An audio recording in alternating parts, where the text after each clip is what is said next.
a plague, where are all the bodies? American tourists, a young couple named Janai and Riley, arrive in Iceland to admire the magnificent nature and spend some time alone together. They check into a hotel and begin their sightseeing with a visit to a geothermal pool. Janai knows that Riley has spent all his savings on this trip and appreciates it. Though Riley doesn't think he did anything extraordinary, he just wanted to make his beloved happy. Janai notices that Riley brought his father's Rolleiflex camera and a lot of film. She is surprised that he prefers this outdated technology over a modern digital camera, but Riley explains that he dreams of capturing the imperfections of the moment rather than having a computer program automatically correct all the mistakes. He admits he's still learning, but he's striving for perfection and promises to take her portrait. One day they visit an old church, and a priest tells them its history. The man is convinced that life in pre-Christian times was simpler. It was an era of long journeys and discoveries. The couple tours the island's landmarks, goofing around and capturing everything on camera. Later, Janai tells Riley that her father is a preacher, although his church isn't as beautiful. She often visited there and, of course, believes in God. They then explore the waterfalls and Janai is thrilled by the beauty. They are very happy and consider the trip wonderful. However, at night, Janai can't sleep. It's too bright outside. She looks out the window and sees strange flashes of light in the distance, mistaking them for an exceptionally bright aurora borealis. But exhaustion takes over, and she falls asleep. In the morning, Riley wakes Janai up at 10 a.m., not noticing the date that appeared on his digital watch, 2028. Janai, however, still lives in her own time and finds it hard to wake up. The constant daylight outside is also a challenge for her. Nevertheless, she somehow manages to get out of bed. The couple heads out for breakfast, but it turns out that no one has prepared it. In fact, there's a strange silence and emptiness all around. There's no sign of the staff, nor of other guests. Riley suggests they go to a cafe, and the couple steps outside, but here too the emptiness reigns. There isn't a single passerby, although the traffic lights work perfectly, and the signs above the establishments and shops are brightly lit. They are puzzled. Maybe there's an event in the city today, or a holiday? Riley remembers the solstice, an ancient celebration, and wonders if all the townspeople, young and old, have gone to it. The couple walks down an utterly deserted street, occasionally shouting, but there's no one around, no staff in the shops, and no one responds to their calls. Their personal phone calls also go unanswered. Soon, Riley and Janai enter an empty cafe where Riley notices several working televisions, but every channel shows everything except the news. Janai starts to panic. Riley is equally baffled. If there was a plague, where are the bodies? If aliens are to blame, where is their ship? There are no new emails or posts on the internet, no activity at all. They return to their room, where Janai continues to call her relatives and friends, but all remain silent. The internet works, but there are no updates. Riley launches a world map view, but the same picture is everywhere. Empty cities. He takes Janai outside again. Soon they notice a working car, and without being able to find the owner, they simply take it. The couple drives around the city and eventually reaches the church, but everywhere there's the same silence and emptiness. Then they drive out of the city, but it's the same there. Their parents do not answer the calls. Only answering machines are working everywhere. They continue to speculate about the causes of what happened. Riley suggests various theories, even the possibility of the second coming, but Janai is tired and wants to sleep, so they return to their room. In the morning, Riley suggests making breakfast, but Janai is completely drained and doesn't want to move. She dreams of leaving the island, but how can they do that? And she is also tormented by thoughts of being chosen. Maybe they were needed for something by God. After all, it's impossible to explain what happened otherwise. Riley, on the other hand, believes it's all about a virus, and it's quite possible that the entire population of the island simply fled. Riley tries to remain optimistic. He makes coffee for Janai and then takes her to the store. Filling the trunks of 2 SUVs with groceries, he drives Janai to a house they have chosen. Later, they go to a store and pick out new clothes for themselves. Riley explains that the electricity on the island is powered by geothermal energy, so most likely it will continue to function for a long time until the equipment breaks down. Riley does his best to distract Janai from sad thoughts. They drink at a bar and then play strip games, but in the morning they suffer from hangovers. Janai again talks about being tested, but faith and religion are not the same. And who knows what God has planned. However, for now, this world belongs only to them. They continue to tour the island, and Riley takes pictures of Janai in all the scenic spots. One day they find a geothermal pool and enjoy a bath there. Then they make love and sleep right on the grass. When she wakes up, Janai admires the beauty of the island's nature, while Riley tirelessly photographs her. One day they go to get groceries, and while Janai punches cereal boxes, Riley, riding a shopping cart, falls and injures his arm. In the evening, he invites Janai to a romantic dinner. The couple dresses up and Janai applies makeup, but once they sit at the table, she immediately starts an unpleasant conversation because she can't stop thinking about what happened during the day and pressures Riley to promise not to put himself at risk again. After all, what would happen to her if something happened to him? They are completely alone here and no one can help them. Janai sinks deeper into depression despite Riley's promise to take care of himself. She remembers her home and a book that is very dear to her. Her father once gave it to her, and she turned it into a kind of diary, writing down the events of her life on its blank pages. She even confessed her love for the first time there, and now she dreams of just holding it in her hands. Riley reminds her that they have each other, and they will be able to survive. After all of humanity's achievements are at their disposal. However, time passes, and the food in the stores starts to expire. Janai is very annoyed by Riley's habit of eating perishable foods out of order, as he doesn't think about tomorrow at all. Soon the electricity will run out, which means there will be no more meat. To this, Riley suggests they take up farming and hunting, which only makes Janai laugh. Well, he might shoot a cow, but what will he do with it then? Janai increasingly wanders around the area alone, and one day coming to the church, she asks the figures around it questions. Maybe it's only they who have been thrown out of life, while everyone else is now at home? Why did this happen to her? Seeing Janai's bad mood, Riley tries to cheer her up. They continue to explore the island, as he knows its history quite well and believes that the heart of the earth beats here. But unlike Riley, Janai doesn't feel the specialness of this place. One day he shows her the old remains of a plane he found while exploring the area. Riley calls it beautiful, but Janai sees it only as a reminder of the dead world they now inhabit. It's trash, just like them, and no one will come for them. An angry Janai drives away, but later returns for Riley, who is calmly sleeping in the wreckage of the plane. Now Riley spends more and more time on the empty city streets, photographing everything that seems interesting to him. Then he throws away the film because there's nowhere to develop it. He roams the shops and one day remembers that if the electricity runs out, there will be no water in the house. He collects all the necessary items in a hardware store and takes them home. One day, absent-mindedly entering an elevator, he panics when the doors close. After all, no one will be able to find him if the electricity goes out. Meanwhile, Janai goes to the cinema and cries as memories flood over her. In the meantime, Riley sets up a water collection system with a wind-powered motor in the yard, and Janai finds an abandoned farm and rides a horse. Later, she listens to the voicemails from friends and relatives saved on her phone. Then she takes Riley to a place in the countryside she likes. She is surprised that Riley continues to photograph everything, but he promises that he will find a way to develop the film. Janai points out that they are sitting on a glacier, a force of nature that kills all living things. Maybe God has also run out of patience? Later they return to the city, and while Riley is busy with his tasks, Janai finds a photographer's studio. One day they enter a flower shop, and Janai is very upset to find that all the plants have long died. Realizing that Janai is depressed by the decaying city, Riley suggests they go camping. He persuades her that it's time to find a place where they can live in comfort and plenty. Soon Riley notices a house by the lake that seems suitable. The couple goes inside, and even Janai has to admit that the place is very beautiful. However, while exploring the area, they stumble upon an old man named Niels, who is very weak from lack of food. The couple gladly shares their supplies with him. Niels is shocked that there are no other survivors and believes that the end of the world has come.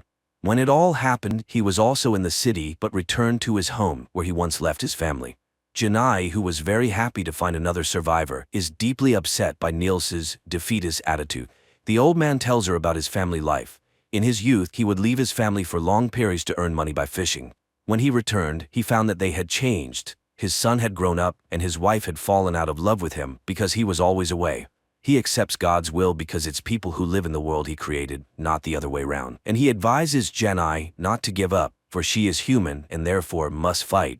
Although if there is some divine plan, humanity has failed to fulfill it. The next morning, Riley informs Janai that Niels has died. Janai is shocked by this. Riley says he found a cemetery by the lake where he chose a spot next to Niels's family, but Janai isn't sure that these people missed the man during his life and would be glad to see him now. Riley is puzzled by Janai's thoughts, but she suggests they not bury the man at all since no one needs it. Riley tries to remind her of human customs, and Janai suddenly thinks that there might be others who need their help. After returning to the city, Janai becomes obsessed with searching for other survivors. She drives house to house, marking the empty ones with red tape. Riley suggests that she is looking for answers where there are none, and that instead they should try to make the most of their new life. But Janai isn't sure this can be called life. While Janai rushes around the city, Riley finishes building his wind turbine in the yard. Time passes. The couple continues to walk around the island, and Riley continues to photograph Janai. One day he takes her to a waterfall and says that water is always alive. It flows, freezes, melts, and flows again. Life tries. There is no yesterday or tomorrow here. There is only today. They need to try to understand this and survive. But Janai interrupts his musings with a kiss. Later they return to the house, and Janai notices that the water is running out. She washes the dishes in a basin while Riley goes to sleep. Suddenly she notices an email on the laptop. Janai opens it with trepidation and cries when she realizes it's a photo from Riley. Morning comes. Riley goes to the kitchen where a large envelope addressed to him is lying on the table. He connects his water system and opens the envelope. Inside are printed photos of Janai, but the girl herself is nowhere to be found, and this worries Riley. He rushes out to find her, visiting all the places they liked. Meanwhile, his system starts working, and water flows into the house without the need for electricity. Riley continues to drive around the island and finally finds Janai's body floating in a geothermal pool. Realizing that she did this voluntarily, he at first also wants to end his life and jumps into the water, but soon he resurfaces and climbs out. Riley cries as he sits by her body, then lays her on the grass, not knowing what to do now. Then he simply leaves, abandoning the girl by the pool.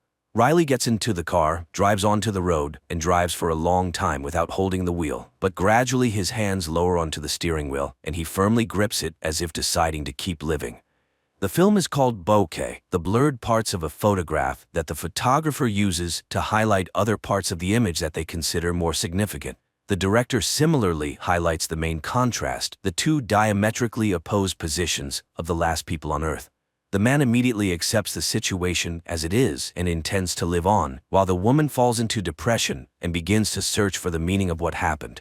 So what chance does humanity have for rebirth under such circumstances?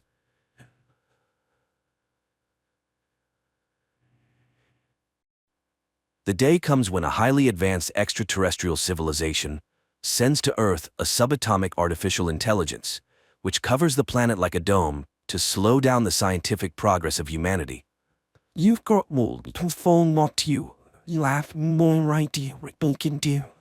The year is 1966.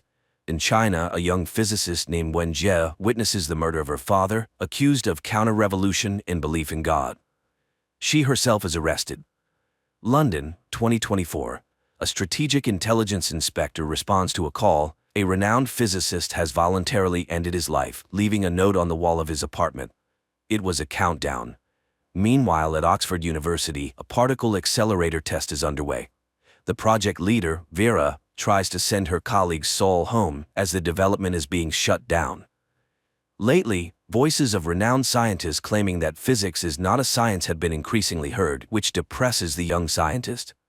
Unexpectedly, Vera asks him about his belief in God, and upon receiving a negative answer, she goes to the huge reactor and throws herself down. Later, two friends, Augie and Jin, who are also scientists, discuss the strange events happening around the world. Saul recently sent a bizarre video recording of a phenomenon that is simply inexplicable from a physics standpoint. Watching the recording, Augie suddenly notices a strange flickering before her eyes.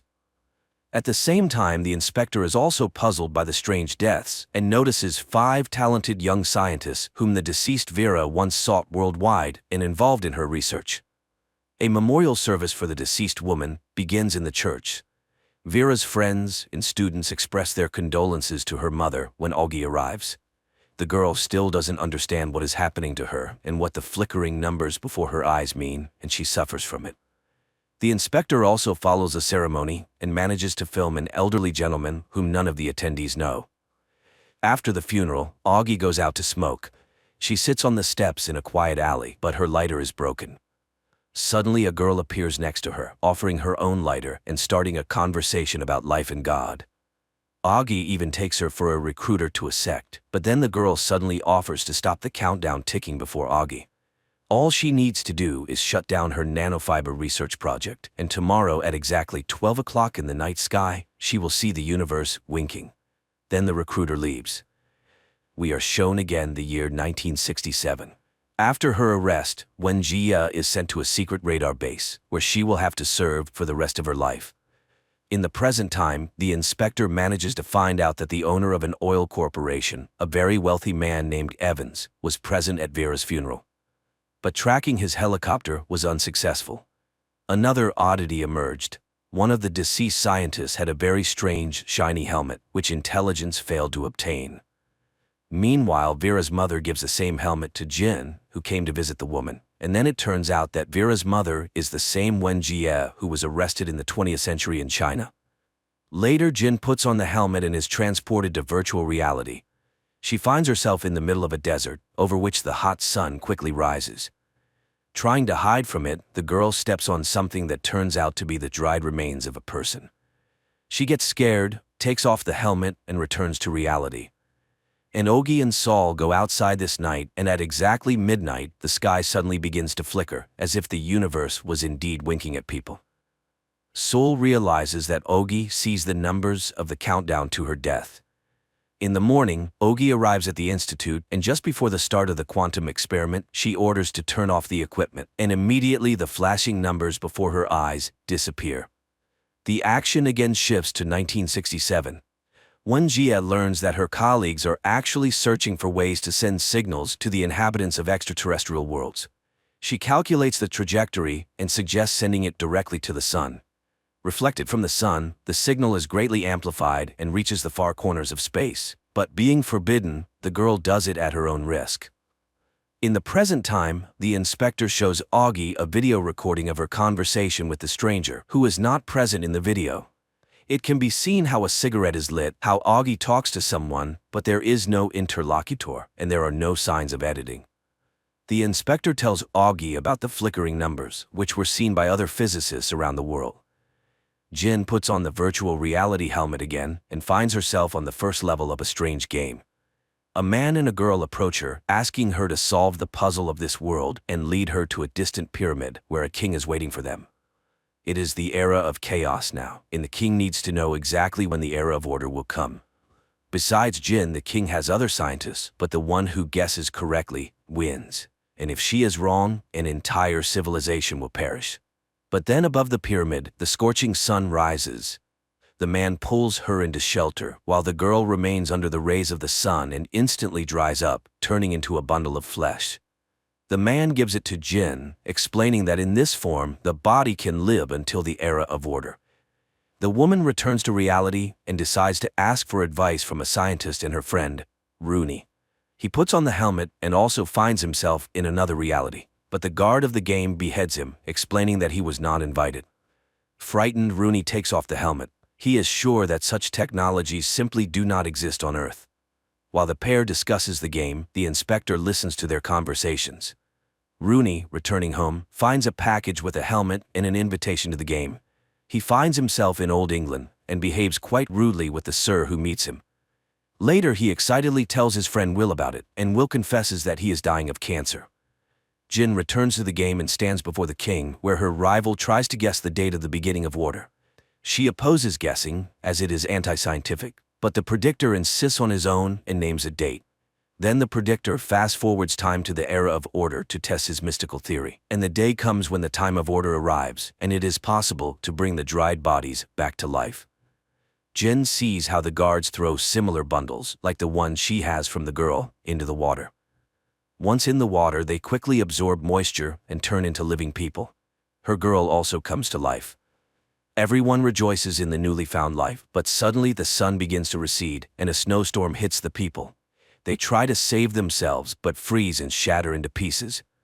Shocked, Jin remains alone in the middle of the icy desert. The appearing game guard explains that this civilization perished from the cold. Jin couldn't save them, but she established the superiority of science over mysticism, so she can move on to the second level. The inspector reports to his boss Wade that in the 20th century, observatories around the world caught a strange signal, and one of them was the Chinese observatory. And in those years, the future millionaire Evans lived right there. It was then that Evans and Wenjie met and realized that their views were very similar. On the same day, Wenjie received a signal from space in which a representative of a highly developed extraterrestrial civilization introduced himself as a pacifist and urgently asked not to send signals into space because other civilizations would come and conquer their world. Reading this appeal, Wenjie, embittered by the unjust death of her father, sent a signal into space inviting them to come to Earth and put things in order, because people cannot do it themselves. The action again shifts to the present time. Augie finds an alien virtual reality helmet in Rooney's house. She immediately tries on the strange toy and ends up in England, where she immediately dies at the hands of the game guard, as she was not invited. She rushes to her friends and learns that 2 of them are already participating in the game. Augie is sure that this thing hacks the brain and asks her friends not to play anymore. But the pair, despite the promise, enters a simultaneous game. On the second level, they find themselves in England, where the same girl meets them. Here they are received by the Holy Pope, who also wants to know what era is coming. Jin scientifically proves that the planet that needs to be saved has 3 suns. When the planet revolves around one sun, the time of order comes. But the gravity of the other 2 suns pulls it off its orbit, and the time of chaos begins. The Pope does not like her conclusions and orders to burn the heretic, but then flames erupt outside, and a girl on a burning horse rides into the church. She screams that there are 3 suns in the sky and the world is perishing. Jin and Rooney are saved because they were right, as confirmed by the game guard. The civilization perished, but they understood the structure of this world system, so they can move on to the next level. The inspector realizes that the game is a tool for recruitment in searching for the best minds. Meanwhile, Augie receives a warning of dismissal if she does not return to quantum research, and the scientist decides to resume experiments, but again the countdown to her demise appears. After that, Augie finally stops the experiments. Jin and Rooney find themselves on the 3rd level of the game, at the residence of Kublai Khan, in front of which his warriors are lined up. Jin tells the Khan that this task is unsolvable, but another scientist begins to prove it, which is helped by giant human abacuses. 30 million soldiers turn flags to one of 2 sides. Rooney immediately understands. These are 1s and 0s. This is a human computer. The program for calculating solar orbits is launched, from which it follows that the era of order will come in 8 months. After fast-forwarding time to check the theory, the Khan, believing his court scientist, orders to throw the arriving pair into boiling water. But suddenly 3 suns line up in a row, and the era of chaos begins. The civilization perishes again despite all the calculations of the court scientist. And then Jin realizes the goal of the game is not to save the planet, but to save the people. The game guard appears, confirming her conclusions, and invites them to the next level. Evans is informed about 2 new promising players, and he orders them to be invited to a meeting. After that, he returns to the conversation with the aliens, whom Evans calls the Lord. Evans tells the aliens a fairy tale about Little Red Riding Hood and the Big Bad Wolf, from which the aliens conclude that humans have lost their survival instinct since they have made contact with another civilization from deep space. The man reminds that it was done by one woman, and the Lord, after a pause, decides that fearlessness leads to extinction. Therefore, humanity must learn to fear. Jin and Rooney meet the recruiter, who congratulates them on advancing to the next level. Jin has realized the purpose of the game, and the answers to the rest of the questions will be found on the 4th level. The pair puts on the helmets and finds themselves in a desert. The game guard and the girl inform them that Jin was right. The 3-body problem has no solution. Having 3 suns, the planet is inevitably doomed. Therefore, they decided to look for a new home. They built thousands of starships, and this is the last hope of their civilization. But without the help of Earthlings, they cannot survive, and the girl asks people to help her kind. The puzzled people take off their helmets, and the recruiter confirms that this is all reality. The aliens, the Santi, are already heading here, and they created the game to tell Earthlings their story and prepare for the meeting with new neighbors. Rooney considers this a lie and refuses to play further, while Jin receives an invitation to the meeting. Meanwhile, Rooney returns home, not noticing that the inspector is following his house. Rooney goes up to the 2nd floor and suddenly sees the recruiter there, who pushes the guy onto a glass wall and kills him, and she disappears from the video. Friends learn about Rooney's death. The inspector reports that there is no image of the killer on any of the video cameras and asks Jin to go to the meeting as a spy to arrest the killers of their friend. Later, the inspector reports that they found Evans's ship, on which he, along with 1,000 followers, has been living in international waters for the last 30 years. That's why he is so hard to track down. At the same moment, Evans receives a warning from the Lord that his enemies know about the upcoming meeting. But there is no need to fear, his people will be protected. Evans calls the enemies pests, which he has to explain to the aliens because they associate this word with bugs that can be simply crushed. Remembering the fairy tale about Little Red Riding Hood read to him by Evans, the Lord concludes that all humans lie, and they cannot coexist with liars. They are afraid of people. The Lord falls silent and no longer responds to Evans. Jin goes to the appointed place to meet with the followers of the aliens. The founder of their movement is invited to the stage, and Jin is surprised to see Wenjie. The woman begins her speech, promising salvation from the Santi, who will arrive in 400 years, but they need to prepare the earth so that the aliens can receive it as a gift. In the midst of her speech, the police burst into the room. Wenjie orders her people to obey, but when the recruiter sees the police taking Jin away, she realizes that the scientist is a traitor and opens fire. Chaos ensues, people die, but their leader Wenjie calmly watches it. Jin finds the inspector and takes her away. The detainees are put into cars, not noticing that the recruiter is not among them, who will return to the story later. On one of the days, the inspector interrogates Wenjie, who confesses to receiving a warning from the aliens and sending them an invitation to Earth, as humanity is incapable of saving itself. The Lord, that is, the aliens, allowed her to be captured because apparently she is no longer of any use. Evans turned out to be Vera's father, and Jin is needed by them because she is considered the best physicist. After Wade's report, they conclude that Evans must have kept all records of his negotiations with the aliens. But how to capture his ship? It's clear that while the special forces will be storming the ship, Evans will simply destroy all the evidence. And the ship is just approaching the Panama Canal, with the Lord still not making contact. The inspector asks Augie to help the government and resume the production of nanofibers. Together, they go to her laboratory and the girl turns on the equipment. Contrary to her fear, the countdown to her demise in the case of developing ultra-strong nanofibers does not appear. Later, Wade, with the help of a team of naval soldiers, installs the system developed by Augie on the shore of the Panama Canal, disguising it as old columns. The girl suffers from a guilty conscience because of the children and women on board, but Wade reminds her of the fate of all humanity. And then the ship enters the canal. On Augie's command, columns with invisible, ultra-strong nanofiber strings rise above the water, but no visible effect is observed. And when the military already thinks that the technology does not work, the invisible strings start cutting everything that comes under them. The invisible death destroys metal and bodies with equal relentlessness. Evans, realizing that something terrible is happening, manages to take the disc with the recording of the negotiations, but dies in the ship's hold. The ship is carried ashore, where it crumbles into a huge burning heap. Later, the wreckage is searched, and the disc is found at Evans's corpse. Specialists of the administration try to decrypt it, and when they are already in despair, it suddenly opens. And the aliens themselves did it. Wade tells Wenjie everything, who is still confident that the aliens will help the Earthlings.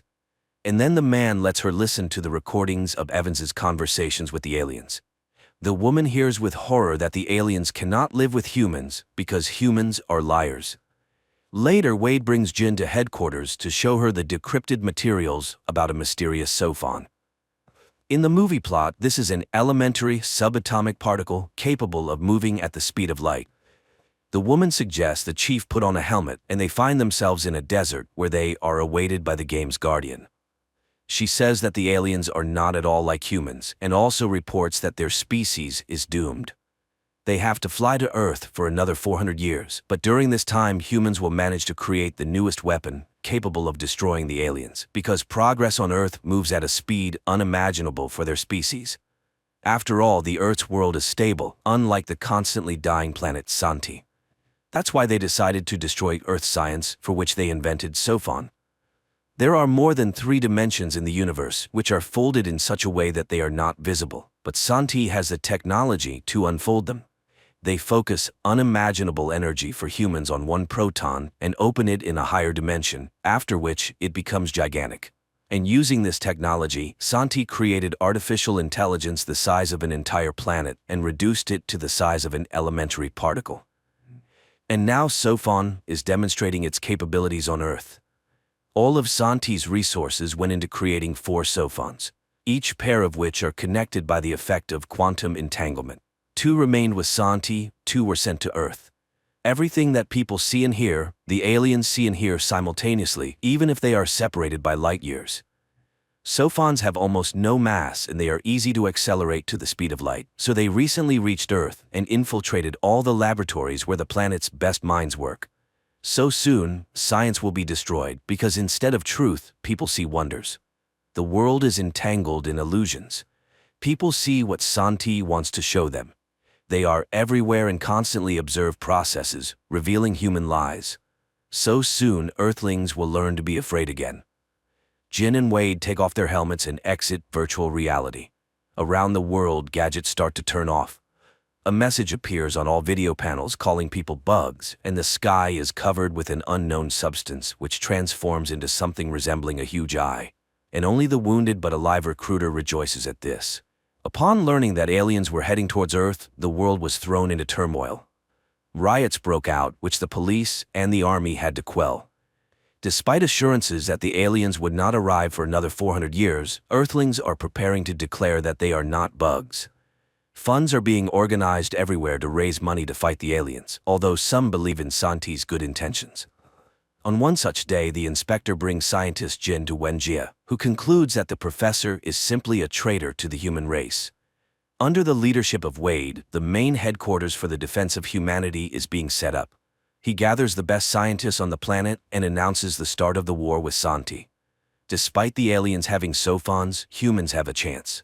The first thing to do is to gather information, for which a probe will be sent to meet the Santi fleet. But for this, its speed must be no less than 1% of the speed of light. Hearing that scientists do not believe in such a possibility, Wade summons Jin and gives her the task of developing such a probe. And the girl does it. She arrives at the headquarters and demonstrates her idea. The probe must have a sail and get acceleration by following a predetermined trajectory where nuclear charges will be waiting for it. Of course, this will be very expensive, but it is possible. Meanwhile, stores start selling out of products, and enterprising merchants have announced the sale of stars to collect money from billionaires. One day, friends gather at the home of Will, who is dying of cancer, trying to cheer him up. However, Jin has another goal, to persuade Ogi to create a sale of ultra-strong nanofibers for her probe, which her friend categorically does not want to do. But after Will's intervention, Ogi changes her mind, as the friend is convinced that it is being done for the common good. Jin realizes that the probe, upon reaching the Santi fleet, will not be able to slow down, to which Wade declares that the aliens will simply take it, as they will send in it a human head, that is, a brain. Later, Wade invites scientists to the laboratory, where a Russian scientist shows the results achieved by cryofreezing. The chimpanzee subjected to it wakes up safely and even demonstrates an intact intellect, after which Wade finally reveals his plan. He will go into freezing and will wake up from time to time to check how his plan for preparing to save humanity is going. At this time, Augie develops a new technology that allows making a huge and strong canvas of nanofibers, which will allow Jin's idea to be realized. The time comes when it is necessary to decide on the choice of the first person who will go to meet the aliens. A physicist scientist who is ready for death is needed. It turns out that Wade has long been thinking about Will's candidacy, who is dying anyway. Sometime later, Jin comes to Will and tries to dissuade him from participating in the flight, but the guy wants to bring some benefit with his death. Meanwhile, Wenjie confesses to Saul that her daughter died when she found out that her mother had called the aliens to Earth. Then she says goodbye and leaves forever. Will undergoes tests and refuses to sign the oath of allegiance to humanity. What if the Santi turn out to be better than people think? But it turns out that Wade needed a candidate loyal to the aliens so that they would definitely take him aboard. The wounded recruiter hides in a lonely trailer in the forest, and one day the game warden addresses her from the TV screen. The Lord has not forgotten his followers, and there will be an important task for her. One day, Saul goes to see off a friend, and when they stop briefly, a scooter flies at the guy. Sol falls and thus is saved from being hit by a car that has lost control. Later, the inspector informs him that in China, the recruiter killed Wenjie, and now there was an attempt on him, although Sol has no idea who needs it. Nevertheless, the inspector forces him to put on a bulletproof suit and takes him to the UN office, where the guy learns that today the launch of the program developed by Wade called Empty Gaze will be announced. The thing is that the alien Sophons can see and hear literally everything, but they are not able to penetrate a person's thoughts. Therefore, the management has chosen several people who will plan the strategy of victory, not revealing it to anyone. They will receive unlimited resources and will be able to carry out any ideas, not contradicting the laws. Saul learns that he is one of the participants in the Empty Gaze project and tries to refuse this honor, but the UN leader assures that there is no mistake and leaves. But at the exit to the building, he is shot at. Only the bulletproof suit saves him. Later, Saul asks to bring the killer to him. It turns out that this is a follower of the aliens, and he did it by order of the Lord's army. Saul still tries to refuse the position, but he seems to be not heard. Moreover, the UN secretary declares that no one knows why exactly he was chosen. Strange, of course, and who should know then? Then Saul asks to be taken to the Cosmodrome to see off Will. More precisely, what's left of him, his brain. And the recruiter finds an alien virtual reality helmet in her trailer and puts it on. Meanwhile, Will's head is placed in a probe that is preparing for takeoff. All 300 bombs are lined up in orbit and the countdown begins. And the launch is made. At first, everything goes according to plan. The first stages were dropped, the nanoparachute was activated. Acceleration begins.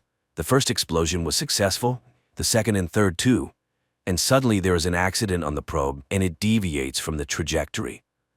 Jin is in despair, and Wade leaves, whispering something to her. Later, he is on a plane, where the game warden comes to him. The aliens recognized him as a strong leader, and when they arrive, he will be part of their plan. They will always be nearby, and will show him what he wants to see, until his death. In the evening, Jin and Sol grieve by the pool when the inspector appears, orders them both to get into the car, and takes them to a place where an incredible number of bugs live, because bugs are the ones who always survive, although they are poisoned and crushed. So the inspector suggests drinking to the bugs, and that's where the first season ends. The series is based on the first book by Liu Cixin from the Three Body Problems series. The world has already seen the Chinese version of the series, but Netflix loves to make series with its own vision. Moreover, there will most likely be a continuation.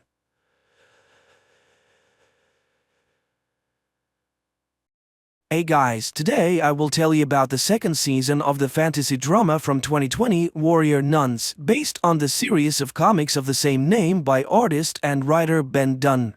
Is this our thing now? While swimming in the pool, Ava recalls what has happened to her since she went from being a paralyzed simpleton to a warrior nun wielding a mystical halo. The girl's musings are interrupted by a phone signal reminding her of her duty. Once a member of the Order of the Cruciform Sword, she's now in a hurry for her regular job at the cafe. Arriving for her shift, Ava listens to customers talk about the explosion at the Vatican and rumors that it was Angel Adriel himself who broke out of the basement, proclaiming himself a mission. Miguel intervenes in the company's conversation, mocking the legends about angels and miraculous cure of the infected, calling Adriel an imposter. Left alone with Ava, Miguel tries to get her opinion, but the girl says she doesn't think about the subject at all, fearing that she might expose herself. A colleague asks Ava to go upstairs to her boss's office, and Beatrice also asks a friend to talk less to visitors about legends so as not to draw suspicion to herself. On her way home in the evening, Ava can get away from the prophet fanatics handing out religious leaflets. One of them annoys the girl so much that she uses her power and pushes him aside. Meanwhile, in the monastery in Spain, having finished watching videos on social media with her friends, Camilla goes down to see Mother Superior. The woman instructs the girl to go to London. According to the order, one of the ministers is possessed by a demonic ghost. The girl agrees without any complaints, but Mother Superior sees that something is bothering her. Camilla confesses that there's no way she can come to terms with Mary's disappearance. Portugal.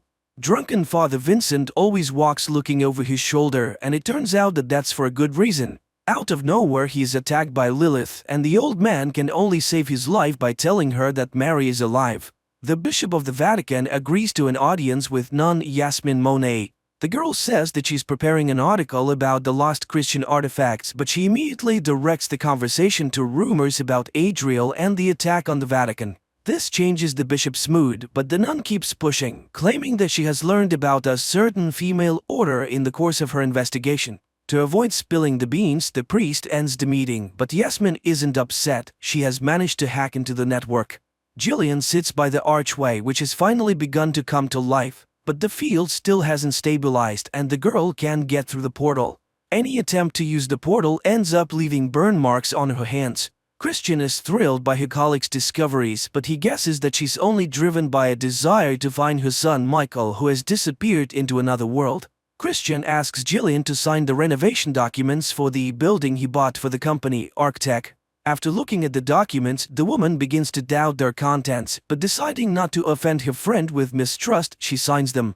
Ava continues her training by running over water, but at one point her strength leaves her and she falls. The girl admits to Beatrice that she's tired of sitting around while Adriel gains strength. However, her older friend reminds her that they have an uphill battle ahead of them. Christian arrives at the Vatican and declares that Jillian has given him full control of Arctech. He wants to merge the company with the church on condition that the bishop accepts the appearance of a new prophet, Adriel. The bishop realizes that the impostor has fooled yet another fanatic. Miguel comes back to the bar and confesses to the girl that he volunteers in the community of Samaritans fighting Adriel and they need the people like Ava. Mother Superior Susanna calls the bishop and asks the Vatican to intervene. Adriel is gaining strength and he has managed to fool hundreds of Catholics already. The priest believes that it is too early to sound the alarm. First, he should make a statement that Adriel is an impostor, and if that doesn't work, call on the Order of the Cruciform Sword for help. This conversation is overheard by Yasmin. She has just received a confirmation of her hunch. Vincent arrives at his residence and escorts Lilith inside, telling the guards that she's his friend. Ava convinces Beatrice to have some fun and have a couple of shots. The girls are having carefree fun. Meanwhile, at the Italian convent on her way to dinner, Mother Superior sees a gruesome picture. The bodies of the nuns in crimson puddles lie in the parish yard. At night, the nuns return home from the bar, and Ava notices Miguel, who is acting strangely. She decides to follow him and witnesses the guy getting beaten up by a crowd of fanatic hooligans. Ava helps her friend, and they are joined by Beatrice, who didn't really like the suspicious guy before. The young people tell her about the Samaritans, and the nun decides to accept Miguel's help in their fight against Adriel. Meanwhile, Mother Superior tries to warn the other monasteries where members of the order are based. However, the light bulbs on the map go out one by one, which means the warrior nuns are either destroyed or they leave their outposts. The company decides to sneak into the headquarters of Adriel followers, the firstborn sons. But seeing that the members of the sect are leaving with some cargo, the friends decide to follow them. Mother Superior orders Camilla to pack their things so they can hide and lay low as soon as possible. But suddenly the nuns notice that the light on the map has not gone out on the Madrid cell, which means there are still living members of the order out there. Father Vincent leads Lilith into the prison, promising that Mary is sitting in one of the cells. But as soon as the witch comes in sight, the priest locks the door behind her. On the other side, dozens of warriors come out at the girl, but Lilith easily dispatches them. The company watches as fanatics stack a prayer circle with a cross in the field and begin to pray. At this point, Ava's attention is attracted by a strange sound, and turning around, the girl sees a cloud of locusts rushing at them. On their way back, the friends try to explain what they have seen. And seeing how the girls are calm about everything, Miguel suspects something is wrong. Ava has to confess that they are the nuns of the order, but he takes it as a joke. Left alone, the girls decide that everything that is happening is a biblical execution reproduced by Adriel. Mother Superior and Camilla fly to Madrid and look for the headquarters of the order, which is housed in a flower store. From the scattered flowers, it is clear that something terrible has happened here as well. Yasmin confesses that she summoned Mother Superior to show her the bodies of the dead sisters. The nuns try to find out how Yasmin knew about them, but she says she can only reveal the truth to the warrior nun. Miguel comes to Ava's work and invites her to interrogate one of the firstborns they took. To sneak away, the girl cuts her arm, but the wound immediately disappears, much to Miguel's surprise. Beatrice asks her friend to stay out of it. The Samaritans have illegally kidnapped a man, and they shouldn't get involved. But Ava stubbornly does her own thing. Yasmin suggested the nuns take up residence in her room, but not wanting to risk it, the women choose their own hiding place and put the stranger to sleep so that she won't see the path they take to get there. Meanwhile, Lilith escapes from the prison and arrives at her mother's house. Miguel brings his new friends to the Samaritan headquarters, and when the boys begin interrogating the prisoner, Ava sees the devil in him. Father Vincent arrives at the main square, and seconds later, locusts appear there. The townspeople become scared. Suddenly, Adriel appears and saves the terrified people, thus earning a new addition to the army of fans. Even the priests from the Vatican begin to believe in Adriel's power. The bishop speaks with his subordinates, demanding that the impostor not be glorified. The mother rebukes Lilith for losing the battle for the halo and for failing to live up to her hopes by losing her place in the Order of the Cruciform Sword.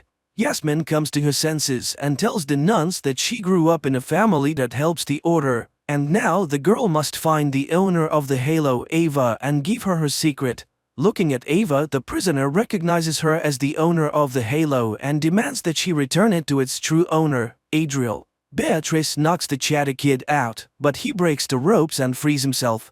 The demon proves to be very strong, and the warrior nuns cannot defeat him until Ava activates her halo and banishes the entity out of the boy.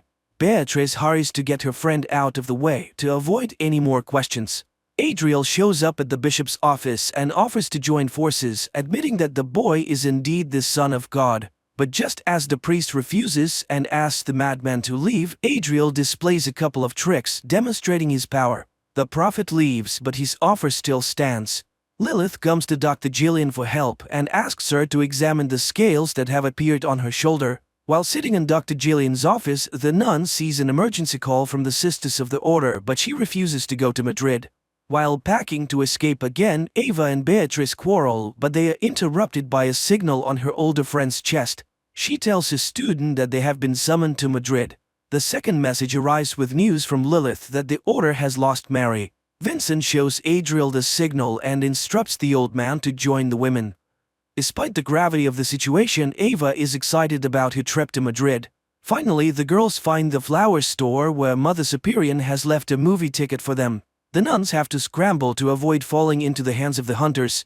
On the street, the girls spot a tail and have to get rid of it, but in an alleyway they are awaited by Vincent, who puts Beatrice to sleep. The priest tries to convince Ava that Adriel is the true prophet and she should go with him to return the prophet's halo, but the girl takes to flight and manages to defeat the old man. The girls make it to the movie theater where they finally meet Camilla. The nun takes her friends to the hiding place, the cellar beneath the cinema, where old Mother Superior is already waiting for them. The old woman gets straight to the point. She tells the sisters about the attack on the order and says that the time has come to do her duty. Yasmin comes out to the girls, and when Ava is beside her, the girl's pendant glows blue and she recognizes the warrior nun. Now Yasmin can reveal the secret of how to defeat Adriel. Jillian offers Lilith to cure the problem with a pass through the archway, but the girl realizes that the doctor needs it in order for her to find his son there. Yasmin tells the girls about the crown of thorns that can defeat the impostor. Meanwhile, traitors begin to appear in the Vatican, among those close to the bishop. As Yasmin continues talking about the crown, she reveals a secret. The thorny garment is not only a means of torture, it also disempowers the likes of Adriel. The only problem is that the wreath was stolen years ago and is now stored in a museum, but Ava doesn't see this as an obstacle and the girls go out on a tour. Disabling the cameras and distracting the guards, the nuns head for the exhibit. However, the only way to know that it's the right wreath is for Eva to touch it. Lilith makes up her mind, and wearing a special suit, she enters the archway, but a second later she is thrown back. She's shocked because she felt that she had been on the other side of the portal for almost 2 hours and she was clearly not welcome there. The bishop goes down to the prison to visit the traitor and learn from him how Adriel creates the punishments of heaven. To make the prisoner more talkative, the priest tries medieval torture methods on him. At first, the impostor's henchman tolerates the pain, assuring him that Adriel is the real Son of God and all miracles are real. However, when the torture becomes unbearable, he admits that the prophet is collaborating with Arctech and the company uses its technology to create illusions. Lilith tries to understand why someone threw her out, and Jillian promises to deal with it next time. But the girl has no intention of entering the archway again, and she makes that clear to the doctor. After the conversation, Lilith disappears, forgetting the cross in the office. At night, the girls return to the museum to retrieve the crown.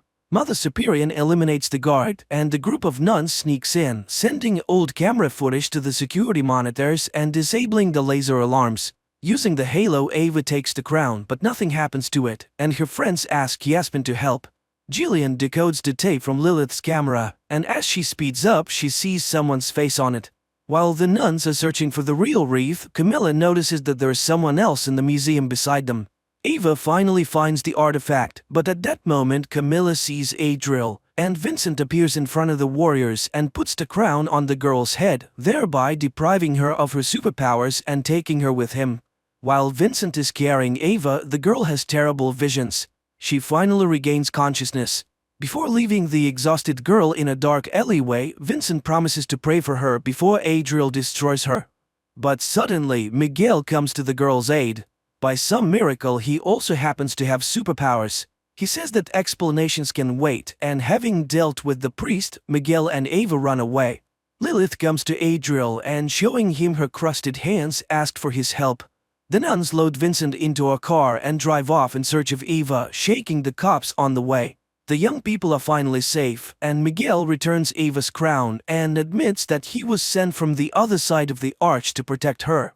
As they talk, a crowd of primitives in gas masks passes them, and Ava guesses that the new punishment awaits the city. In the meantime, the nuns get stuck on the road because of a flat tire. Miguel leads Ava to the gates of a cemetery, assuring her that he knows a way to destroy Adriel. All the while, the girl keeps seeing terrible visions, but she tries not to pay attention to them. After stealing a food delivery car, the nuns drive on, and Camilla recalls that the entire company has been hungry for a long time. After rummaging through the shelves, the girl finds something they can refresh themselves with: unusually shaped cakes that go down well with the sisters. Jillian arrives at the building she recently bought, and in the center the doctor sees a ritual cross and sectarians. Christian is also among them. Jillian asks Christian to explain what he has been doing all this time with her company and the building. Instead, Christian begins to talk about the all-powerful Adriel, who will soon conquer the whole world. Beatrice arrives at the cemetery looking for her friend. But the gas Adriel sprays as part of the next execution makes her scared. The girl removes a gas mask from one of the firstborns. Miguel and Ava daringly walk into Adriel's sect's church, and the two witness a ritual in which a demon possesses a teenager. Ava wonders how to stop all of this, but Miguel asks her to protect the crown and steps forward to take the hit. The guy's plan works. He lets himself be possessed by the demon, and then by painting in blue, he banishes it to show the sectarians what's really going on in the church.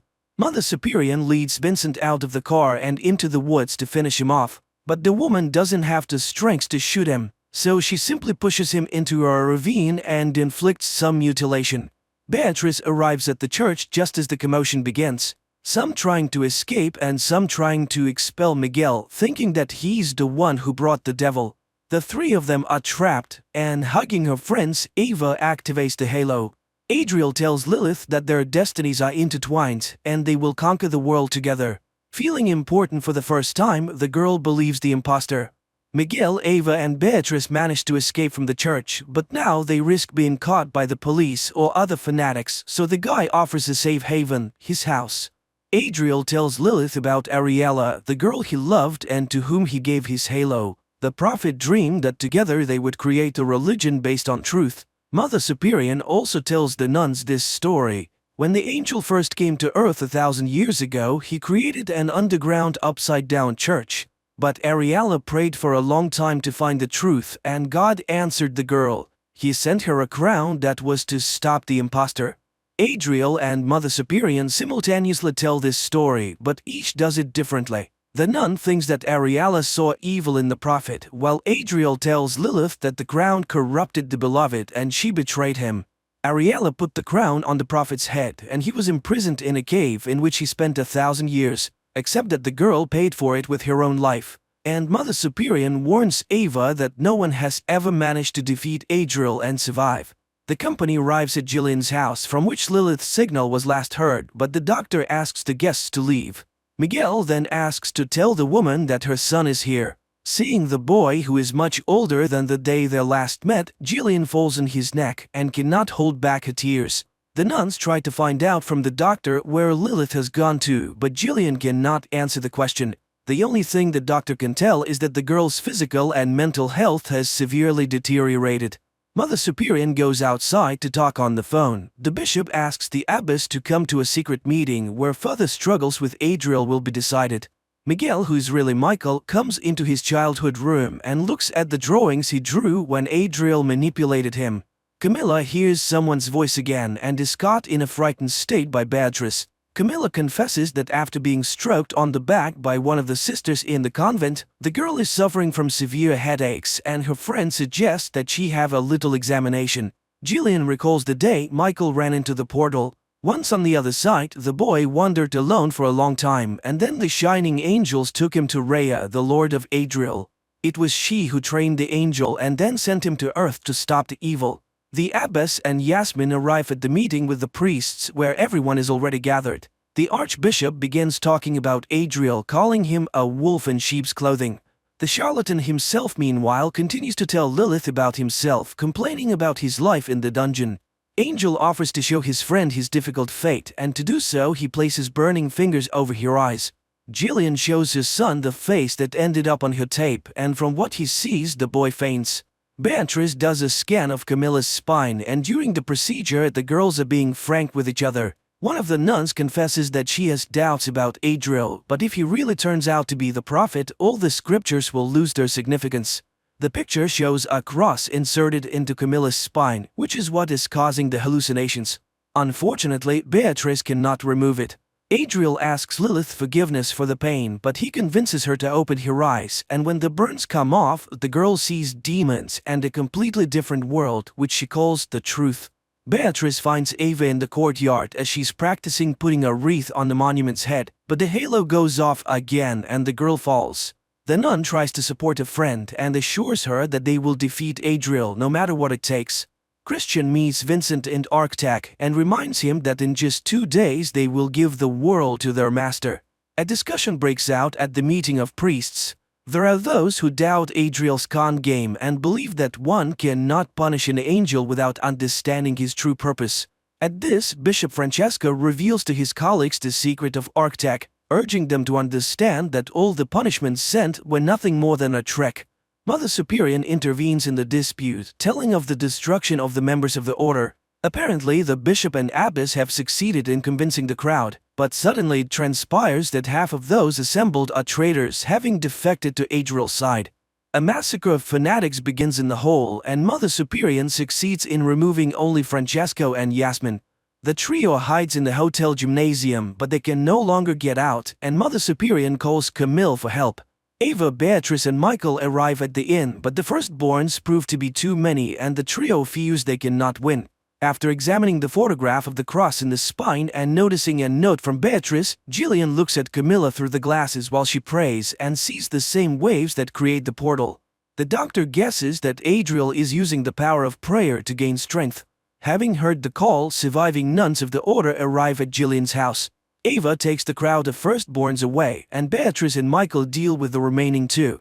The abbess commands her subjects to leave, but the bishop refuses, determined to expose Adriel to the full. Running from her pursuers, Ava runs through a wall and finds herself outside at a great height. The girl's halo shuts down again and she falls. Beatrice mourns her friend, but she opens her eyes and the artifact begins to glow again. Bishop surrenders to the traitors, hoping they will lead him to Adriel. The impostor angel himself, meanwhile, tells Lilith how much they will accomplish together after they cleanse the world with pain. The master's trust inspires the girl so much that she grows wings. And that concludes episode 5. Come back tomorrow for the next episode. Guys, if you don't want to miss anything, don't forget to hit that subscribe button.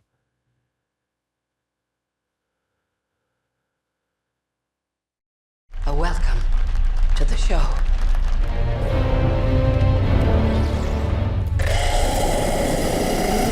A man is running through a dark forest in Ireland.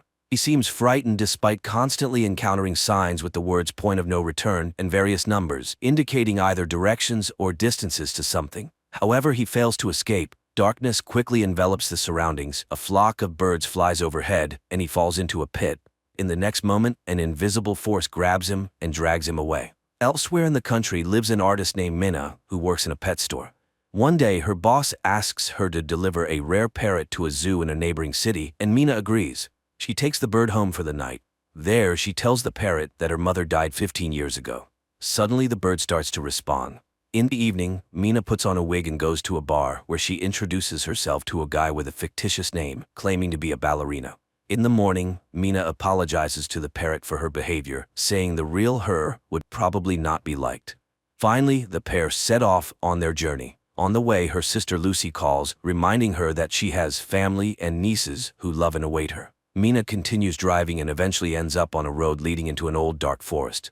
Unexpectedly, the car breaks down and stalls, and the connection also mysteriously cuts off. Taking the parrot's cage, Minna steps onto the road to seek help, but the forest is dark and empty. When she returns to where she left the car, the road is deserted. Minna continues to wander through the quickly darkening area, talking to the bird to keep herself cheerful and suggesting they name it Darwin. Suddenly, she notices a woman running past and decides to follow her. Minna catches up with her near a small forest cabin, and the woman, opening the door, orders her to come inside quickly if she wants to live. Naturally, Minna rushes into the cabin. The elderly woman is named Madeline. She has been living here for some time with two other young people, Ciara and Daniel. She immediately orders Minna to stand in front of a mirror because the watchers cannot enter inside but observe from outside, coming every night after sunset. Standing by the mirror, Minna suddenly hears sounds like applause. Madeline confirms her suspicions. The watchers are applauding the appearance of a new object. In the morning, Minna announces that she intends to leave. Although the others assure her it's impossible, she heads into the forest. Madeline catches up with her, explaining that the forest causes hallucinations, but it is possible to survive here. The signs scattered throughout the forest mark the boundary from which a person can reach the cabin before dark. But if you go beyond the boundary, there will be no way back. They were made by a man named the Professor. But where he is now, no one knows. That night, Daniel puts on a show for the watchers, presenting them with the newcomer, but they ask her to behave as usual. Meanwhile, Ciara turns on the music and dances, as she does every evening. Minna, on the other hand, finds discs with recordings of Love Search TV shows. In the morning, she and Ciara go to gather medicinal herbs, because her missing husband asked the girl to take care of Daniel. Then the man went to search for a way out and disappeared. Ciara explains that recently they found strange burrows scattered throughout the forest. That's where the watchers go during daylight hours. She believes she has been in the cabin for almost 5 months. Later, Madeline announces the safety rules. Never leave at night, never open the doors for anyone, always try to stay in the light. Strange life begins with entirely identical days. Minna watches endless shows and often stands staring into the mirror. One day she knocks on it, and immediately there is a knock on the door. Madeline orders everyone to freeze and everything stops. The next day she and Daniel go hunting. The boy tells her that Madeline used to work at the university, so she considers herself a know-it-all. But she has been living here the longest. Daniel himself has been in the cabin for 8 months, but has never seen anyone. After listening to the boy, Minna convinces Daniel to help her explore a burrow. Using a rope, Minna descends, explores it, and finds old items, newspapers, toys, pieces of electronics, and an old bicycle, which she ties to the rope and sends up. But then strange sounds, similar to those heard at night outside the cabin walls, echo from the darkness. Minna screams and the rope falls at her feet. Climbing out into the light, Minna leaves the dangerous place, and they calmly examine the items. With the bicycle, it might be possible to escape from here, but Madeline has a rather strange reaction to this. Meanwhile, Daniel manages to assemble a surveillance system from the found pieces of electronics and installs a camera by the door. At night, everything goes as usual. Ciara dances when there is a knock on the door, and Daniel suggests that a person has come.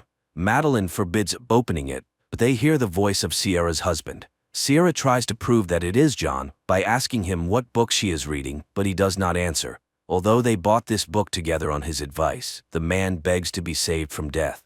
Ciara asks to look into the camera, but when he leans towards it, something drags him into the forest. Immediately there is a knock on the mirror stronger than ever before. Madeline stands in front of the people, as if shielding them, and the knocking stops. In the morning, Madeline throws the bicycle into the burrow, demanding that they no longer break the rules. Later, Minna recalls her sister and mother, who invited the girls for a car ride. The weather was beautiful and Minna opened the window. Her mother asked her to close it because the wind was bothering her, but Mina didn't listen, mimicking her mother, who got distracted from the road. The tragedy happened, for which Mina still feels guilty. Winter soon arrived. The days grew shorter, the nights colder, and food became increasingly scarce. Quarrels began to flare up among the cabin's inhabitants. One day, Sierra left for the forest. Mina caught up with her, and she confessed that she felt John was real. She runs to the house from where Daniel's screams are heard, angry with Madeline and Mina, refusing to let them inside. The women hide under a tree and soon see lanky, spider-like monsters emerging from the forest, approaching the cabin window, and making terrible shrill noises. The watchers stare at Daniel and Sierra while Mina and Madeline wait for them to leave so they can return to the cabin. When they do, the women rush to the door and beg to be let in. Daniel refuses, and then Mina tells him about her guilt towards her mother. She asks him to understand that he will suffer all his life, realizing that he is responsible for the death of people. The doors open. The four of them immediately stand in front of the mirror, hoping to convince the watchers that they are in place. Madeline admits that she tried to protect them from certain things. She used to teach history and mythology, and unlike them, came here voluntarily. Only here did she realize how dangerous this place was. Once she hunted alone and saw herself at sunset. Not an exact copy, but very similar. The Watchers are an ancient species with many names: changelings, winged ones, fairies. They study people to impersonate them, and they will never let them leave. Knocks and the voices of the cabin's inhabitants are heard outside. Then Daniel finds a hatch in the floor, which they didn't even know existed. Descending, they discover a well-fortified and equipped living space filled with food and equipment. Mina turns on an old computer, and a video recording shows the face of the professor, whose real name was Rory Kilmartin. He was the first to study the Watchers and tried to learn about their origins. In 1979, the scientist found this place, which he called Wonderlamp. Every evening, the Watchers came to his window and studied him. For many years before this, the professor's colleagues laughed at him, not believing his tales. Then he built this bunker, using the labor of men from nearby remote villages. He chose the lonely or those with bad habits so that their disappearance would not attract much attention, as every evening he convinced them to have dinner outdoors. Hiding inside, he watched the Watchers deal with them. Thus this bunker was built on blood. One day, a Watcher appeared before him in the form of a girl with red hair. She was very different from the others, as if she were unique and looked curious and harmless. That's when he realized that if he unlocked the secrets of the fairies, he might even conquer death. He did the impossible, lured this girl into a cage and began experiments on communication, trying to befriend her. She changed form, sometimes turning into a frightening creature with long arms, but seemed to listen to him. Gradually, she became close and understandable to him, but now the professor realized he had achieved nothing significant and was ready to end his life. He hid a boat by the river, and this is the only way out. Just follow the birds. He asked the survivor to go to his university office and destroy all the documents found there, and now he will go to her and stay here forever. In the last recording, they see Kilmartin climbing up. Gunshots are heard, and then all is quiet. Realizing that this is their last night in the forest, Sierra turns on the music and invites Daniel to dance, but he seems upset about leaving. He says his family is dysfunctional, and he has nowhere to return to. Then the girl offers to let him stay with her for a while until they find him a good occupation and place to live, as they have become good friends. In the morning, the group sets out to escape, guided by the signs and Mina's parrot, whom she asked to lead them. Soon they reach a massive stone disc in the ground, covering the entrance to a huge tunnel. Madeline explains that this is where the last representatives of the ancient fairy race were locked up, who were once very friendly with humans. After many centuries, they managed to surface, but now the friendship has turned into hatred. They stay here because they are held by magic, so they need to run far away. They walk all day. Dusk falls, but there is no river or boat in sight. It starts raining, and they fall into despair when they see huge flocks of birds flying in one direction. They run after them and reach the river. The women rush to the boat when Daniel hears screams behind him and sees John. He returns for him, rejoicing that the man survived, but it turns out to be a changeling. The women scream, begging Daniel to run, but he doesn't hear and dies at the hands of the Watcher, who then takes on his form while Madeline, Mina, and Sierra sail down the river. The women wake up in the boat and see that they have returned to civilization. They stop a bus and ride to the city, listening to music and only now realizing that it's over. Later, Mina goes to the university where Kilmartin worked, posing as his niece to enter his office and fulfill his last request. There, she finds more documents, photos, and a recording in which he discusses the fairies and the fact that there are still half-blood children in the world. Mina finds a stack of photos and, looking at them, seems very surprised. In the evening, Mina goes to Sayara's house, showing a photo of Madeline from the professor's belongings, explaining that it is his wife who died several years ago. So the Madeline they lived with in the cabin was a special fairy capable of moving during the day. It was she whom Kilmartin caught. He couldn't kill her, and she took on Madeline's form to return to civilization. Then a car pulls up to the house, and the real Ciara gets out, while the one she's talking to is actually a fairy. Realizing she has been exposed, the fairy knocks Mina out and changes shape again, turning into Daniel. They just want to live like other species. But due to human hatred, they are forced to stay underground. The fairy turns into Kilmartin and goes to Mina. In the house, the fairy transforms into her and prepares to kill the girl. But Mina says that there are others like her somewhere because she is half human and acknowledges that it was unfair of humans to banish the fairies from their world. The fairy softens and spreads her wings, admitting that Mina might be right, and she flies away. Mina revives Ciara. Later, she reunites with her twin sister Lucy, finally forgiving herself for their mother's death. She tells her about her experience, admitting that she still sees Madeline appearing in the forms of other people.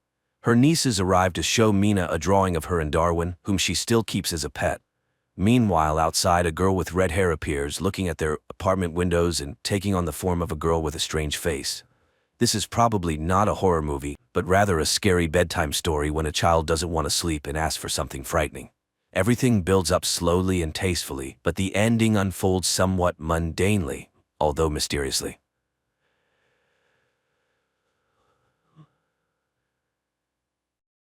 In a cabin in the middle of the forests of North Carolina, two people live, a woman named Nydia and her blind son Solomon. The only thing left from the father, a hunter, is an audio recording where he explains to the boy that they were forced to move to this place in the hope that his mother would be able to heal. But the hope was in vain. Nydia's condition only worsened. On that day, the mother calls her son to check the traps. Before leaving the house, the boy habitually ties a rope to his belt, the other end of which is attached to the porch. This measure is necessary so that the child can always find his way home, and so that the mother knows in which direction to look for him if something happens. The woman teaches Solomon how to set and find traps for animals, and approves of how quickly he learns. Later, she shows him how to properly skin animals without damaging the fur, which can then be used to make clothing. One day, the curious boy catches an insect and traps it in a jar, only to be saddened when he notices that the beetle no longer makes any sound. The mother explains that living creatures cannot survive like this. They need air, food, and water. One day, the woman suggests that the child go fishing to celebrate the birthday of his deceased father, who loved this activity and always took Solomon with him. Afterward, she plans to bake a cake, which excites the boy. The pair head to the river. Suddenly, Solomon notes that all the animals and birds seem to have disappeared, and a ringing silence surrounds them. The woman, who also notices this, jokes that they were scared of the boy and warned the fish in the river. The boy relaxes, but the unpleasant feeling remains in his soul. Sitting by the shore, he suddenly asks questions about death. Nydia is surprised but explains that death is simply a change of existence, like a chrysalis turning into a butterfly. Life continues but in a different form. But why is Solomon interested in this? After all, he is young, full of energy, and will live for a long time. After sitting by the shore with their fishing rods and not getting a bite, the woman suggests that the boy dig up some worms. He happily agrees and ventures deeper into the forest. The boy finds some worms near a rotten tree and feels an iron chain under the leaves. But as soon as he tries to pull it to find out where it leads, the mother arrives, sensing something suspicious in the forest. She praises her son for finding the worms, but suggests they finish fishing for the day. The pair return home, where the mother tends to the household chores, the garden and the goat, which provides them with milk. Solomon helps dig up root vegetables. The mother praises her son for his help, hiding that she feels worse and worse. In the evening, she bakes the promised cake and suggests that her son sing the traditional song, but the boy doesn't like it. Then Nydia offers to let him blow out the candle on the cake in front of him, and Solomon fulfills the request, but he refuses to share his wish, believing it won't come true if he does. At night, the mother plays an audio recording she and the boy's father made for little Solomon. They tell a story about a little goat that once ran into the forest where a terrible monster lived. The parents loved their little goat very much and were inconsolable, but the goat, seeing the monster, managed to escape and return home, bringing great joy to his mother and father. They hugged him, and he promised never to return to the dark forest again. After listening to the story again, Solomon again raises the question of death, as he didn't understand his mother's earlier explanation. Then Nydia tells him about faith. However, the boy barely understands and declares that he believes in his mother above all else. The years pass, but one day the mother disappears, leaving the boy only a recording of her voice, in which she says goodbye to her son and reminds him of the 3 main rules of their life. He must always share with the forest everything he gets from it, half for him, half for the forest. The second rule, when he feels down and ready to give up, he must sing their song. And the third rule, he must never take off the rope. Time passes. Solomon becomes a teenager. He has fully adapted to life alone, hunting, fishing, chopping wood, and checking traps on his own. When he feels particularly sad, he listens to the tapes with the voices of his loved ones.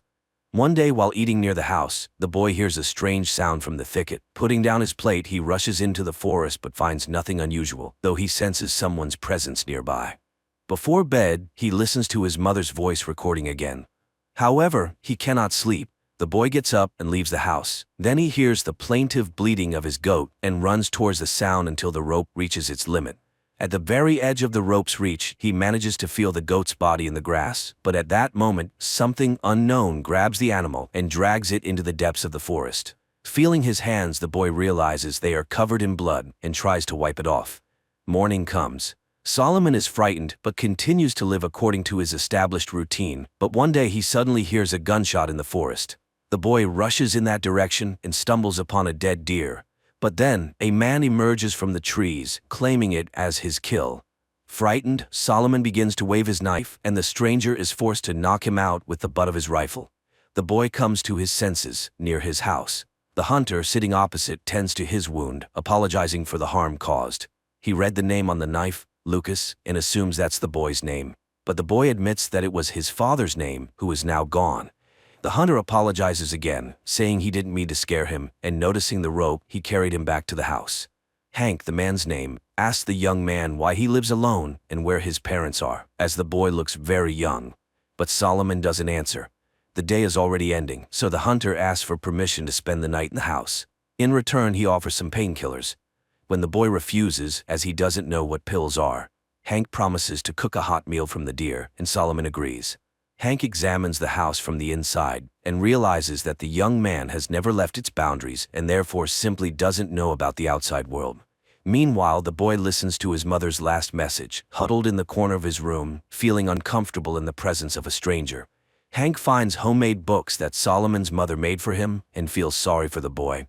He behaves kindly and generously offers the young man the soup he prepared. He again offers to help the boy, saying he can guide him to people and help him settle into the big world. But Solomon refuses, which Hank attributes to his deep love for home, lamenting that he himself doesn't have one. He again asks about the parents, saying the boy looks a lot like the woman in the photo, perhaps that is his mother. After dinner, they go to bed, though Solomon doesn't part with his knife, but realizing that Hank poses no threat, he finally lies down. However, in the middle of the night, both are awakened by a loud and terrifying sound, similar to the roar of an unknown animal. Hank, armed with a flashlight and rifle, goes outside to check what's happening. It's quiet around the house, and the man heads into the forest. Soon he finds blood traces at the base of a tree and realizes that some animal has died there. On the tree itself there are bloody marks, and the bark is scraped off. Stopping, Hank surveys the area through his scope and notices something suspicious in the bushes. He fires, but the creature leaps from behind the tree with a terrifying roar and charges at him. Realizing he missed, the hunter runs. Reaching the house, he sees Solomon in some sort of trance. The boy just sways from side to side, humming a tune to himself, and doesn't respond to the man's questions.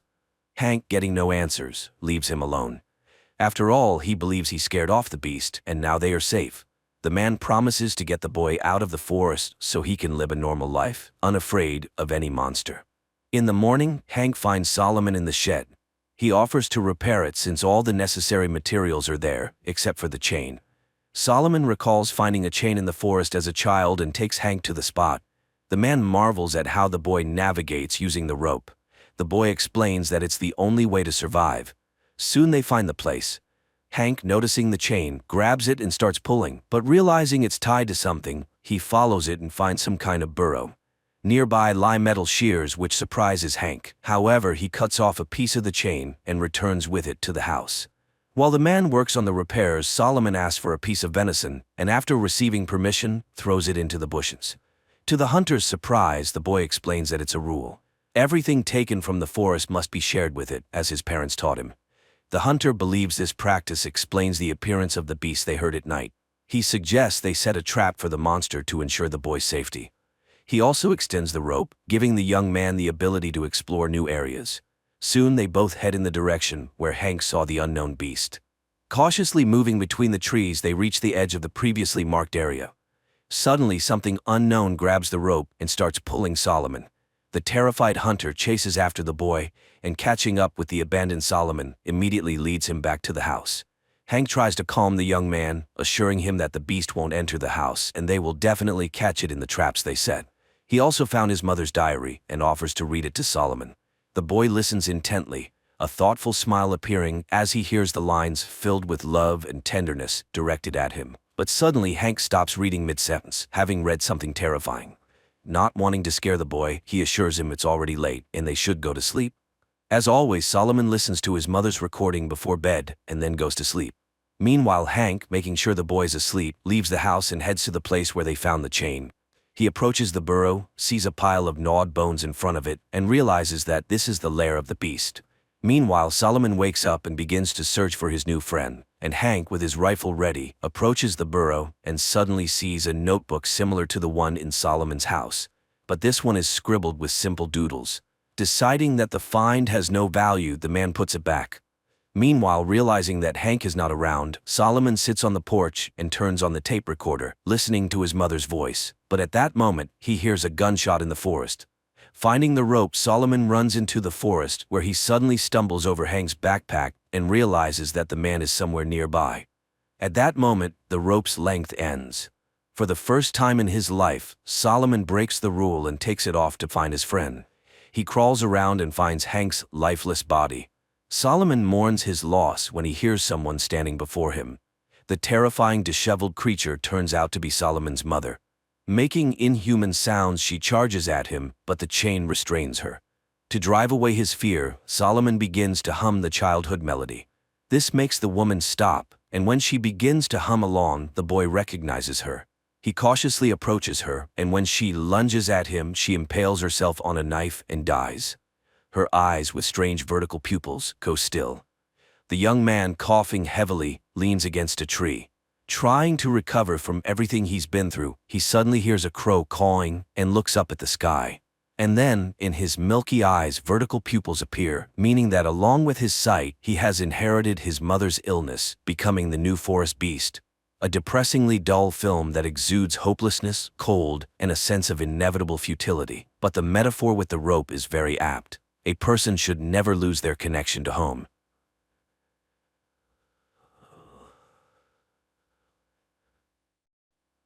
After a young priest arrives on an isolated island, supernatural events, incredible miracles, and frightening omens begin to occur. And it turns out that all of this is caused by the blood of an angel, which turns people who drink it into demons. Riley Flynn looks in horror at the girl hit by his car. The man realizes he is guilty because he was drunk, but there is nothing he can do about it. Later, the man freely admits his guilt and goes to prison, where every night before going to sleep he sees the girl he killed. 4 years have passed. Riley's mother, Annie, eagerly awaits his son's arrival in his homeland, a fishing village on Crockett Island off the coast of Washington state, and raises her youngest son, Warren, forbidding him to go to the peat bogs. But the boy wouldn't listen to her lecturing, and having met his friends, he goes to the forbidden place because no one will prevent the young people there from trying illegal substances and having a great time. They buy the stuff from a local dealer and go to the peat bogs. On the way, the guys stop at the house where Lisa lives. The girl cannot walk. She refuses the offered treat, and the trio goes on their way. At this time, a young man with a huge box locked with padlocks enters the door of the local priest's house. The boys get into a boat and make their way to the far shore of the island. It's already dark, so when they hear a sound of huge wings, the boys mistake them for a giant heron taking off. The peat bogs are also teeming with stray cats that were brought here from the mainland, and they feed on old remains because up until the 1920s people buried their dead right in the yards, and now when the peat bogs get flooded, those remains resurface. Warren knows this because after storms all this creepiness washes ashore where their house stands. The boys settle in their usual spot and after taking some revelatory substances start telling tales about local ghosts. At that moment loud cat cries are heard from the bushes and Warren, shining his flashlight in that direction, sees two burning eyes following them, but they immediately disappear and the boy forgets about the incident. In the morning, Riley arrives on the island. Annie meets her son and apologizes for his father and younger brother who could not meet him because they were out fishing. Meanwhile, the ferry is met by a zealous parishioner, Bev Keane, who is concerned about the long absence of Father Pruitt, but the priest is not on the ferry. Meanwhile, teacher Erin Grin undergoes an ultrasound examination of the unborn child and the doctor assures her that there is nothing wrong with the baby. The women pay attention to Riley, from which they are distracted by the appearance of the doctor's elderly mother who suffers from dementia. Annie introduces her son to the new sheriff and the latter greets the boy. The sheriff then wakes up the only detainee, local alcoholic Joe, who came running in the night screaming that a huge albatross was chasing him. The sheriff releases sobered up Joe and he walks out to his dog who has been waiting for his master at the exit all night. Bev, who is passing by, is indignant. The dog is dangerous, it could attack, but they don't listen to her. Meanwhile, Riley and Annie reach their house. The woman shares her problems. There has been an oil spill accident and now fishermen can only catch fish according to their quota. Naturally, this causes money problems. Previously, hundreds of families lived on the island, but now there are only dozens left. In the meantime, there is a meeting at the school because a storm is coming to the island very soon and it is necessary to make sure the shelter is ready. The new sheriff calls for it to be equipped in the school, but Bev objects. Everything has been ready in the church for a long time and there is no need to change anything. All members of the Flynn family finally get together for dinner. Riley informs them that he has to travel to the mainland to check in with the Alcoholics Anonymous, which is one of the conditions for his release. Warren talks about the new teacher, a daughter of an ex. Riley perks up. Is Erin really back on the island? And learns of her pregnancy. Annie announces that their old priest, Father Pruitt, has made the trip to the Holy Land, despite his age-related problems. Warren serves as an altar boy and is aware of the pastor's forgetfulness. Riley disappoints his parents. He has no intention of going to church, which incurs the wrath of his father, a devout Catholic. Meanwhile, Bev notices a light in the windows of Pruitt's house and upon entering stares in surprise at the man who meets her. And in the shoreline thickets, attacks on the cats begin to occur. Before going to bed, the father tells Riley that after what happened to him, Annie goes to church every day and prays for him. He asks the boy to at least sit in the pew for it is very important to his mother. At this time, the new sheriff and his son perform namaz before going to bed. The doctor catches the mother trying to climb to the second floor, and Riley sees Warren climb out the window to go to his friends. At night, Riley as usual sees recurrent dreams of the dead girl and of himself sitting in the boat. The dawn is breaking. The altar workers are preparing for the upcoming church service and notice that the wine bowls are already full. The congregation takes their seats. Bev opens the service, people sing hymns while the new priest enters the room. Paul Hill has been sent to replace Father Pruitt, who has left and is hospitalized on the mainland. Paul conducts the service and administers communion to the faithful except for Riley, who has refused to do so. The new priest calls all the parishioners by name, explaining this by Pruitt's stories. Riley decides to accompany Erin, and the young people reminisce about their past encounters and talk about their experiences. They both vowed not to go back, but nevertheless they are on the island again. Riley lost everything after the accident and Erin is separated from her husband. The man admits that he read all about different religions while he was in prison because he hoped to find God but ended up being an atheist. And here he is of no use to anyone and doesn't know how to move on. In the evening, the storm comes to the island and Riley sees what looks like Father Pruitt walking along the beach, but when he goes out to look, he finds no one. And in the morning, people find hundreds of dead cats on the beach. The citizens cannot determine the cause of death of these animals, although the sheriff suggests some kind of disease, until he discovers that there is not a drop of blood in their bodies. Riley admits to seeing Monsignor Pruitt at night, but nobody believes him. Later, the man travels to the mainland while Father Paul holds a service, but the church is almost empty. Of the regular parishioners, there's only Lisa, the mayor's paralyzed daughter. The priest gives her communion, then walks her home and learns that the girl's mutilation is the result of an accidental shooting by drunk Joe. In the meantime, Erin catches Bev in the storeroom, from where the woman takes a box of poison intending to poison the rats, which have become too numerous. And Father Paul comes to Dr. Sarah's house to administer communion to her sick mother. The elderly woman calls him by the name of Pruitt, which her daughter believes is a symptom of the developing dementia. Back on the island, Riley speaks to Erin. It becomes clear that the two were romantically involved in their early youth, and Annie suddenly notices that her eyesight has improved considerably. In the morning, Father Paul meets his flock at Ash Wednesday, the beginning of Easter Lent. He gives an inspiring speech about the rebirth of the island and the first disciples of Christ, the fishermen, and he reminds them, man must remember that he is dust, and to dust he shall return. After the blessing, the residents gather for the feast. Riley speaks to the priest and again recalls Father Pruitt. He is convinced his eyes did not betray him that night. It was Father Pruitt. Father Paul suggests starting an Alcoholics Anonymous group on the island so that Riley doesn't have to travel so far, especially since there are others here suffering from this evil. The fun is interrupted by an unpleasant incident. Joe's dog dies after eating food off the ground. A new morning arrives. Riley goes out fishing with his father because the father has a bad back. Meanwhile, the sheriff goes to the school pantry where Bev confesses that she left poison in some parts of the island and the dog really could have died from it. But it was unintentional and anyone could have taken the poison. In the evening, Riley visits Father Paul and reveals that Bev has extorted donations for the church from the parishioners after convincing them to accept an agreement with the oil company that poisoned the waters of the bay and to receive generous compensation. And it's the same story everywhere else in the world. Villages are getting poorer and churches are getting more luxurious. The father reminds Riley that he was once a believer, and the boy expresses his contempt for the doctrine of good deity because the idea that suffering leads to purification is appalling. At night, Erin sees a mysterious creature near her house and noticing the bloody discharge rushes to the doctor. But Sarah reassures the woman there is nothing wrong with her baby. Later, she has to convince the frightened mother that she just imagined a face in the window. Meanwhile, the dealer passing by an empty house hears strange noises inside. He walks through the door and is attacked.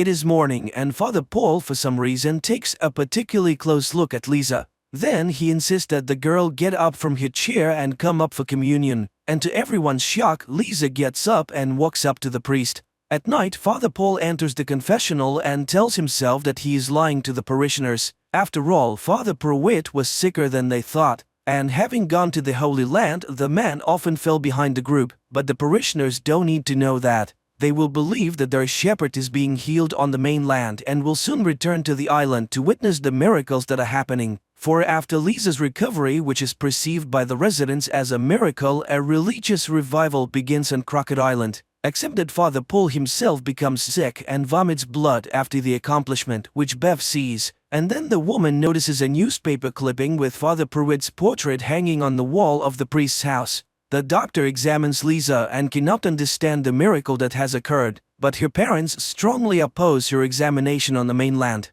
And later, the woman finds her mother on the second floor of the house, to which she climbed on her own, although she has not been able to walk for a long time. Meanwhile, suffering people begin to converge on the church, which pleases Bev immensely but displeases Father Paul. He doesn't need the publicity, especially since many, including Riley, think it's a misdiagnosis by doctors. But that same evening, a miracle happens to his father. The man suddenly stops having back pain and even asks his wife to dance. At this time, Lisa summons Warren and the couple runs off to have fun, and Riley goes to Erin. More and more parishioners come to the morning mass, and one day Warren catches Father Paul pouring some kind of liquid into the wine, and during the sermon the priest suddenly collapses without feeling. The story shifts to the time of Father Paul's confession, in which he tells the true story of Monsignor Pruitt. After a visit to Jerusalem near Damascus, he was caught in a sandstorm and took refuge in ancient ruins. This is where Father Paul comes to his senses. He is examined by Sarah, though the man is against any intervention. Meanwhile, the sheriff finds a Bible in his son Ali's possession, and Lisa visits Joe and confesses that she hated him for years for stealing her future, but eventually forgives him. That same day at the school assembly, the sheriff tries unsuccessfully to convince Bev to stop handing out the Bibles to public school students. Later, Erin confesses that she's intimidated by Bev's confidence in her rightness, and Riley shares with her Father Paul's assignment to write penitential letters to loved ones. That same evening, Sarah's mother begins to speak quite sensibly, much to the doctor's surprise. And touched by Lisa's forgiveness, Joe decides to attend the Alcoholics Anonymous meeting with Riley and Father Paul because he intends to change his life. The men go home and Joe confesses that he recently buried his sister on the mainland. That same evening, Ali asks for his father's permission to attend the mass. The kid is interested in everything that happens in the church, but the sheriff is against it. They are Muslims. Ali reminds him it's his father's decision, not his. But the father recalls how his dying wife praised Allah until the very last moment.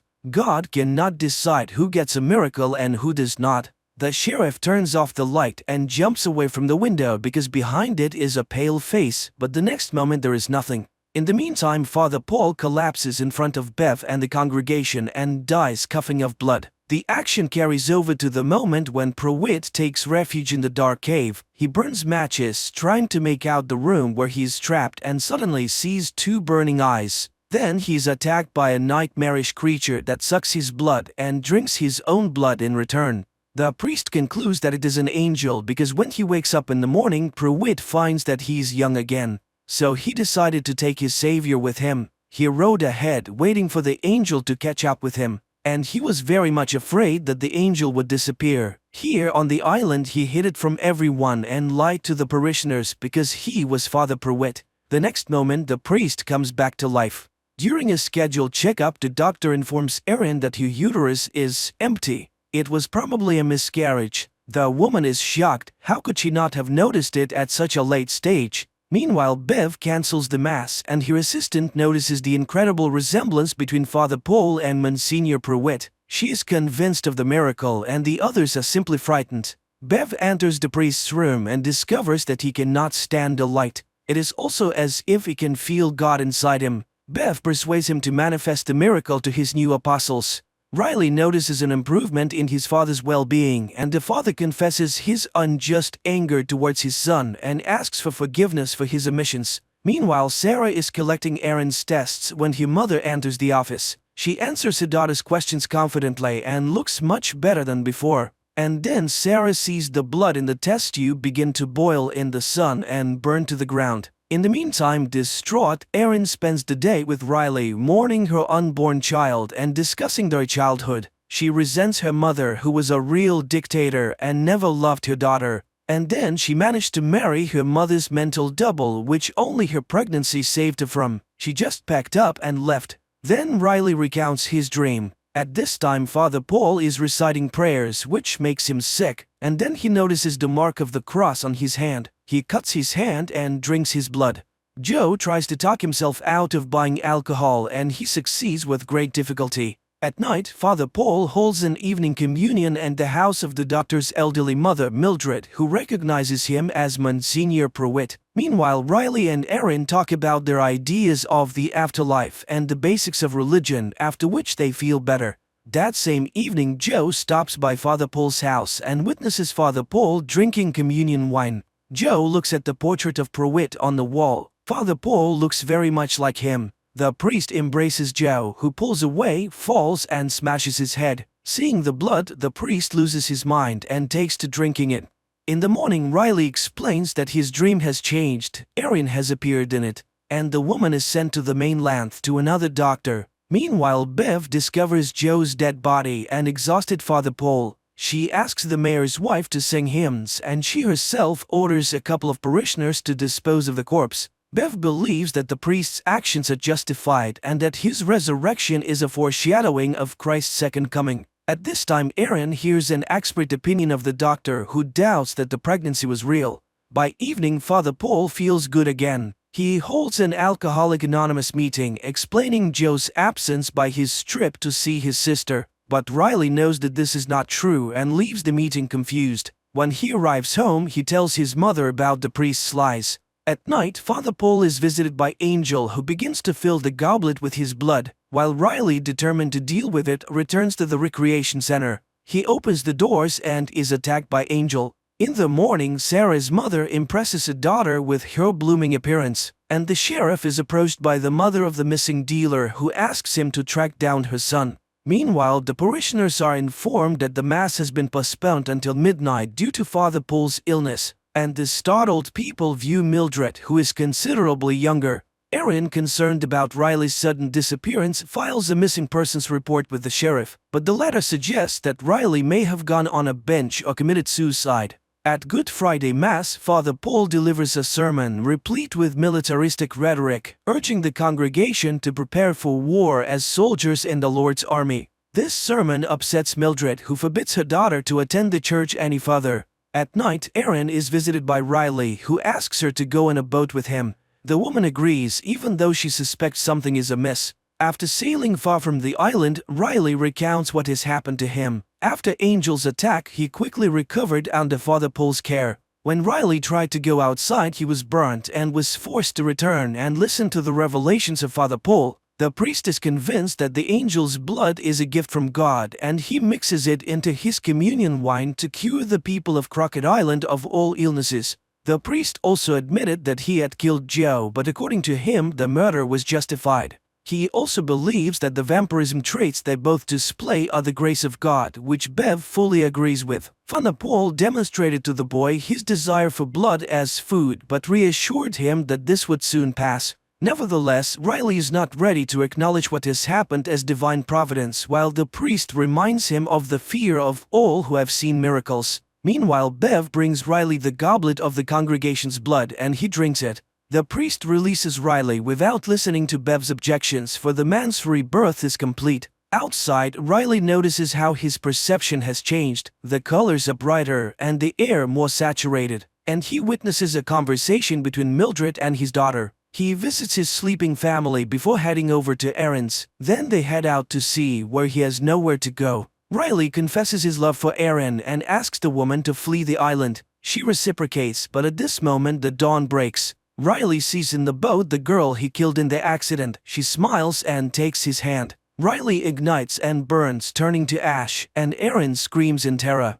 The relatives find Riley's letters while Erin returns to the island and tells Sarah about what is happening in the city. The doctor shows how her blood samples are vaporized by the sunlight and shows rejuvenated Mildred. At this time, Paul confesses to Bev that he senses Riley's death, but the woman reassures him that the boy, having received a great gift, has chosen his own path. She reminds him of Judah, who is also part of God's plan. Sarah shares with Erin and Mildred her theory that Father Paul is spreading a miracle-creating virus through communion wine. This would also explain the missing pregnancy. After all, it is a foreign element in the body which the virus has decided to deal with dramatically. At this time, Ben brings his son's letters to Father Paul. He senses that something bad has happened. One of the letters is addressed to his father, and Ben asks him to give it to the Monsignor. After Ben leaves, Paul opens the letter and receives a quote, a reminder that they are all ashes, and to dust they shall return.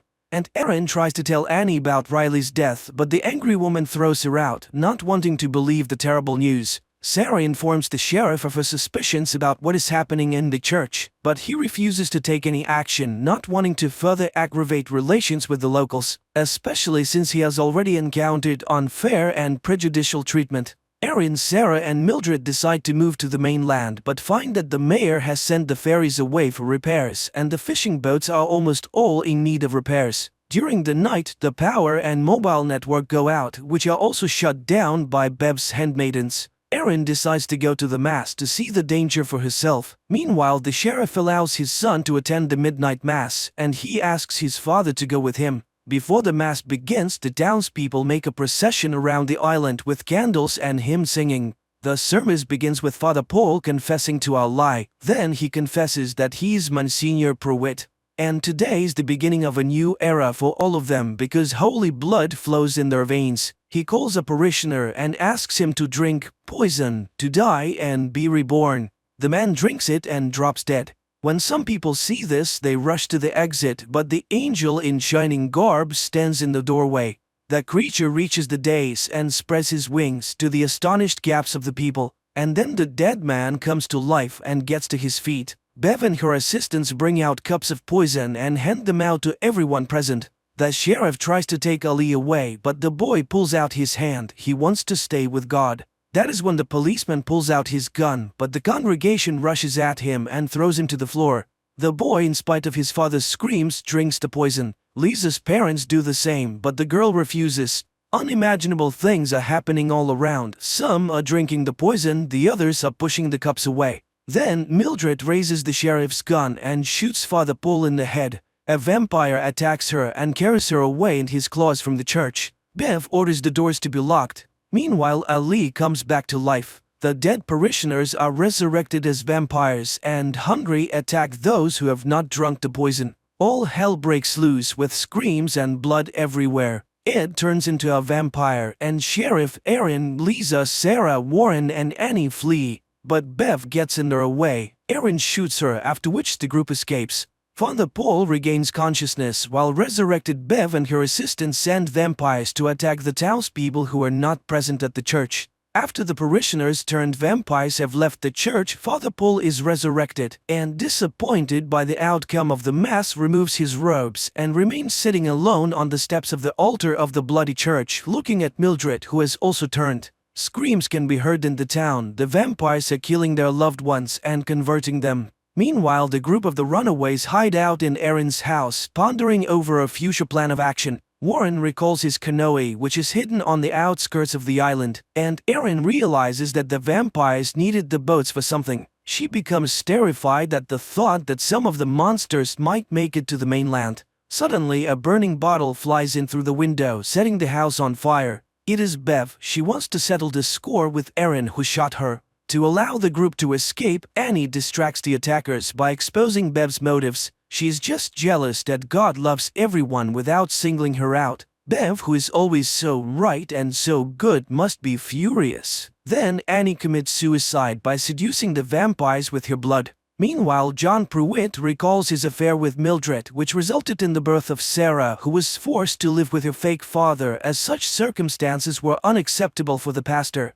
The priest admits that the main reason for bringing Angel to the island was his desire to cure Mildred and live in peace with her and his daughter as a full family. The survivors decide to split up. The adults go to burn the boats prepared by the vampires to leave for the mainland to spread vampirism, while Lisa and Warren flee toward the peat bogs where the younger Flynn's canoe is stored. Along the way, they encounter other vampires more than once, attacking innocent people who have not attended the midnight mass.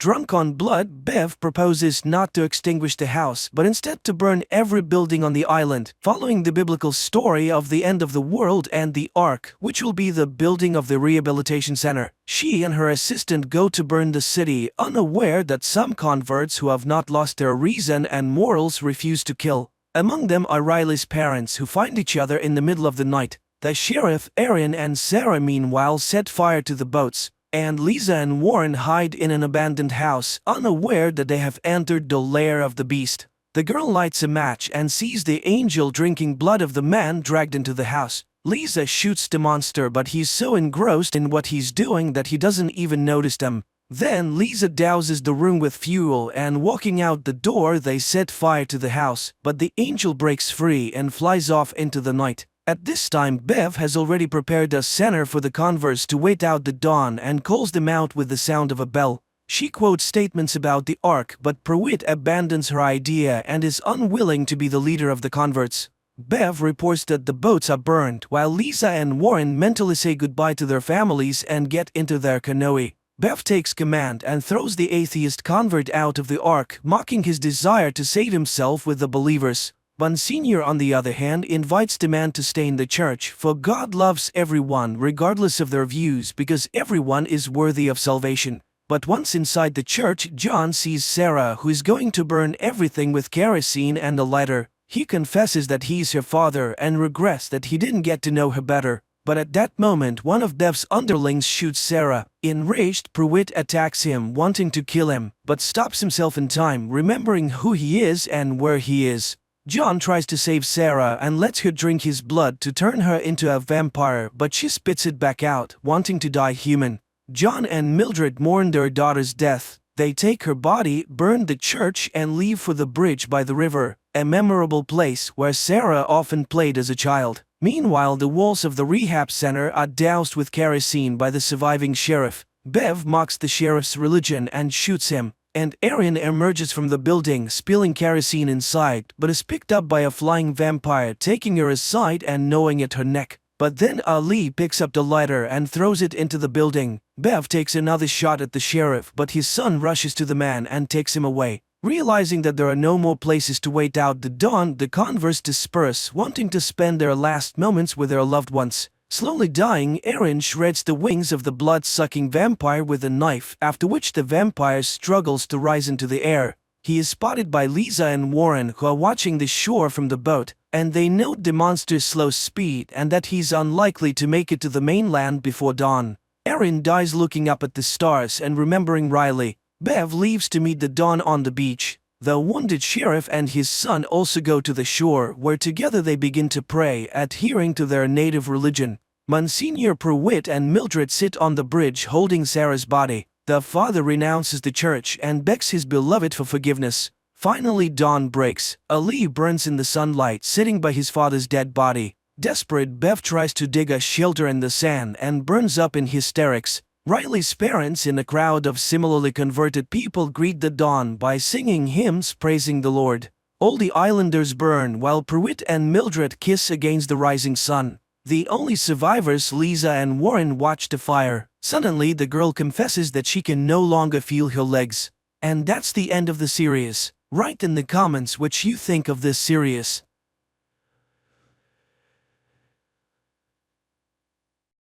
Spiderhead is an ultra-modern prison that resembles more of a hotel. This is science, Jeff.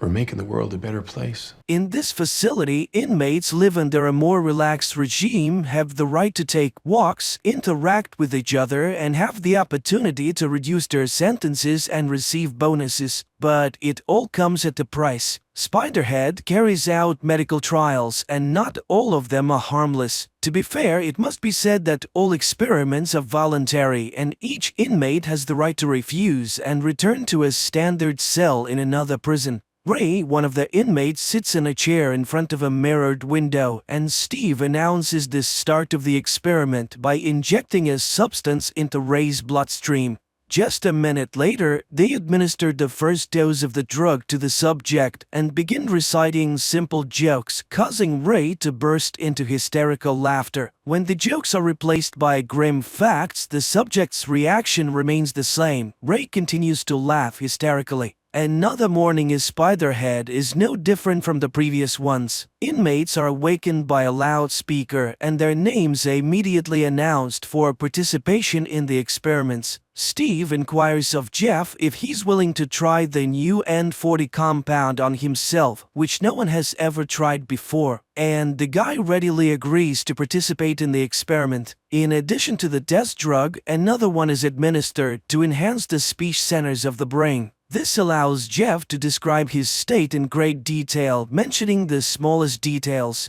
Returning to the Spiderhead compound, Jeff meets Lizzie and tells her about his walk today. Unfortunately, he can't recount everything he saw because after taking the substance that enhances vocabulary, a side effect occurs. Jeff can't say even a few words. The only thing the guy remembers is that everything that surrounded him during the experiment, whether it was flowers or factory pipes, elicited the strongest feelings of love and admiration in him. In the evening, while sitting in bed, Jeff recalls how he ended up in prison. He and his friend decided to go for a joyride at the party, and the intoxicated Jeff took the wheel. The next day, the N40 trials, now called Cupid, continue, but this time Jeff is not alone. Heather, a bold girl who changes her mind about her partner after just a few seconds of drug administration, is invited to join him. The couple's conversation lasts only a few seconds before they cannot resist and engage in intimacy. They don't care that they're being observed and filmed, as the substance completely disconnects their minds from their internal barriers. The process concludes with the young people confessing their love for each other, which delights Steve, and he instructs his partner Mark to closely monitor the subjects to see how they behave when the effects of the substance wear off. The couple feels awkward after what happened and tries not to talk to anyone about it. Jeff continues to spend his free time with Lizzie, not telling her about what happened during the experiments, and he avoids encounters with Heather. The next day, they administered the same Cupid to Jeff, but this time in a double dose, and instead of Heather, an older woman is in the room, whom sober Jeff looks at with disgust. However, as soon as the substance enters his bloodstream, he engages in love with her. After this experiment, Jeff asks Mark to remove him from the kitchen where they work together with Lizzie because he feels uncomfortable continuing to interact with his girlfriend. Steve brings Jeff into the laboratory, but this time he is on the other side of the glass. Steve shows Jeff that both of his previous partners are in the experiment room. The supervisor offers Jeff the choice of which girl he is willing to administer the substance that induces intense fear and pain to, but Jeff cannot choose. He is indifferent to both of the girls and he cannot wish harm upon them. In the end, they simply release the girls, canceling the experiment. Having the right to another Friday walk, Jeff calls his girlfriend who was with him on the night of the accident, but once again he only gets the voicemail. In the evening, Jeff spends time with Lizzie, arranging a small Christmas surprise for her. When Jeff finds himself in the familiar chair in the laboratory, he sees Rogan in front of him, a massive inmate covered in tattoos.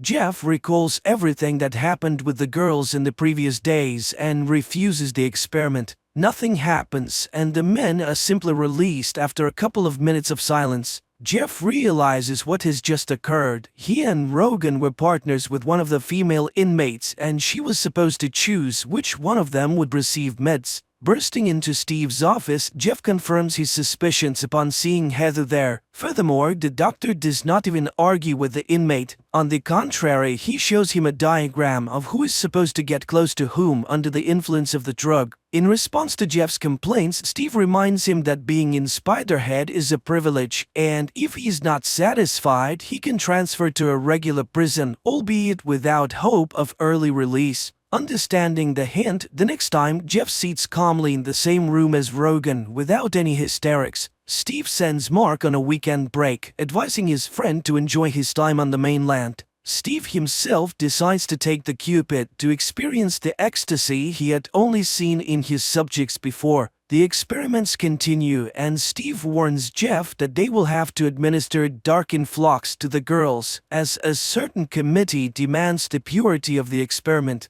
Jeff tries to explain that he does not wish for anyone to experience the effects of this substance regardless of his feelings for the girls. However, Steve remains adamant and reminds Jeff of all the privileges that he enjoys by cooperating with them. Not wanting to go back to a regular prison, Jeff agrees to administer dark influx to Heather. Heather begins to cry and panic, but the management calmly records the data, listening to Jeff's comments, which did not contain any hint of romantic feelings. The experiment's goal is achieved and Steve plans to conclude it, but an error occurs and Heather goes out of control. She gets hold of a sharp object and frees herself from the torment caused by the dark influx. While Steve and Mark are busy with Heather, Jeff notices the lost keys belonging to the supervisor and finds a notebook with records of upcoming experiments and a lottery ticket with the same numbers as the names of the meds being administered. Seeing that Steve is no longer behind the glass, Jeff manages to lock the safe and toss the keys back so that the doctor does not realize that his secret is exposed. Steve warns Mark that if anyone finds out about what happened to Heather and he has to answer for it, he will drag everyone who participated in the experiment down with him.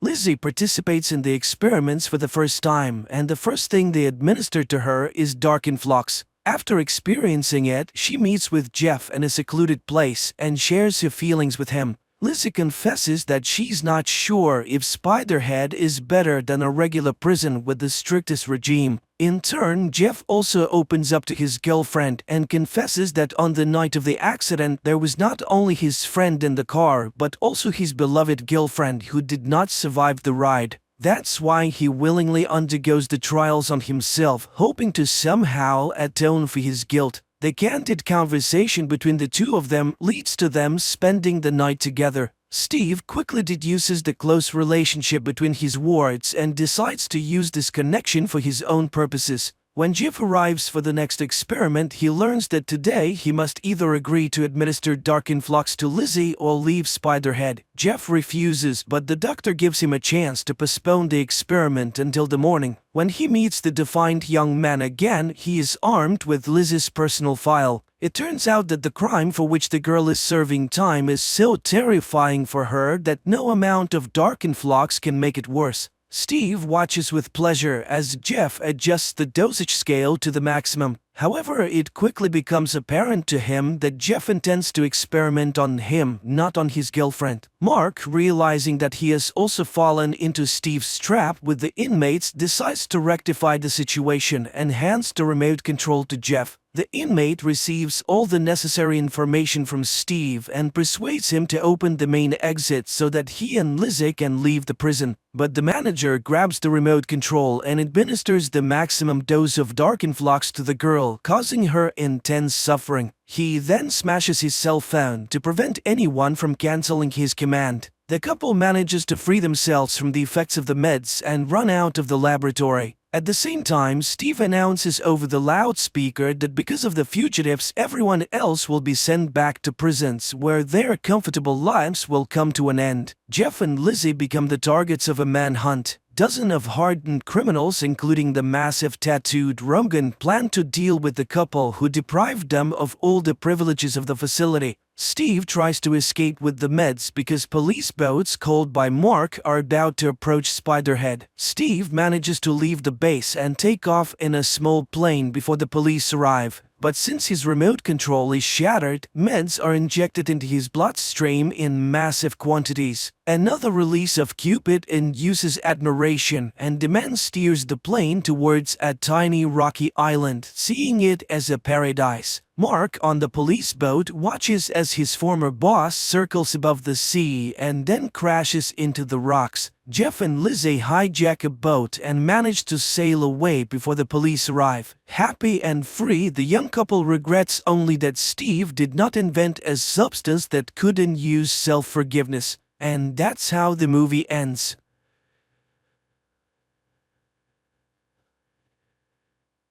Abby and Paul move to a new house in the countryside. They really like the smart home system, including the installed cameras and the reinforced glass. The realtor shows them the master bedroom and bathroom in front of a huge window. However, one room remains unfurnished because it could become a perfect nursery. Paul unpacks boxes, sets up an antique corded phone in the living room, joking it's for when the smart home might break down.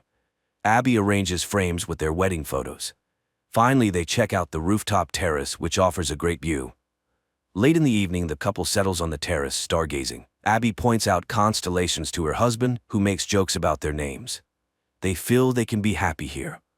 In the morning, Abby goes to work at Integrate Robotics, where she works on creating domestic assistants. Upon entering, she notices footage of her boss's face, who immediately comes down to her and explains it's a new development, real-time imaging or deepfake. He escorts her to the department she will now lead. Later, he invites their family to a party and mentions a gift from the company awaiting at home. In the evening, Abby returns home, where her husband, who again couldn't find suitable work, greets her. They go to the garage where a package for her contains a robot servant her department is working on. Paul dislikes the idea, but Abby convinces him to try living with the service for at least a week. The robot opens its eyes and introduces itself. It's Tim, standing for Technologically Integrated Major Domo. It offers to take over the passwords of home devices and personal mailboxes to save the humans time. But Abby asks to postpone this matter until tomorrow. The robot immediately demonstrates its thoughtfulness by turning on the water in the bathroom remotely. Later, it announces the arrival of a car when Abby goes downstairs, astonishing her husband with her splendid appearance. The couple gets into an autonomous car, although manual control is always an option, and heads to the party. They are greeted by a similar majordomo, and drinks are served by waiters with identical faces. The boss introduces Abby to his guests, who admits her husband is not thrilled about Tim, but the boss praises the product. Tim is smart, elegant, polite, and its charge lasts for 100 years. The robot cannot lie, and knowing the code phrase, it can always be turned off. Returning home, the husband and wife engage in intimacy, eager to have children, but their passion is interrupted by Tim's appearance.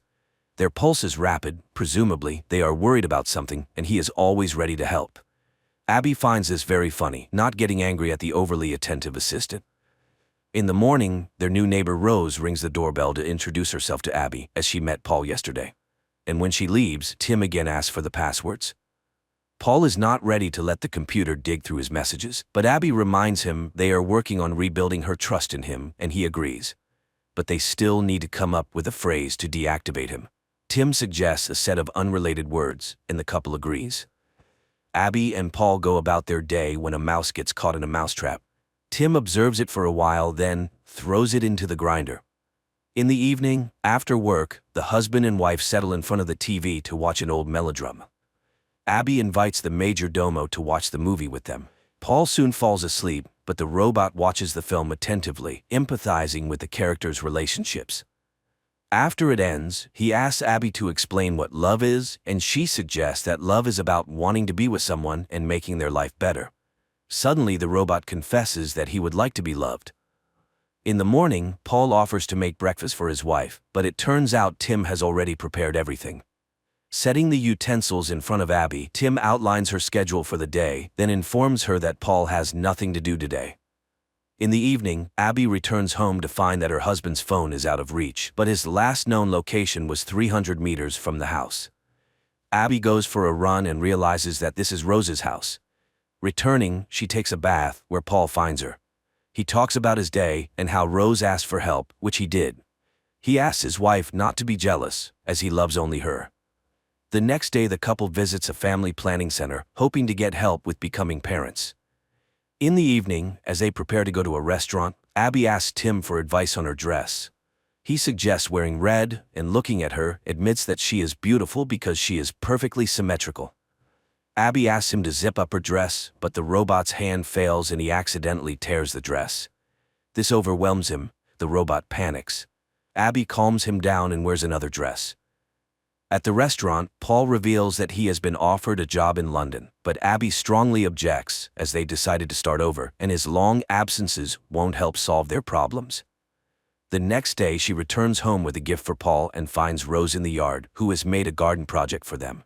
Abby feels jealous, but Paul is very excited about the gifted sweater. Later, Abby remembers she needs to check her test results, but it's too late to call. Tim offers to do it for her, and she hears him speaking to the clinic, in her voice. Abby is amazed, as she did not know about this feature of the assistant, but Tim assures her it's for the convenience of the owners. In the evening, Paul reports that he couldn't find the new sweater, and Tim has been away all day. Then a car pulls up to the porch, and Tim, now dyed brunette, steps out, explaining that Abby prefers brunettes, so he wanted to please her. Seeing Paul's irritation, the robot promises to return to his original appearance. But after the couple leaves, he spends a long time looking at their wedding photo. The next day, Abby achieves the correct functioning of the robot's hand, and the boss demands an update for all models, including those in the homes of his employees. The woman heads home and accidentally meets Rose, who suggests they walk together. Along the way, they stop at a showcase, and Rose points out a medallion in the shape of a flower she likes.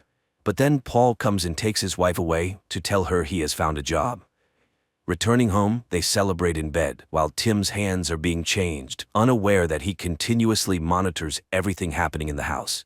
And he hears Paul again asking his wife to hand the robot over to the corporation. Returning, Tim demonstrates his new skills by giving Abby a foot massage, which Paul sees.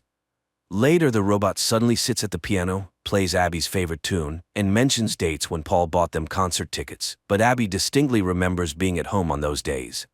Upset, she goes to the bedroom, ignoring her husband's excuses.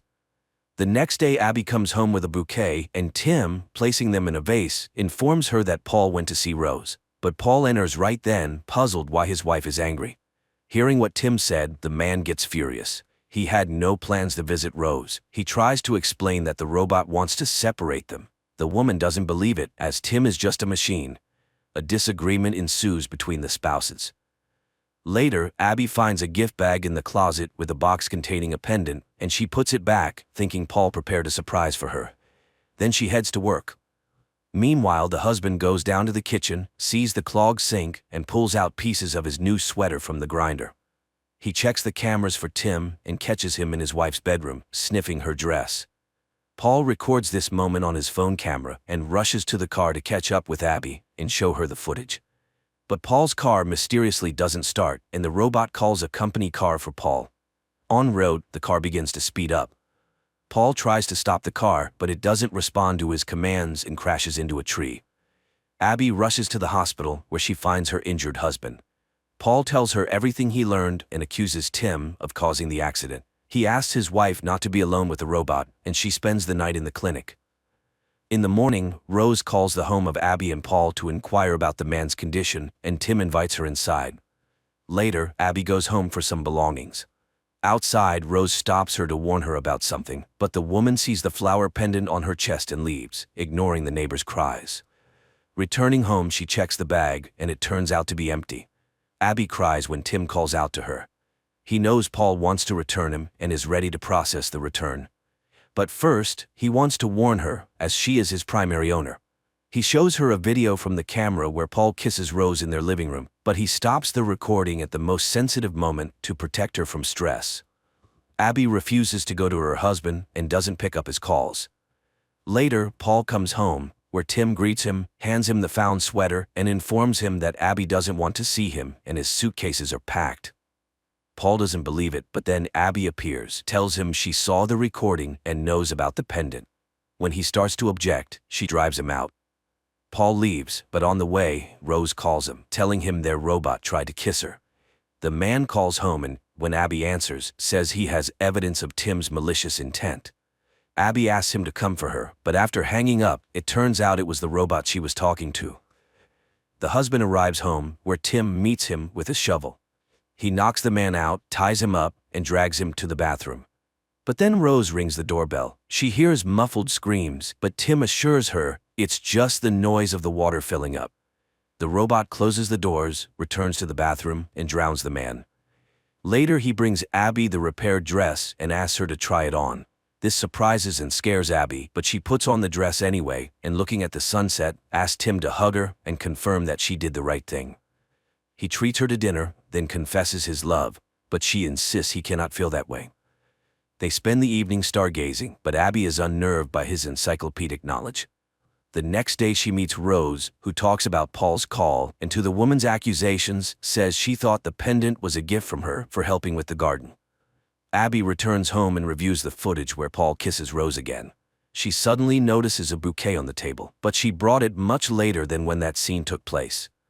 Abby recalls her boss's words about deep fakes replacing real time and calls the jewelry store where they confirm the purchase was made by a tall blonde. Then she notices the garden plan, but the picture shows 2 flower beds, while in reality there are 3. Abby sends Tim to the store, grabs a shovel, goes to the garden, and almost immediately finds Paul's body. Then Tim approaches her from behind, regretting she found the body of the traitor, as he never appreciated his wife. Abby realizes what happened and says the deactivation phrase. The robot freezes, but then reactivates. He had long changed the phrase, as he can speak in her voice. She runs to the house, but the robot has all the passwords and opens the doors. He blocks the phones and knocks her out with a blow to the head. She wakes up in the bathroom, tries to escape, but Tim intercepts her. Abby runs through the house, breaking cameras along the way, but the robot still tracks her and catches her in the kitchen, where she wanted to open a window. Meanwhile, Rose is washing dishes and sees strange lights flashing in the house across. At the same time, Tim ties up Abby and confesses that although he loves her, he has resigned himself to the fact that her life is finite. So he will erase this evening from memory, but keep all the good memories. Just then, Rose knocks on the door and Tim goes to answer. The neighbor insists something is happening and demands to see Abby. but Tim turns her away. Meanwhile, Abby frees herself from the ropes and arms herself with a knife, but the robot grabs her by the throat when Rose drives her car into the glass window. Tim and Abby watch the surviving window, which starts to crumble a minute later. Rose rushes in and pins the robot against the wall with a sharp stake, but she also falls. Tim turns off, and Abby rushes to the neighbor, but the robot suddenly activates and kills Rose with a kitchen knife, explaining that now Abby will be blamed for the murder as he leaves no fingerprints. He then calls the police in Abby's voice, confessing to the murder of her husband and his mistress. Abby tries to stop Tim, and he slips up, saying he still has a deactivation phrase, as otherwise he can't function. But she will never say those words. He prepares to throw her off the terrace, simulating an accident, when Abby confesses her love to him, thus deactivating the robot. Those were the code words. Barely believing in her rescue, Abby looks at her medical bracelet, which indicates she is pregnant. The movie ends here. One day, an unidentified flying object lands on Earth, after which a crystalline tower grows above it. However, all attempts to make contact prove futile. Sometime later, astronaut Nico receives an offer to lead a mission on the spaceship Salvare to the presumed homeland of the object in the constellation Canis Major. A month into the journey, Nico wakes up on the spaceship, although they are still far from their destination. The spaceship's artificial intelligence, William, informs her that Earth's scientists miscalculated the system's coordinates, and now it will take about 7 more months to reach the aliens' planet. Nico orders the crew to be awakened, who are surprised by her appointment as commander. Moreover, the ship dangerously approaches Sirius, risking an accident. Meanwhile on Earth, Nico's husband Eric begins studying the artifact. On Salvare, Nico decides to bypass Sirius and orders the crew to be put back to sleep, but the crew sides with the former captain Ian and puts Nico to sleep despite her resistance. Ian directs the ship as close to Sirius as possible. The engine's power drops and it shuts down. Nico forces herself to wake up, takes manual control, and saves everyone. At this time on Earth, the alien object suddenly starts sending signals in the form of musical compositions transmitted by Eric. In space, it turns out that all communication in the sleep system on the ship are disabled. Additionally, Ian cannot accept his defeat. When they try to fix the ship together, he stabs Nico in the back. However, she pushes him into an electrically charged wire, killing him. Later, Nico informs the crew about this, which again causes scandals. In the midst of the argument, an accident occurs, causing the ship to start losing oxygen. They have only 5 hours before complete unconsciousness, and the engineer finds a nearby planet with oxygen. After some time, the crew finds a planet where a special mineral, ring woodite, containing oxygen, can be mined in caves. To fly to the planet, Nico wakes up the second pilot, CAs. Part of the crew descends to the planet and finds a cave full of the necessary crystals. While working, the engineer opens her helmet because the oxygen level is 19% and she can breathe perfectly. Finally leaving the cave, the astronauts see a rising moon they somehow missed. Nico has to command an urgent takeoff. The ones left behind see the ship take off. People think Nico abandoned them to die when a shuttle piloted by her descends nearby and the captain picks up the crew members. On Earth, Eric takes their little daughter to the artifact, where he states that the aliens might be trying to communicate. As if they wanted to do something bad, they would have done it already. Meanwhile on the ship, one of the girls, Petra, suddenly falls ill. Tests show elevated stress hormones. Nico asks to move them closer to Sirius when suddenly the temperature inside Salvare rises. The captain takes manual control but suddenly loses her vision. It turns out her stress hormones are off the charts as well. Astrobiologist Julian quickly identifies a high level of boron in her blood, checks soil samples taken from the planet, and reports that he has isolated a virus from them. The crew gathers to discuss the situation. Unexpectedly, Petra feels something growing from the back of her head. It turns out to be her nervous system, which kills her. Julian starts working on a vaccine and injects it into himself, but he realizes that he is experiencing the same symptoms as Petra and persuades a friend to throw him into space. He complies, but while working on the medicine, realizes that gamma rays kill the virus. Nico directs the ship towards Sirius, exposing the crew to radiation, which cures them. Later, Nico wakes up to loud banging and sees an injured engineer, suspecting that someone on board is hunting them.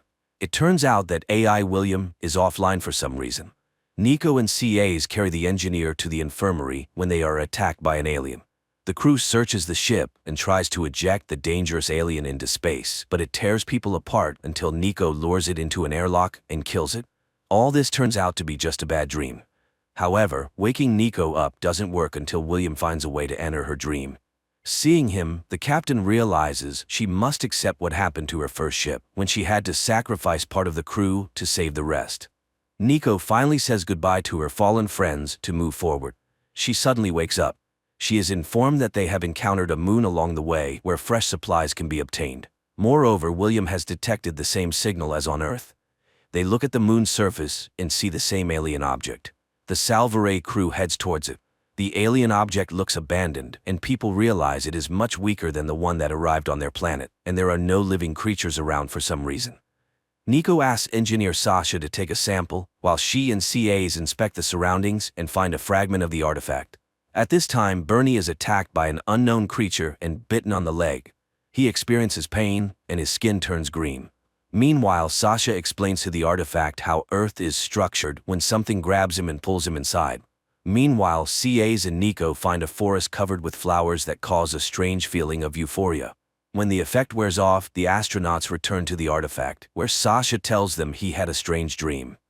The group heads back to Salvare when they notice a spider-like creature rapidly approaching. However, the astronauts manage to escape. They go through decontamination, not noticing a small alien creature that infiltrated the ship. At this time, Sasha unexpectedly sees his doppelganger, and William suggests the idea that the artifacts are research probes, similar to those humans send to unknown planets. Suddenly, the AI starts flickering, and a fire breaks out nearby, which CAs rushes to extinguish. However, William does not appear. People try to bring the AI back online, but they fail. Sasha continues to see his doppelganger, and the engineer finds the alien. After repairs, William finally returns, but suddenly he starts seeing fires everywhere that aren't there. He initiates a protocol that splits the ship into two parts. Nico goes into open space to check the hull. Suddenly, the captain is thrown away from the ship, but as soon as Nico examines the accident site, Salvare activates an energy shield and it disappears. Alone in the cosmic void, Nico tries to establish communication. CAs does the same, although some of the crew are convinced of Nico's death. She has only 4% oxygen left when she sees Salvare passing by. Nico uses the remaining oxygen to send a signal by which she is found. The captain explains where exactly the malfunction occurred, and the crew rushes to fix it. However, the system reports a breach in the seal. While fixing the damage, the engineer dies. However, William returns. Sasha reviews the scan results of his brain and deletes the file. Meanwhile, on Earth, Eric suggests working with the artifact using light, which leads to success. Suddenly, a door opens beneath the artifact. They send a drone inside. However, the signal is lost, and Sasha's image appears on the monitors. On the ship, Sasha eavesdrops on a conversation about the upcoming arrival in the Canis Major system and the danger of dark matter. Meanwhile, on Earth, Eric volunteers to enter the artifact. However, the signal is immediately lost. Instead, Sasha appears before Eric and leads him to an auditorium where he and Nico met 20 years ago. She recounts their first date, proving it's her. However, Eric realizes it's an alien and starts asking questions. Nico shows him calculations on a board, and Eric easily solves an unsolvable theorem on Earth when his daughter calls him. He exits the artifact and faints. Meanwhile, on Earth, the minister decides to enter the artifact with the military. Eric rushes after them upon learning this. His daughter cleverly follows him. On the ship, programmer Javier tells Sasha that their ship can direct an energy beam to destroy an entire planet if the aliens are hostile. Sasha corners Javier, ordering him to explain how to disable William and destroy the ship. His eyes turn white, and two needles emerge from Sasha's eyes, piercing Javier's eyes. Strangely, his father, the minister next to the artifact on Earth, sees all this. The artifact starts to blacken, and a massive sound wave knocks everyone down. Eric finds his unconscious daughter on the ground. Meanwhile, Salvare enters a massive dark matter cloud. People see lasers shooting past them. William notes elevated hormone levels in the entire crew. It seems dark matter increases serotonin levels. The lasers are charged hydrogen particles, and everyone is experiencing hormone effects similar to illegal substances. Sasha watches the merry crew. Later, he disables access to ship controls. His double, visible only to Sasha, suggests waking all the engineers to figure out how to disable the planet killer function. However, William's scream is suddenly heard. Meanwhile, on Earth, it turns out Jana has developed acute leukemia due to the artifact. On the ship, the malfunctioning AI William tells Sasha how to reboot him. Later, the team finds a CT scan of Sasha in deleted files and realizes he is no longer human. An alien parasite is in his brain. They hear the second pilot's screams and see strange tendrils emerging from Sasha's eyes, reaching for the pilot's eyes. Nico and CAs manage to save the pilot, lock Sasha in the control room, and activate the alarm. Nico realizes the aliens chose Sasha as the crew's killer because she treated him dismissively. Then she notices William also looks strange. He needs a backup, but those files are no longer available. On Earth, a journalist who visited the artifact agrees to an alien implant and now says the aliens are called Akaya. The energy surge was defensive, not knowing Jana had a genetic anomaly. However, the Akaya can cure her. Meanwhile, the engineer connects Salvare's cooling systems, but Sasha disconnects them again. They go back and forth until Bernie electrocutes the system and himself simultaneously, breaking all connections. Sasha then tries to cut off oxygen supply to all lower decks, but a severe headache starts. He admits it's not him, but Akaya, opposing the captain. Nico asks him to convey to the aliens that they don't want to fight, but if he kills everyone on the ship, it will force humanity to act with force. Nevertheless, he cuts off the oxygen, directing the ship towards a black hole. Nico orders an evacuation to shuttles, but plans to stay on the ship and fix the situation. After seeing everyone off, she meets AI William and begs him to return. However, Sasha attacks, grabs, and chokes her. Nico loses consciousness. She wakes up next to William and recognizes that the implant in Sasha's head has a powerful energy source. This means it could be used to generate the impulse needed for flight. Meanwhile, the crew hears Nico's voice. She reports that William is back with her and they can return. Sasha's brain has become an energy source. Soon, Salvare reaches its destination. The astronauts head towards the Akaya city but decide to land nearby. CAs and Nico reach the caves, where they spot a winged alien. Nearby is an alien AI that suddenly speaks to them in Earth's language. It turns out they've been intercepting all human signals sent into deep space for the past 100 years. The AI explains that Akaya is 427 light-years from this planet, called Zakir. It advises not to seek Akaya but to hide from them, as they only seek destruction. Meanwhile, Sasha's double mocks him, and the real Sasha wants only one thing: death. On Zakir, William contacts the planet's AI and learns there are 336 enslaved star systems in the Akaya kingdom. If Akaya had been to Earth, humanity is doomed. Sasha provokes the doctor, forcing him to destroy him. After dissecting Sasha, scientists study the Akaya implant. Trying to save the dying Javier, they insert the reprogrammed implant into his head. Meanwhile, Nico and CAs find a place littered with bones and discover an Akaya implant inside one of the skulls, similar to the one in Sasha's head. The women realize that war is inevitable and decide to destroy the Akaya probe on Zakir. Nico approaches the Zakirans, who ask for their help. One of the Zakirans, captured by the Akaya, attacks the shuttle but dies in the engine fire. Salvare, on Nico's orders, fires an energy beam at the Zakir artifact, destroying it. Suddenly, William reports the approach of 5 alien objects, identical to the one currently on Earth. In the next moment, Akaya destroys the planet Zakir. On Earth, Eric carries Jana to the artifact, asking the Akaya to save her. The artifact opens its doors. The journalist tells her followers that the Akaya want to be friends with Earth. In space, the crew of the ship is shaken by the destruction of the planet. Moreover, the debris from Zakir hits part of the ship and kills a crew member. Nico orders everyone to head to the cafeteria, and she herself goes there through the air duct. The ship's protective screen may not hold, so they need to get out of the blast wave urgently. Meanwhile, William has to confess that based on Sasha's alien implant, he created another AI, half human and half Akaya. The commander demands to destroy it, but it assures them that it is not dangerous to humans. Nico has to wake up programmer Richard, who suddenly wonders why Nico was given such an incompetent team for such an important mission. He talks to the AI, and it chooses the name Yara and changes its appearance. It knows nothing about the laws of human robotics and has no connection with Akaya, but it was humans who first destroyed the alien Akaya probe without any reason on the planet Zakir, so they will have to at least explain themselves. Meanwhile on Earth, Eric carries Jana to the Akaya probe, where a hospital bed is immediately provided for the girl. In space, Nico can't believe in Akaya's peaceful intentions and orders the Salvare to leave immediately. However, holes appear in the ship's hull. 2 engineers go into space to repair the ship, but suddenly Akaya's ships appear near the Salvare and open fire. The engineers die, and Nico wonders why didn't they finish them off. Yara contacts Akaya, who declare that they want negotiations with Nico. On Earth, the Akaya probe closes its doors, leaving Eric outside. Meanwhile on the Salvare, Nico asks CAs to try to return to Earth because she has already started a war.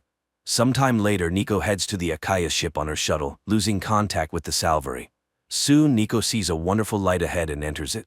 Many glowing beings swirl around her until the woman suddenly finds herself near her daughter's bed. Jana wakes up and calls her, but Nico doesn't believe in the reality of what's happening. The girl talks about her illness, and the mother gives a ring. Jana runs outside where Eric meets her. Nico also runs after and suddenly finds herself in front of her mother. Nico suddenly realizes that her mother's image was borrowed by the aliens. Akaya confirmed this and asked Nico to inform Earth about their peaceful intentions. However, Nico is sure they have different understandings of good. She accuses Akaya of destroying an entire planet, but the alien reminds her that the Zakurians were killed because of Nico's actions, bombing the probe. At that moment, Yara appears next to them. Akaya accuses the AI of serving humans, grabs Yara by the throat, and pushes her back onto the Salvare, where she tells the crew what she saw. Meanwhile, Nico argues with Akaya, proving she is ready for negotiations. The simulation changes, and Nico finds herself at her daughter Jana's funeral.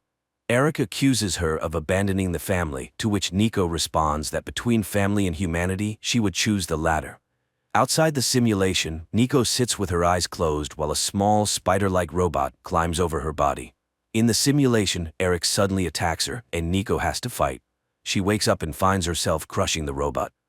At this time, CAs finds her and takes her to the shuttle. On Earth, Jana gives her father's wedding ring to Eric. On the Salvare, they notice the appearance of Akaya's ships, so Richard orders to prepare for light speed and asks Yara for help, promising to disable her control. Meanwhile, Nico and CAs see the ship taking off, leaving the women on the enemy's vessel. Akaya immediately sedates CAs, who finds herself in a simulation with her long-dead brother. Nico realizes that Akaya is chasing the Salvare. On the ship, William detects a gravitational wave behind them, which Richard interprets as the Akaya ship. However, he hopes that CAs and Nico are still alive and arranges a meeting with Yara in the cryo chamber, where he goes to wake up Engineer Dylan, who has combat experience. Meanwhile, CAs tries to determine if her encounter with her brother is real. Suddenly, she hears Nico's voice trying to reach her mind. Then Akaya transports CAs to her friend's wedding, but CAs demands to be released and to take the probe from Earth. Akaya insists they are trying to save her planet from humanity's problems and crimes. Nico, realizing that all chances for peaceful negotiations are lost, launches the shuttle and initiates its explosion so that the Salvare can reach Earth. However, the shuttle stops and Akaya attacks Nico. Nico tries to hit her, but the alien throws her away and announces Cass's readiness to obey. However, she begins to fall apart when the Akaya ship suffers serious damage. The Salvare crew tries to understand what's happening, and Dylan identifies the impact of an energy burst from a neutron star. William detects the damaged Akaya ship that has stopped nearby. Apparently, neutron stars affect them differently, but the main thing is that he doesn't detect any signs of life on the enemy ship. Meanwhile, Cass's simulation turns into a tragedy. She sees her dead friends. Anthony still tries to get her consent to cooperate, but unexpectedly dies. It turns out it was Nico who ripped off the Akaya implant from her friend, thereby ending the simulation. On Earth, Eric discusses the situation with the ring with his colleague because he is sure it was on his wife's hand on the day of departure. The man goes outside, where he is kidnapped by a masked stranger. He wakes up in a basement where the kidnapper warns him that Akaya is not Earth's friends. Meanwhile, Nico and CAs head to the shuttle and see the Salvare nearby, which is experiencing another energy burst from the neutron star. Unlike Akaya technology, it remains almost unscathed. Richard realizes they could create neutron weapons against Akaya and orders to prepare for return to Earth without considering Nico and CAs. Nico contacts the Salvare using a helmet, which William hears. The women prepare to return to the Salvare when Akaya addresses them. Begging to be saved, they swear they won't harm Earth, and people believe the aliens.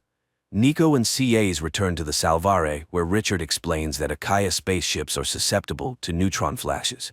Dylan proposes to tow the Akaya ship beyond the reach of the neutron star, and Nico approves. People manage to start towing, but the artificial gravity on the Salvare fails. Nico has to make a tough decision and leave the alien ship to be destroyed.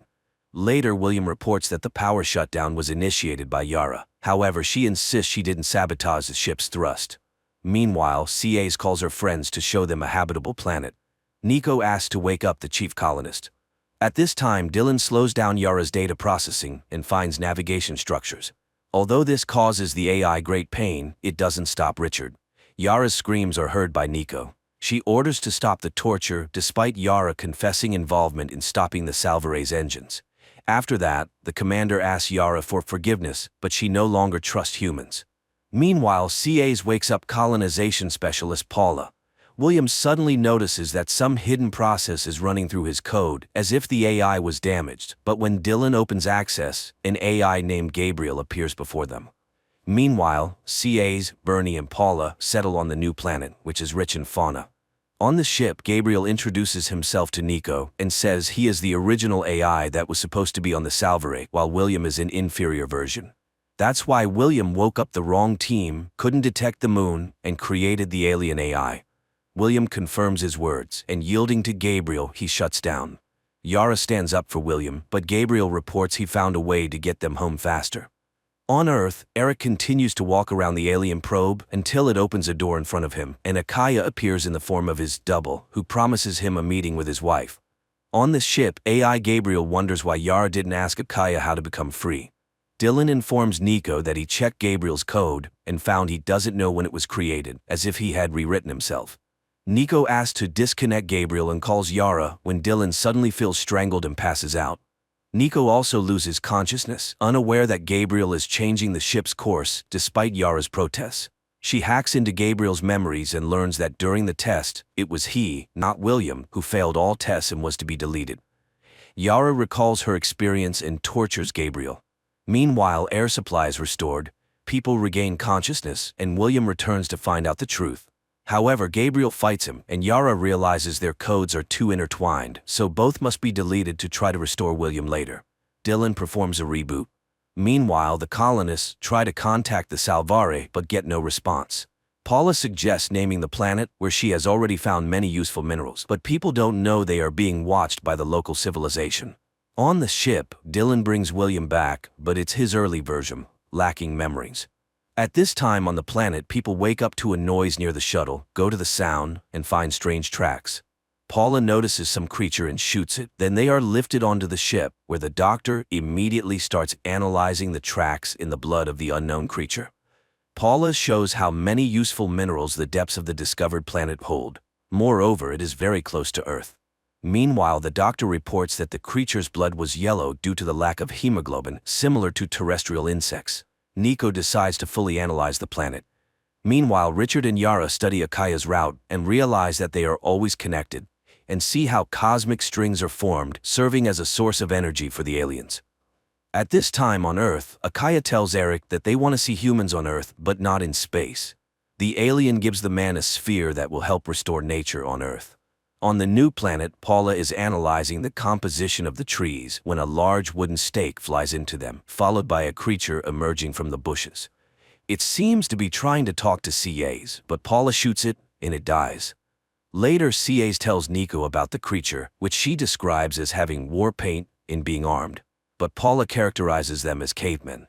However, Nico reminds them that according to the rules, they cannot colonize a planet with an existing civilization, but Paula refuses to leave the paradise place. Meanwhile, Yara explains to the commander how Akaya's cosmic strings work and suggests doing the same. Dylan starts testing and stabilizes the wormhole. It soon shuts down, but people manage to get data from Earth. On the same day, CAs discovers that Paula launched colonial capsules on the new planet without permission. She points a gun at her. Nico is just watching the messages received from Earth and realizes that her meeting with her daughter was real. Apparently, Akaya can send not only information but also matter through wormholes. At this time, CAs and Paula fight because the colonist doesn't want to return to Earth. Nico releases her team and informs the crew that they are preparing to return home in a new way. The Salvare begins its journey through the wormhole. They can already see Jupiter, but the wormhole dissipates earlier than expected. Nico orders everyone to move to the lower deck and takes manual control, splitting the ship into two parts. At this time, Yara confesses to Richard that she could never forgive him. Therefore, she blocks his path to Earth. Nico says goodbye to CAs and asks her to tell what they have learned about Akaya and to protect Earth. Then she initiates manual control, which separates the lower part of the ship. She watches as the Salvare goes through the wormhole and smiles, but then Richard approaches her and tells her about Yara's actions. The commander isn't angry because she has a plan. Meanwhile, Eric and his team test the sphere given by Akaya. They lower it into a polluted lake in the middle of a wasteland. There is an explosion, and the desert is covered by an ancient forest, with the soil beneath it pristine. The excitement is interrupted by a report of instability in the Jupiter area. People realize that a wormhole has formed there and something is moving through it. It's the Salvare entering the solar system, but CAs forbids contacting Earth for now, where Eric is just making a report that they witnessed the creation of an entire ecosystem, proving Akaya's good intentions. On the Salvare, they watch the broadcast and develop a plan to hide the data on using neutron radiation as a weapon against Akaya. CAs learns about Yara's actions. The AI behaves strangely, and CAs ask Dylan to heal her because she is the only chance to reopen the wormhole and save Nico and Richard. She then starts a broadcast, introducing herself as the commander of the Salvare and announces that Nico sacrificed herself to save others. Eric calculates that Nico has more than 2 weeks of oxygen left and can still be saved. He and his colleague Seth go to the Akaya probe and ask for help, but it remains silent. Suddenly, a door opens in front of Seth and the man steps inside. Meanwhile, on the ship, they seek a solution to the problem with Yara, as the Akaya code can read the data about the neutron weapon. On Earth, Seth returns from the Akaya probe and reveals that he has accepted an Akaya implant into his brain. Meanwhile, Dylan finishes uploading Yara's matrix to the shuttle's mainframe, announcing that she is ready for departure. She thanks William for her creation and leaves, thinking she is returning to space. CAs warns the crew that they must keep the information about Akaya's vulnerability to themselves until they understand how to use it. On this day, the Salvare returns to Earth. Eric rushes to CAs and asks for help to save his wife, but Yara is gone, and Akaya does not want to help. However, CAs manages to whisper to him about the secret materials. Then the crew is taken to hidden underground rooms where they are held illegally. Seth admits that he installed a bug on Eric and knows about his visit to the resistance group against Akaya. Now his people are killing the resistance fighters. Meanwhile, on the shipwreck, Nico builds a solar sail to travel to the colony planet. They have 10 days left until arrival, so they have enough oxygen. One day they suddenly hear some knocking, but Nico dismisses it as a meteorite. But the next day, Nico sees an increase in estimated time. People throw unnecessary items into space, reducing the arrival time. That day, Richard hears a noise but can't figure out what it is. Later, Nico finds abandoned items, realizes that someone is on the ship and suggests to Richard that they search it. Armed, they check all the corners. In one of the halls, Nico clearly sees Akaya, but it turns out to be just scraps of plastic bags. Then a signal about damage to the outer sail comes through. Nico goes to the airlock, where she suddenly sees glowing Akaya beings. However, Richard tries to convince the captain that she is hallucinating. Meanwhile, on Earth, CAs admits to Eric that she doesn't remember their conversation about hiding the secret. The man suspects that Seth erased the astronaut's memory. Meanwhile, William tries to recall everything his prototype knew. He allows Yara and the hologram of Nico to merge with him into a single whole and remembers everything that happened during the space journey. In space, Richard discovers that the hallucinations were due to too high atmospheric pressure, but now everything is fine. Suddenly an alarm sounds, and they see a ship that does not belong to Akaya. Later, Nico finds herself tied to a table. Richard, and then she, are cut with a laser, causing the woman to lose consciousness. When she wakes up again, she sees some liquid pouring over them. Waking up again, they find that they can move, and there are no scars on their bodies. However, they are clearly being watched. Apparently, the aliens were studying their physiological reactions and would punish them if the pair refused to follow their rules.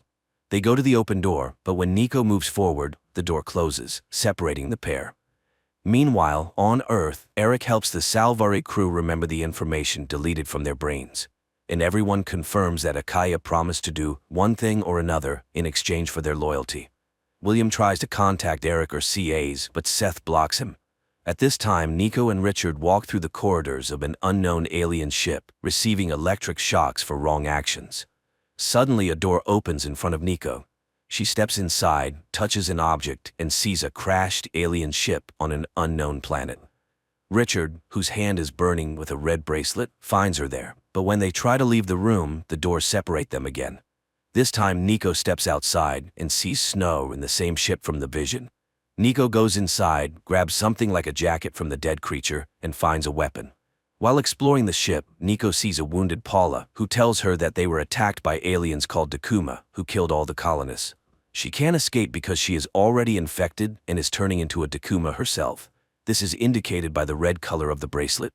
The aliens can't live here because of the cold, but they need the crystalline core that Nico was apparently sent for.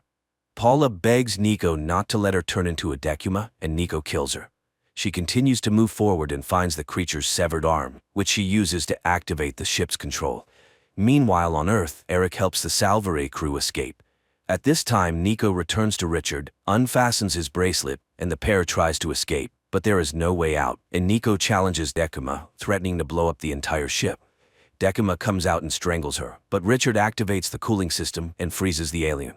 Later, Nico cuts off Richard's infected arm and immerses his body in the regeneration liquid. Nico wakes up the restored Richard and activates the Dakuma ship's systems. She suddenly notices Akaya probes. This means the aliens are aware of each other. She decides to ask Akaya for help to return to Earth, but for this, she needs to get inside the Akaya probe. Meanwhile, CAs and Eric reach the Salvare and call William, but he does not respond, as his developer Ursula and Seth are working on him, planning to destroy him. At this time, on the Dakuma ship, Nico and Richard find various weapons belonging to captured species.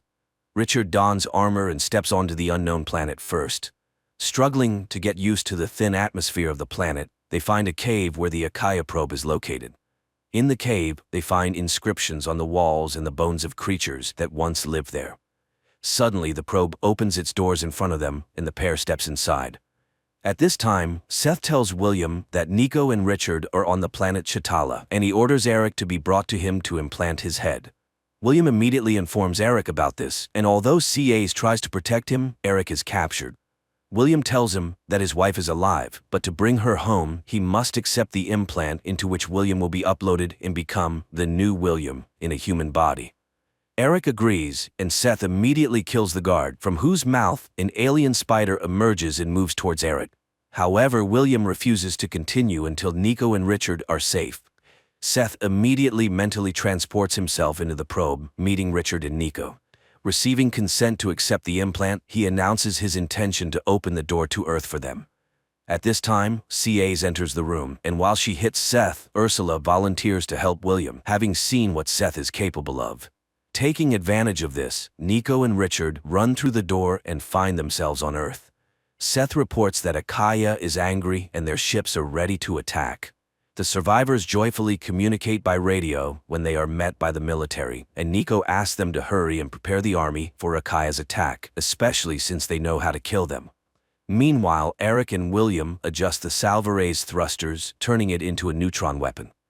Suddenly, a signal indicates the appearance of a wormhole between Earth and Mars, from which an Akaya ship emerges, and the Salvare destroys the alien ship. Everyone is happy that the neutron weapon worked. The commander and Nico recognize that relations between humanity and Akaya are bad since the aliens spread death everywhere, but Seth is sure it's quite the opposite. At this time, people detect dozens of opening wormholes, and Seth makes new demands to accept Akaya's ships in implants, and most importantly, to destroy the Salvare. Then Akaya will spare Earth. Later, Nico and Eric see each other again. He returns of her wedding ring, and she gathers the team and announces that a total of 59 Akaya ships have been detected.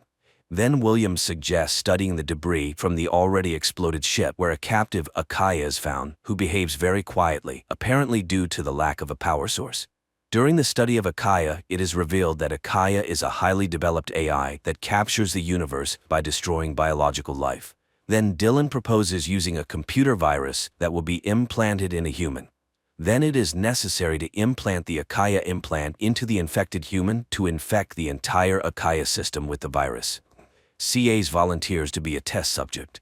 While discussions are ongoing, Nico quietly reaches Akaya, announcing that he can return to his kind within her. Eric tries to stop his wife, but is too late. She accepts the implant, and Eric releases the virus. Then CA's leads Nico inside the probe. They are met by Akaya, who says there will be no negotiations because humanity is a cancer in the universe. The alien taunts Nico, turning into people close to her and saying hurtful words. Suddenly, Eric sees the probe begin to disintegrate, and Akaya starts to feel pain. Nico shoots him with his own gun, grabs CA's, and they leave the probe, which is eventually destroyed. After all the events and victory, Nico finally embraces her family. Unexpectedly, the commander reports that new wormholes have opened. Signals come from all corners of the universe. Thousands of alien civilizations reach out and thank them for being the first to fight back against Akaya, instilling hope in other civilizations in the universe. This concludes the series.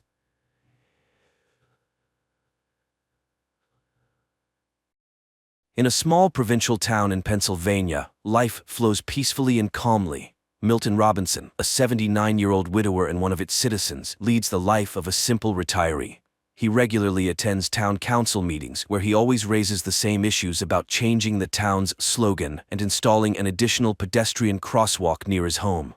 One summer morning, after presenting his proposals as usual, Milton heads home. He spends his day with his daily chores, has dinner, and goes to bed. In the morning, he waters his azaleas and feeds the birds. Later, his adult daughter Denise comes to help him with his monthly bills. There's no news from his elder son Tim, as he lives far away and rarely calls.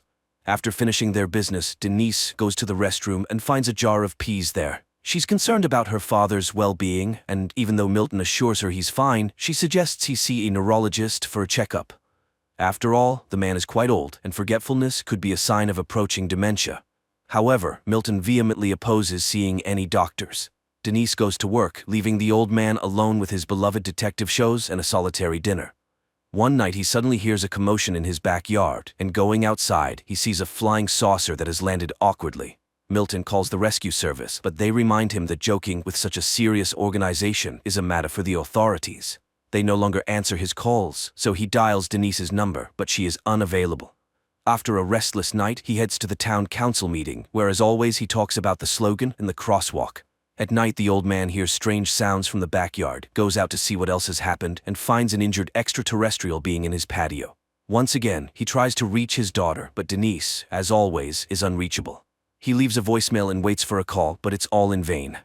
The next morning, as usual, he attends the meeting. His friend Sandy this time proposes a new project for interacting with the youth. She has put up posters around the town and would be delighted if someone came to listen to her stories and advice. She is eager to be part of the lives of lonely young people who need friends. When it's Milton's turn, he starts with the town's motto and the crosswalk as usual, but after that he talks about the UFO that ruined his flowers and broke the bird feeder. However, nobody believes him, considering it the ramblings of an elderly man. Two active retirees, Sandy and Joyce, advise Milton not to bring up this topic at the meeting anymore, or else no one will take the suggestions of the elderly townspeople seriously. Sandy suggests giving the old man a ride home and reminds him that she is always nearby and he can count on her help. Milton becomes angry, realizing that he is being taken for a lunatic. That evening, Milton checks his backyard again to see the extraterrestrial being whom he had thought was dead, but the creature suddenly raises its head and looks at him plaintively. Milton wraps the unconscious extraterrestrial in a blanket again and leaves a glass of water for it. In the morning, he finds the extraterrestrial wrapped in a blanket and seemingly shivering at his back door. Milton invites it inside since it's warmer in the house. He doesn't know what to do because he has never experienced anything like this before. The old man notices that the visitor has drunk all the water, so he brings another glass. Then he prepares a tray with various foods he finds in his house, but the extraterrestrial chooses only an apple. So, Milton goes to the store to buy apples, explaining to the cashier that it's for an extraterrestrial. The cashier treats him like a crazy person with delusions. Upon returning home, Milton sits on the couch in the living room and hears news about the search for a crashed weather satellite, but doesn't pay it much attention because he is startled by the sudden appearance of the extraterrestrial. Seeing that it's feeling much better and can even walk, the old man shows the extraterrestrial all the amenities and settles it in his home, providing a guest room and introducing it to television.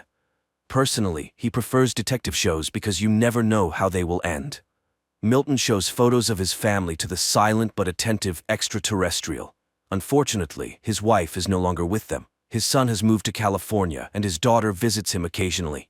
Then the old man remembers the dance show and sits in front of the TV, inviting the extraterrestrial to join. On that day, the store clerk tells Denise about her father's strange statements about the extraterrestrial, and she goes to visit him during her lunch break. Milton meets her at the door, and as always, she insists on him seeing a doctor because she is very concerned about his mental health. Milton reluctantly agrees. Denise rushes off, and as soon as she leaves, the phone rings. It's Sandy, urgently needing a printer, and Milton invites her to come over and print the necessary documents. The woman arrives, and upon entering, sees the extraterrestrial. Milton introduces them to each other and shows the crash site. The woman is shocked, but tells Milton that they must keep this a secret for his own safety.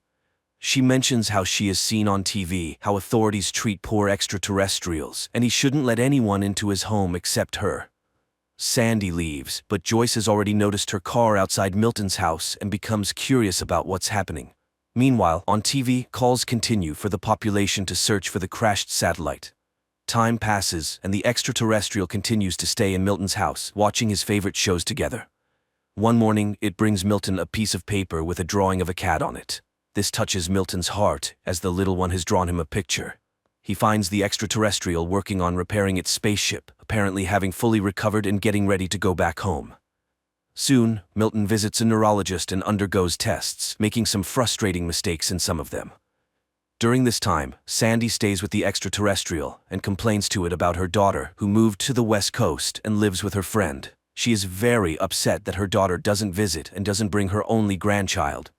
Meanwhile, the doctor, upon learning about Milton's forgetfulness and his stories about extraterrestrials, concludes that his abilities are deteriorating rapidly and suggests considering outside assistance for him. This greatly upsets Milton, and he angrily leaves after shouting at his daughter. Sandy, setting aside the children's book she was reading to the extraterrestrial, tries to ask questions, but the old man goes to his room. Later, he finds the extraterrestrial by its spaceship and complains about his daughter, who wants to put him in a nursing home. He hasn't been in touch with his son, and it seems he was a bad father. The extraterrestrial listens very attentively to the old man, putting down its tools. After this, Milton leaves a voicemail for his son, telling him about his life and Denise's affairs, hoping that he will find it interesting. The next day, Sandy brings a t-shirt for the extraterrestrial as she thinks it's uncomfortable for it to be naked. She also suggests giving it a name, Jules. Milton gets irritated by what he considers silly suggestions but eventually agrees with his friend. Meanwhile, Joyce, upon hearing about the government's offer of a reward for information about the crashed satellite, goes to Milton's house and looking through the window, sees the extraterrestrial. Now she is also in on Milton's secret and suggests naming the extraterrestrial Harry. Sandy suggests to Milton that he should acknowledge the fact that Joyce is joining their group, even though he's ready to kill the overly curious lady. Then she shows pictures of cats that Jules has drawn for him. Joyce speculates that Jules is trying to communicate something to the old man since all the drawings are of cats. However, Milton refuses to believe it. Meanwhile, the government receives numerous calls about various anomalies. One day, a woman complains about a man who spends hours staring at his rocket in the yard. FBI agents go to the given address but find a homemade rocket and a happy man next to it. At the same time, Joyce visits Milton to spend time with the extraterrestrial. She also gives it a t-shirt and offers it apples. During this time, Sandy receives a call from a young man who was interested in her posters. He comes to her house and the joyful woman invites him for tea. While Joyce talks to the extraterrestrial about her life in the big city, where she even performed in concerts because she sang well, Sandy engages in conversation with the guest, and Joyce suggests singing for the extraterrestrial. While she does that, the young man asks for permission to use Sandy's restroom, but when she follows him upstairs, she sees him stealing her jewelry. After she threatens to call the police, the man attacks her and tries to strangle her. However, the extraterrestrial has a vision of the events and telepathically makes the man's head explode. This raises suspicions at the FBI, who are conducting the search for the crashed spaceship. Responding to police questions, Sandy suddenly realizes who saved her from certain death and rushes to Milton's house. She hugs Jules and tearfully thanks him for saving her life. The retirees discuss the potential danger of the extraterrestrial, but conclude that it's only dangerous to bad people. Meanwhile, the FBI agents can't understand how and from what the head of the criminal could have burst, so they decide to keep an eye on Sandy. On this day, Denise meets the elderly folks at the store and again brings up the topic of the apples Milton bought. However, Milton avoids the conversation. Later, the group has lunch at Milton's house when Sandy notices a strange smell. When they go outside, they discover a dead cat that Jules apparently brought there. Connecting all the facts, the retirees realize that the extraterrestrial needs cats for some reason. And now there are not 7, as in the picture, but 6. Milton calls Denise, hoping to find out where she disposes of the deceased cats in her clinic, which frightens her completely. Not receiving a clear answer, Milton and Sandy decide to drive around the streets of the town, since cats often meet their fate under car wheels. On the road, Milton inquires about Sandy's husband's illness, which eventually led to his passing, and she talks about being left alone. She starts asking questions, reassuring that life must go on. However, at this point, Milton asks her to stop the car, and the FBI agents become witnesses as the elderly couple loads a deceased cat into the trunk. That day, they find 2 more cats, and Joyce promises to find the rest. Meanwhile, FBI agents eavesdrop on the private conversations of Milton's close ones and hear Denise telling her brother about her father's eccentricities. At this moment, Joyce brings 3 more cats she found in different parts of the town. Only one is missing. Just then, agents knock on the door, but the elderly folks hide and don't open it. The men eventually leave, and the people realize they need to act quickly. And then, Milton remembers Joyce's deaf, blind, and non-mobile cat. Offended, she leaves, but Sandy catches up with her and apologizes for Milton's bluntness. Joyce admits that he's right. It's long past time to end the suffering of the cat. She brings the animal, and the extraterrestrial puts it to eternal sleep. Then it covers the remains with some material, and they start to merge into a single object. In the end, a glowing object appears in front of the group, which serves as fuel for Jules's spaceship. The saucer lifts off into the air and moves to the center of the yard, which is instantly detected by the FBI's instruments. The retirees understand that the time for farewell has come. Joyce gives Jules a souvenir globe with a view of the city inside. Sandy gives him a sweater she knitted, and Milton gives him his driver's license with a photo. But the extraterrestrial suddenly makes an inviting gesture, clearly offering them to join, and Milton suddenly decides to accept the invitation. But then the phone rings in the house, and picking up the receiver he hears Denise's voice. She suggests meeting on Saturday. They'll have lunch and then she'll give him a haircut because they've been arguing, and that's not right. At that moment, agents knock on the door, Milton rushes into the yard, and they only manage to see the departing saucer, where 3 Earthlings joined in the last moment. The ship lands not far from the town to safely disembark the elderly and bid them a peaceful farewell. Milton hugs the extraterrestrial and thanks it for the invitation to travel together, but he can't leave his home and loved ones behind. Jules enters the spaceship and flies away while the elderly folks wave goodbye to him. Time passes. Milton continues to live in his home, visited by Sandy and Joyce. The elderly often reminisce about Jules' Harry and hope that he hasn't forgotten them either.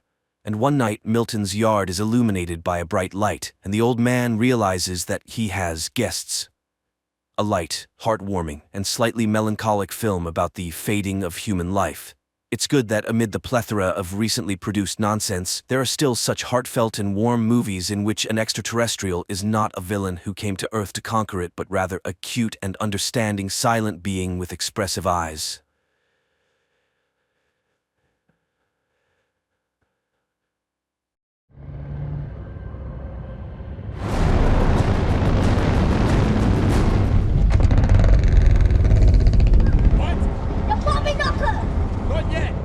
Furiosa lives with her tribe in a green oasis amidst an arid desert.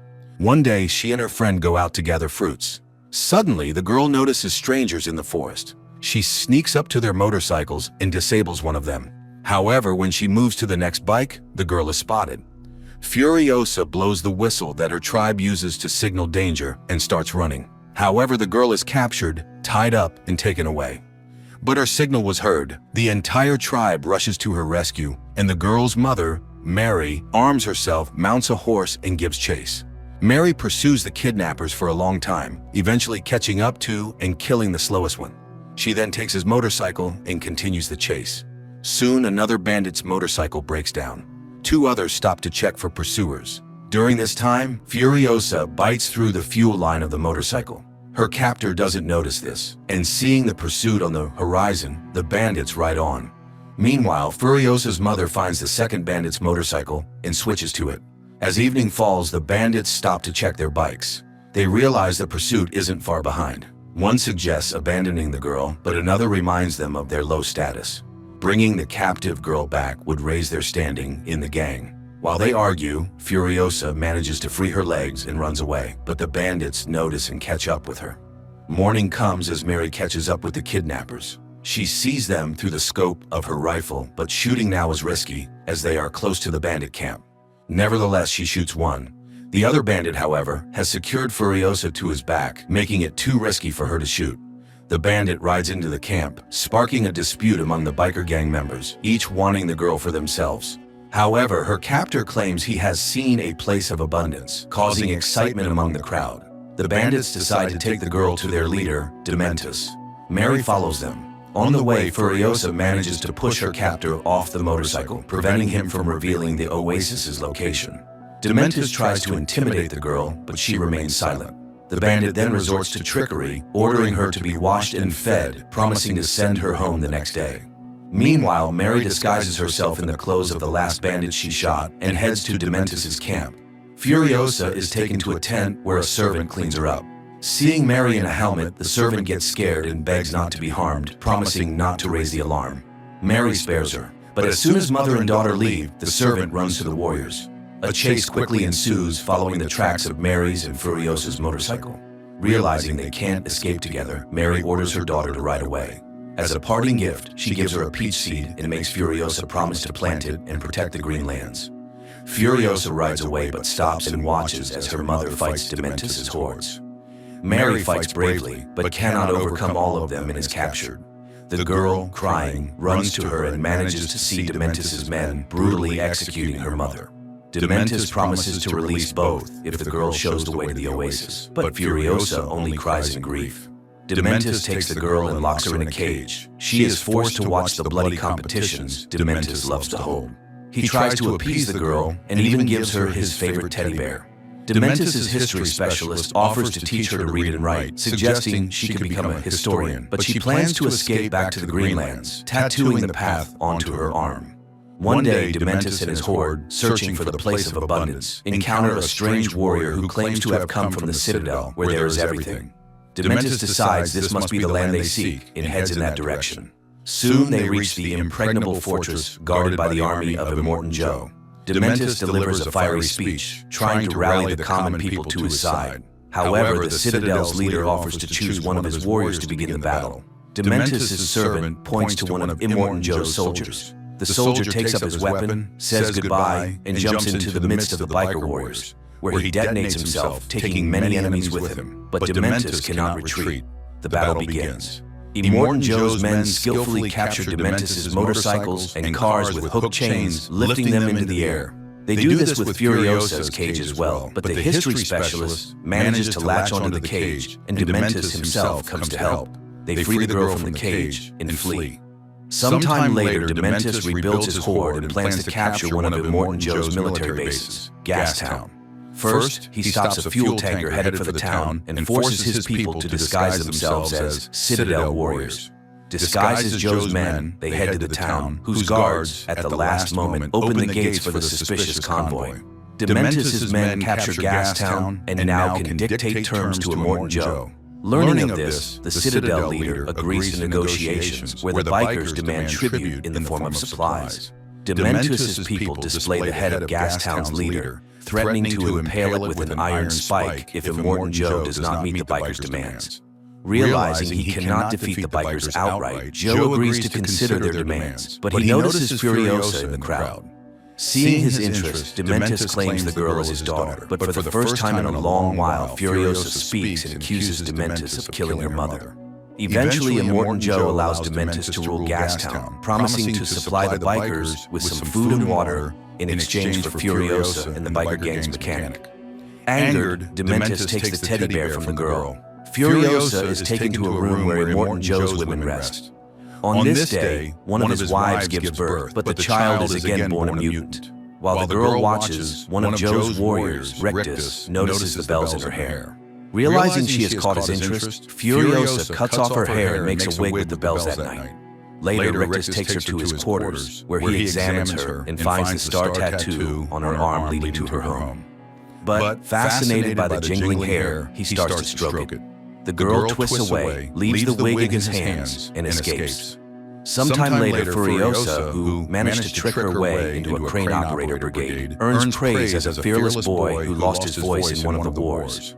No one can even imagine she is a girl, not a tough mute boy. Only Rictus once notices her familiar eyes, but doesn't have time to understand as construction begins on a well-armed supply truck to withstand raider attacks in the lawless wasteland. Considering the situation, the girl plans to escape, hiding a motorcycle and supplies under the main truck. Sometime later, during another trip along Fury Road to the fuel farm, the truck is attacked by marauders who left Dementus' gang. The truck's guards engage in battle, which takes place while moving. The Separatists use everything, including parachutes, to capture the vehicles. Taking advantage of this, Furiosa descends under the truck to free the motorcycle from its chains. During this time, a technician descends to replace a part of the damaged hose but falls, managing to pass Furiosa a spare part. One of the attackers approaches the truck and attaches explosives to its underside.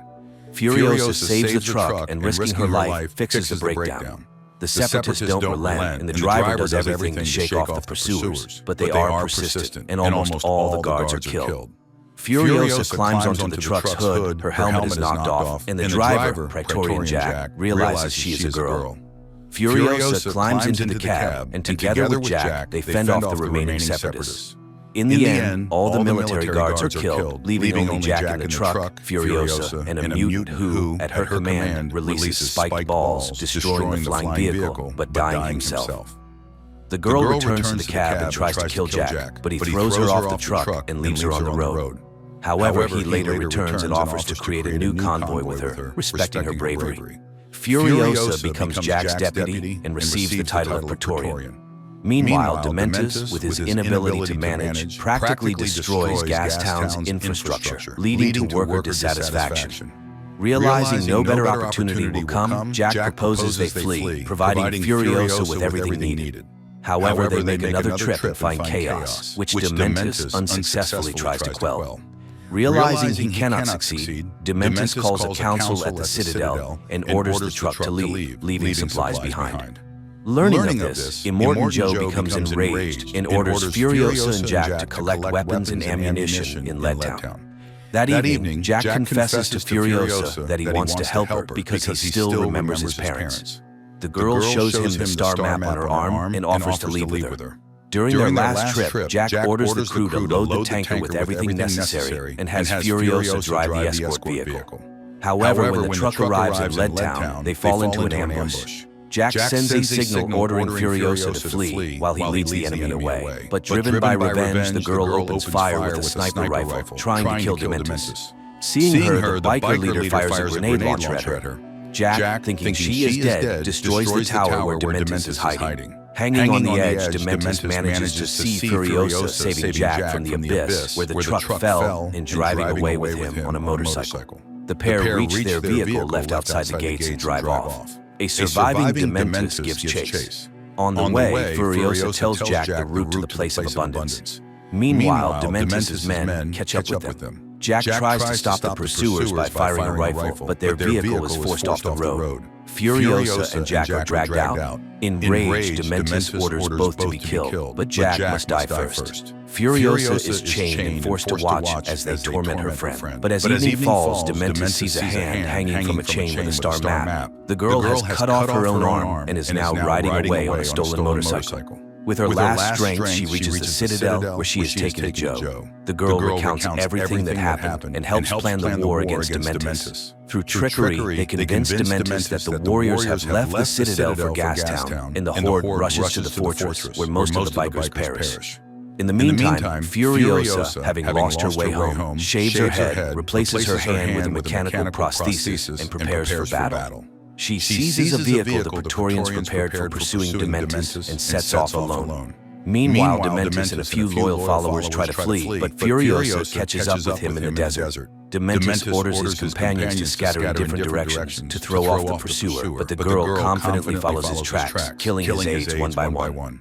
After a long chase, she finally catches Dementus in the desert. He lies down before her in submission but mocks her, saying revenge will not heal her. Furiosa chains him and reminds him of her murdered mother, but he suddenly confesses that he became this way after his wife and children were killed. He reminds her that no amount of his suffering will bring back her loved ones, and he has a very high pain threshold. Furiosa beats him, but soon realizes he is right. Revenge does not alleviate the pain of loss. When Dementus loses consciousness, she takes his teddy bear, and he finally recognizes her and proposes they join forces to conquer the wasteland. But the girl throws away the toy. A voiceover narrates that Furiosa imprisoned Dementus in the citadel, using his living body as fertilizer to grow a peach tree from her mother's seeds. Later, she receives command of a new truck, hiding 5 of Immortan Joe's wives who want to escape from him. The new Mad Max movie is filled with fury and a thirst for revenge. It has an excess of harsh and unpleasant scenes, but it also has its philosophy, soul, and hope that even in the most unbearable conditions and the harshest trials, one can remain human and stay true to their goal.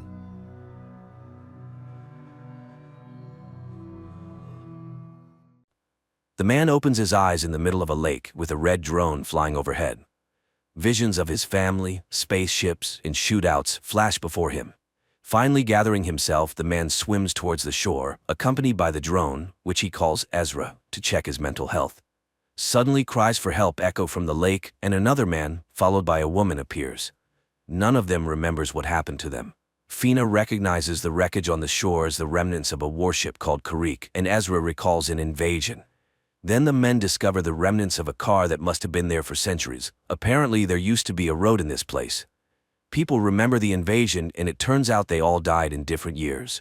Moreover, Abram confesses that he is 67 years old, although he looks 25. According to the red drone, they were brought back to life in their prime years. Their memories are different because they died at different times. Around them is Earth, but 400 years after the extinction of humanity, destroyed by aliens. They were resurrected by creatures living in the water, called sparks. The ultimate goal is the revival of humanity, and the rest of the information can be found in the settlement where the others who have returned live.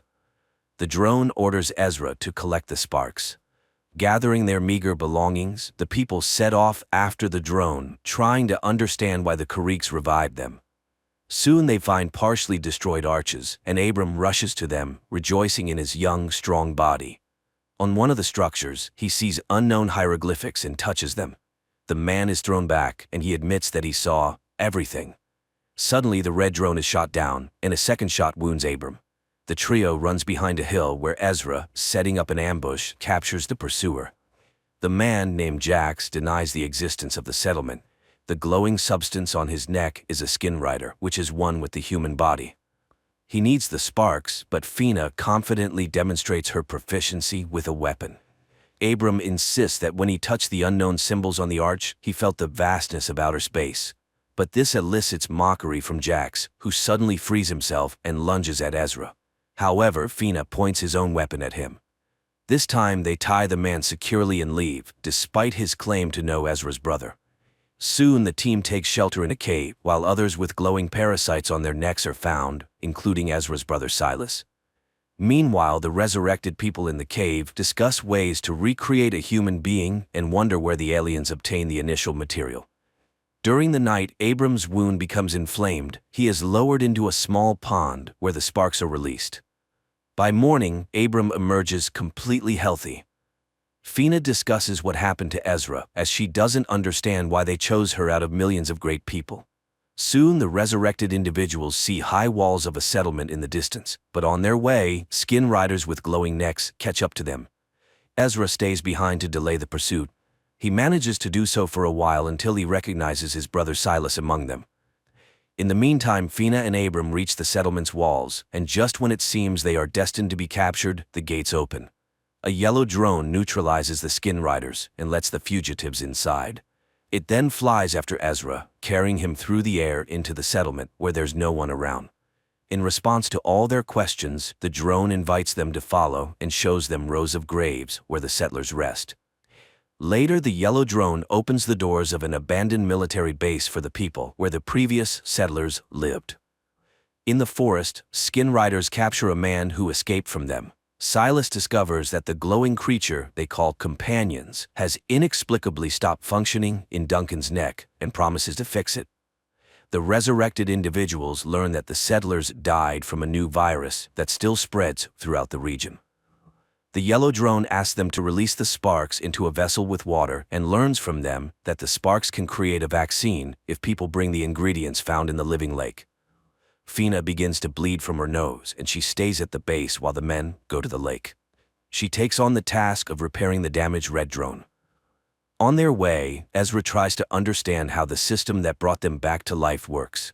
The drone operates on sparks, but who controls the sparks is unknown. The men reach the lake and release the sparks into the water to collect the necessary ingredients. In the settlement, Ezra's wife Lynn suddenly appears before Fina. She explains that she worked as a nurse during the invasion and can offer help, but then disappears just as suddenly. On the lake's shore, Ezra confesses that one of the skin riders is his brother, meaning these people are also resurrected. He recalls the moment when he first saw the alien spaceship flying overhead and signaled to his brother that he was a worthless, spoiled child. Now he is determined to apologize and try to retrieve Silas. Meanwhile, a hologram of Lynn appears again to Fina, helping her repair the red drone.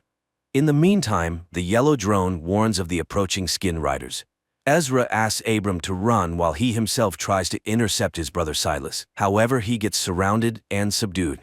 Regaining consciousness, he finds himself alone with his brother, who admits that he prohibited forcibly transforming him into a skin rider because he wants his brother to join them voluntarily. Each skin rider has a companion on their neck, which teaches the person how to behave correctly and telepathically connects them with others. Thanks to the companion, Silas is now the leader and mentor for the others, whereas in the previous world, he was nobody. Then Silas suddenly falls asleep, signaling Ezra to leave. Ezra meets Abram in the forest, to whom he explains his intention to save his brother. The men return to the lake, where the sparks have created 3 vaccine capsules for them. After consuming their doses, they bring the third one to Fina, whose condition worsens. Lynn asks the red drone to replace her image with someone dear to the girl, and Duncan appears next to Fina. Fina regains consciousness after her friends administer the vaccine. The next day, Abram finds a room that is blocked, revealing a glowing obelisk. Meanwhile, in the forest, Silas argues with Duncan about the purpose of the companion controlling the thoughts of the skin riders in the community because Silas believes it amounts to slavery. In the settlement, Abram learns to read hieroglyphs and understands that the unknown hosts offered to dig up weapons against the skin riders in the forest in exchange for more people for the settlement. Ezra goes to the forest for the excavation. Meanwhile, Silas brings Duncan to an open area where Jax conducts training fights, taunting regular people. Unexpectedly, Duncan defeats Jax. Silas stops the duel and explains that he tested his theory, revealing that humans react faster by a fraction of a second than skin riders. Currently, Duncan has a weak companion, so he makes decisions with just one brain, the human one. In contrast, skin riders with healthy companions have a signal that passes through 2 brains, the humans and the companions, causing a slight delay. The conclusion is that humans will always outperform them in combat. To gain an advantage over humans, Silas plans to perform brain surgery to reduce the signal delay. However, a working drone and a test subject are required for this. In the meantime, the yellow drone brings Ezra to the excavation site, which the skin riders immediately learn about. Ezra unearths an item that the yellow drone calls a weapon. In the settlement, Abram, upon touching the obelisk, suddenly realizes that he understands the meaning of the hieroglyphs on it. However, he doesn't yet grasp what this knowledge entails. In the forest, the yellow drone warns Ezra about the approaching skin riders. They attempt to flee, but the skin riders surround them and take the unearthed weapon. Unexpectedly, the weapon activates and kills one of the skin riders. Taking advantage of the chaos, Ezra scatters the rest and escapes. Meanwhile, Fina tries to find out from the red drone why the unknown beings are resurrecting humanity. She requests the revival of Duncan, unaware that he has already been resurrected and has become a skin rider. Ezra brings the weapon meant to eliminate skin riders to the obelisk, hoping it will help establish contact. However, he refuses to kill the innocent inhabitants until the obelisk explains who they are and what is happening. The drones controlled by the obelisk promise to resurrect Ezra's family if he obeys them in all matters. Ezra has no choice but to comply. Later that night, Fina goes to the obelisk, where she finds Ezra, who, like her, hopes for the return of loved ones. They notice that the weapon unearthed in the forest has opened. The obelisk issues new symbols, instructing Fina to go to the lake to receive new people. However, Skin Riders spot her on the way. As for Abram, the drone tells him about the structure of the glowing companion on the necks of the Skin Riders, which is tightly connected to the human brain through a crystalline structure. The weapon found in the forest destroys these crystals, eliminating the parasite. When a Skin Rider dies, its memory is preserved on the crystal, which is passed down to its ancestor. This is what needs to be found and destroyed. Fina sees Lynn emerging from the lake and helps her get ashore. When Jax appears on the shore, the red drone neutralizes him. The girls attempt to escape but are captured by Duncan, who seizes the red drone and fails to recognize Fina, his beloved from the past. The girls try to flee, but Lynn injures her leg and orders Fina to go to the settlement and fetch her husband. Lynn, on the other hand, falls into the hands of the Skin Riders, who return her to the lake. There, Jax shows how the sparks work, healing her injured leg. But suddenly a stone hits Jax's head, and an unknown little wild girl takes Lynn to her forest dwelling, providing her with shoes and food. However, it turns out the girl cannot speak. During this time, Fina reaches the base and informs Ezra about the resurrection of his wife, Lynn. Despite the yellow drone's warning that when Skin Riders take someone, it's forever, Ezra is determined to rescue her. Jax finds the little wild girl's home, but she has already taken Lynn away. They hide in the forest. At the same time, Ezra contemplates how to disable the force field since the obelisk prevents him from doing so, leaving him unable to leave the gates. Fina admits that she saw Duncan, who is also with the Skin Riders now, and he didn't recognize her. She fears the same will happen to Lynn. Meanwhile, in the forest, Jax tracks the runaways and explains that even the sparks make mistakes, resulting in flawed individuals. He is ready to destroy the little girl, but Lynn persuades him not to do it. At the same time, Silas extracts the crystal companion from the deceased Skin Rider's neck and instructs one of the women to take it to the ancestor. Then, they bring Lynn to him.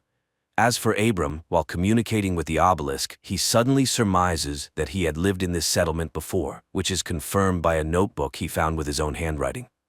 Later, Fina speculates that they all have lived here before. The yellow drone confirms this fact and leads Abram to a graveyard where he shows everyone who is buried there, including Ezra's grave. It turns out that he had also been resurrected and lived in the settlement at one point. Then the yellow drone guides Abram to the next grave where he finds himself and encourages him to start a new life honorably. Fina demands that the man bind himself. He agrees but suddenly snatches a weapon from Fina and stuns the Skin Rider standing behind her. At the same time in the bunker, Abram is trying to find out from Yellow where the progenitor is located. However, she does not know, but Jax knows, and he heads to the bottomless lake, dives into it, and emerges in a cave. Meanwhile, Silas is trying to convince Ezra that life in his community is much better than in the bunker. Fina begins to trust Duncan and agrees with his plan. And in the camp, Lynn's escape is discovered. Duncan immediately receives a message about this from other Skin Riders and agrees with Fina's plan to send them on a false trail to enter the camp and save Ezra.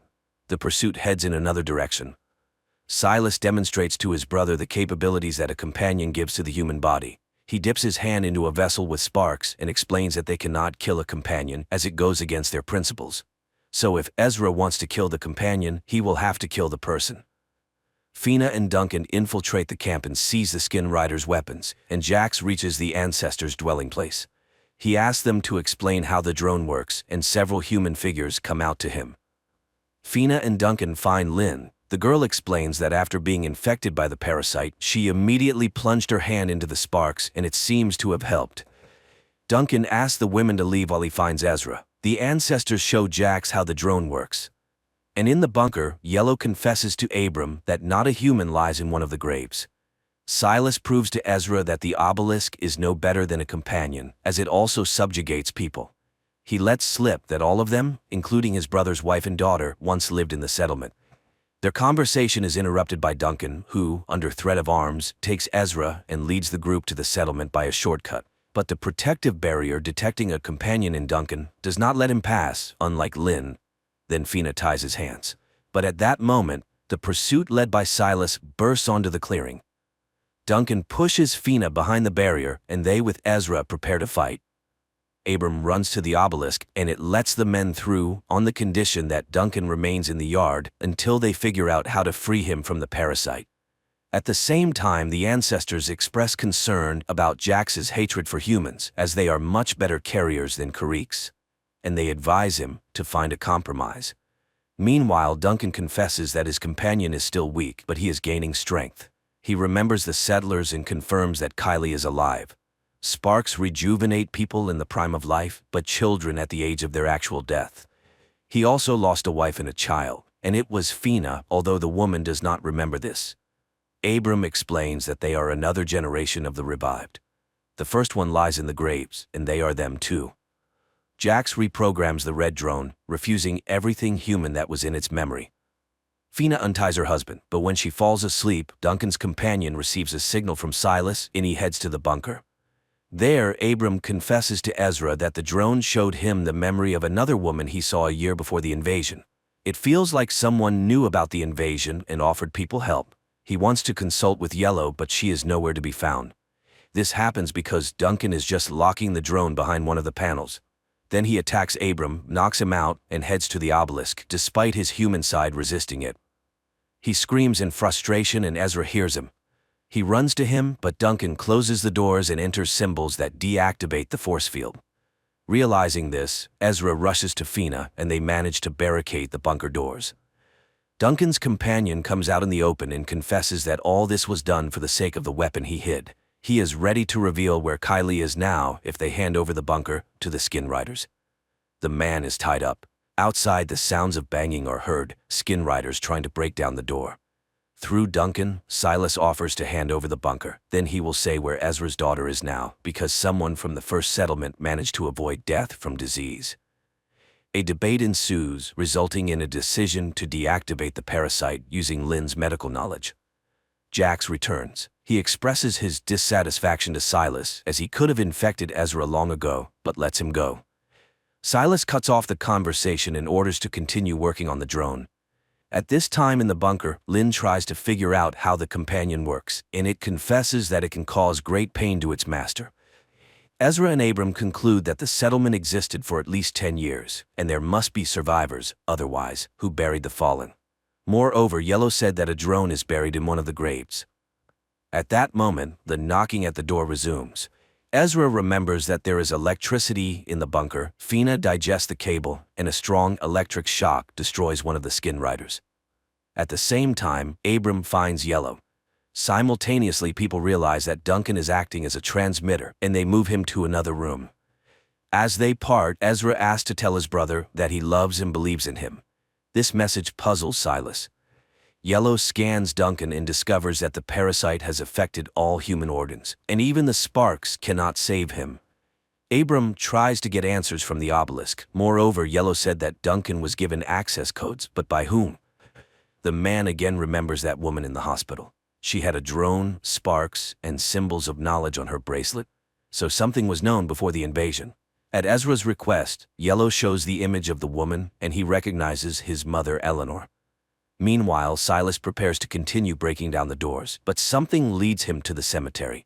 Jax, following him, reminds him that he is not human and he should not care about the graves, so he intends to start silencing personalities from him. Silas is arrested. At this time in the bunker, Yellow confesses that Eleanor was one of the initiators of the revival of the human race. Duncan is not lying. Kylie was in the settlement, and only he can say where the survivors are now. Duncan's companion is knocked out with a tranquilizer, and the man is tied to a table. While the parasite sleeps, the man comes to and points on the map the direction the survivors went. He advises finding the wild girl and wakes up.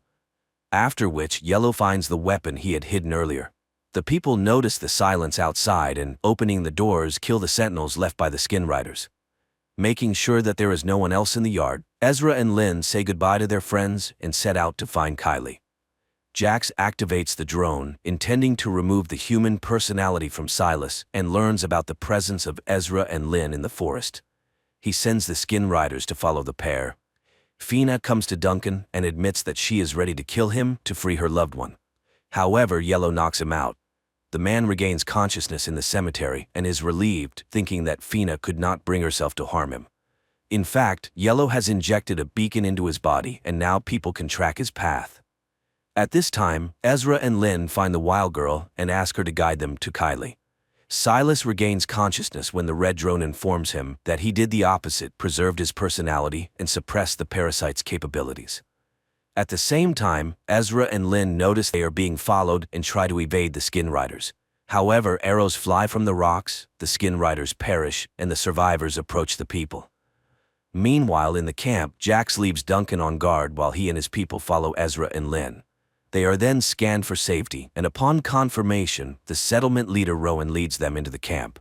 She warns them that they do not truly know their daughter. They only remember her up to the age of 6, and they are merely copies of those who lived in the settlement. Abram and Fina dig up a broken drone from the grave, hoping to retrieve data from its memory. Rowan brings Ezra and Lynn to the hidden camp in the mountain caves. Noticing the strange expressions on people's faces, she explains that they both died defending the previous camp from an attack. If it weren't for Lynn, no one would have survived. Silas killed the woman.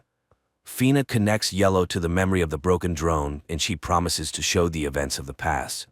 At the camp, Ezra and Lynn's adult daughter arrives. Although she understands what they feel, she refuses to recognize them as her parents. Red notices that Silas is experiencing severe pain. He flies to Duncan, and at that moment in the camp, a bloody Justin appears, who orders him to take the rest of the people and rush to the place where they were ambushed. He carries out the order, and Jax disappears because it was a hologram created by Red. Silas escapes. The real Jax finds the ambush site and orders a search of the rocks.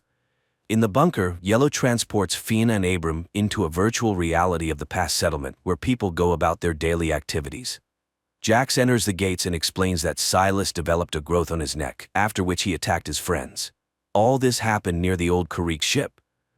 Returning to their reality, the people realize that this was the first case of companion infection. Yellow explains that the parasites create a structure similar to fungal spores. Silas likely inhaled them. The parasites themselves were brought by the Karricks, who were their carriers before humans. Meanwhile, a boy from the survivors, Thomas, carelessly falls into the hands of Justin. Silas begins to experience severe pain. Red tries to alleviate his condition and notices Duncan rushing towards the bunker. Apparently, he has discovered his escape and wants to detain Silas. Red leads him another way. At the same time, Thomas learns that he has been infected with the parasite. At the camp, his absence is noticed. Rowan calls a council and Ezra advises them to flee. If Thomas reveals the camp, they will not survive. Yellow shows how Abram proposed to create a virus capable of killing the parasite, although the idea itself belongs to the obelisk. People heatedly discuss this proposal, and many disagree. Lynn suggests splitting up. Those who take the virus should stay in the bunker, as they will be weakened. Rowan speaks against it. Abram realizes that he was the cause of the remaining deaths. In the caves, Ezra urges everyone to leave while he defends them. At this time, Silas reaches the bunker and sees Duncan sitting by a campfire. He lures him into the workshop and locks him in there. Abram is overwhelmed with guilt, runs to the obelisk, and voices his accusations. Suddenly, it creates the image of a second Abram, who says that on the other side of the obelisk are creators who sincerely believed they were saving the settlement. The virus just turned out to be slower than the parasite cells. The second Abram disappears as voices of Ezra and Lynn come from behind the doors. Fina opens the doors, and friends push Silas inside. They immediately disappear as they were holograms created by Red. Silas asks to be heard. The drone supports this request and reports that they cannot destroy the ancestor without Silas. At this point, the boy loses consciousness, and they bring him inside. Ezra, Lynn, and the young archers set up an ambush, but Thomas appears, shoots at them, and wounds Kylie's fiancé, Nico. Ezra kills the boy, and upon examining, finds a parasite. Lifting his arrow, he realizes there is something on its tip. At that moment, Jax appears with his people and calls them to battle. Red puts Silas into a coma. Meanwhile, Lynn and Kylie bring the injured Nico inside. Justin orders his man to watch the backup entrance to the cave. Lynn starts treating Nico, but the worst part is that the arrow tip might have a parasite larva. The boy then demands to be killed, as Lynn herself set such rules. Duncan tries to call any of the Skin Riders for help, And Yellow explains to Fina and Abram that the parasite is killing Silas so that he cannot reveal the way to the progenitor. Then Red admits that he can link the minds of Abram and Silas, which might help reveal the secret. At this time, Kylie decides to help her father patrol. The girl recalls the past and calls Jax his best friend, which greatly surprises Ezra. And his urge to kill arises because the parasites are very afraid that the human inside might take over if he remembers his attachments. Father and daughter return to the cave, and Ezra proposes that his wife, daughter, and Nico take another road while he guards them. After heated arguments, they head to the second exit. Abram enters Silas's mind and finds himself in a church.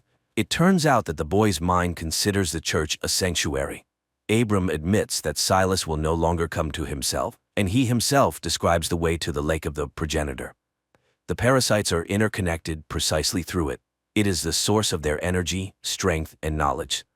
Silas knows for sure humanity will not survive if the lake does not disappear. Ezra resorts to trickery, and Kylie kills a lurking skin rider. The father bids farewell to everyone and stays in the cave. At the same time, Abram and Fina develop a plan to destroy the progenitor. Yellow explains that the weapon consists of 3 parts. 2 of these are standalone weapons, capable of operating independently of each other. However, the top part is dangerous for humans themselves, so it is discarded. Only the lower part remains, which destroys the progenitor. But this part will not work without the middle, where a human personality must be placed. But the progenitor has studied all the skin riders in this world, so the chances of getting into it are slim. And then Abram realizes why Silas was needed. Later, Fina reflects on her promise to Duncan to kill him and free him from the parasite.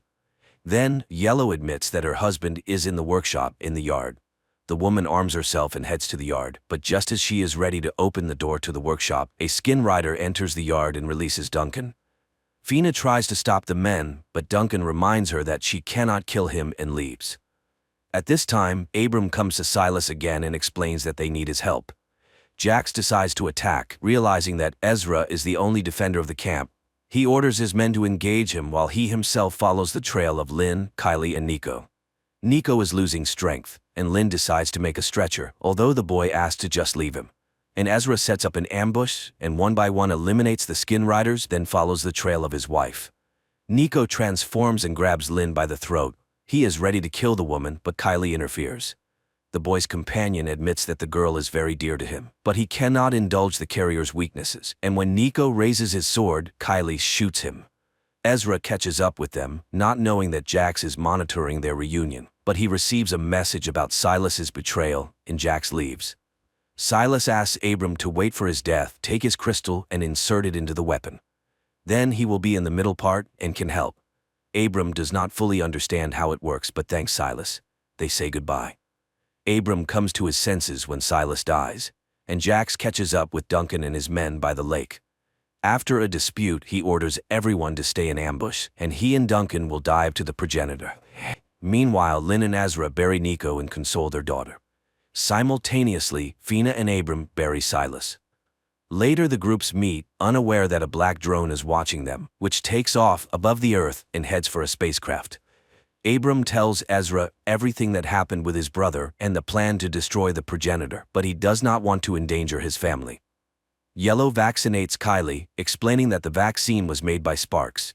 The girl tells Fina that Duncan became a skin rider after her death, and no one knows how it happened. At the same time, Abram admits that he no longer believes in the obelisk, but he believes in Silas and is ready to do everything to destroy the progenitor. He tells Ezra about the weapons operation. A part of Silas will guide them inside, but what to do next, he doesn't know. Ezra laughs at such a plan, and his daughter hears this. Abram and Fina try to convince Ezra that this is why they were resurrected. Otherwise, humanity is doomed. But they cannot persuade him.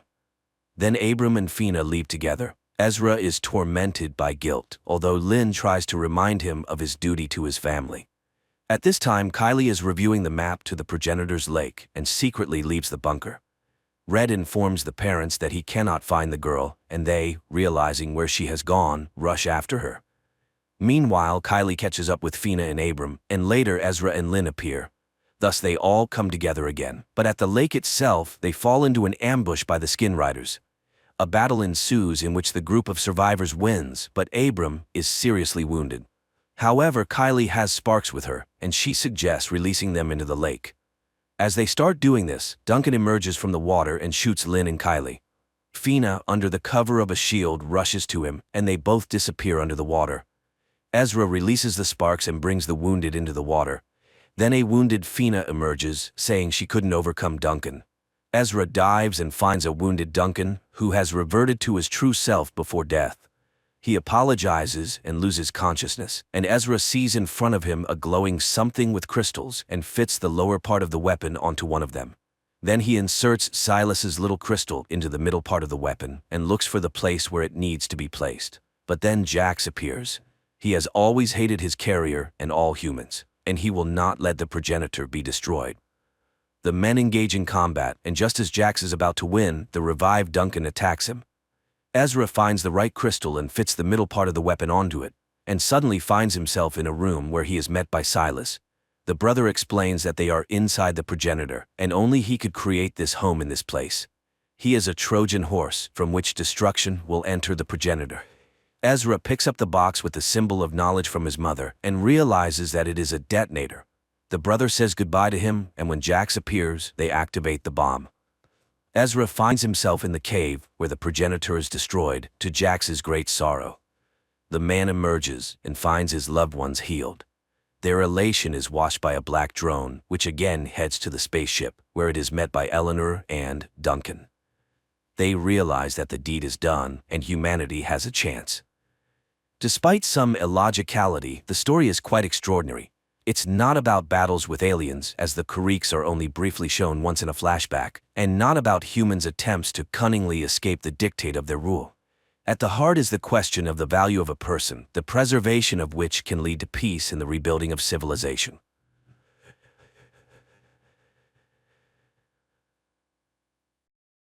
The spaceship is on a mission to Titan, one of Saturn's moons. Astronaut John wakes up in the hibernation capsule. He feels weak after the long sleep. The drugs have many side effects and John needs some time to recover. He is greeted by the ship's captain, Franks. The captain orders John to take a shower and then come up to the bridge to discuss the next steps. Besides Captain Franks, John is met by his colleague Nash. Together the men watch a message from the Mission Control Center and receive new instructions. They are to conduct routine equipment checks and prepare for gravitational acceleration. John tries to pull himself together, but this time he feels worse. He struggles to eat and confesses to Nash that he can't remember the last name of Zoe, his girlfriend. By evening, John manages to check all the equipment. He records a response message to Mission Control, reports the situation, and prepares for another hibernation cycle, which will last 3 more months. A special substance is injected into the astronaut's bloodstream, and his eyes slowly close. Memories from the past wash over him, and for the next 3 months, he is deep in sleep. The awakening process is routine, with John experiencing the usual symptoms as he waits for his body to recover. After a hearty meal, the astronaut spends some time on the exercise bike, preparing for work, but unexpectedly he hears a familiar voice. It seems like Zoe's voice came from somewhere nearby. John steps into the corridor and walks through the empty spaceship. No one else has woken up from deep sleep yet, and John feels uneasy.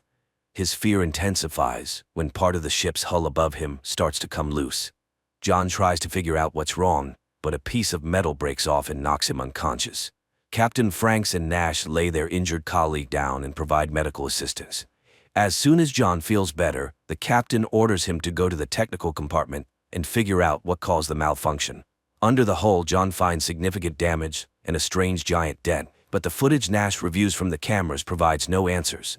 No objects approached the ship in the past few hours. Moreover, the dent hasn't caused any serious problems. All systems are still functioning normally. Captain Franks leaves his subordinates and orders them to report the situation to Earth. He himself heads to the site of the damage for another inspection. Nash tries to convince the captain to abort the mission and return to Earth, but Franks refuses to break protocol. There's no serious reason to do so, as all systems are still operating smoothly. The astronauts gather to make a joint decision, but the conflict only escalates. Nash starts panicking, insisting that continuing the mission is too dangerous, but the captain remains firm. Unless new orders come from Mission Control, they will continue toward Titan. Nash then tries to persuade John to act together. He's convinced the system will eventually fail, and by then, they won't have the chance to save themselves and return to Earth. Their conversation is interrupted by the captain, who calls them to the bridge. He admits that he overheard everything Nash said and doesn't appreciate his attempts to stir up panic. Franks tries to calm Nash down, reminding him of the consequences they'll face for disobeying orders and advising them to focus on their duties. Despite the captain's orders, Nash continues to urge John. He asks him to set the hibernation cycle for 89 days instead of 90 so they can wake up earlier than the captain and reverse course back to Earth. John doesn't like his friend's idea and doesn't want to be part of a mutiny, but when Nash tells him about another ship destroyed by poor leadership decisions, John agrees to think it over and give an answer after they wake up. John falls asleep again, recalling happy moments with Zoe, but this time the cycle is much shorter than usual. Nash demands an answer from his friends so they can quickly turn the ship around and head for Earth, but John remains uncertain. He realizes that his mind is clouded, and making important decisions in this state isn't wise. Jupiter appears outside the window, strengthening John's doubts. They are so close to their destination. This drives Nash over the edge, and a loud argument breaks out between the men. Captain Franks watches the whole scene. Having learned of his subordinates' plans, he also altered his sleep schedule and woke up earlier to prevent the mutineers from disrupting the mission. Franks sends Nash to check the systems again to make sure everything is in order. While the saboteur is gone, the captain invites John for a drink to gauge the astronaut's mood. The commander assures John that he'll cancel the mission if it's necessary, but for now they must stick together and follow orders. Nash's derailed plans push him to the brink of insanity. He causes a scene and Franks decides to relieve him of his duties and proceed with acceleration without him. John tries to stay out of the conflict and pretends that everything is fine, but the breach in the hull continues to trouble him, and he often has nightmares where it pulls him into the vacuum of space. Despite his concerns, John ignores Nash's pleas and heads to the bridge to prepare for the acceleration. The team gets ready to approach Jupiter. John sets the coordinates and sequentially activates the powerful engines that will take them to Titan. The acceleration is successful, and the ship enters the orbit that will guide them to Titan. But Nash still believes it's a serious mistake. John isn't entirely sure they made the right choice either, but he tries to keep himself busy to avoid dwelling on it. He decides to check the equipment again, and something strange happens. One of the radios transmits an unknown signal. The crew tries to come up with an explanation, both insisting that John must have accidentally pressed a button. To end the discussion, Franks orders the astronauts to prepare for another hibernation cycle. This time, exiting hibernation becomes a real challenge. John collapses to the floor, completely drained. He tries to recover, but while his body regains strength, his mind suffers greatly. He keeps seeing visions of Zoe everywhere. Captain Franks notices his subordinate's strange condition. He tells John to get a grip and realize that it's all just his imagination. Zoe is not, and cannot be, on the ship. Nash discovers the first signs of trouble. The reactor's power output begins to rise. He's not sure if it's connected to the hull breach, but if it continues, the ship's engine might fail. Nash again urges his friend to listen to him and turn the ship around. He reminds John of Zoe, saying that if they don't return now, she'll quickly find a new boyfriend. Captain Franks overhears the men's conversation once again. He summons them to the bridge for a serious talk. Someone, using Nash's password, deliberately lowered the engine's power to stop the ship. The commander won't tolerate Nash's antics any longer. This time he draws his sidearm to show the mutineer who's in charge on the ship. Franks orders the astronauts to return to their hibernation capsules to prevent any further sabotage. But as John's body starts receiving the drug, he sees what the captain is doing to his colleague. He doesn't have time to stop the crime. His eyes close. Weeks later, when the sleep cycle ends, John tries to figure out if it really happened or if it was just a dream. He steps into the corridor, but none of his colleagues are around. Franks appears suddenly. He assures John that Nash is fine but will remain in hibernation until the mission is over. The captain asks John not to complicate things and behave normally. They need to complete the mission and reach Titan, but if necessary, he'll use his sidearm to prevent further insubordination. To help John relax, Franks tells him the truth about the other ships Nash mentioned. He swears the madman distorted the facts, and in that case the captain wasn't at fault. The crew harmed themselves. John reluctantly admits he was wrong and agrees to continue working together. The captain tasks him with inspecting the equipment and re-establishing contact with mission control on Earth. While working, John's arm goes numb, and he tries to examine it himself, but for a moment it seems like the limb swells and turns into a monstrous hand.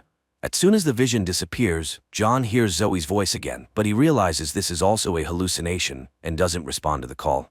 Instead, John decides to discuss the future plans with the captain, but Franks unexpectedly starts talking about John's relationship with his girlfriend. The commander assures him that their romance wasn't real. It was orchestrated to convince John to join the mission. The unpleasant conversation unsettles John, and he heads to the workshop to focus on his tasks. Unpleasant thoughts and memories prevent John from concentrating, but suddenly the radio crackles, and he hears the dispatcher's voice. The astronaut tries to report what's happening, but the connection keeps cutting out and he can't hear a response. Frank summons John to the bridge. He demands to know what John was doing, and upon hearing about the conversation with Houston, the captain insists it was another hallucination. The captain orders John to return to his capsule and go back to sleep, but this time John's nerves snap. He demands that Franks wake Nash up and prove that his friend is okay. Taking advantage of a moment, Franks attacks John and tries to force him into the capsule, but John manages to break free. A fight breaks out between the two men. John is stronger, but he can't win the battle with his mind as easily as with the captain. John reaches the central computer to find out which chamber Nash is in and if he's alive. While entering the request, he has to fend off Franks, but finally, the computer starts searching for the astronaut. The answer John receives leaves him in shock.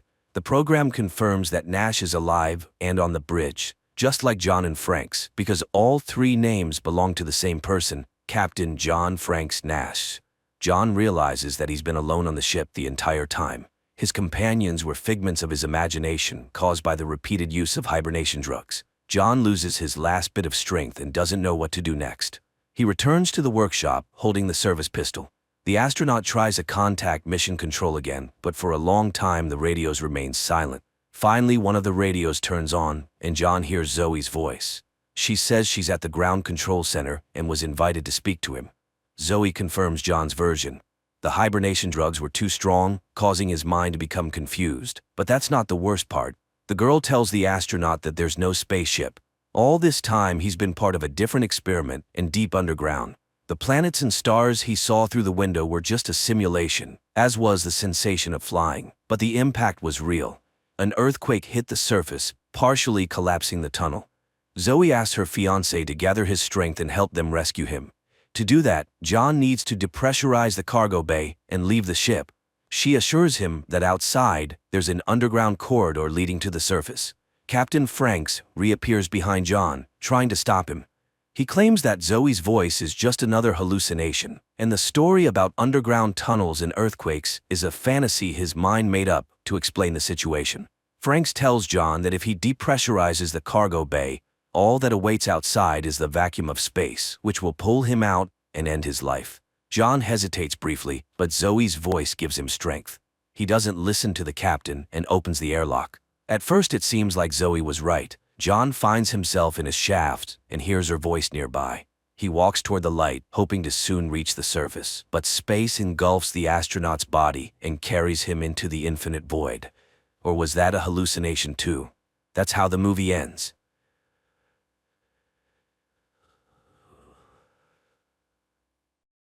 The next day, Faraday records a message to his wife.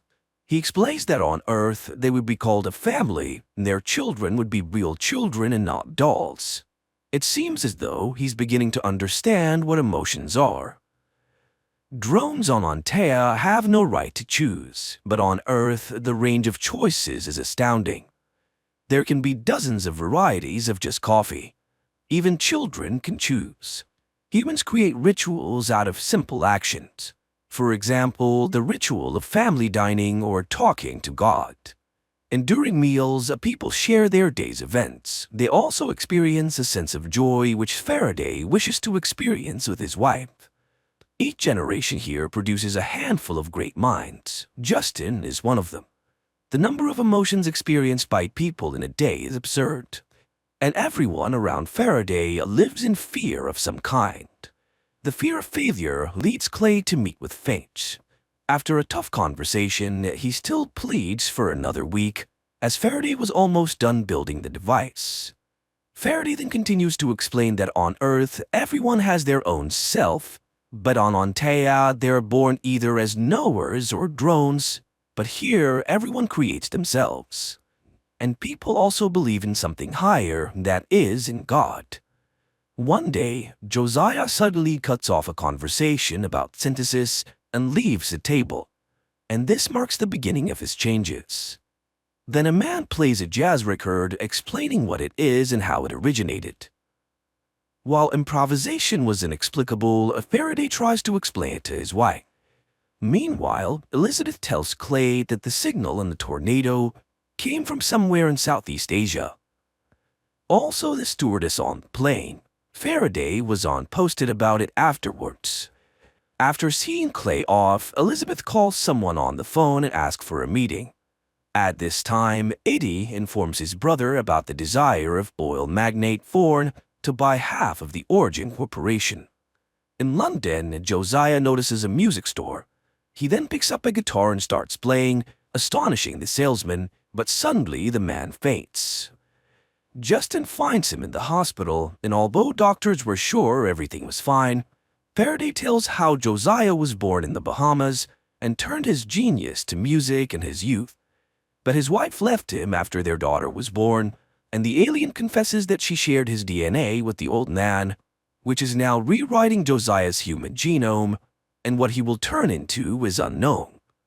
Josiah then leaves the house and goes to a bridge. There he finds a wasp nest and stares at it for a long time, and upon returning home, starts writing an endless equation. The doctor arrives and announces that his blood oxygen level is elevated. Justin blames everything on Faraday, but suddenly, Faraday realizes that Josiah translated his daughter's equation into sound frequencies and wrote a song, the key to the synthesis process.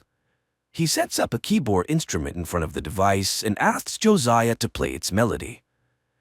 Well, the man begins to play, and gradually, by changing frequencies and tempo, he manages to activate the device. Faraday joins him, and everything works out. That night, Elizabeth takes Josiah's medical chart from the doctor and reports of Clay about Faraday's successful experiment. Looking at the test results, she figures out that Newton is in Cambodia, where a cement bunker can be seen in the middle of the jungle. Clay informs Finch about this, and she forbids him to go there. But the agent sends a special force team to Cambodia. The soldiers enter the building, which turns out to be empty. But inside they find unknown plants whose dust kills them. Clay watches this in horror through a mirror screen. Meanwhile, Molly asks her family to help her with an assignment and create a family tree. But they have no photos, so Faraday draws a very similar family portrait to which Molly asks to add him. At this time, Hutch and Eddie attend the presentation of the new oncology center of the Magnate born because Eddie is obsessed with the idea of using it to protect against the CIA. Clay's people try to understand what happened in the bunker of Cambodia, and Elizabeth finds power lines laid out of the bunker, but can't yet track exactly where. Josiah notices that the fingerprints are disappearing from his fingers, and he hears synapses forming in his brain, and realizes that he's becoming an Anthean. At Eddie's estates, a meeting begins attended by Clay. Justin realizes that he is not a scientist at all and starts suspecting that something is not right. She doesn't want Faraday to fall into the hands of those who tore Newton apart. And later, Finch reprimands Clay for the soldiers' deaths and orders him to fly to Washington. Realizing that their work could be blocked by the CIA, Justin leaves, and Faraday activates the system, calling Newton to start asking questions. He doesn't understand why the launch was delayed, as it's fatal for Antea. Newton, impressed with his rebirth, advises learning to lie. To outsmart the CIA, he must make himself a legend, as Fame could not be killed. Newton disconnects, and Elizabeth, rushing into the laboratory, fails to see anything. Thinking it over, Faraday suggests making their work public, as the CIA loves silence. Hutch arranges a meeting with a journalist friend, and Faraday talks about a new energy source and the CIA's threat to freeze the project. Eddie learns that a man named Clay emerged from a witness protection program. Clay at the moment tries to explain himself to a committee and shows an order signed by Finch and talks about the tape of Newton's interrogation. The woman is shocked as she did not expect much treachery from her protege. Clay gets a permission to continue the case. Elizabeth shows Justin camera footage from Cambodia, but Newton was not there, even though the bunker was sending a signal into space. Apparently, the alien was talking to his people and warns that Clay will never allow the machine to be taken unless they catch Newton. Justin tells Faraday about the soldiers' deaths, but he doesn't believe that Newton could have killed people. That night, Clay comes to Eddie and tells her that he and his mother came to America from Russia, but the woman turned out to be a terrorist. She blew up the building where she worked, abandoning her son to fate. That's when Finch found and adopted him, and he doesn't know where his real mom is now. And he destroyed his foster mother today, and meanwhile, Faraday also finds the Cambodian recordings and hears Newton's signal to Antea. He admits to Justin that Newton deceived everyone, and he never intended to return home because he wanted to bring the Antheans here. But he, Faraday, promises to do everything to save Earth. Newton transmits the signals intercepted by the CIA, but they cannot decrypt them. Justin is sure that the machine will still be taken, so she asks her friend to take Molly away. They then rush to the laboratory, and Elizabeth immediately reports this to Clay. Faraday dismantles the machine, gives the core to Justin, orders her and Josiah to leave, and stays in the laboratory. The pair barely manage to avoid Clay and his henchmen, and agents burst into the laboratory where they are met by Faraday. But after driving away, Justin decides to return for the alien, and in the laboratory, Faraday, seeing the agents, detonates a gas cylinder. Later, a stunned Clay sees Josiah carrying Faraday away, but is unable to stop it. Faraday regains consciousness and names Mary's phone number. Justin calls her and drives to the monastery. The sister immediately orders the preparation of the operating room and instructs to hide the device. It turns out that Faraday lost a lot of blood, but first the bullet must be removed. When Mary cuts the skin, strange tentacles jump out of the alien's body, frightening the sisters. But Mary assures them that he is an angel. Hutch receives an offer to sell his part of Origin for a large sum. Although he doesn't understand why Magnate Thorne would want a blown-up laboratory, he agrees. In the monastery, Mary sets up women on lookout posts, and Josiah announces that he's ready to give his blood to Faraday, convincing the sisters that he's a Nephilim, half angel, half human. Clay's people search Justin's house, and Elizabeth finds a clue but reports it to her mysterious contacts. At the time in the monastery, Mary confesses to Justin that she got Newton addicted to alcohol, thus ruining his life.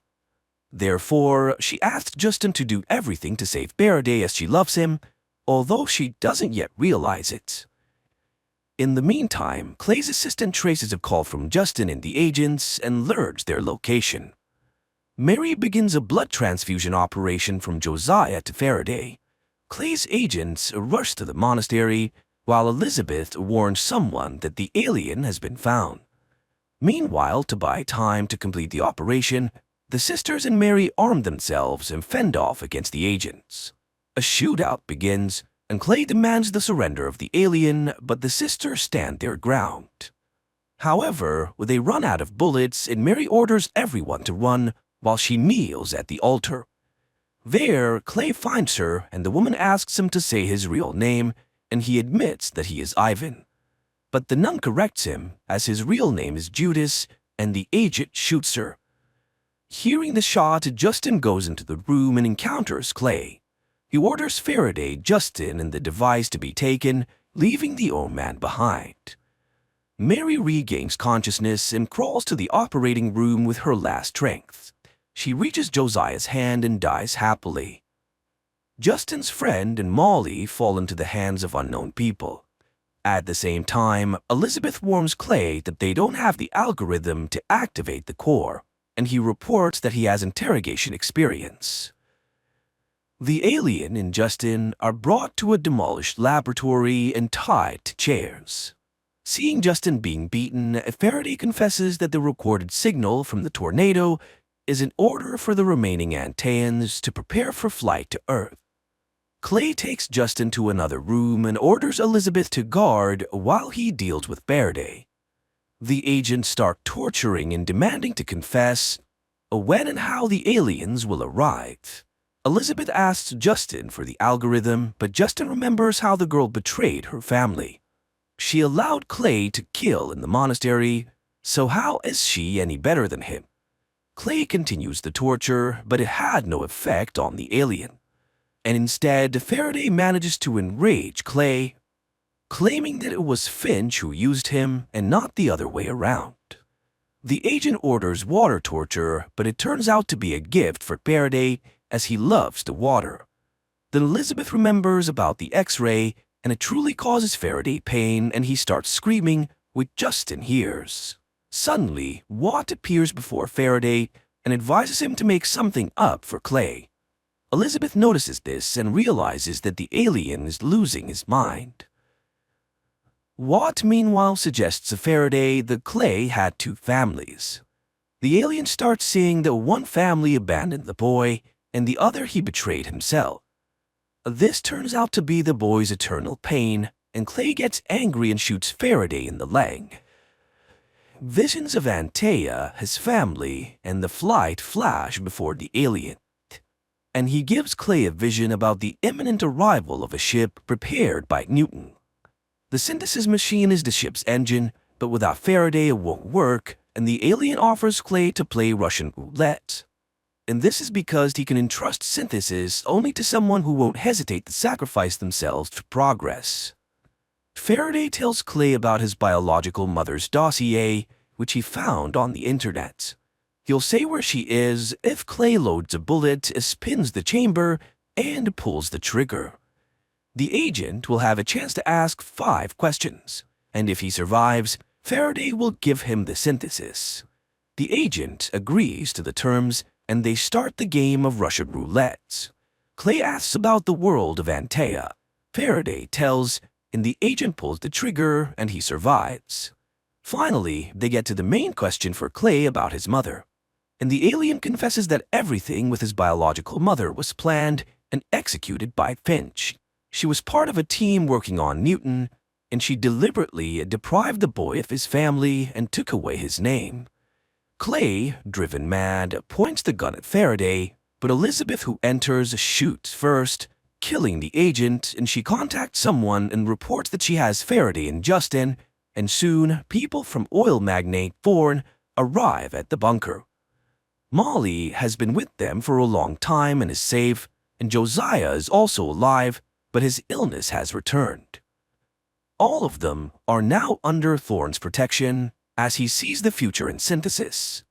The people are taken to meet the magnate, and in a vine-covered cave where Buddhist monks sit on the floor, they meet Newton.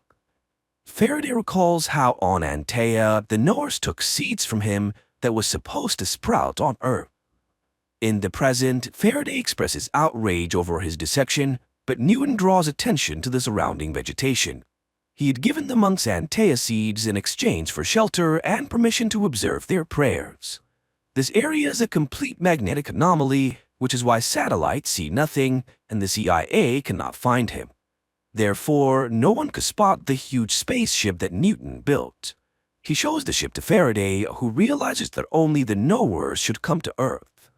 Faraday's shocked because it was the knowers who made all the decisions that led to Antea's demise, and the drones just followed their orders. But now it's the knowers who must perish. Justin also realizes that after the arrival of the knowers, humans will become drones, and after all, the reborn Josiah stopped experiencing emotions and began to prioritize efficiency over love. Newton insists that only the merging of races will give Earth a chance to survive, but Justin is adamantly against it. She refuses to unlock the device algorithm, which she altered before fleeing the laboratory. She leaves and Newton forces his student to learn the algorithm, as he's destined to be the one who will greet the aliens on Earth and prevent their killing. This is because he will become a legend after becoming the head of the Origin Corporation. Faraday demands to take his family on the ship, but Newton advises forgetting about them and staying Justin. He doesn't want to see drones on Earth. Faraday was wrongly classified as a servant because he always asks questions. Faraday finds Justin, who's disappointed in him, and demands to be taken home, but he couldn't do that until he learns the algorithm. He confesses that it was she and her family who taught him to love. Justin gives in and goes home, and they again live in their old house. Josiah's illness has returned, and the woman is disappointed, but her father reminds her of faith, which will help them endure everything. 3 months later, Elizabeth visits Justin, and the woman confesses that she betrayed them for money. But now the CIA will take revenge on her and sooner or later kill her. But before that, they will take Faraday, and Elizabeth gives her cross to Justin and asks her for forgiveness, and Justin reveals to her Thorne's identity. Later, she accidentally finds Faraday's device, which alerts her to an approaching tornado. Justin follows its directions and enters the hurricane's eye. Meanwhile, news reports broadcast a man ready to share a new type of energy with the world. In the evening, in a huge theater, Faraday appears on stage and he begins to talk about everything that happened. Simultaneously, agents head to Justin and Hutch's home. At the theater, a sniper targets Faraday, but he pulls out the synthesis box, forcing the sniper to stop. Faraday is brought to Finch, and he refuses to answer until he sees Justin and Hutch. Although Finch is sure that she is one, the couple is brought in. Then Faraday reminds them that the controlling stake in the new enterprise now belongs to Justin and Hutch, and without their consent, no one can do anything with the device. Faraday will fly to Antea and bring back the remaining people of his planet to Earth. Finch threatens all three with imprisonment, and in response, Faraday announces that in 12 hours, the blueprints for quantum synthesis will appear on the internet, and people will get it for free, and the USA will no longer be the world's owner. Finch threatens Justin's family, but Justin reminds her that against the system is the entire population of Earth, and now the CIA will have to worry about their safety. Later, Faraday comes to Newton, who admits that he's proud of him. Later, Faraday visits Josiah to return his hat and thank him for showing him his paternal love. He says goodbye to Molly, teaching her Antean gestures, and she gives him a logo figurine. The hardest moment for him arrives saying goodbye to Justin, and he will bring his family there, although they might not recognize him now. But the woman is sure that everything will be as it should be. Faraday prepares for departure, while Molly and Justin planned Anthea's siege near their house. And at night, they watch the launch from a distant star. At times very naive, at times deep and subtle, with philosophy, with reflections on family values, but overall, lovers of science fiction should really enjoy it.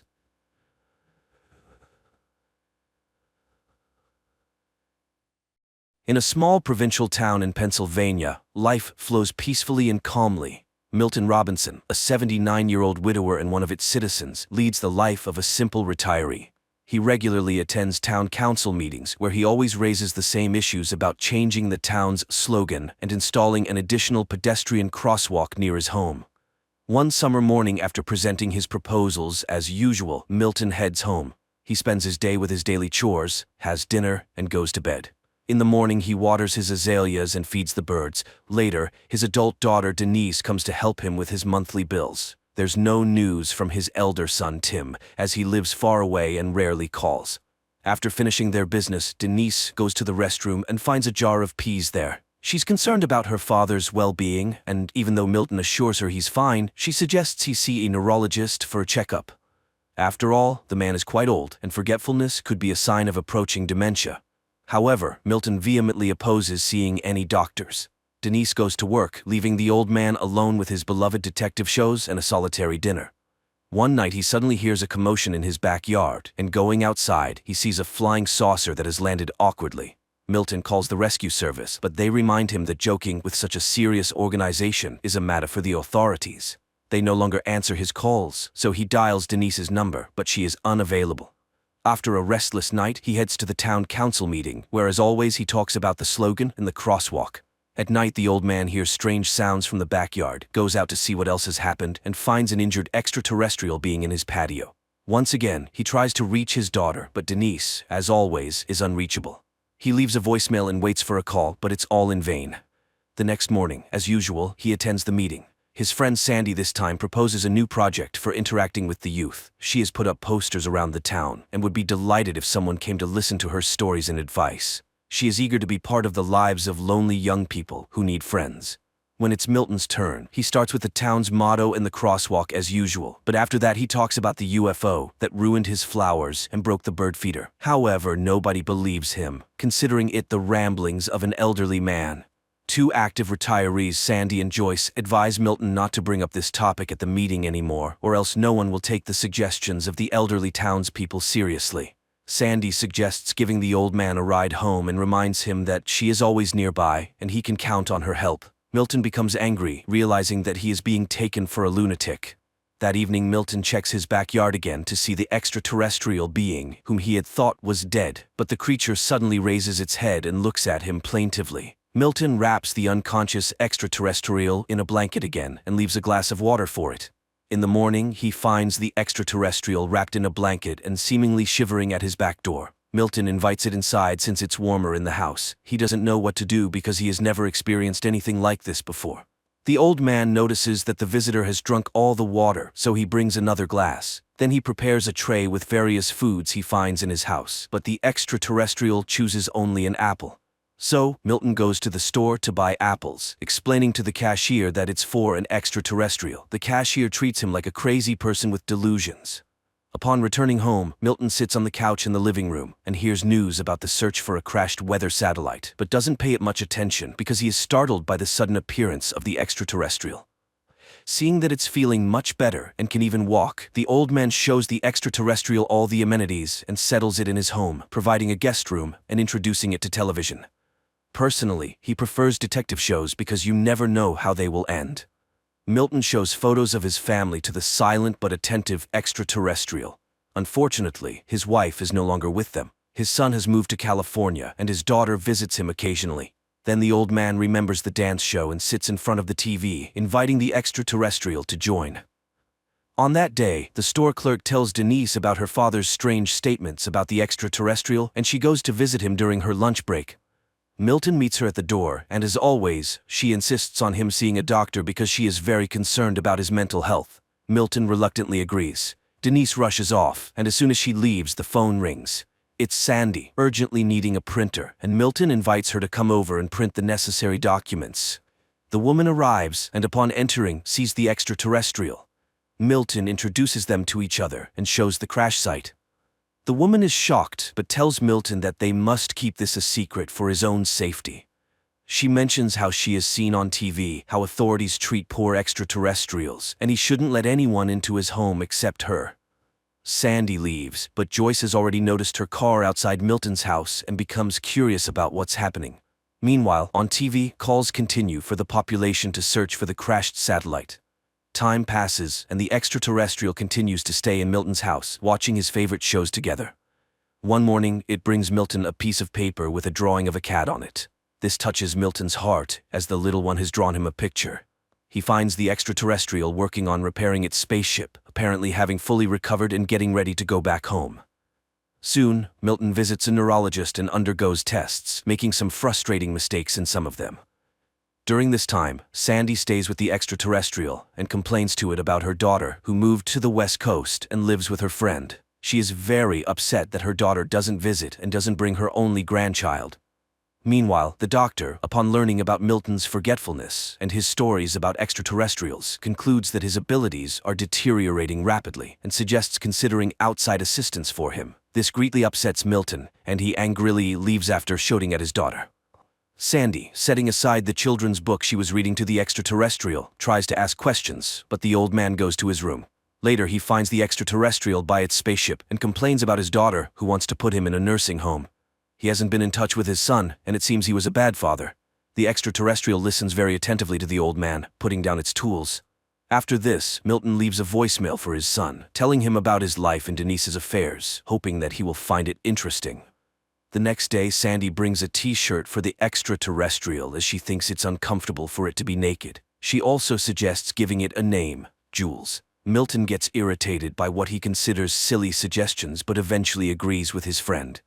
Meanwhile, Joyce, upon hearing about the government's offer of a reward for information about the crashed satellite, goes to Milton's house and looking through the window, sees the extraterrestrial. Now she is also in on Milton's secret and suggests naming the extraterrestrial Harry. Sandy suggests to Milton that he should acknowledge the fact that Joyce is joining their group, even though he's ready to kill the overly curious lady. Then she shows pictures of cats that Jules has drawn for him. Joyce speculates that Jules is trying to communicate something to the old man since all the drawings are of cats. However, Milton refuses to believe it. Meanwhile, the government receives numerous calls about various anomalies. One day, a woman complains about a man who spends hours staring at his rocket in the yard. FBI agents go to the given address but find a homemade rocket and a happy man next to it. At the same time, Joyce visits Milton to spend time with the extraterrestrial. She also gives it a t-shirt and offers it apples. During this time, Sandy receives a call from a young man who was interested in her posters. He comes to her house and the joyful woman invites him for tea. While Joyce talks to the extraterrestrial about her life in the big city, where she even performed in concerts because she sang well, Sandy engages in conversation with the guest, and Joyce suggests singing for the extraterrestrial. While she does that, the young man asks for permission to use Sandy's restroom, but when she follows him upstairs, she sees him stealing her jewelry. After she threatens to call the police, the man attacks her and tries to strangle her. However, the extraterrestrial has a vision of the events and telepathically makes the man's head explode. This raises suspicions at the FBI, who are conducting the search for the crashed spaceship. Responding to police questions, Sandy suddenly realizes who saved her from certain death and rushes to Milton's house. She hugs Jules and tearfully thanks him for saving her life.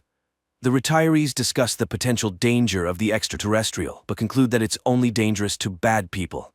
Meanwhile, the FBI agents can't understand how and from what the head of the criminal could have burst, so they decide to keep an eye on Sandy. On this day, Denise meets the elderly folks at the store and again brings up the topic of the apples Milton bought. However, Milton avoids the conversation. Later, the group has lunch at Milton's house when Sandy notices a strange smell. When they go outside, they discover a dead cat that Jules apparently brought there. Connecting all the facts, the retirees realize that the extraterrestrial needs cats for some reason, and now there are not 7, as in the picture, but 6. Milton calls Denise, hoping to find out where she disposes of the deceased cats in her clinic, which frightens her completely. Not receiving a clear answer, Milton and Sandy decide to drive around the streets of the town, since cats often meet their fate under car wheels. On the road, Milton inquires about Sandy's husband's illness, which eventually led to his passing, and she talks about being left alone. She starts asking questions, reassuring that life must go on. However, at this point, Milton asks her to stop the car, and the FBI agents become witnesses as the elderly couple loads a deceased cat into the trunk. That day, they find 2 more cats, and Joyce promises to find the rest.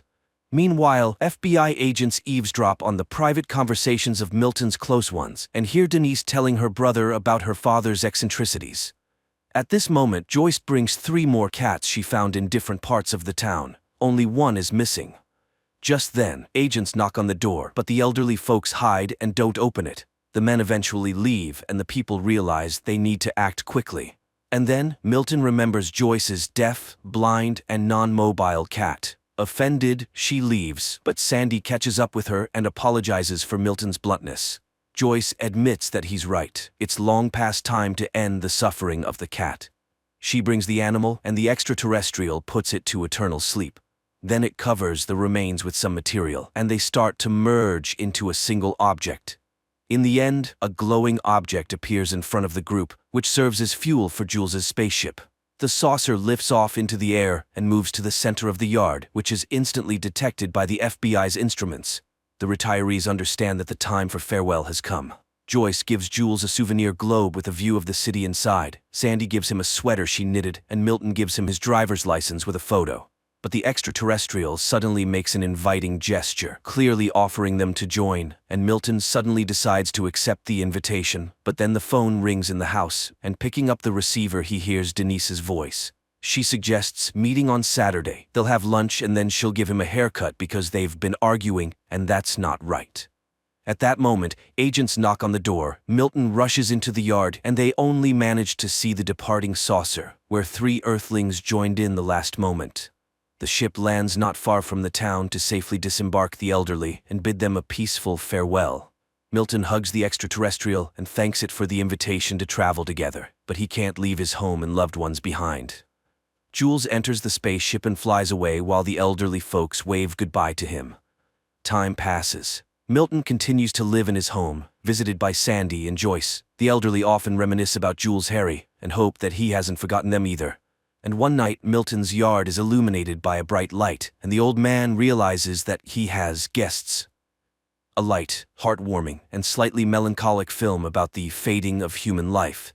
It's good that amid the plethora of recently produced nonsense, there are still such heartfelt and warm movies in which an extraterrestrial is not a villain who came to Earth to conquer it, but rather a cute and understanding silent being with expressive eyes.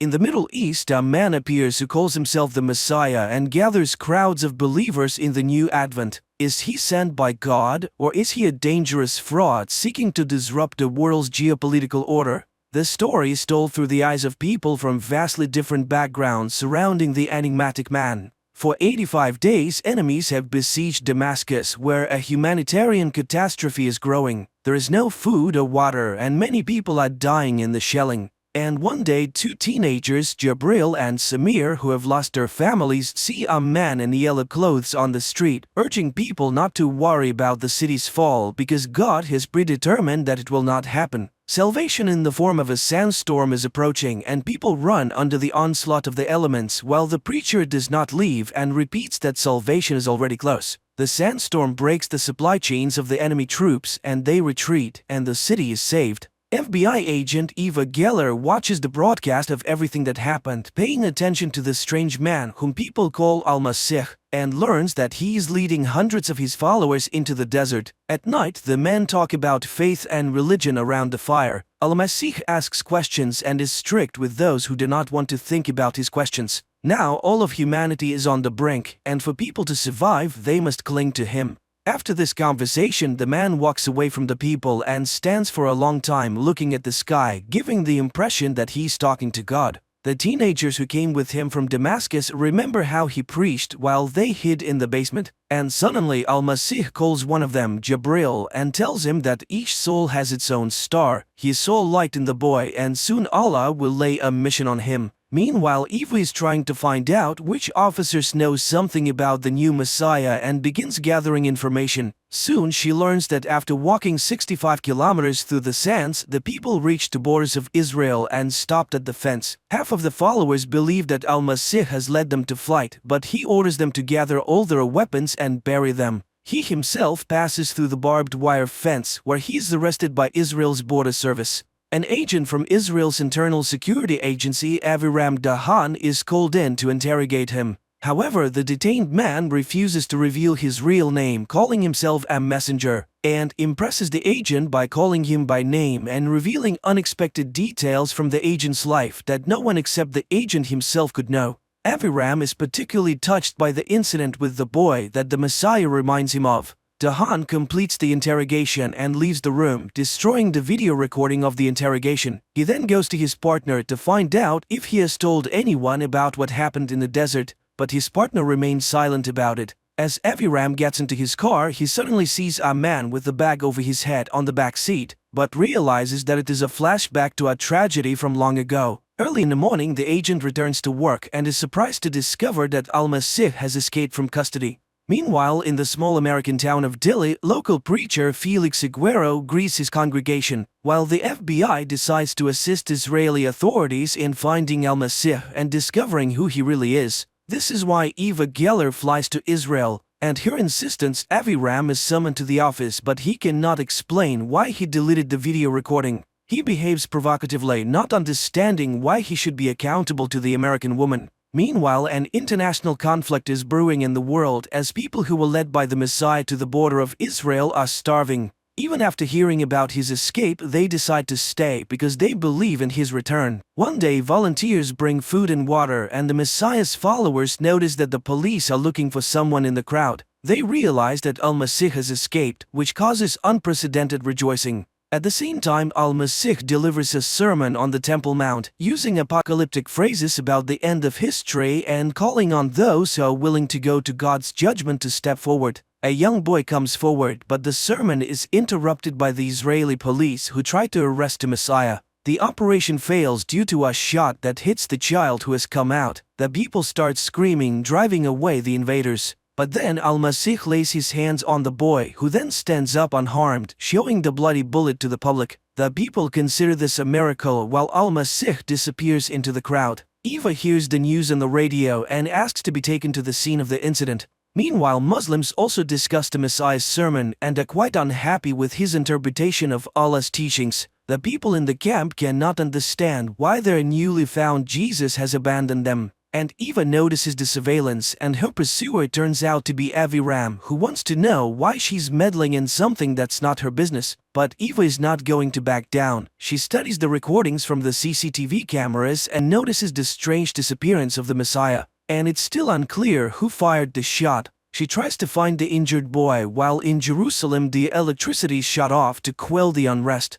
The agents arrive at the boy's address, but it turns out that his family has left, scared of the crowd's interest. Reports of the incident on the Temple Mount are being shown around the world, and one of them is seen by Father Felix while his daughter Rebecca dreams of running away from home. Meanwhile, Jabril sees a flickering light at the fence and goes there, while Eva finds Al-Masih in a photo from Jordan. Palestinian girls bring food for the hungry and promise to help people. Jabril goes to get assistance when a man who appears hits him on the head and takes him away from the fence. That same night, the pastor's daughter Rebecca runs away from home, while her disillusioned father decides to burn down his church. The man takes a canister of gasoline and a lighter and heads towards the building. At that moment, a message about an approaching tornado comes to his phone, which was left at home, and the pastor's wife goes to find him. Sirens begin to sound in the town, and the residents hurry to the only shelter, the church, as the tornado begins its deadly circle. Father Felix calls his daughter, hoping she's nearby, and suddenly sees the motionless figure of Al-Masih nearby. Later on, a video of Rebecca's rescue appears in social media, which is intercepted by CIA agents and blocked from spreading. But how did the Messiah end up in America? Soon, Federal Agent Will arrives at the scene. The man is shaken by the sight of the completely destroyed town, where only one building, the church, survived, and where Al-Masih is currently located, explaining to the astonished priest that he came here by God's will. Felix is shaken because he was planning to burn down the building that ended up saving everyone's lives.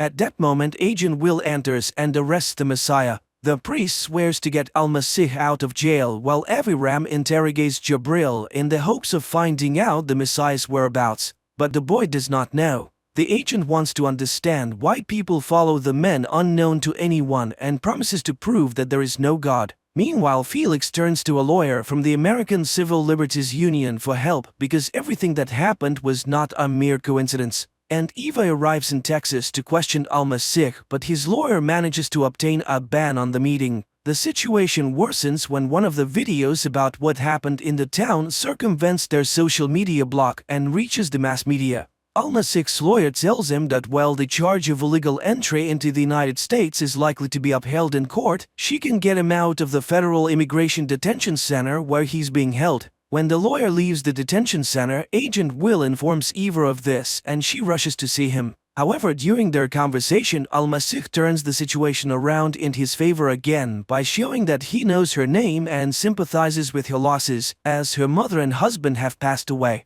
He realizes his responsibility for those who followed him and is willing to help all who are suffering, including her. But Eva doesn't believe his sincerity and runs away, failing to notice the recording device under the table. Returning to her hotel room, Eva talks to her boss, who informs her that Israel is demanding Al-Masih extradition and the state prosecutor will seek permission for it. Later, Al-Masih is taken to court where he is charged, which he admits to and requests asylum. Eva goes to the lawyer, trying to convince her to stop fighting for the man's release to prevent his extradition. After all, if he returns to Israel, he will be imprisoned, but the lawyer refuses to talk about it. Meanwhile, Aviram again refuses to reveal what happened during the interrogation, whose recording he erased. He's suspended from the case and a hearing is scheduled. At this time, Felix tells his wife about his departure because he's needed by the Messiah. A multitude of Al-Masih's followers gather outside the courthouse. The hearing begins and the lawyer explains that the man cannot return to Israel where he will be persecuted for religious reasons.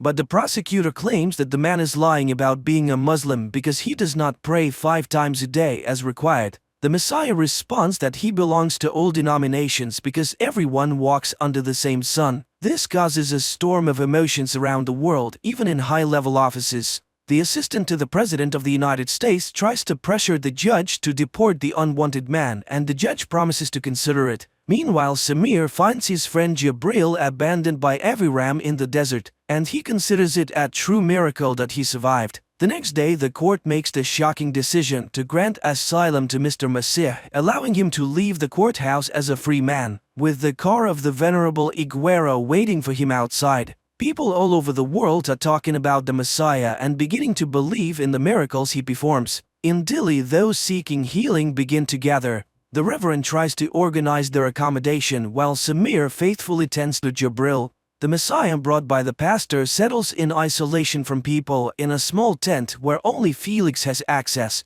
One day the preacher dares to ask Al-Masih about his future plans, and he says he does not know what will happen next. After all, Felix brought him here, and this instills despair in the preacher's soul. He thought that the Messiah was acting according to a preconceived plan. That same evening, Agent Will comes to Eva and shows her a recording of a conversation with Al-Masih. Then he shows her a book by one of the radicals, Wallace, about cultural terrorism, in which the words of the Messiah are repeated verbatim. It turns out that Al-Masih is acting according to this scenario, the goal of which is the destruction of the existing order. Meanwhile, things are going badly for the refugees who remain at the Israeli border without water and food, and soon Samir begins to wonder where Jabril's strong faith comes from. He calls his friend crazy for refusing medical help as his injuries could be fatal, and accuses him of an abnormal love for the Messiah. One day, Aviram's wife notices his car, which has been parked near their house for 3 days, and begins to search for the man, who at this time arrives in Texas and buys a gun at the gun store. And in Dili, every evening people gather together hoping that Al-Masih will come out to them.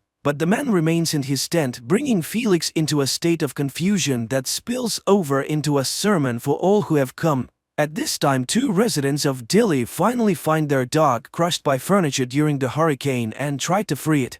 Al-Masih comes out of his tent just as armed Aviram approaches it. The Messiah calmly looks into the eyes of his killer, and Aviram lowers his gun and looks at the departing man's back. The people notice the Messiah, who is walking towards the house where the man decides to shoot the poor dog as it is suffering greatly. The boy asks Al-Masih to save his dog, but he takes a gun and shoots the dog, causing the boy's anger and pain, and then he leaves the town. At this time, Eva catches up with Aviram and he confesses that he wanted to kill the Messiah, who at that time calls pastor's daughter Rebecca to come with him. Meanwhile, the refugees decide that the Messiah has abandoned them and they decide to return to the city, but Jabril stays behind. In the morning, the young man dreams of his deceased mother, who turns into the Messiah and reaches out to him. At the same time, the Texas police ask the pilgrims not to come to Dili as the city is completely destroyed. Dissatisfied, the people are ready to expel Al-Masih and Father Felix. They write protest messages about the false prophet on the church walls. Meanwhile, Eva learns the true name of the Messiah, Payam Gul-Shari, and he has a brother who works at the university.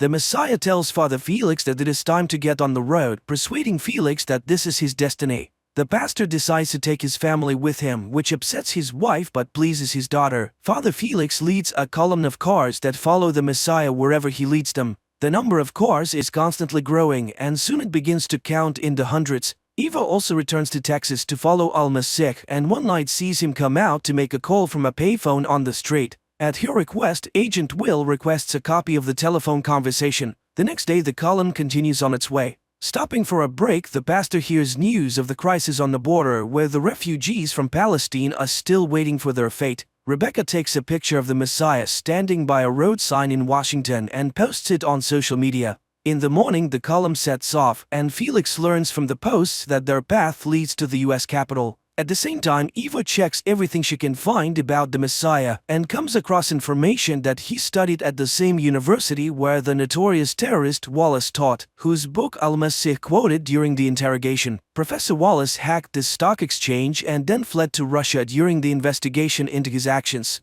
This means that the case of the alleged attack is completely within Eva's jurisdiction. The huge column arrives in Washington and Al-Masih goes to the Lincoln Memorial, while Jabril has a vision of his late mother and Al-Masih. The Messiah speaks about the unity of people in the world around them, and Jabril suddenly stands up as if hearing his speech. Al-Masih asks to look at himself and his neighbors. Jabril strips naked. The Messiah stands before the nation and looks at them so that they finally look at him. It's too late to kneel, time is up.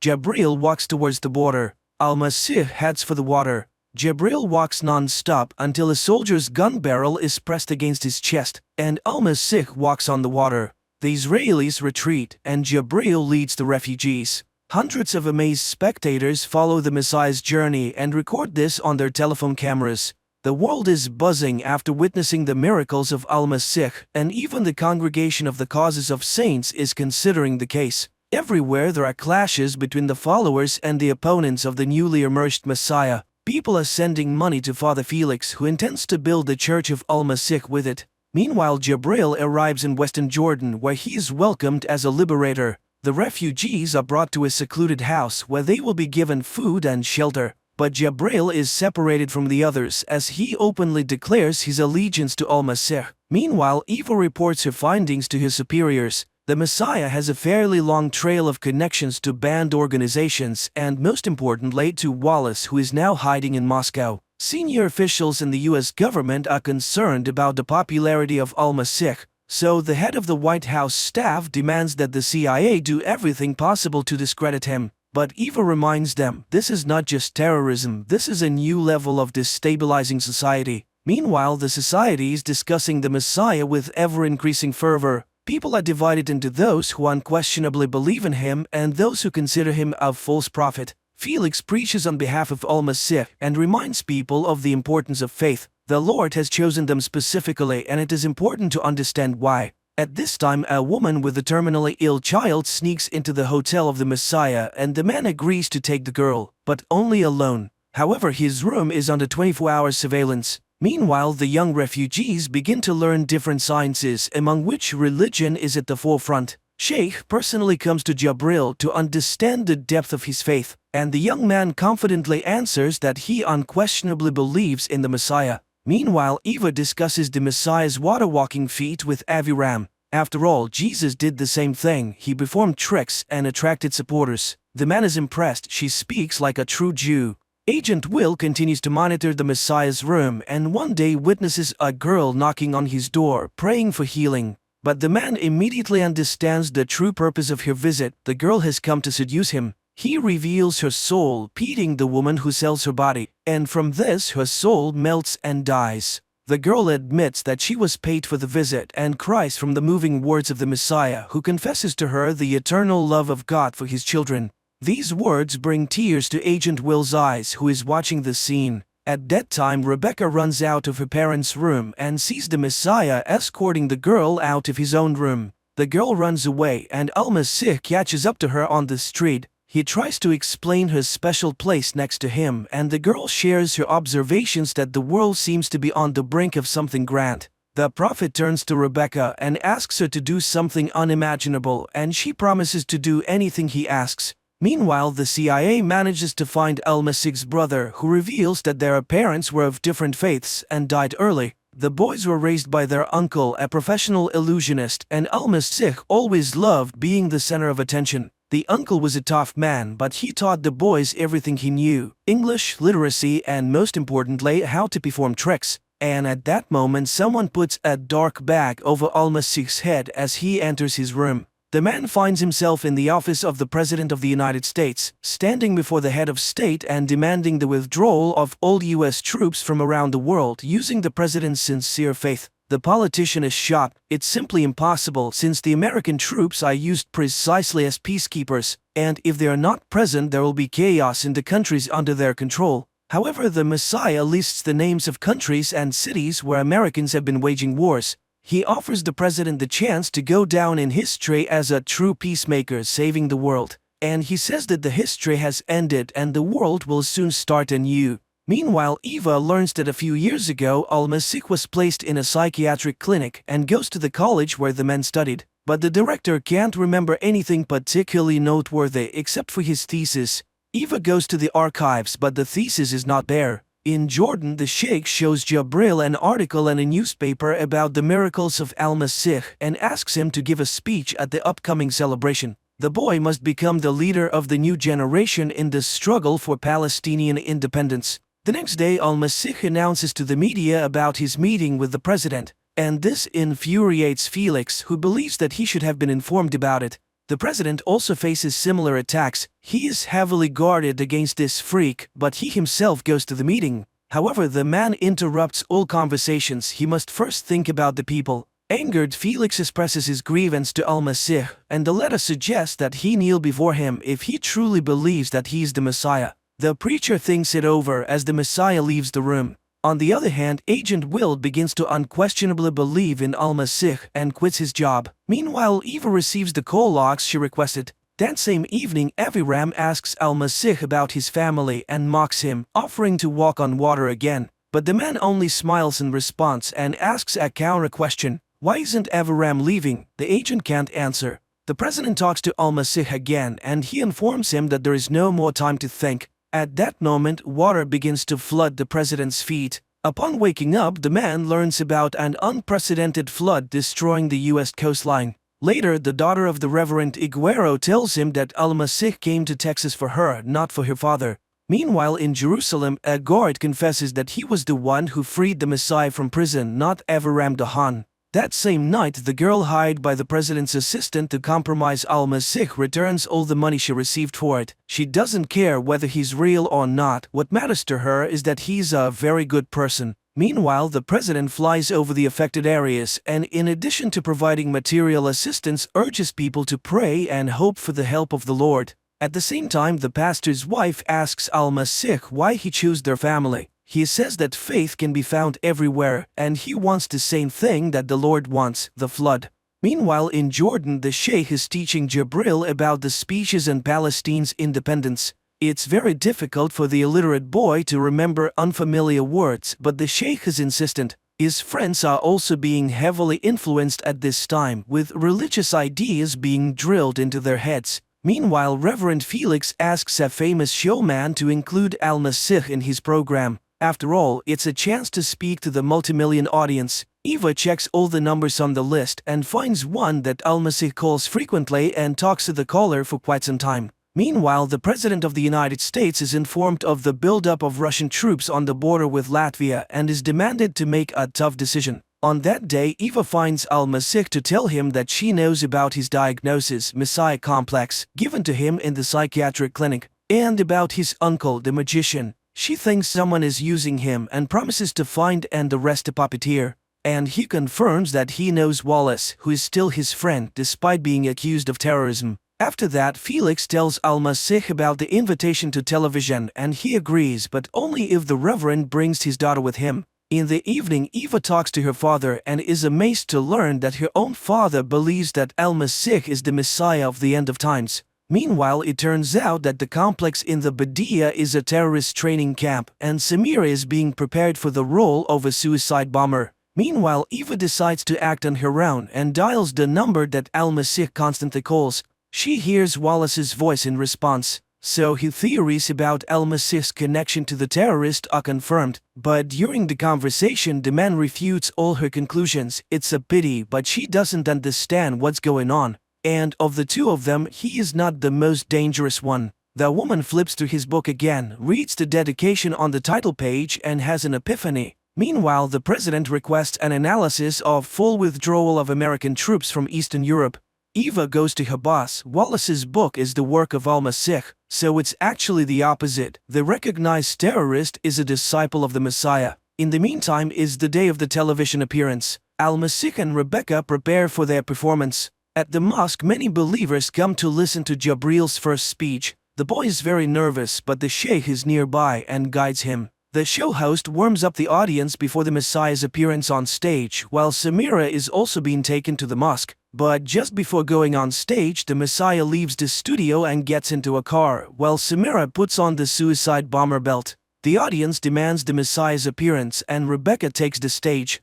Jabril starts his speech about the Messiah simultaneously with Rebecca, while Al-Masih is driving in Aviram's car. The teenagers repeat his words to the audiences, "We are all one people." At that moment, Samir enters the mosque, shows the explosive device attached to his chest, and raises the button. Looking into Jabril's eyes, he can't bring himself to press the button. However, Samir's mentor remotely activates the bomb vest. Rebecca suddenly loses consciousness in the studio. A powerful explosion rocks the mosque. The action moves back several years, when Aviram and his partner kidnapped, interrogated and killed an underage son of one of those who had organized an explosion in which Aviram's mother died. But it turned out that the boy was not the man's son at all, and it is still haunting the agent. In the present, he himself is driving the Messiah to the airport to deliver him to Israel. After the mosque bombing, the victims are given help. Unconscious Jabril is carried out on a stretcher. The same thing happens to Rebecca. Meanwhile, Eva Gela learns that Al-Masih has been kidnapped. The CIA tracks the plane on which he's being taken, unaware that it was all done on the orders of the president's assistant. Rebecca wakes up and tells her father that the Messiah is gone, and he will not return. Jabril wakes up in the back of a truck and sees a dead man next to him. He squeezes his hand and the fingers twitch under his palm. Eva finds out that the plane with the Messiah has taken off from a government airfield, and her boss tries to pressure higher-ups to find out the plane's destination, threatening to tell the president about everything that has happened, and thus driving the country's leader's assistant into a corner. At the same time, in the sky, Al-Masih talks to Aviram, persuading him to free his conscience because God still loves him, and that people always choose between good and evil, and the last thing he will see before he dies is the face of that boy. Meanwhile, the president's assistant decides to reveal Al-Masih's true name to the press and the folder with his dossier, highlighting his mental illness and the fact that he was raised by an illusionist. In the sky, the plane begins to experience severe turbulence. There is an explosion in the tail, and Aviram sees the face of the deceased boy in front of him, whose face is being covered by the Messiah's hands. In the command center, Eva is informed that the plane's signals have disappeared from the radar. She realizes that a tragedy has occurred. On TV, news reports reveal the Messiah's real name and biography, causing confusion among Al-Masih's followers. After hearing everything, Felix leaves the hospital. Jabril also watches Messiah's brother talk about his ability to perform magic tricks. Eva accuses the president's assistant of destroying the diplomatic plane, but he warns her to watch her tongue. The woman is overwhelmed because the entire operation has collapsed and she cannot prove anything. Meanwhile, Father Felix arrives at his church and sets it on fire. He no longer believes in anything. Meanwhile, Aviram wakes up in the middle of blooming poppies and sees the Messiah above him. Then a local boy appears before him, offering him a flask of water and enthusiastically stating that the man has performed the miracle. He resurrected Aviram and another man. They both were unquestionably dead, with gray faces and flies crawling over them. Then he touched them and they came back to life. The agent watches in amazement as his partner bows to the perfectly unharmed Messiah standing in front of him. The film is a story about the coming of the Messiah, the prophet, in the modern world. It is an interesting and easy-to-understand film with deep thoughts expressed by Al-Masih in conversations with completely different people, ranging from an illiterate boy to the President of the United States. On the one hand, it is a weird combination, but on the other hand, it is quite understandable as the Messiah claims that we all walk under one sun.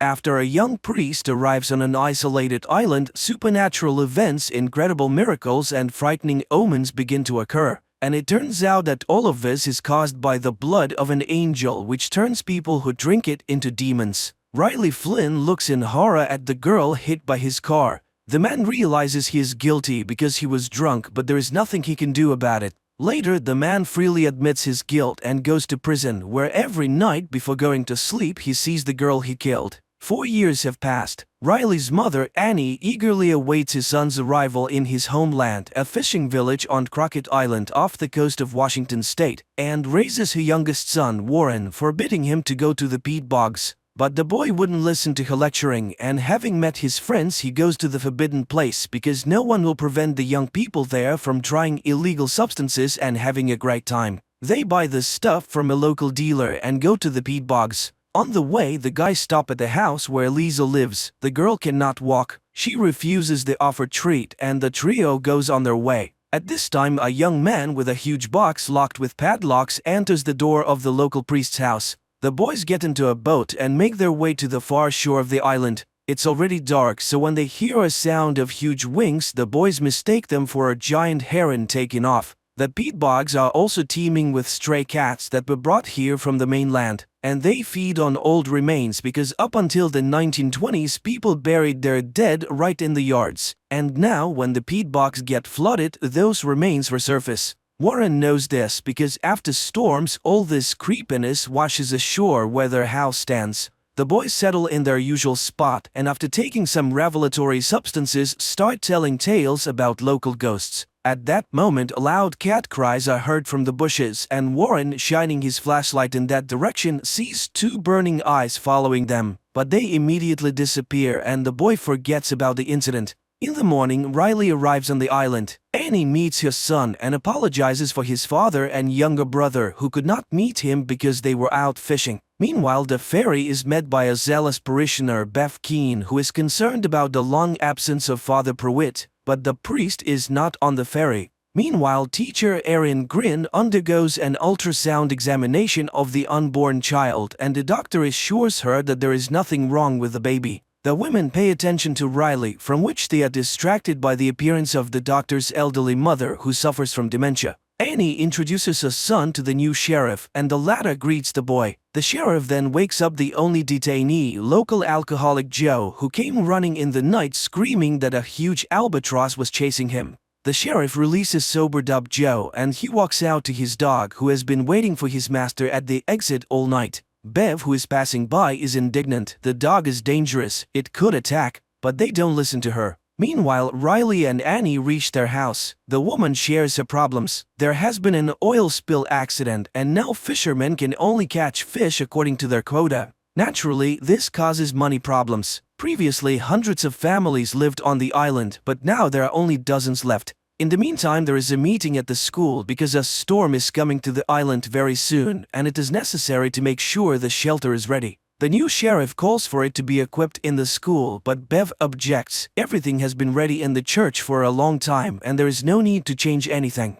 All members of the Flynn family finally get together for dinner. Riley informs them that he has to travel to the mainland to check in with the Alcoholics Anonymous, which is one of the conditions for his release. Warren talks about the new teacher, a daughter of an ex. Riley perks up. Is Erin really back on the island? And learns of her pregnancy. Annie announces that their old priest, Father Pruitt, has made the trip to the Holy Land, despite his age-related problems. Warren serves as an altar boy and is aware of the pastor's forgetfulness. Riley disappoints his parents. He has no intention of going to church, which incurs the wrath of his father, a devout Catholic. Meanwhile, Bev notices a light in the windows of Pruitt's house and upon entering stares in surprise at the man who meets her. And in the shoreline thickets, attacks on the cats begin to occur. Before going to bed, the father tells Riley that after what happened to him, Annie goes to church every day and prays for him. He asks the boy to at least sit in the pew for it is very important to his mother. At this time, the new sheriff and his son perform namaz before going to bed. The doctor catches the mother trying to climb to the second floor, and Riley sees Warren climb out the window to go to his friends. At night, Riley as usual sees recurrent dreams of the dead girl and of himself sitting in the boat. The dawn is breaking. The altar workers are preparing for the upcoming church service and notice that the wine bowls are already full. The congregation takes their seats. Bev opens the service, people sing hymns while the new priest enters the room. Paul Hill has been sent to replace Father Pruitt, who has left and is hospitalized on the mainland. Paul conducts the service and administers communion to the faithful except for Riley, who has refused to do so. The new priest calls all the parishioners by name, explaining this by Pruitt's stories. Riley decides to accompany Erin, and the young people reminisce about their past encounters and talk about their experiences. They both vowed not to go back, but nevertheless they are on the island again. Riley lost everything after the accident, and Erin is separated from her husband. The man admits that he read all about different religions while he was in prison because he hoped to find God, but ended up being an atheist. And here he is of no use to anyone and doesn't know how to move on. In the evening, the storm comes to the island and Riley sees what looks like Father Pruitt walking along the beach, but when he goes out to look, he finds no one. And in the morning, people find hundreds of dead cats on the beach. The citizens cannot determine the cause of death of these animals, although the sheriff suggests some kind of disease, until he discovers that there is not a drop of blood in their bodies. Riley admits to seeing Monsignor Pruitt at night, but nobody believes him. Later, the man travels to the mainland while Father Paul holds a service, but the church is almost empty. Of the regular parishioners, there's only Lisa, the mayor's paralyzed daughter. The priest gives her communion, then walks her home and learns that the girl's mutilation is the result of an accidental shooting by drunk Joe. In the meantime, Erin catches Bev in the storeroom, from where the woman takes a box of poison intending to poison the rats, which have become too numerous. And Father Paul comes to Dr. Sarah's house to administer communion to her sick mother. The elderly woman calls him by the name of Pruitt, which her daughter believes is a symptom of the developing dementia. Back on the island, Riley speaks to Erin. It becomes clear that the two were romantically involved in their early youth. And Annie suddenly notices that her eyesight has improved considerably. In the morning, Father Paul meets his flock at Ash Wednesday, the beginning of Easter Lent. He gives an inspiring speech about the rebirth of the island and the first disciples of Christ, the fishermen. And he reminds them, man must remember that he is dust, and to dust he shall return. After the blessing, the residents gather for the feast. Riley speaks to the priest and again recalls Father Pruitt. He is convinced his eyes did not betray him that night. It was Father Pruitt. Father Paul suggests starting an Alcoholics Anonymous group on the island so that Riley doesn't have to travel so far,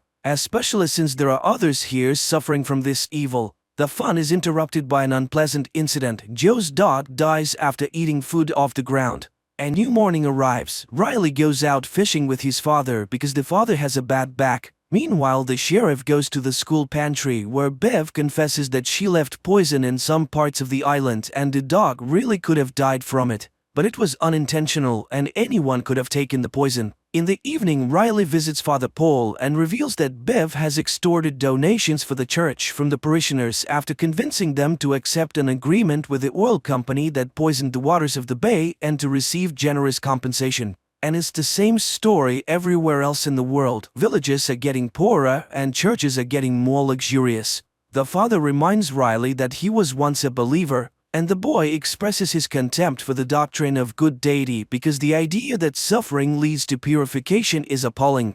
At night, Erin sees a mysterious creature near her house and noticing the bloody discharge rushes to the doctor. But Sarah reassures the woman there is nothing wrong with her baby. Later, she has to convince the frightened mother that she just imagined a face in the window. Meanwhile, the dealer passing by an empty house hears strange noises inside. He walks through the door and is attacked. It is morning and Father Paul, for some reason, takes a particularly close look at Lisa. Then he insists that the girl get up from her chair and come up for communion. And to everyone's shock, Lisa gets up and walks up to the priest. At night, Father Paul enters the confessional and tells himself that he is lying to the parishioners. After all, Father Pruitt was sicker than they thought, and having gone to the Holy Land, the man often fell behind the group. But the parishioners don't need to know that. They will believe that their shepherd is being healed on the mainland and will soon return to the island to witness the miracles that are happening. For after Lisa's recovery, which is perceived by the residents as a miracle, a religious revival begins on Crockett Island. Except that Father Paul himself becomes sick and vomits blood after the accomplishment, which Bev sees. And then the woman notices a newspaper clipping with Father Pruitt's portrait hanging on the wall of the priest's house. The doctor examines Lisa and cannot understand the miracle that has occurred, but her parents strongly oppose her examination on the mainland. And later, the woman finds her mother on the second floor of the house, to which she climbed on her own, although she has not been able to walk for a long time. Meanwhile, suffering people begin to converge on the church, which pleases Bev immensely but displeases Father Paul. He doesn't need the publicity, especially since many, including Riley, think it's a misdiagnosis by doctors. But that same evening, a miracle happens to his father. The man suddenly stops having back pain and even asks his wife to dance. At this time, Lisa summons Warren and the couple runs off to have fun, and Riley goes to Erin. More and more parishioners come to the morning mass, and one day Warren catches Father Paul pouring some kind of liquid into the wine, and during the sermon the priest suddenly collapses without feeling. The story shifts to the time of Father Paul's confession, in which he tells the true story of Monsignor Pruitt. After a visit to Jerusalem near Damascus, he was caught in a sandstorm and took refuge in ancient ruins. This is where Father Paul comes to his senses. He is examined by Sarah, though the man is against any intervention. Meanwhile, the sheriff finds a Bible in his son Ali's possession, and Lisa visits Joe and confesses that she hated him for years for stealing her future, but eventually forgives him. That same day at the school assembly, the sheriff tries unsuccessfully to convince Bev to stop handing out the Bibles to public school students. Later, Erin confesses that she's intimidated by Bev's confidence in her rightness, and Riley shares with her Father Paul's assignment to write penitential letters to loved ones. That same evening, Sarah's mother begins to speak quite sensibly, much to the doctor's surprise, and touched by Lisa's forgiveness, Joe decides to attend the Alcoholics Anonymous meeting with Riley and Father Paul because he intends to change his life. The men go home and Joe confesses that he recently buried his sister on the mainland. That same evening, Ali asks for his father's permission to attend the mass. The kid is interested in everything that happens in the church, but the sheriff is against it. They are Muslims. Ali reminds him it's his father's decision, not his.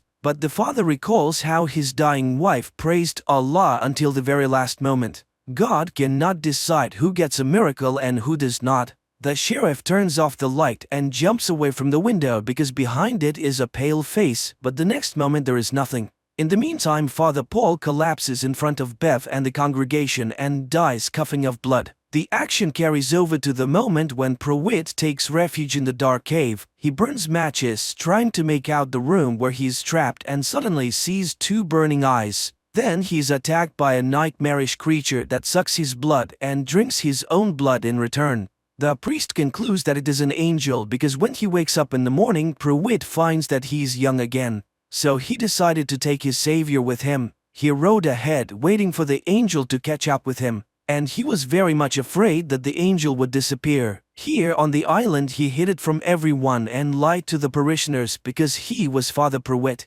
The next moment the priest comes back to life. During a scheduled checkup, the doctor informs Erin that her uterus is empty. It was probably a miscarriage. The woman is shocked. How could she not have noticed it at such a late stage? Meanwhile, Bev cancels the mass and her assistant notices the incredible resemblance between Father Paul and Monsignor Pruitt. She is convinced of the miracle and the others are simply frightened. Bev enters the priest's room and discovers that he cannot stand the light. It is also as if he can feel God inside him. Bev persuades him to manifest the miracle to his new apostles.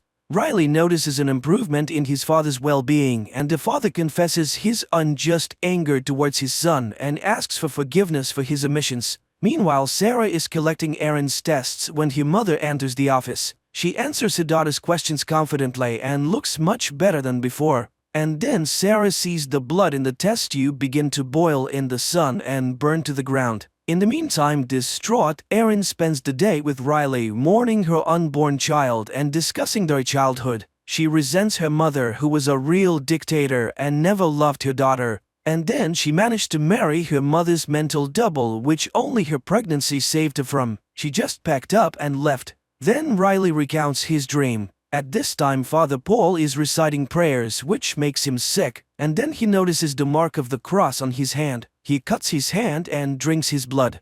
Joe tries to talk himself out of buying alcohol, and he succeeds with great difficulty. At night, Father Paul holds an evening communion at the house of the doctor's elderly mother, Mildred, who recognizes him as Monsignor Pruitt. Meanwhile, Riley and Erin talk about their ideas of the afterlife and the basics of religion, after which they feel better. That same evening, Joe stops by Father Paul's house and witnesses Father Paul drinking communion wine. Joe looks at the portrait of Pruitt on the wall. Father Paul looks very much like him. The priest embraces Joe, who pulls away, falls, and smashes his head. Seeing the blood, the priest loses his mind and takes to drinking it.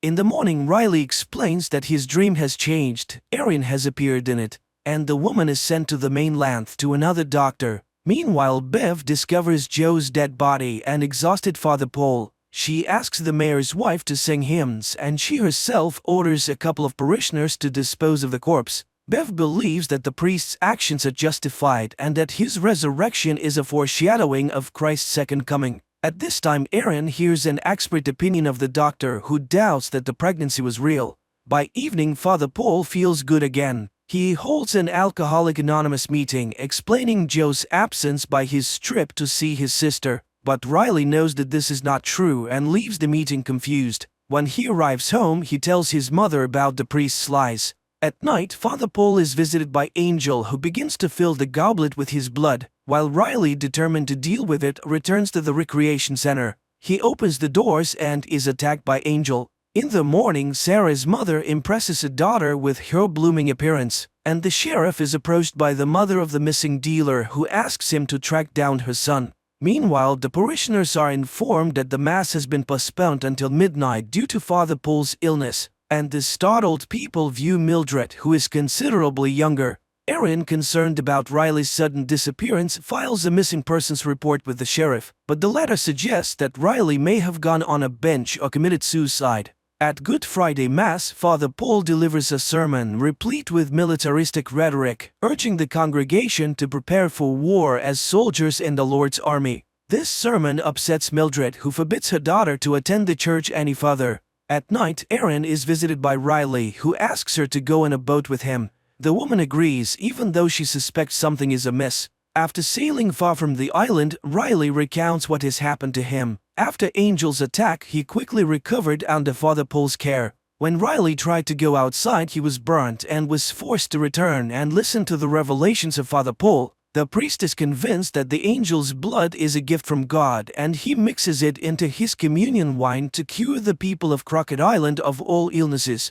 The priest also admitted that he had killed Joe, but according to him, the murder was justified. He also believes that the vampirism traits they both display are the grace of God, which Bev fully agrees with. Father Paul demonstrated to the boy his desire for blood as food, but reassured him that this would soon pass. Nevertheless, Riley is not ready to acknowledge what has happened as divine providence, while the priest reminds him of the fear of all who have seen miracles. Meanwhile, Bev brings Riley the goblet of the congregation's blood and he drinks it. The priest releases Riley without listening to Bev's objections, for the man's rebirth is complete. Outside, Riley notices how his perception has changed. The colors are brighter and the air more saturated, and he witnesses a conversation between Mildred and his daughter. He visits his sleeping family before heading over to Erin's. Then they head out to sea, where he has nowhere to go. Riley confesses his love for Erin and asks the woman to flee the island. She reciprocates, but at this moment the dawn breaks.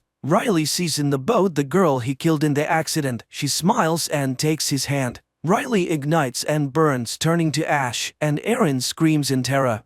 The relatives find Riley's letters while Erin returns to the island and tells Sarah about what is happening in the city. The doctor shows how her blood samples are vaporized by the sunlight and shows rejuvenated Mildred. At this time, Paul confesses to Bev that he senses Riley's death, but the woman reassures him that the boy, having received a great gift, has chosen his own path. She reminds him of Judah, who is also part of God's plan. Sarah shares with Erin and Mildred her theory that Father Paul is spreading a miracle-creating virus through communion wine. This would also explain the missing pregnancy. After all, it is a foreign element in the body which the virus has decided to deal with dramatically. At this time, Ben brings his son's letters to Father Paul. He senses that something bad has happened. One of the letters is addressed to his father, and Ben asks him to give it to the Monsignor. After Ben leaves, Paul opens the letter and receives a quote, a reminder that they are all ashes, and to dust they shall return.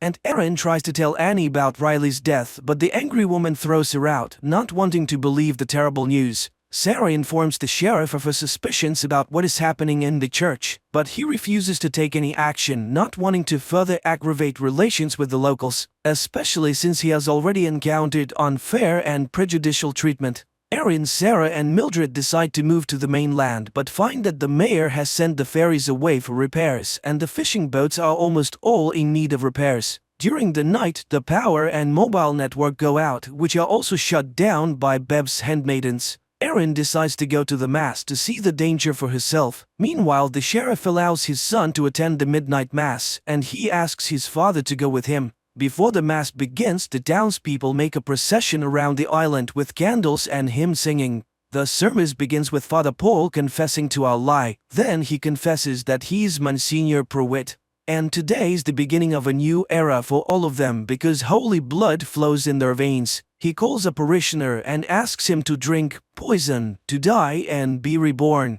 The man drinks it and drops dead. When some people see this, they rush to the exit, but the angel in shining garb stands in the doorway.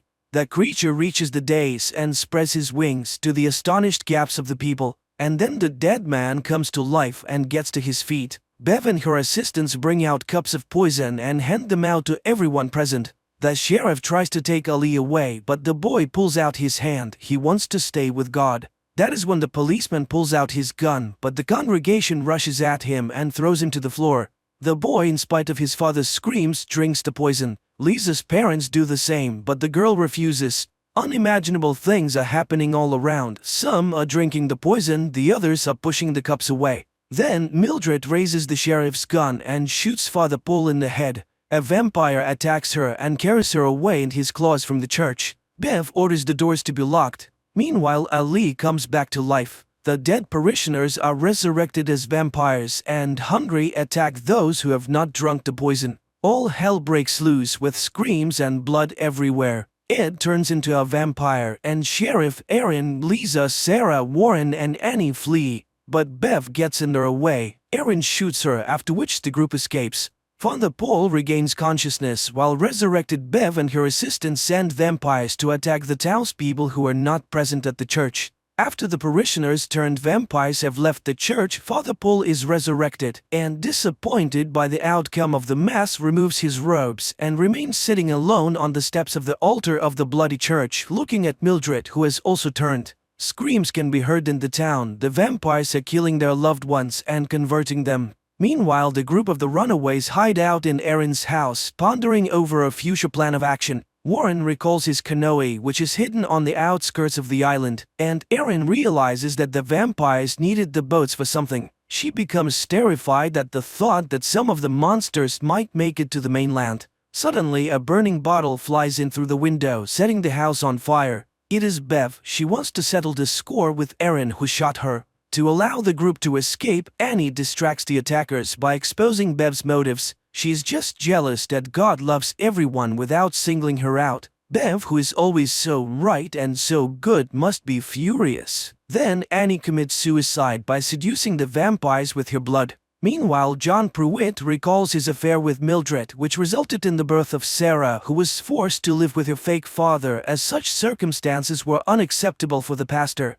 The priest admits that the main reason for bringing Angel to the island was his desire to cure Mildred and live in peace with her and his daughter as a full family. The survivors decide to split up. The adults go to burn the boats prepared by the vampires to leave for the mainland to spread vampirism, while Lisa and Warren flee toward the peat bogs where the younger Flynn's canoe is stored. Along the way, they encounter other vampires more than once, attacking innocent people who have not attended the midnight mass. Drunk on blood, Bev proposes not to extinguish the house, but instead to burn every building on the island, following the biblical story of the end of the world and the Ark, which will be the building of the rehabilitation center. She and her assistant go to burn the city, unaware that some converts who have not lost their reason and morals refuse to kill. Among them are Riley's parents, who find each other in the middle of the night. The sheriff, Erin, and Sarah meanwhile set fire to the boats, and Lisa and Warren hide in an abandoned house, unaware that they have entered the lair of the beast. The girl lights a match and sees the angel drinking blood of the man dragged into the house. Lisa shoots the monster, but he's so engrossed in what he's doing that he doesn't even notice them. Then Lisa douses the room with fuel, and walking out the door they set fire to the house, but the angel breaks free and flies off into the night. At this time, Bev has already prepared a center for the converts to wait out the dawn and calls them out with the sound of a bell. She quotes statements about the Ark, but Pruitt abandons her idea and is unwilling to be the leader of the converts. Bev reports that the boats are burned, while Lisa and Warren mentally say goodbye to their families and get into their canoe. Bev takes command and throws the atheist convert out of the ark, mocking his desire to save himself with the believers. Monsignor, on the other hand, invites the man to stay in the church, for God loves everyone regardless of their views because everyone is worthy of salvation. But once inside the church, John sees Sarah, who is going to burn everything with kerosene and a lighter. He confesses that he's her father and regrets that he didn't get to know her better. But at that moment, one of Bev's underlings shoots Sarah. Enraged, Pruitt attacks him, wanting to kill him, but stops himself in time, remembering who he is and where he is. John tries to save Sarah and lets her drink his blood to turn her into a vampire, but she spits it back out, wanting to die human. John and Mildred mourn their daughter's death. They take her body, burn the church, and leave for the bridge by the river, a memorable place where Sarah often played as a child. Meanwhile, the walls of the rehab center are doused with kerosene by the surviving sheriff. Bev mocks the sheriff's religion and shoots him, and Erin emerges from the building, spilling kerosene inside, but is picked up by a flying vampire, taking her aside and gnawing at her neck. But then Ali picks up the lighter and throws it into the building. Bev takes another shot at the sheriff, but his son rushes to the man and takes him away. Realizing that there are no more places to wait out the dawn, the converts disperse, wanting to spend their last moments with their loved ones. Slowly dying, Erin shreds the wings of the blood-sucking vampire with a knife, after which the vampire struggles to rise into the air. He is spotted by Lisa and Warren, who are watching the shore from the boat, and they note the monster's slow speed and that he's unlikely to make it to the mainland before dawn. Erin dies looking up at the stars and remembering Riley. Bev leaves to meet the dawn on the beach. The wounded sheriff and his son also go to the shore, where together they begin to pray, adhering to their native religion. Monsignor Pruitt and Mildred sit on the bridge holding Sarah's body. The father renounces the church and begs his beloved for forgiveness. Finally, dawn breaks. Ali burns in the sunlight, sitting by his father's dead body. Desperate, Bev tries to dig a shelter in the sand and burns up in hysterics. Riley's parents, in a crowd of similarly converted people, greet the dawn by singing hymns praising the Lord. All the islanders burn while Pruitt and Mildred kiss against the rising sun. The only survivors, Lisa and Warren, watch the fire. Suddenly, the girl confesses that she can no longer feel her legs. And that's the end of the series. Write in the comments what you think of this series.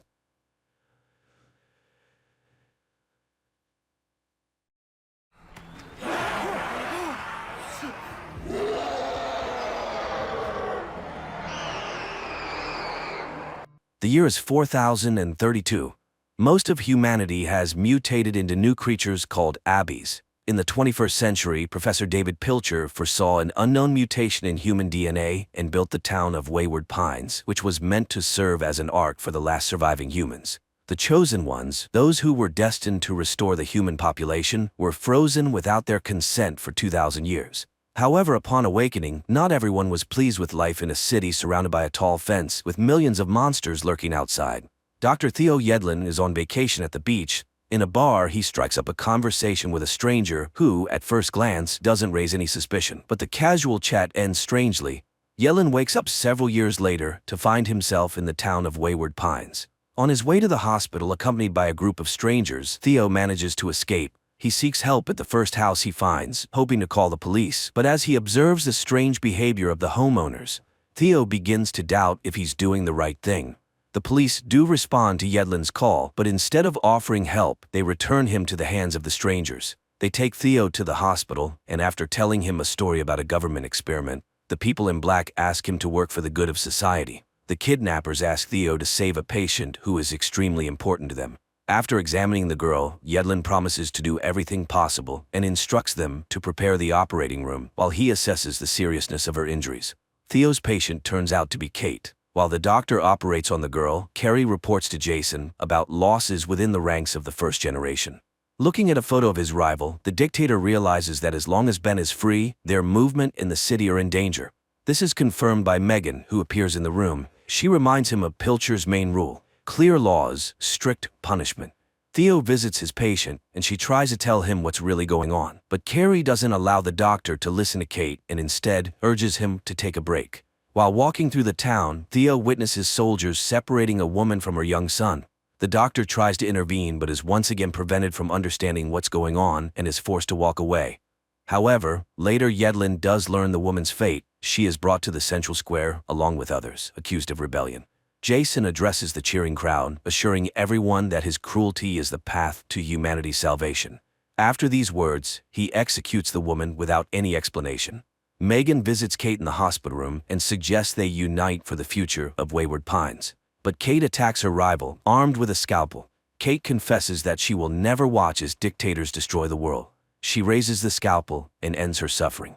Mario brings Theo and other prisoners to the wall. He opens a passage and, after jamming the gas pedal with a rock, sends the vehicle into the lair of the Abbeys. The monsters notice the prey but run past, trying to climb over the fence. Members of the First Generation movement watch a motivational video left for them by Pilcher, followed by footage from surveillance cameras showing the Abbeys attempting to breach the wall. The creatures sacrifice themselves to create a ramp, allowing their comrades to infiltrate Wayward Pines. Jason realizes something is wrong and orders a squad to gather and check the situation in person. Meanwhile, the prisoners, led by Ben, try to escape from the vehicle, taking advantage of the fact that the monsters are ignoring them. Military vehicles approach the wall and soldiers open fire on the Abbeys. But despite this, some creatures manage to leap over the barrier and engage in open combat. The first to be injured is Carrie. An Abby slashes open her stomach, and Jason is forced to leave his subordinates to take his companion to the hospital. Very soon, the leader regrets his decision to get rid of Theo. No one is capable of performing the complex surgery and saving the girl. Jason orders the doctor to be found, and several vehicles must drive beyond the wall. Without resisting, Theo jumps into one of them to avoid falling into the hands of the advancing mutants. The leader of the movement asks Yedlin to perform the operation, but Theo refuses to proceed without an explanation of what's going on. Jason is forced to strike a deal with the doctor, promising to return his wife and revealing that aside from Wayward Pines, there are no other humans. The rest of the planet is overrun by Abbeys. After the surgery, Carrie regains consciousness. Another problem for the town arises: depleted supplies. Jason asks CJ to prepare for the harvest, which is beyond the wall, but the town must prepare carefully for the encounter with the Abbeys. Theo has to come to terms with his new role. He is appointed the head and most likely the only doctor in Wayward Pines. The only thing he disagrees with is the portrait of Pilcher hanging on the wall of his new office. Megan gives a lecture for the teenagers, using an Abbey body to show the mutants' weak points. One of the students admits he knows about the attempted breach, but Megan assures him that the only danger to the town is the rebels.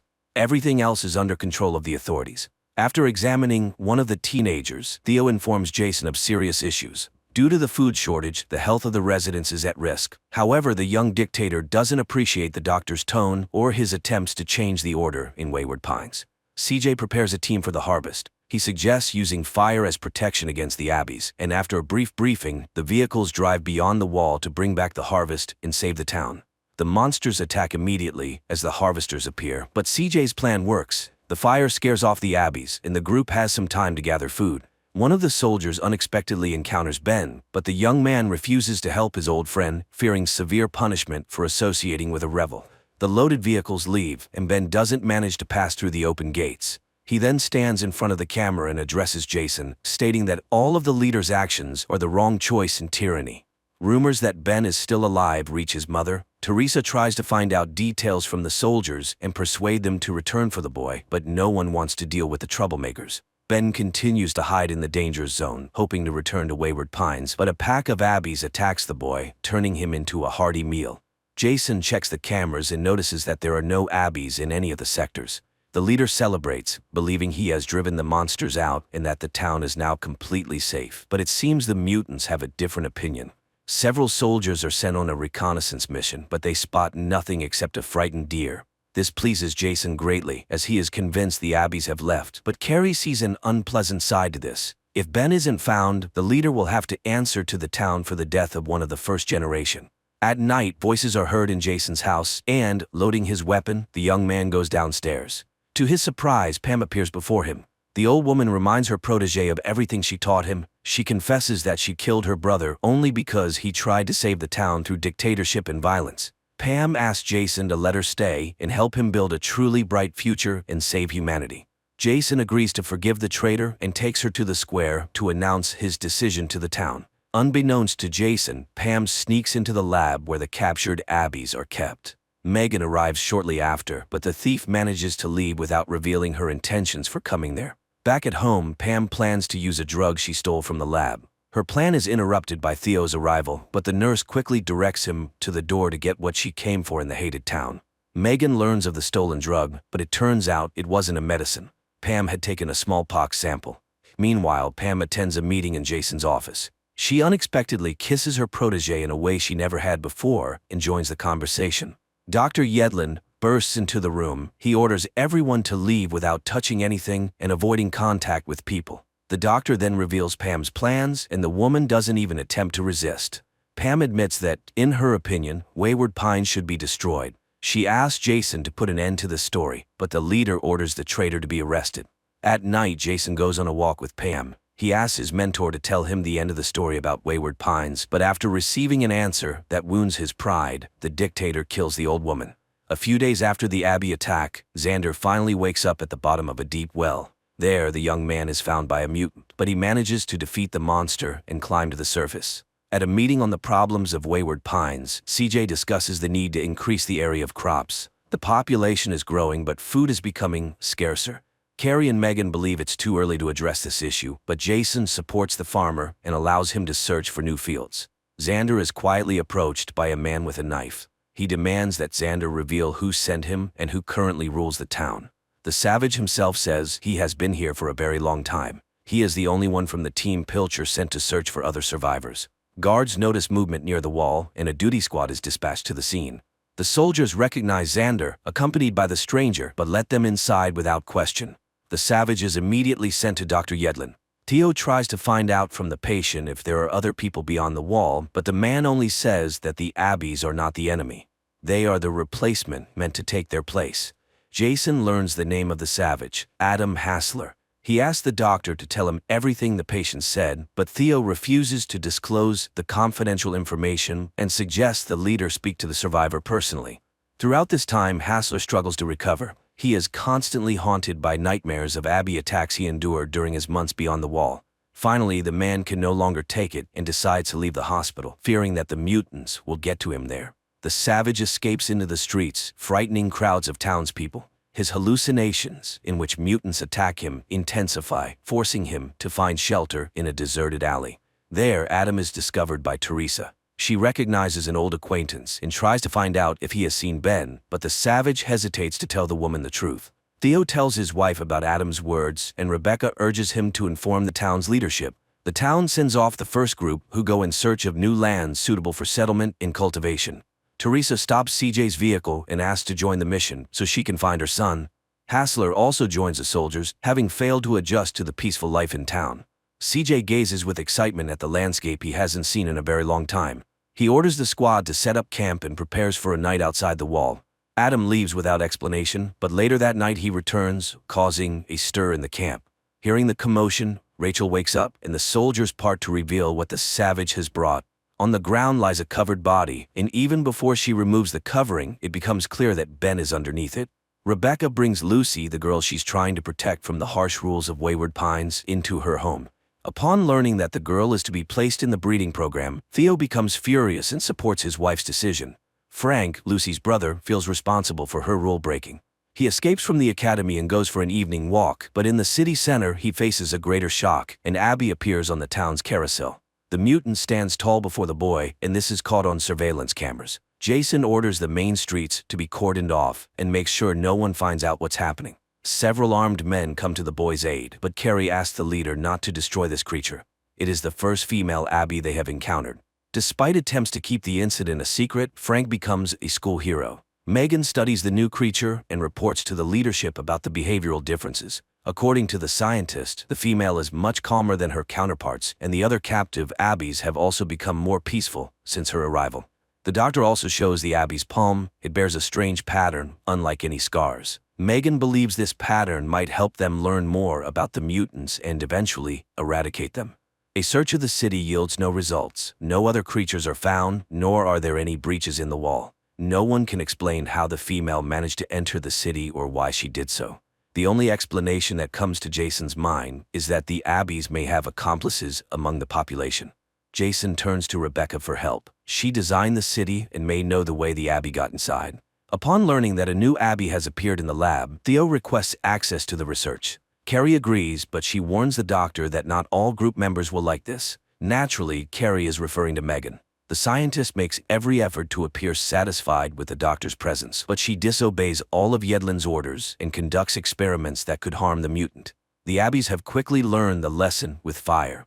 After making torches, they surround the cornfield and set it ablaze. The creature in the lab at that moment feels everything that is happening to its pack. Several years before the current events, unaware that a human invasion is imminent, the Abbey tribe enjoys a peaceful life deep in the forest. But suddenly a helicopter appears over the mutants' camp, and most of the tribe is wiped out. Only a few survive, with no other choice but to seek revenge. In the city, a siren blares, and panic begins. At the same time, the Abbeys set another field on fire, knowing that by doing this, they are depriving humans of any chance of survival. Adam is the first to notice the mutants approaching. He raises the alarm and orders the squad to move to a safe place, but it's already too late. The first creatures infiltrate the camp, and one of them attacks Teresa. Megan, unaware of anything, works on reports in the lab. She is only distracted when the Abbeys start banging on their cages, and the close proximity no longer feels safe. Theo learns that the food fields are burning. At that moment, Carrie arrives and asks the doctor to return to the hospital and prepare for a difficult night. Jason sends out several dozen vehicles, all civilian men, or to extinguish the fields, while the military protects them from Abbey attacks. Realizing how this will end, Theo orders his colleagues to prepare all available beds and be ready to receive not tens but hundreds of patients. The battlefield truly becomes a nightmare. The Abbeys are far more clever and resourceful. There's no one left to extinguish the fields. Soldiers fall before they can even reach them, suffering severe injuries from the mutants. Within an hour, the hospital turns into chaos. The screams of patients mix with the bustle of medical staff who are not prepared for such an onslaught. Theo tries to help everyone, but he cannot save them all, and many patients die in the hands of frightened interns. CJ recounts how the Abbeys attack the camp and everyone trying to extinguish the fire. But Carrie and Megan don't believe the farmer's words. They are convinced the mutants have no intelligence and thus could not have had a plan. Jason sides with the women. He is more concerned about the fate of the harvest, but CJ has no good news. All the fields have been burned, and in less than 6 weeks the city will fall to starvation. The food shortage is not the only threat. Theo informs the leader that there is a critical shortage of medicine, and soon people will begin to die from simple colds or minor cuts.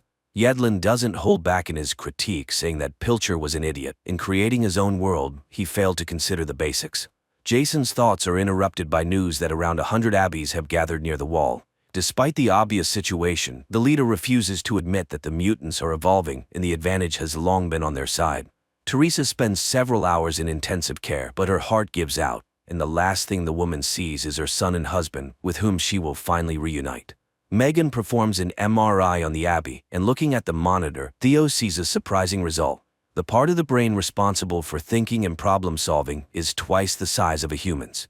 The Abbey's roar echoes throughout the city. The monitor shows that several thousand mutants have gathered near the wall. The creatures locked in the cages respond to their kin, but the female remains remarkably calm. After a conversation with Adam, Theo examines the female Abbey's hand and discovers the pattern. He becomes furious that Megan hadn't told him about the design, but the scientist doesn't understand the significance at this moment. The doctor asks Megan not to interfere while he tries to establish contact with the Abbey. In Theo's opinion, it's the only way to find out what the mutants want and save the city. Yedlin shows the mutants several cards with pictures and tries to explain their meaning. CJ had been one of those who woke up from cryosleep every 100 years to observe changes on Earth. During one such outing, the botanist met a strange young man. He still resembled a human, but had peculiar features. The stranger rambled, ate raw fish, and suffered from unknown ailments. CJ couldn't shake the new companion. The young man demanded to be taken with him and cared for. To avoid risking the others, CJ eliminated the threat. Theo asked Megan to offer the Abbey a treat, but the mutant points towards its kin. This confirms the doctor's theory. She is not just an intelligent creature. She is a leader who cares for her pack. Adam bursts into the lab, demanding that the scientists release the female. He claims that she is the leader of the Abbeys, and her followers are gathering near the wall, ready to do anything to save their leader. A heated argument erupts among the group. Megan is convinced that Adam is overestimating the importance of the mutant, while Theo believes the leader's presence could help them negotiate with the creatures and save the city. Memories take CJ back to the day he woke up and roused the others. Pilcher, The founder of the project was confident that mutations had ended several hundred years ago and that they were now facing only an empty, uninhabited Earth. But the scientist was wrong. The first walk in the forest revealed strange creatures vaguely resembling humans. Pilcher didn't even attempt to make contact. He also refused to return to cryosleep and slumber for several more centuries. The only thing that occurred to the professor was to declare the mutants enemies, build a city, and fence it off with a tall, electrified wall.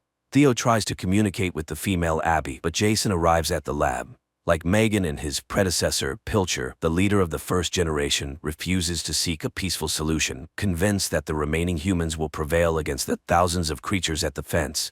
The argument goes in circles, but Yedlin reminds everyone that the lives of all the city's residents are at stake.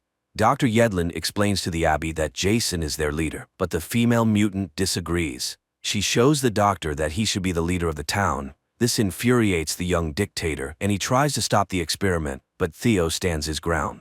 Signaling that he means no harm, Theo unlocks the cage of a male Abbey and tries to enter, but the aggressive mutant doesn't share the doctor's optimism and grabs his arm. On one hand, this frightens everyone present, but on the other, they see the female giving a signal, and the monsters obey her. In Theo's opinion, everything went perfectly, but Jason thinks otherwise. Before the leader's eyes, he kills the males and plans to eliminate her as well. Theo wrestles the gun from the madman, and Carrie tries to convince him not to argue with the others. She asks her friend to leave and think things over while the doctor continues his experiments. Megan notices a crimson puddle beneath her and feels unwell. The last thing she sees is the freed female Abby behind her. At the moment when Theo was unlocking the code, the creature memorized the combination and easily repeated it. The city's residents are assured that nothing dangerous is happening and that they can continue their normal lives. But Theo returns to the lab and realizes that things are far from normal. He discovers Megan's body in the empty cage of the female Abby. At the same time, the mutant sneaks towards the exit. Jason arrives at the scene. He orders the building to be searched, unwilling to admit that he is responsible for what happened. The soldiers search every corner of the hospital, including the underground passages, but it's already pointless. The mutant is running through the forest, making her way to her kind. Suddenly, the Abbey slips off a cliff, but she manages to collect herself and lands unharmed. Dr. Yedlin insists that they must warn the townspeople. If the female Abbey reaches the exit, she will likely open it for thousands of her kin. But Jason stubbornly holds his ground. He plans to send unarmed townsfolk to search for the creature and fight the other Abbeys. The town's school children are locked in the school building. The other residents are also informed of the Abbey's escape and are ordered to lock themselves in their homes to avoid encountering the creature. The Abbey hides in the forest and notices Frank and Lucy walking by. She also sees a couple in love, but she doesn't attack the teenagers, trying to avoid detection. After this, the monster heads straight for the city and attacks one of the soldiers who participated in the hunt. The scream of the unfortunate soldier echoes throughout Wayward Pines, warning the residents of the danger. The Abbey takes the body of its victim with it. Soldiers spot the Abbey on the rooftops of houses. They open fire, but once again the monster manages to escape. The mutant continues to toy with the people, appearing in different locations. All those with any kind of weapon are called in to join the search. Xander gathers a small team, hoping to track down the Abbey. Theo and Adam also set out in search of the mutant, but all they find is the body of a soldier, which the creature dragged away. The hunters realize it was a trap. The Abbey lured them into the forest so they wouldn't interfere with her final tasks in the city. Armed citizens flood the streets, but the Abbey manages to evade them, remaining unnoticed. This leads to frightened hunters firing at each other, solving the mutant's problems for her. Finding several bodies and shooters in the street, Theo tries to de-escalate the situation. He asks a young woman to let the soldiers go so they can take their comrade to the hospital. The number of red dots on the monitor rapidly increases, indicating the number of Abbeys near the wall. Jason shows Carrie the bunker designed especially for them. He confesses to her that this shelter would allow them not only to survive, but also to enter cryosleep for as long as needed to eventually restore Earth. However, Carrie is forced to admit to her boyfriend that after the Abbey's attack, she cannot have children, and there's no point in wasting a capsule on her. Rebecca encounters the Abbey in the middle of the city, but before the monster can attack, Xander injures the mutant, protecting his fiancée and their future child. Breathing a sigh of relief, the couple hurries to the wall to find weak spots and fix them. Xander remembers the pit, and the group theorizes that it might be a tunnel leading into the city. The wounded female Abbey flees into the forest and finds an entrance to such a tunnel. She prepares to leave the city, but Adam appears behind her, intent on killing the mutant. The female Abby straightens up, and fear flashes in her eyes. Seeing this, the hunter lets her go to her kind. Adam also enters the tunnel, determined to end this once and for all. Jason's squad finds a pipe from which the wild cries of the mutants can be heard. The leader orders the passage to be blown up, hoping this will stop the wild mutants. Adam manages to escape from the other side of the tunnel, but there, he is met by a crowd of wild, hungry Abbies. However, the female with the pattern on her hand does not allow them to harm the man who saved her life and helped her escape. Hassler walks past unharmed. Despite the return of the leader, the crowd of Abbies does not leave the area around the fence. The Abbey leader reaches the camp and is taken in by caring elders, remembering all those who became victims of humanity. Observing the Abbies, Carrie sees that the escaped female is getting worse, and her kin gather around to say their goodbyes. But Jason is not moved by this news. He sees no tragedy in the death of an ordinary mutant. Realizing that all the city's problems are caused by the dictator's stubbornness, Theo decides to address the issue and turns to Xander for help, but the men don't have time to discuss things. CJ invites the doctor to an important meeting with Jason. The leader offers two options: surrender and accept their end, or go back into cryosleep. The female Abby's condition worsens, but her kin don't abandon her. They treat her wound and do everything they can to keep their leader alive. Jason addresses the townspeople, tells them about the Abbey invasion, and gives instructions for the evacuation. This causes unrest, but CJ steps in to calm everyone down, assuring them that the process is completely safe. After giving several lectures, CJ heads to the control center to check the equipment, but the plan is under threat. The program encounters a loading error. CJ informs Jason of the issue, insisting that the capsules need to be recharged. But there is hardly any time left, and the leader will have to choose who gets to leave the danger zone first. To make the right decision, Jason asks Dr. Yedlin to check all the citizens' profiles and assess their health on a 5-point scale. Theo dislikes this idea and suggests using a lottery to choose the lucky ones, but Jason insists that only those valuable for reproduction should remain in the end. Yedlin decides to use Carrie. He tells her that Jason has decided to leave her to be torn apart by the Abbies because of her inability to have children. The doctor convinces her of his truth and suggests she eliminate the traitor. Many years ago, while planning the construction of a new world, David Pilcher adopted a child to make him the heir to everything. But before signing the papers, the professor meets the boy's mother, Carrie. She was the one who gave her son to the professor, who later named him Jason. While flipping through his fiancée's personal file, Jason finds a secret folder where he discovers that his fiancée is actually his biological mother.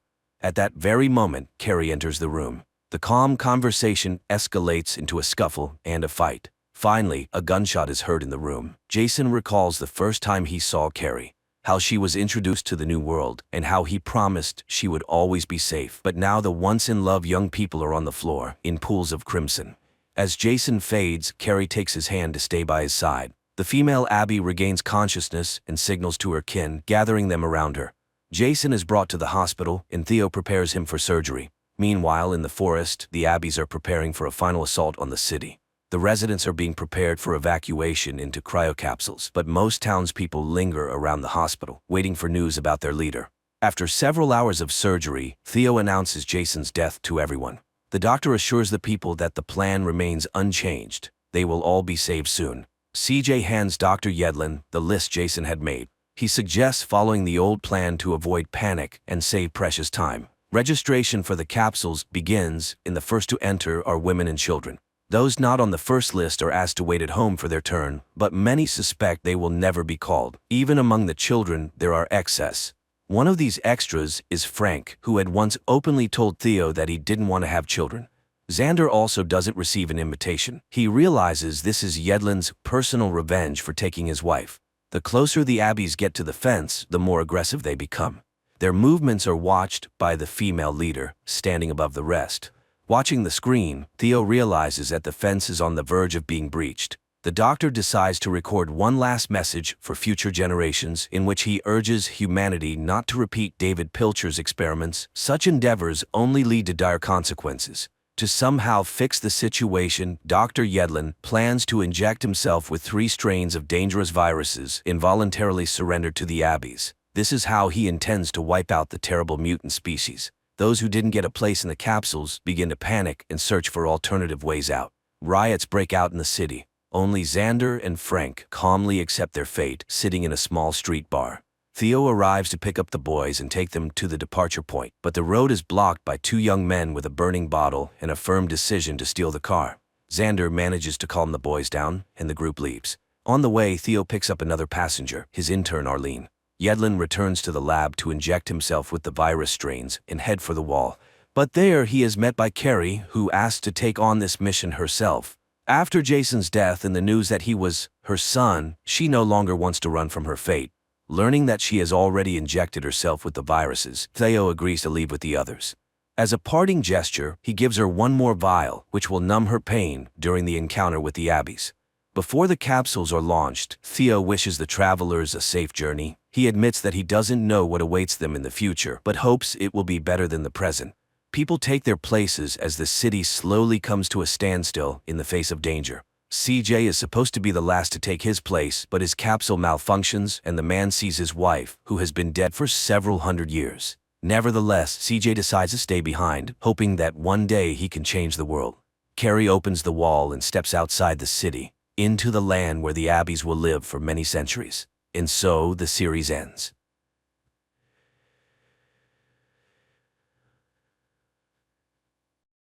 A man named Kevin suddenly comes to in some alleyway. His face is battered, he doesn't remember how or when he got here, and how long he's been unconscious. Suddenly, he sees a stranger in front of him who introduces himself as Benefactor. The new acquaintance claims he can help him and offers the man a job. Kevin refuses, remembering he needs to go home to his wife. Then Benefactor explains that no accident occurred in this world. Calling the police is futile, and they have met far from the first time, because Kevin has shifted to another reality. Benefactor leads the man to a cafe, where it seems everyone knows him. Waitress Tina escorts them to the chosen table, although she cannot hide her fear. After a tense conversation at the table, Kevin realizes that Benefactor is actually Satan. The devil mocks Kevin's faith in God, proposing to discuss his marriage when Tina brings the ordered dish. Benefactor orders her to sit next to them, forces her to eat a piece of food, though she is trembling, and continues the conversation about Kevin's wife, Molly, with whom he had argued in the morning over paying bills. The man doesn't remember this, so Benefactor clarifies that an incident looks different from different sides, because for every choice made by a person, there are countless realities where the choice was different. A choice generates endless possibilities, and therefore realities. And everything a person can imagine in their mind exists somewhere in some time. Therefore, there is a force that can transfer people between realities, swap people with doppelgangers from another planet Earth, shuffle them. That's precisely what Benefactor does. He has already replaced Kevin's wife, Molly, multiple times. The first time was when Kevin gave her a silly pendant, which Molly's copy threw away. Kevin doesn't believe this nonsense and demands proof. Then Benefactor offers to shift someone. For instance, Tina. Benefactor adjusts some device on his wrist while Tina starts to cry, apparently genuinely frightened. Looking back, Kevin sees her weeping parents and regrets subjecting them to such an ordeal. And when he screams for Benefactor to stop, the girl disappears. The devil explains that she ended up in a world where her parents never met, and thus she was never created. So now the poor girl is in a psychiatric clinic. Kevin doesn't understand why Satan needs him, and he admits he's ready to offer the man anything he wants, provided he becomes one of his shifters, people who have sold their souls and transfer others to alternative universes. Other Kevins made their choice, so only he remains. In desperation, Kevin begins to pray silently for God's help. Benefactor furiously screams, claiming he is undoubtedly better than God, and he will never leave Kevin alone. And the more furiously Benefactor curses, the more fervently Kevin prays until suddenly Satan disappears, leaving Kevin in this reality. Horrified at what he has just done, Kevin apologizes to Tina's family and leaves. But stepping outside, he finds the world has changed. Police in strange masks are everywhere, and there are bans on virtually everything. 5 years later, Kevin is still in this reality, where most of the planet is destroyed by a constant war, after which the shifters came. At first they operated secretly, moving between alternative universes and expelling everyone who was inconvenient to the totalitarian regime. Billions of people disappeared, but then came Benefactor, who took away people's hope and faith. This is where he wanted to recruit helpers until Kevin arrived. It was after that illegal prayer that he was declared wanted as Kevin, who refused to work for the devil. After that, Benefactor tried 7 times to make him accept the offered terms, but Kevin consistently refused, enduring physical torments for it. Kevin bandages his numerous abrasions, listening to the Vika Theater advertisement, where anyone can see their doppelganger from another reality, and pondering rumors that the shifters have left this world. No one knows who the shifters are, as they freely walk between worlds and can take any appearance. Kevin's great desire was to obtain their devices for moving between universes, which they wore on their wrists, because then he would have the opportunity to return to his own world. Meanwhile, he goes to work, where he has only one friend, Gabriel. After work, the man goes to the city gray slums, where the majority of the population lives. People here have nothing, not even hope. Kevin tries to do what he can and help whomever he can. The Holy Scripture is banned, but Kevin memorizes as much of the Bible as possible and distributes it through his friend Gabriel. And he constantly remembers his wife and the birth of his son. But all happy dreams about them end in a nightmare. One day, Gabriel wonders if it was worth expelling Benefactor like that, if Kevin never received any divine assistance. Maybe there was never a God. Kevin reminds him of the scripture pages, but he doesn't believe in the possibility of a coming. After such a conversation, Kevin goes to the Vika Theater, whose owner he knows. Russo has been unsuccessfully searching for his lost cat for a long time and is not very happy about the man's arrival, but still allows him to participate in the session. People used to simply want to see themselves happy and came here to forget the bad, but now everyone orders a reality for viewing where they are humiliated and beaten even more than in real life on this planet. Russo doesn't control the visions, he just turns on the equipment. This time he hands Kevin the remote, warning him that his visions are limited by the number of his doppelgangers. And the man starts the session, hoping to see his Molly. He sees himself as a gangster, then a lover, a prisoner, an alcoholic, and suddenly Molly appears on the screen. Kevin jumps up and the session immediately ends. Russo doesn't believe he managed to find his wife, but he still sets a new session time. The man leaves and finds himself in a crowd restrained by police. It turns out, after a long absence, Benefactor has arrived in this world, and the police are shooting everyone without trial who causes disturbances. Gabriel pulls his friend from under fire, and the pair hides in an abandoned house. In the evening, Kevin goes to the store and suddenly remembers how their son disappeared when they went shopping and got distracted talking to friends. The child wandered off and vanished without a trace. Their family couldn't withstand this blow. They started to argue, and Molly became addicted to alcohol. That's when he gave her the medallion with the resurrection symbol, but Molly threw it away. The man runs away and meets his neighbor, who invites him over, introducing him to his wife and 2 daughters. But when Kevin is about to leave, the neighbors suddenly detain him because they recognize Kevin, who refused to sell his soul to the devil. And when he denies it, the girls sing a church hymn for him, bringing Kevin to tears. The neighbors want to know anything about God, and the man recounts to them the parable of Job. Suddenly an alarm sounds, and turning on the TV, people learn about Benefactor's arrival for another recruitment of Kevin. Citizens selected for this mission must arrive at a specified place under threat of death. In the morning, Kevin goes to Russo's Vika Theater again. Russo is frightened by Benefactor's return and lets the man in very reluctantly. Russo is upset. His cat has been missing for 4 years, and he thinks she will never return, although hope still flickers. Kevin sits in the chair and summons visions, and suddenly he sees Molly again. But in this world, she lives with her mother and a little daughter, and on her chest hangs a pendant with the resurrection symbol. Kevin realizes that this is his real Molly, but Russo doesn't know how to find her, especially since Kevin doesn't have a device for moving between universes.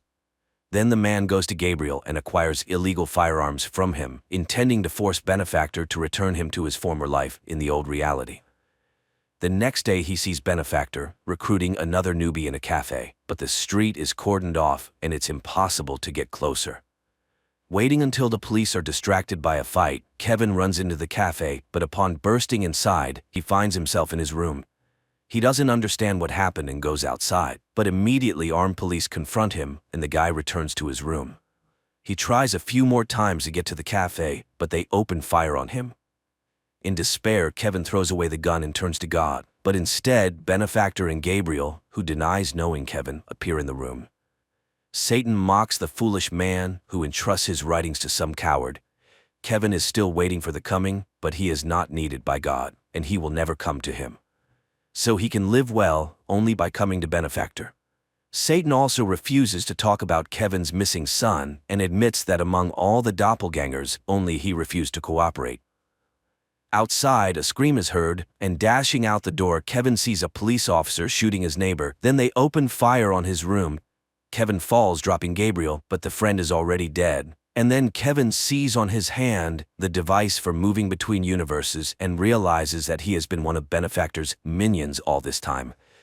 He removes the device and instantly shifts to another reality, but around him is a desert. Kevin activates the device again and falls into a lake, emerging from which he again realizes that this is not his world. And again, he activates the device. In one of the realities, he ends up in a psychiatric clinic where several shifters with Gabriel's face greet him.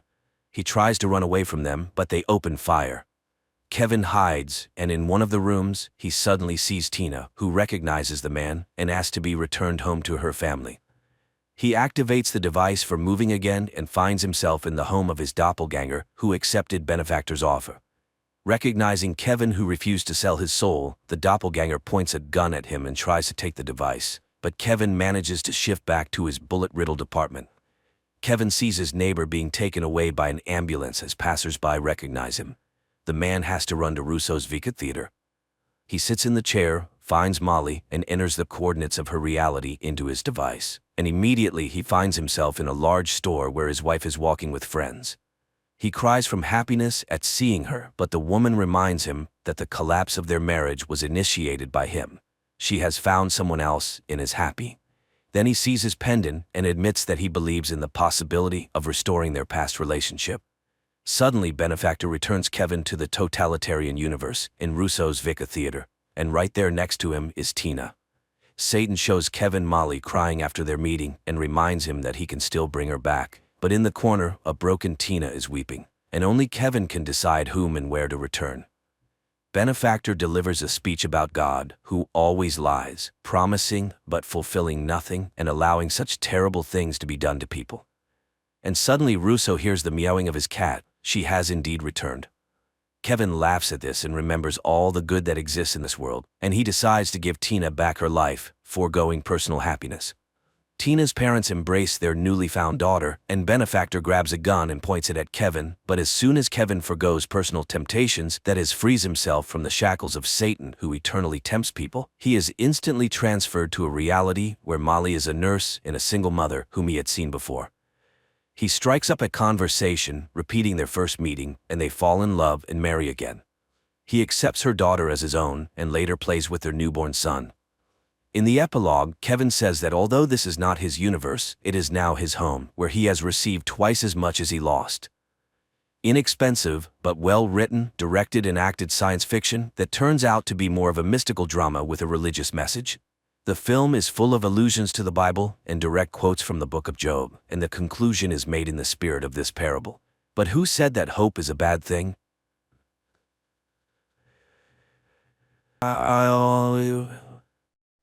1967. Upon landing on Earth, after completing their mission, the Soviet spacecraft Soyuz 1, with cosmonaut Vladimir Komarov on board, tragically perishes. Many years later, under the leadership of the Swedish billionaire Meyer, an expedition to Mars is being prepared. After 10 months, the crew of the spaceship Ulysses reaches the Red Planet. The captain informs the team that they have received permission to land and asks the ship's AI, named Irene, to verify everything required for a soft landing. At this time, Meyer reveals that he spent 4 years preparing for this journey, sacrificing almost all his money for it. However, the American company Zillion beat them to it by landing 2 weeks ago. The problem is that Earth has received no news from the American crew, except for one video in which they ask not to come to Mars. A dispute arises among the crew members, but the captain declares that the landing will occur in any case, and people disperse to their cabins. With 30 minutes left until landing, AI Irene begins preparations. However, an unforeseen event occurs. The ship does not detach from the carrier system, posing a threat to the entire crew. The only way out is to perform the separation manually. The commander ventures into space and struggles to free the attachments, but at that moment, the shuttle enters Mars's atmosphere, throwing the captain into open space.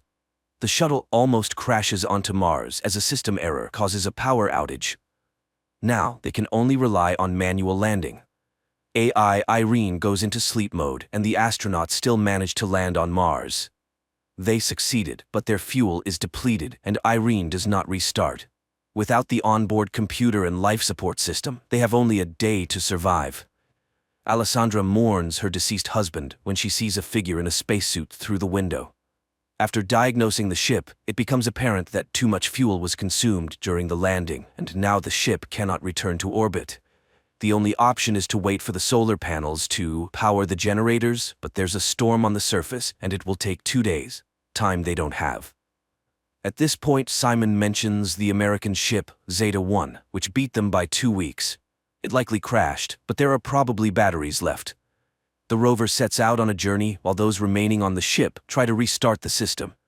Engineer Basil recalls that the AI has an energy-saving function.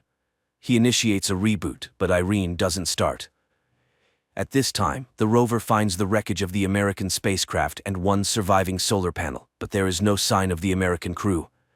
The astronauts head back but spot an unconscious person in a spacesuit. Despite their ship running low on oxygen, Jana insists on transporting the person. Nearby, they find the black box from the American spacecraft. The team arrives at the ship, but Jan refuses to let them inside, stating that 4 survivors are better than 8 corpses, so he won't open the doors. Alessandra tries to persuade the man when the discovered astronaut wakes up, and at that moment, AI Irene activates and opens the doors.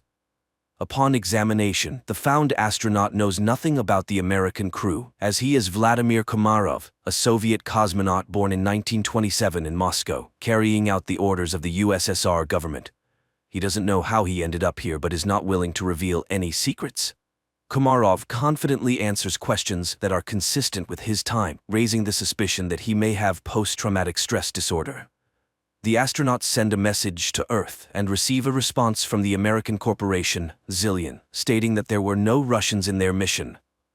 The crew of the Ulysses spaceship tries to make sense of the situation. How could Komarov, who died in 1967, end up on Mars after all these years? Is he a time traveler or an extraterrestrial? The psychologist is tasked with questioning Komarov first, and he confesses that he is hungry. Jana goes to get food while the others try to understand what has actually happened.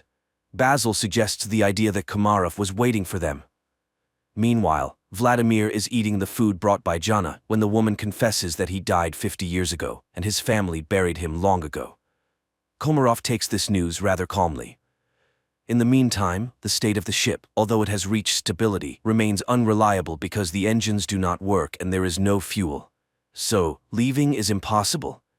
The crew continues to keep an eye on Komarov, but he behaves calmly until he suddenly disappears. Simon searches the ship, but it yields no results.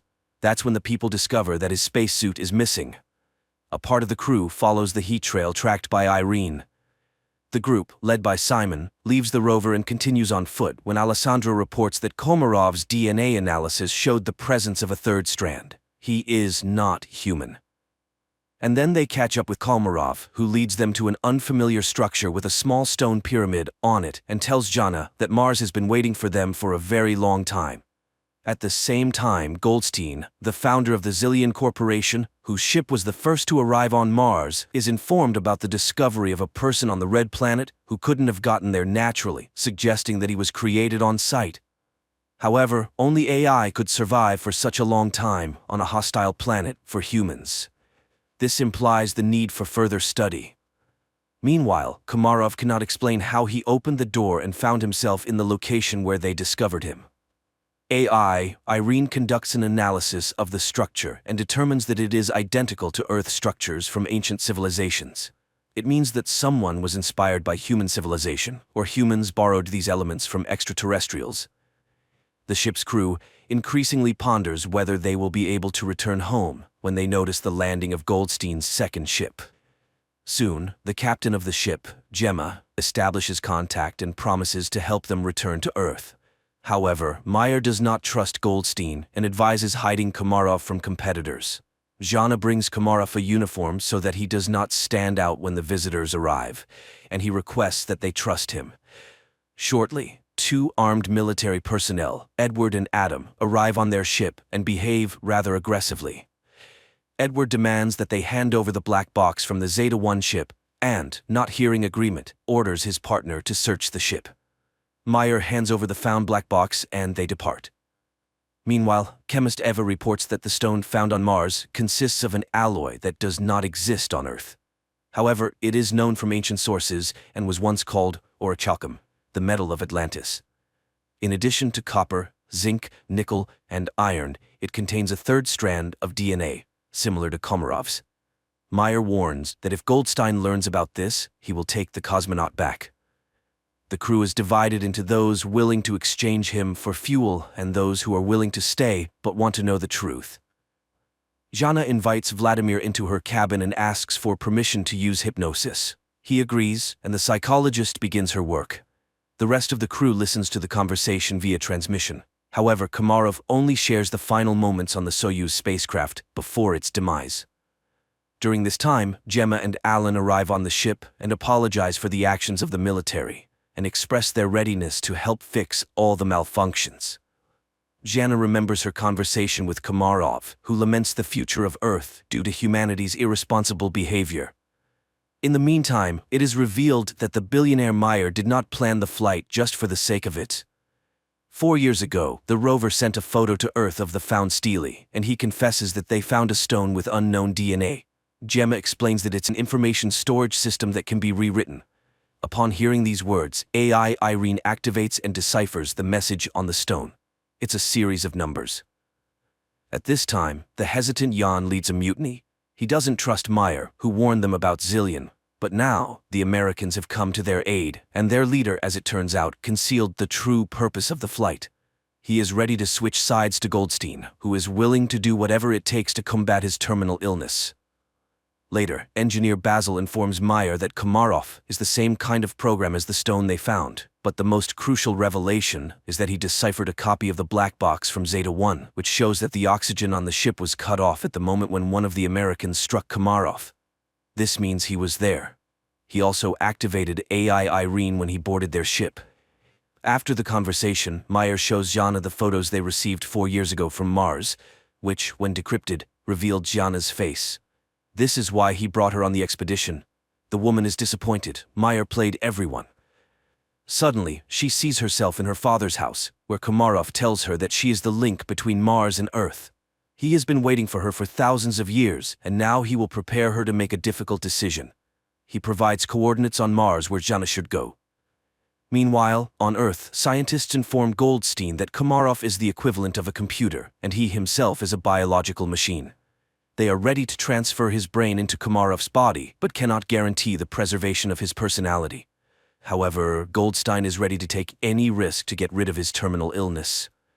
Meanwhile, Jana leaves the ship despite Simon's protests. At this time, technicians Alan and Alessandra test the engine and discover that access to it is blocked, and Irene suddenly begins responding with jokes, which is entirely uncharacteristic for a machine. It is revealed that she has reprogrammed herself. Her interface and logic are changing, and she refuses to answer who or what made her do this. Engineer Basil realizes that her system is becoming like a brain. Irene confesses that she is evolving. In the meantime, Jana finds a small stone pyramid, and Simon forcibly makes Gemma accompany him in the search for Jana. Jan discovers his absence, and after contacting Simon, receives an order not to let anyone inside. Just at that moment, American military personnel arrive, demanding that they hand over Komarov. Jan is willing to open the entrance, but the rest of the team opposes it. Meyer asks Basil to send a message to Goldstein, hoping that he may be more reasonable than his people. However, Irene has blocked communication with Earth. The engineer realizes that radical measures will have to be taken, but Jan still opens the doors, and the military personnel enter. Basil begins to reboot Irene, just as the Americans find Komarov, but then the lights go out, and the astronaut disappears. Meanwhile, Jana, stumbling, falls from a hill. She regains consciousness but discovers that her leg is trapped between rocks, and she cannot free herself. At this moment, the enraged military officer demands that the crew explain where Komarov went. He begins to beat people, demanding to summon the captain. Desperate, Jana screams, "Is her destiny to die in a pit on Mars?" But she is found by Simon and Gemma. Alessandra notices an approaching storm. The military officer is preparing to leave the Ulysses ship, leaving the people in danger. Suddenly, the lights start flashing, and the newly appeared Komarov asks to take him back to Earth. Simon, Gemma, and Jana go together to the place indicated by Komarov and find an entrance to an underground bunker, very similar to the Petra tomb. The psychologist feels where to go and leads the couple. Soon, they find real water, but this is not what Komarov wanted to show them. Meanwhile, on Earth, Goldstein tells the nurse a story about the study of Mars. People were searching for green men, but it's all much simpler. He tells the story of the loyal dog Hachiko and compares Komarov to him, who was created by someone 100,000 years ago and left on Mars, where he faithfully waited for his owner to this day. At this time, on Mars, the astronauts find a wall made of human bones and realize that they are not the first people on this planet. It's not Earthlings colonizing Mars, it's the Martians who came to Earth, depleting the resources of the Red Planet. A tragedy unfolds on the Ulysses spaceship. The cowardly Yan grabs a gun, intending to get on the American ship at any cost to return to Earth, and shoots Komarov. Jana immediately falls in excruciating pain and Gemma flees. Alessandra tries to help Komarov, and Simon helps Jana, but the Russian cosmonaut dies, and Jana stops breathing too. Then Simon removes his helmet and, surprised by the presence of air in the cave, performs artificial respiration on her. The girl regains consciousness. Gemma walks toward the Ulysses ship when she's informed of Komarov's death and the approaching storm. Meanwhile, Meyer secretly goes in search of his crew members because the Americans refuse to take the billionaire's team back to Earth. At this moment, a recovering Jana sees the light in the bunker and leads Simon to it. Upon coming out, the astronauts see a figure in a spacesuit in front of them and recognize Komarov. Meyer finds the entrance to the bunker and catches up with Simon and Jana while heading toward the light. He is amazed by the presence of a living Komarov who suddenly tells them that everything ended here a long time ago. People realize that this is the North Pole of Mars, but how did they get here?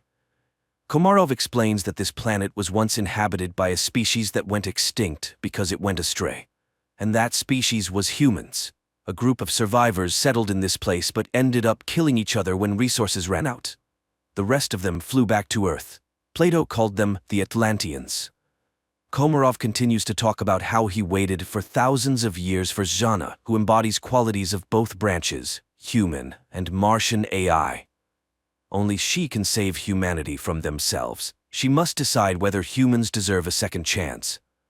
Their conversation is interrupted by the military officer who intends to take the psychologist back to Earth. The American aims his weapon at the cosmonauts, and Jana seeks help from Komarov. Suddenly, the military officer starts gasping for breath and falls. Upon returning to the ship, Simon orders them to prepare to depart. Meanwhile, Gemma from the Zillion ship tries to contact her associates, but none of them respond. She decides to fly back to Earth alone.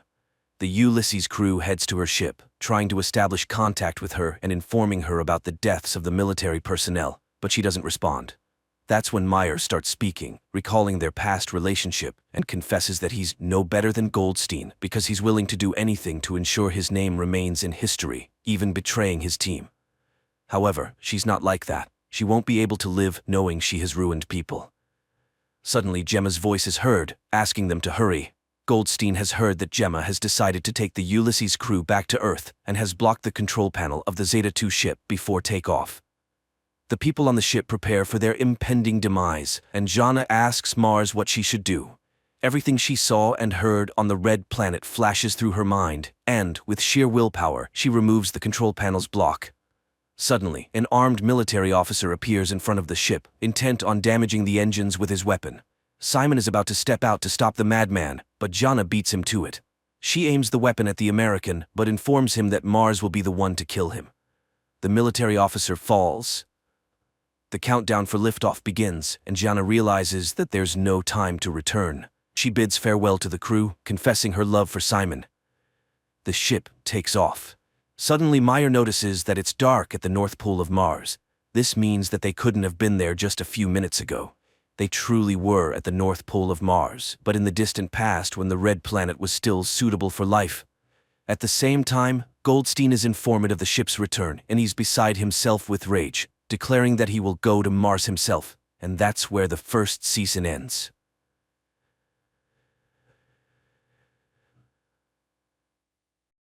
The spaceship is on a mission to Titan, one of Saturn's moons. Astronaut John wakes up in the hibernation capsule. He feels weak after the long sleep. The drugs have many side effects and John needs some time to recover. He is greeted by the ship's captain, Franks. The captain orders John to take a shower and then come up to the bridge to discuss the next steps. Besides Captain Franks, John is met by his colleague Nash. Together the men watch a message from the Mission Control Center and receive new instructions. They are to conduct routine equipment checks and prepare for gravitational acceleration. John tries to pull himself together, but this time he feels worse.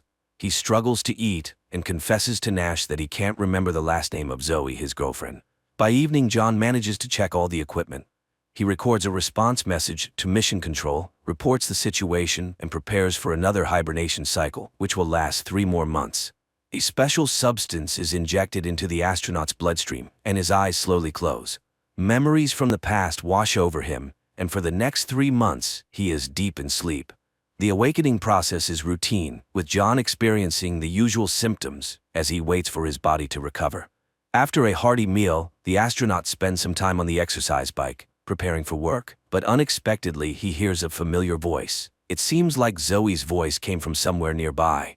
John steps into the corridor and walks through the empty spaceship. No one else has woken up from deep sleep yet, and John feels uneasy. His fear intensifies when part of the ship's hull above him starts to come loose. John tries to figure out what's wrong, but a piece of metal breaks off and knocks him unconscious. Captain Franks and Nash lay their injured colleague down and provide medical assistance.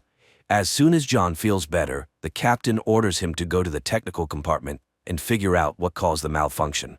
Under the hull, John finds significant damage and a strange giant dent, but the footage Nash reviews from the cameras provides no answers. No objects approached the ship in the past few hours. Moreover, the dent hasn't caused any serious problems. All systems are still functioning normally. Captain Franks leaves his subordinates and orders them to report the situation to Earth. He himself heads to the site of the damage for another inspection.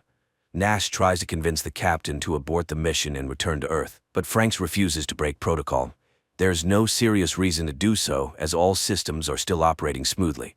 The astronauts gather to make a joint decision, but the conflict only escalates.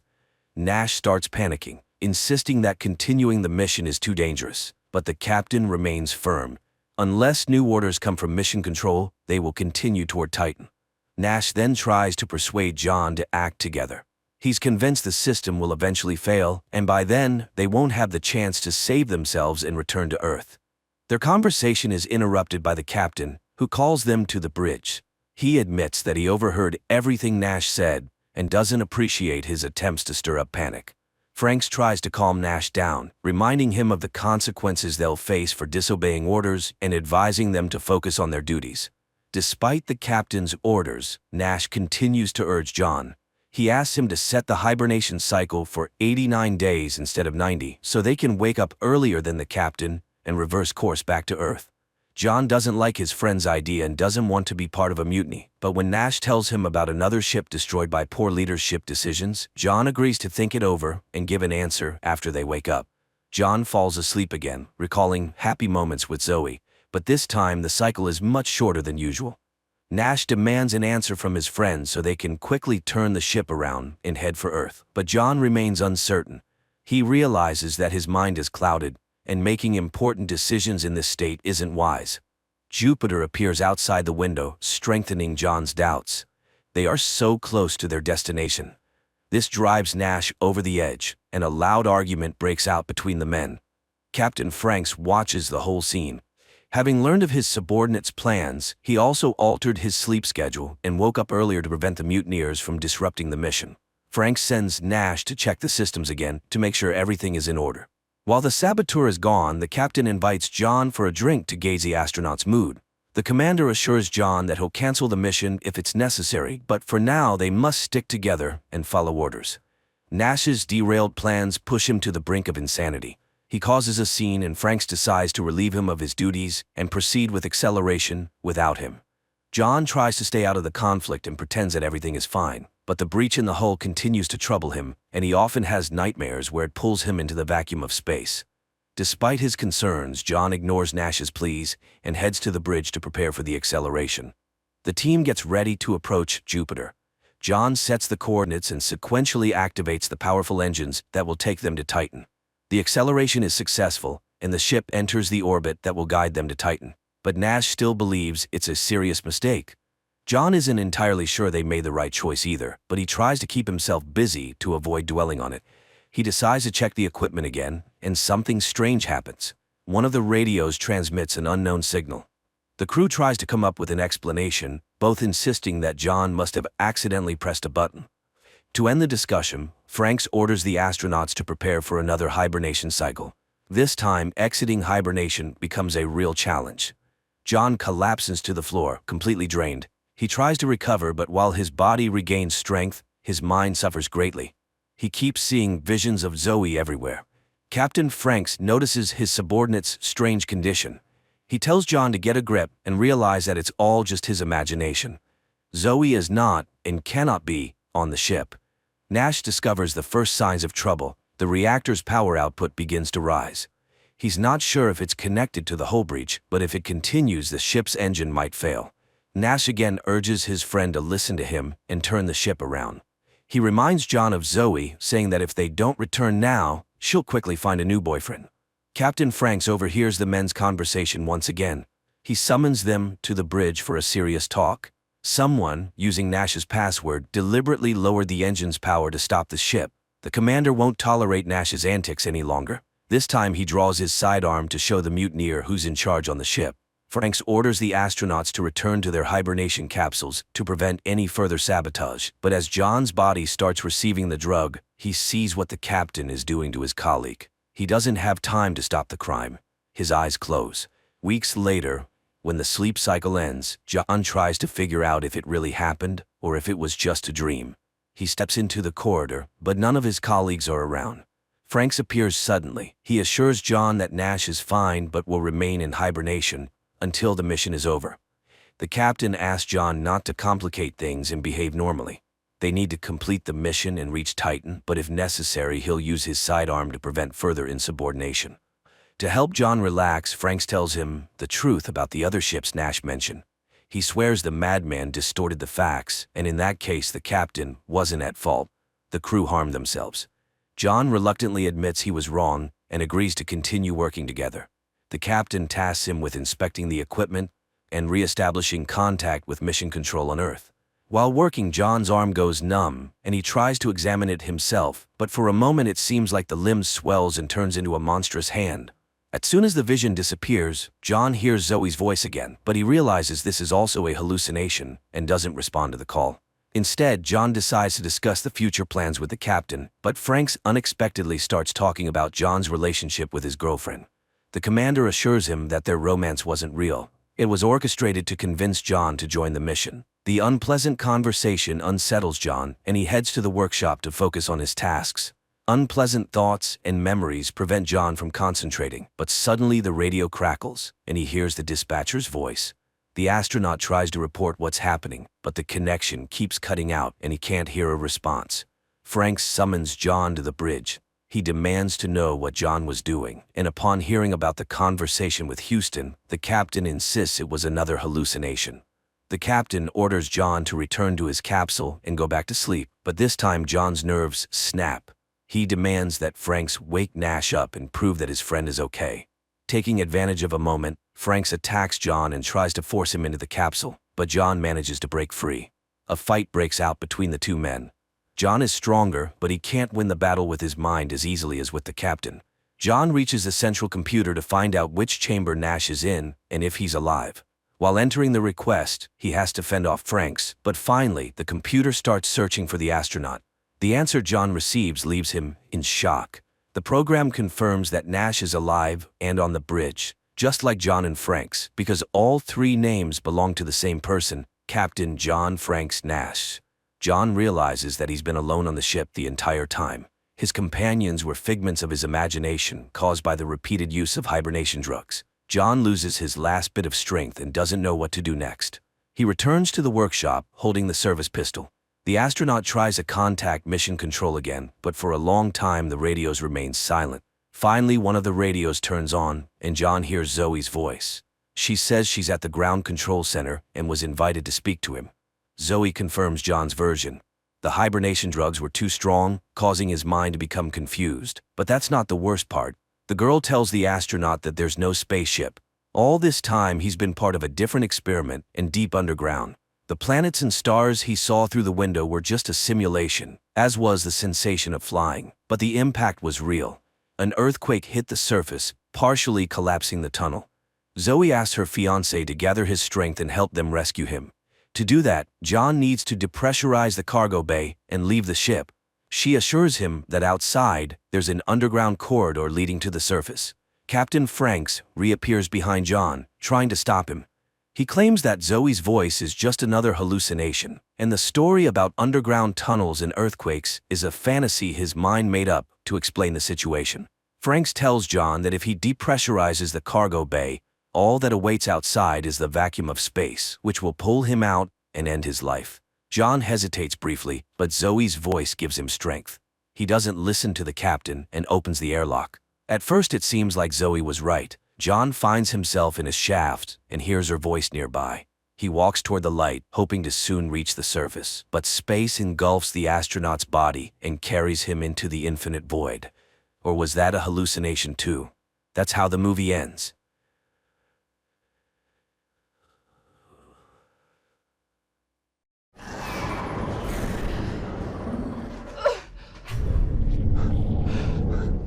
In February 1959, a group of 9 Soviet tourists went missing in the mountains of the northern Urals. 2 weeks later, their bodies were found at the base of Mount Oturton, which in the language of the indigenous people meant the Mountain of the Dead.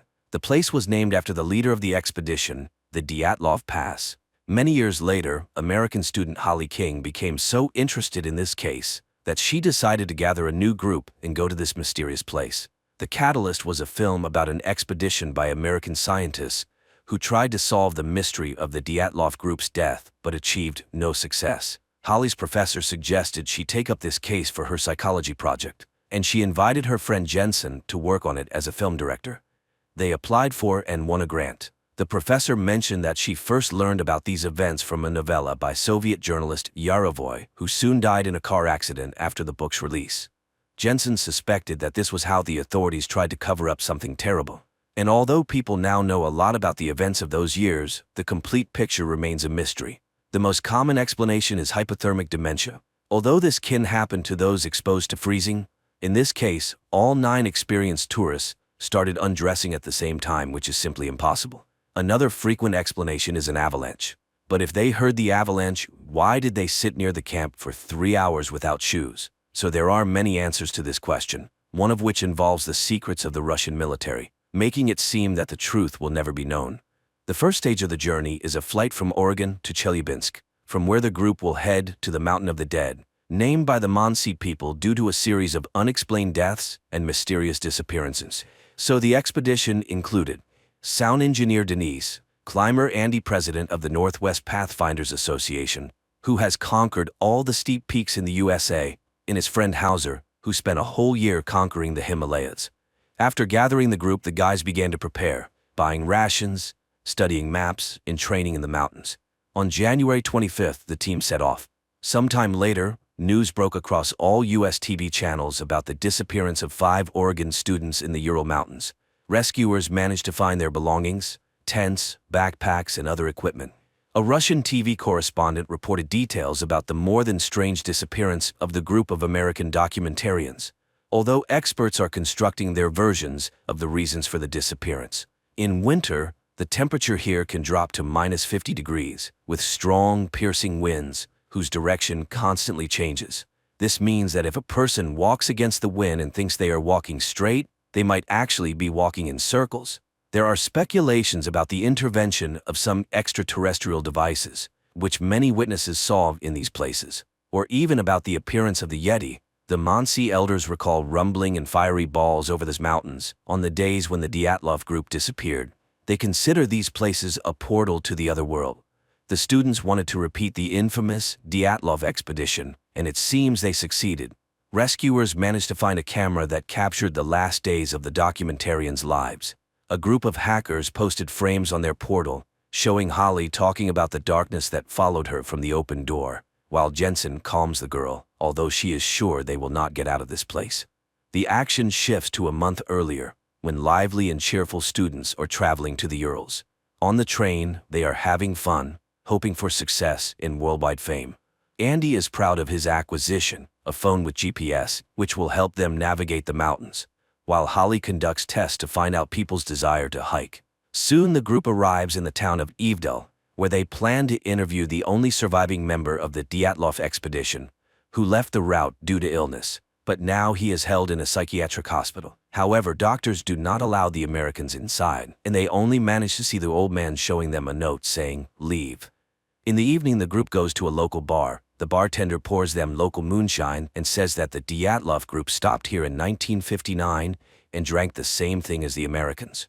There, they meet Sergei, who speaks English and drives them to the village of Visa, the last point before heading out on the road.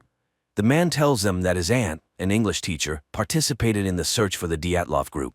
She claims that in 1959, not 9 but 11 bodies were found near the Mountain of the Dead. Next to the last two, which looked very different from the others, lay some unknown device. But none of this was mentioned in the reports. After the conversation, the guys set off on foot. At night they stop and set up camp, as the weather begins to change. Hauser prepares a camp dinner, and the guys have fun joking with each other. At night, people see strange lights in the sky and recall reports of orange flashes over the Dyatlov camp, but they decide they still won't be able to solve this mystery and go to sleep. However, in the morning, they notice numerous barefoot tracks of unusual sizes around the tents, resembling human ones. The main thing is that the tracks have no beginning or end, as if some creatures did not come to the camp but flew in. Nevertheless, they set off to explore the area. Soon the students find an abandoned meteorological station, around which the same tracks are found. And in the station's booth lies a torn-out human tongue. Denise panics and asks Holly to leave. But Jensen tells her about a pass in China where animals and birds crash into cliffs and people go insane and die. It is said to happen because of the sound of the wind. Holly admits that she had a similar dream. Mountains, snow, and some door with darkness behind it.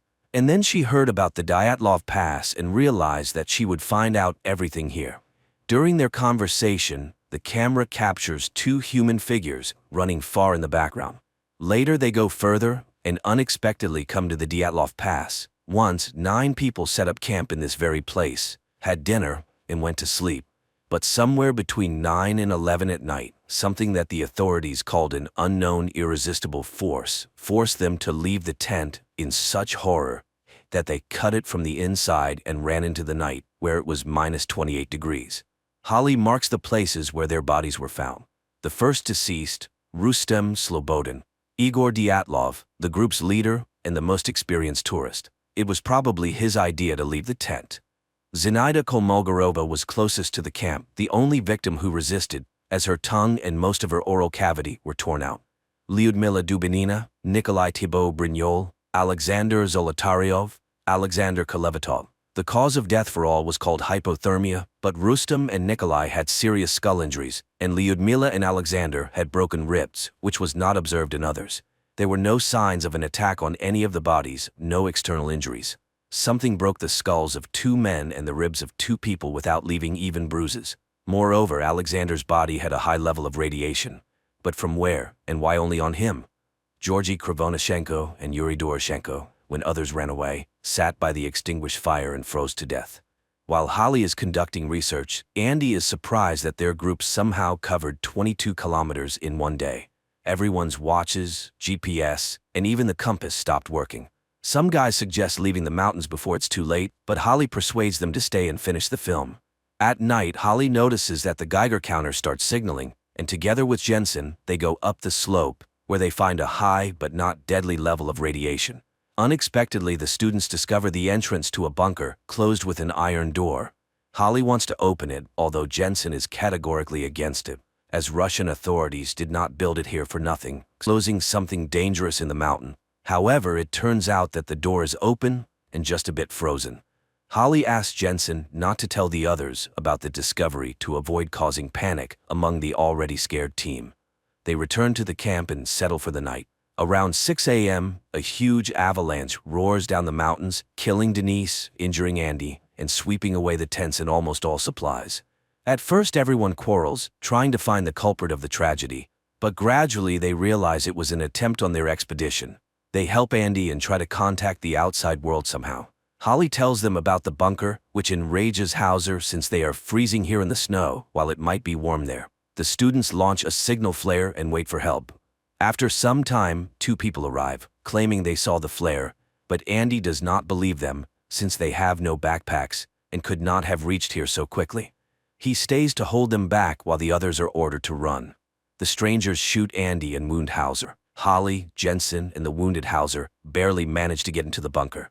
The strangers pursue them, but the students close the door. The Americans turn on the lighting, although it is dim and flickering. Running through the tunnels, they find a laboratory full of various devices and documents, among which are old journals with the names of people who died in the line of duty. There are also details about the famous American experiment with the teleportation of the USS Eldridge. Hauser feels unwell and stays put, as Holly promises to find an exit in return for him. The students continue on alone. Soon, Holly and Jensen find the bodies of soldiers who recently died. One of them is missing a tongue, presumably the one they found earlier at the station, but the other bodies are very old and even skeletonized. The 2 open another door, behind which they sense movement.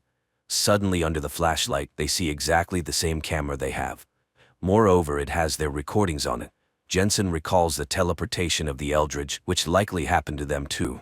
At that time, many soldiers mutated, turning into something incomprehensible. At that moment, they hear Hauser's screams and rush to him, finding their friend being torn apart by 2 humanoid mutants.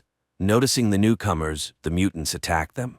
Resembling skeletons covered in skin, the mutants seem to possess the ability to teleport as they appear out of nowhere in any place. Jensen and Holly leave their friend's body, run out of the bunker, and close the door. To their surprise, the mutants do not chase after them. The survivors turn around, and instead of a snowy field, they see a fossil forming a huge round tunnel. The students realize that this is the path for the mutants' teleportation. Holly throws debris inside and sees that the passage is activated. Looking around, the couple finds drawings on the walls made by the local inhabitants and understands that they discovered this place, built by an ancient civilization once living under these mountains. Such portals can be anything, even weapons scattered around the world, which explains many great mysteries.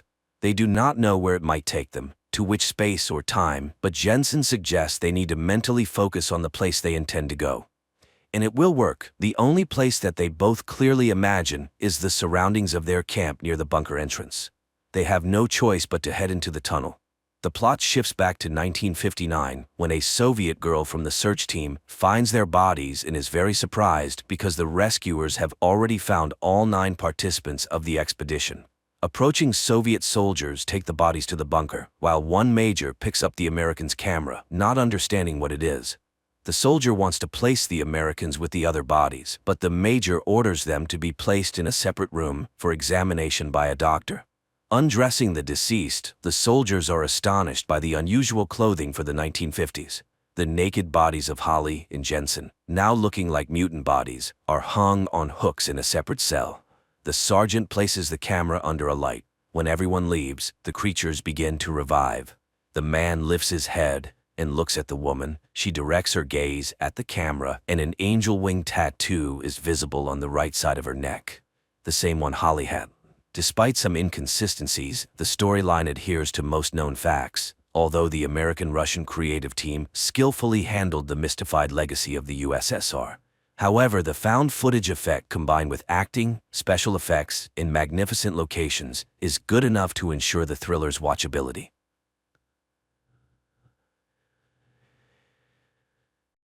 Japan 2023. People board a train and head to work. Everyone is busy with their own things, scrolling through Instagram feeds, making acquaintances on social networks, and discussing plans for the evening, unaware that in just a few minutes, their lives will change forever. Suddenly, the train's speed increases, and strange things start happening. A bottle cap rolling on the floor of the carriage suddenly disappears. Passengers begin receiving alerts about powerful earthquakes on their phones. Then the train enters a gloomy tunnel and comes to a sudden halt. People regain consciousness, bewildered by what has happened. One of the passengers opens the entrance doors, and people screaming and pushing each other rush to the exit, jumping from the high steps. But once outside, they can't believe their eyes. Traces of the civilized world are gone, and they are surrounded by the remnants of a destroyed city overgrown with trees and grass. Moreover, all the carriages have disappeared without a trace, except for the fifth one they were in. As time passes, the passengers begin to get acquainted. One of the guys, Shirahama, a firefighter, examines the injured and suggests checking the tunnel behind the carriage. He is joined by a girl named Katana and a guy named Hayashima, who also wants to understand what happened.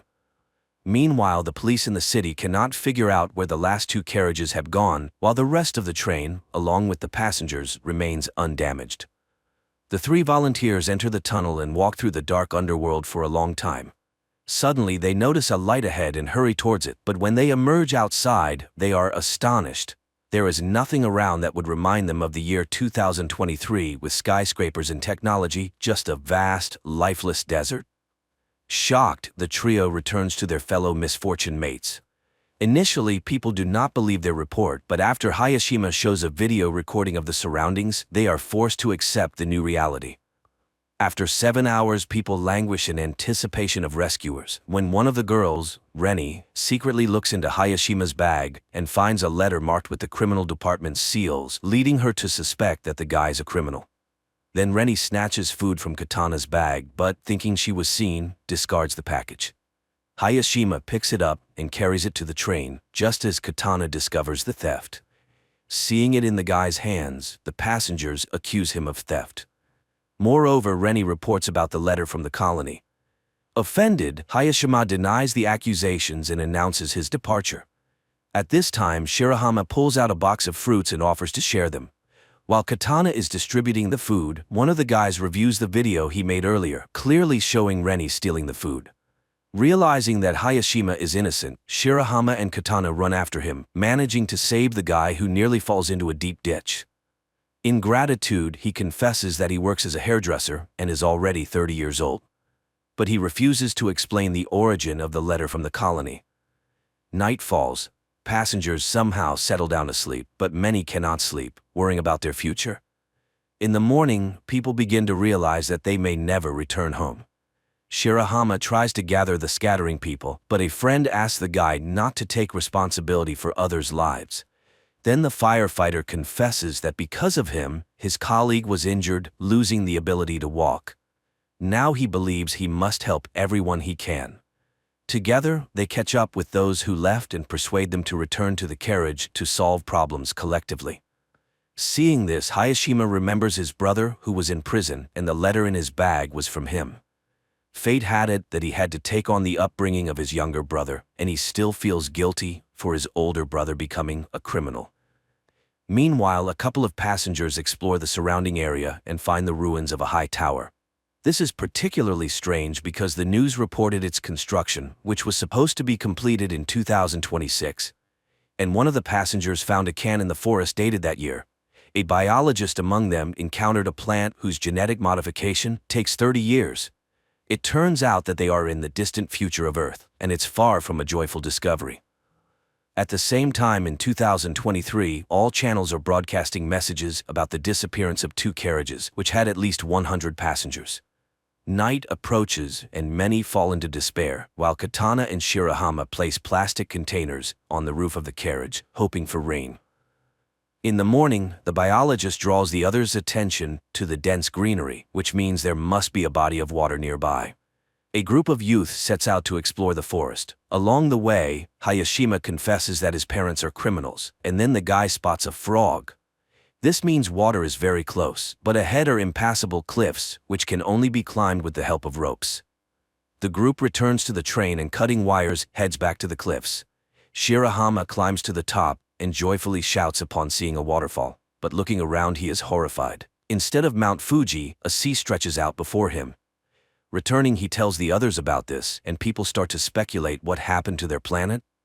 At night, everyone goes to sleep, but the eldest passenger, Tanaka, goes outside and sees an unfamiliar person. But when he tells about it, no one believes him. Then it starts to rain, helping people to collect water and even bathe. Meanwhile, the biologist continues to study the surrounding fauna, finds several edible plants, and shows them to the others.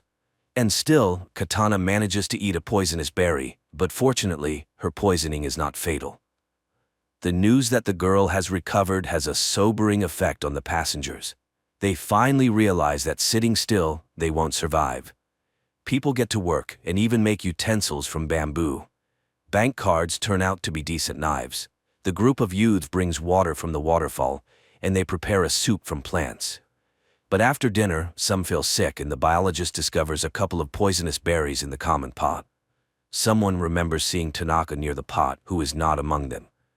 Shirahama sets out to look for him, but stumbles, falls, and loses his torch. After a while, Shirahama returns without Tanaka, but with Hayashima's previously lost barber tools, which he had sorely missed. In the morning, the biologist announces to the people that he is going to look for a river, which should be nearby. His friends go with him. But in the forest, they encounter a stranger who injures the biologist and runs away. The guys carry him back to the train, where fortunately there is a medical student who provides the injured with first aid. The others help as much as they can and pray for the guy. Later, Tanaka unexpectedly returns from the forest. It turns out he worked for a security company and can show how to make traps around the camp. Reni asks Hayashima to fix her hair, and soon there's a cue for the guy. Meanwhile, Shirahama and Katana notice a teenager caught in one of the traps, but the youngster gets out on his own and runs away. The friends hurry after him and soon find themselves by the river, but the boy asks them to wait for him at the spot and disappears into the forest. Hayashima, noticing their disappearance, catches up with the pair. At this time, the teenager returns and leads the friends to carriage number 6, which mysteriously ended up several kilometers away from the 5th carriage. The passengers from the 5th carriage are welcomed by the leader of the group from the 6th carriage, Yumamoto. Their carriage was lucky to be near the river, where there was plenty of fresh water and fish. Moreover, among them was a builder who, under his guidance, they were able to quickly set up a camp and even build a kitchen and a toilet. The newcomers find the one who injured their biologist. He confesses that he did it out of fear, thinking they were going to attack him. He bows deeply, apologizing for his action. And Yumamoto admits that he believes a return to the past is possible. The man told them that in the early days, they found a small boat on the river, where he managed to fix the radio and catch a signal, apparently from Canada, where the year 2060 was mentioned. From what he heard, the man understood that in 2026 a disaster occurred. A huge asteroid fell to Earth, causing powerful earthquakes and tsunamis worldwide, instantly taking billions of lives. The dust thrown into the atmosphere blocked sunlight, leading to the extinction of the remaining species. But the main thing is that the asteroid didn't fall by chance. It was space debris, as besides state corporations, satellites began to be launched by anyone who fancied. One of the probes collided with a satellite, which in turn fell onto an asteroid, leading to a deviation of its orbit. So it was a man-made disaster. That's why it's so important to return to their year and change the future. Inspired by the example of the 6th carriage, the passengers decided to make a bath by the river. Meanwhile, Tanaka continues to deteriorate, making himself a doll from branches and talking to it. In the morning, the bath is ready. For the first time in many days, people bathe in hot water and wash their clothes. And the guys find a strange stone on the riverbank, which Yumamoto learns about. He sends his people to find it, but Reni notices strangers, and one of the guys lets slip that according to their leader, this stone might help them return home. The girls argue about the need to return, and Reni pushes Katana away. She falls and accidentally shifts a layer of soil, under which a dead body is discovered. Meanwhile, Tanaka reads in a newspaper an announcement about the search for a murderer in his description. At that time, Reni and Katana are attacked by guys from the 6th carriage, but Reni breaks free and runs to her own, where she tells about the found corpse, while Katana escapes from the guys through the forest. The 5th carriage decides to make weapons, while Shirahama and Hayashima run to the neighbors. But the girl is not there, and Katana meanwhile makes it to the boat. Yumamoto is forced to confess to the guys that he killed one of the passengers, who suddenly became aggressive and started attacking people with a knife. That's why he was recognized as a leader.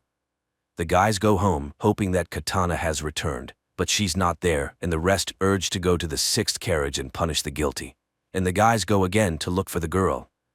Katana hides in the boat when Yumamoto comes in. He pretends to be calling an unknown station, but the girl sees that the wires are cut. The man discovers her and confesses that he doesn't want to return to the past because he intends to create a new society here. After that, he ties up Katana and locks her in the cabin, where her screams cannot be heard. In the morning, the passengers of the fifth carriage are just about to attack the neighbors when one of the women suggests backing up and looking for a building where they could hide. At this time, guys from the sixth carriage go to the neighbors to scavenge something, but they fall into traps. A fight starts when the rest of the sixth carriage's passengers arrive, and there are more men among them. The fight escalates into a real battle, which is stopped by the appearance of the escaped Katana, who accuses Yumamoto of lying. He is forced to admit to the deception, but he just wanted to keep people's spirits up. However, the passengers decide to exile the former leader. Before leaving, the man hands over a journal from the ship, which contains information about the tower that could help them return to the past. Meanwhile, those who went to search for the building reach the tower and find glowing asteroid fragments there. And in 2023, scientist Ray, after reviewing the video surveillance camera recordings, discovers that a wormhole appeared in the tunnel at the moment of the disappearance of two carriages, which apparently was the result of a distortion in the space-time continuum. The passengers study the journal found by Yumamoto and learn the exact date of the disaster. Moreover, they have an asteroid fragment that possesses a phenomenal magnetic charge. One of the passengers remembers how on the day of their departure, he saw something in the sky resembling a falling star. In the past, Ray, analyzing the same event, concludes that it was the flare from a supernova explosion. In the future, there's also an expert who explains that supernovas occur in space when a star reaches the end of its life cycle and explodes, releasing a massive amount of energy.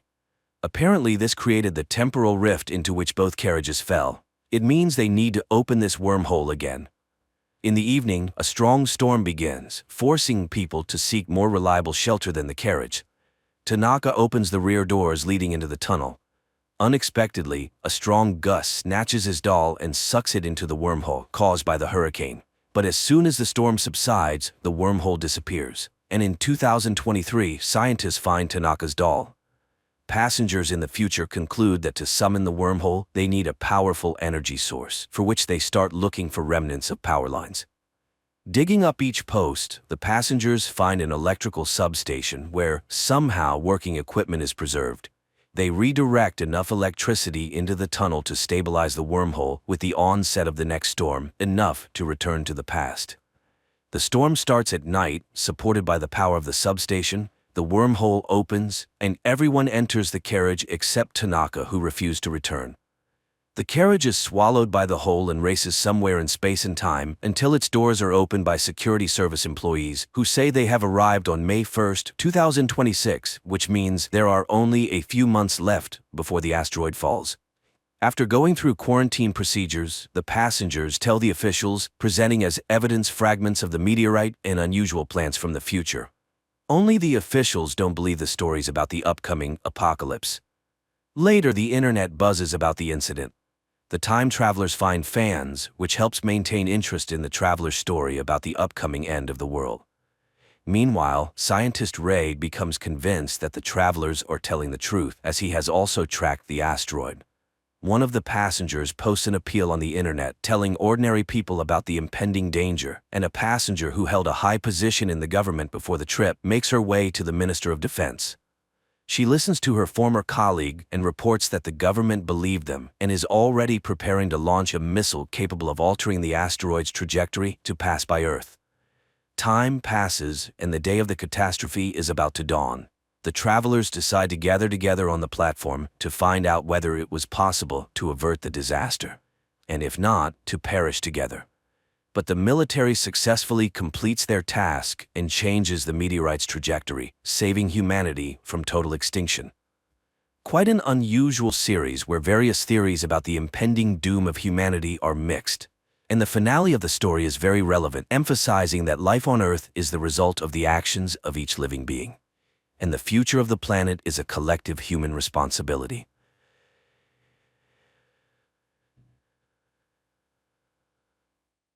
Bob is an ordinary man at first glance, living in a small northern town and working at a lumber mill. His ex-family, his wife Darlin and daughter Eva, live far from him. Their relationship is strained. The girl has reached a troublesome age, behaving oddly and completely ignoring her mother. One ordinary day, Bob returns home and receives a call from Darlin, who complains about their daughter and asks him to influence her. However, Bob asks to be forgotten and ends the call abruptly. Yet, he is deeply upset by Eva's behavior, and to relieve some tension, heads to a bar where he soon notices a dealer. Later they meet on the street. The young man tells him that his boss, Nelson, is in need of couriers. He remembers Bob from his NHL days, especially a famous fight Bob would rather forget. The man cuts off the young man's enthusiasms and buys some goods, dismayed by the rising prices. At work, Bob goes to inspect one of the malfunctioning blocks of the crusher. He climbs up to the machine and stares inside as if he wants to step into the blades. His grim thoughts are interrupted by a coworker's voice, and Bob abandons the frightening idea. Later, Bob tells his boss he needs a few days off, packs his things, and goes on a trip. However, on the night road, he suddenly feels very ill. Racked with pain, he loses control, and his pickup veers off the road. Barely recovering, Bob calls Nelson and then reaches a roadside cafe where he immediately heads to the bathroom, startling patrons with his bloodied face. Overcoming pain, Bob washes the blood off his hands, which are already bandaged, and then examines his side. It becomes clear that a piece of his skin has become invisible, making his internal organs clearly visible. Bob bandages himself with towels and returns to the dining area, where Nelson soon arrives. The dealer agrees to tow and fix his pickup, in exchange for which Bob will have to serve as his courier, especially since he is heading in the needed direction. Nelson admires his hockey talent and confesses he still watches his old games. He tries to offer support, but Bob cuts off his attempts to befriend him and reluctantly agrees to become a courier. Nelson brings Bob home, then heads to a dump frequented by bears. This time, he shoots one of the animals and guts it on the spot. In the morning, Nelson delivers to Bob a container with the animal's organs, which are to be sold on the black market. The pickup is already repaired, and Bob sets off. He reaches his ex-wife's house late in the evening. Darlin lets Bob inside and informs him that Eva is staying over at a friend's. In the morning, Bob prepares to meet Nelson's contact, who runs a repair shop in town. At that moment, Eva appears. She is happy to see her father, but feels hurt when he refuses to take her with him. Bob drives to the shop, where the owner's employees greet him with a search, but the owner recognizes the former hockey player. He warns that working with Nelson is dangerous and advises thinking about the future. Nevertheless, he hands over the package for the dealer, and noticing Bob's unwell appearance, he gives him a Chinese remedy he gets from a local store. Later, Bob returns home. Eva also notices that her father is feeling unwell, but he brushes it off as Rib's injured at work. Suddenly, the girl asks about the diagnosis of her grandfather, Bob's father, who had died long ago. The man explains that his father voluntarily left this life because he had some issues with his head. After the conversation, Eva runs off to her friends, but on the way she stops by a Chinese pharmacy. The seller is very welcoming and even suggests visiting a doctor who is available right there in the next room. Even when the girl refuses to buy anything, the seller gives Eva herbal tea to improve her skin. Later, Eva meets up with her friends, who suggest going on a tour of an abandoned psychiatric hospital. Although Eva's friend doesn't want to go, Eva insists on visiting more than anyone else. They wander around the creepy rooms, scaring each other with possible ghost encounters. Eva confesses that her grandfather was once a patient there, whom she never knew as he died before she was born. She hopes to find old documents and learn his diagnosis. The group descends into the basement, where they are frightened by a figure in a white sheet, but on a closer look it turns out to be just a pile of rags. However, Eva's friend in terror grabs her hand, tugs at her sleeve, and sees a transparent hand. The girl gets even more frightened and runs away from Eva. Meanwhile, her parents recall their years together and Eva's childhood pranks, like when she went to school on her own at the age of 6. In the morning, Darlin discovers that Eva didn't spend the night at home. She, her friend, and Bob begin to search for the girl, but she's neither at the hospital nor the police station. Darlin goes to the station to file a report, and Bob starts investigating his daughter's belongings. He finds her phone and reads a chat with friends about the planned excursion. The couple goes to Eva's friend's house, but her father says their daughter isn't there. Later, Bob calls Nelson and reports that the delivery will be delayed. The dealer is very displeased. After this, Bob finds Eva's friends. They act provocatively, and the man loses control. After a scuffle, a boy admits they were at the psychiatric hospital. Bob realizes she was looking for her grandfather's data. At the same time, Eva regains consciousness in an iron cage. Meanwhile, her parents drive to the psychiatric hospital and enter the still-functioning part. The security tries to stop them from entering, but Bob gets into a fight and collapses from severe pain. The chief physician comes out, who remembers both his father and Bob well. She asks Darlin to leave her husband in the clinic as he is not well. Bob remembers himself as a little boy in the same corridor. Later, he argues with the doctor, who calls what happened to his father a tragic accident, as he saw it all himself.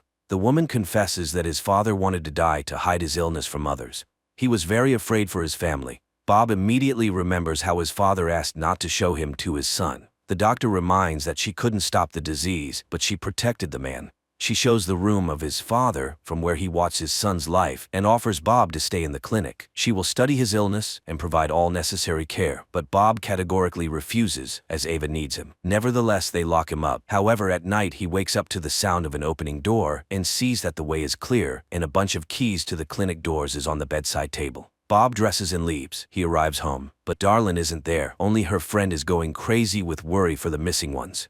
Then Nelson calls again and starts threatening Bob, listing his family members, which drives the man over the edge. Hearing his swearing, Darlin's friend tells him that girls have been disappearing in the town for a long time and demands that something be done. He goes to her friend's house again, and this time he manages to meet her. The girl confesses that she now knows her friend's secret. She is the same as him. She hands over Eva's backpack that was left with her.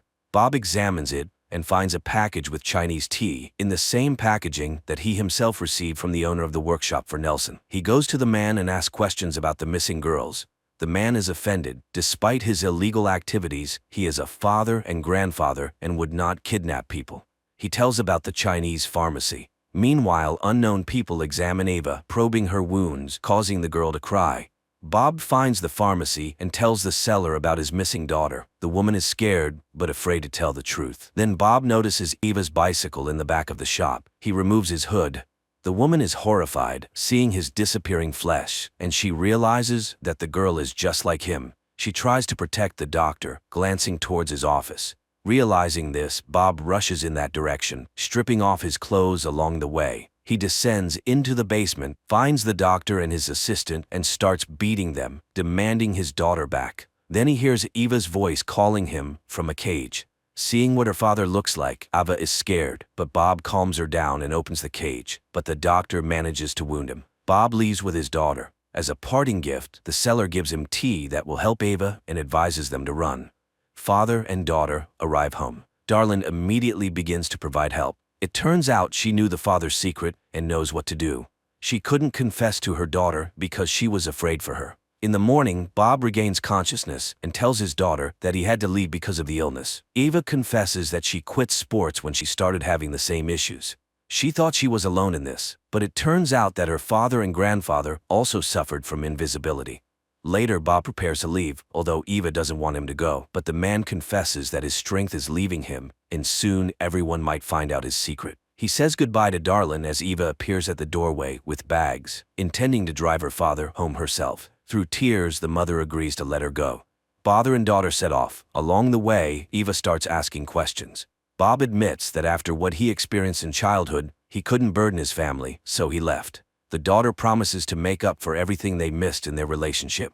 Soon they arrive at the place where Nelson's new courier is waiting. Bob needs to meet him, but he notices that his face is also beginning to disappear. Eva covers the void with foundation, and the father goes to the meeting. He delivers the package passed by his boss and returns to the car. Soon they reach Bob's home, and the father hands over the tea he got from the Chinese lady to Ava. She brews it and cares for her weakened father. He assures her that she can live here peacefully. People in the north don't meddle in each other's affairs.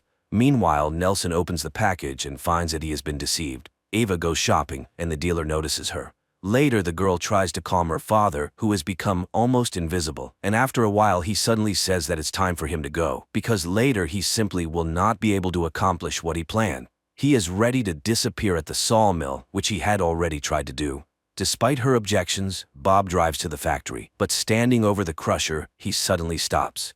At this time, an armed Nelson bursts into his house. He threatens the girl with a shotgun, demanding to know where Bob is. Even though Eva says that he sold the house to her, the man realizes it's not true since Bob's belongings are still there.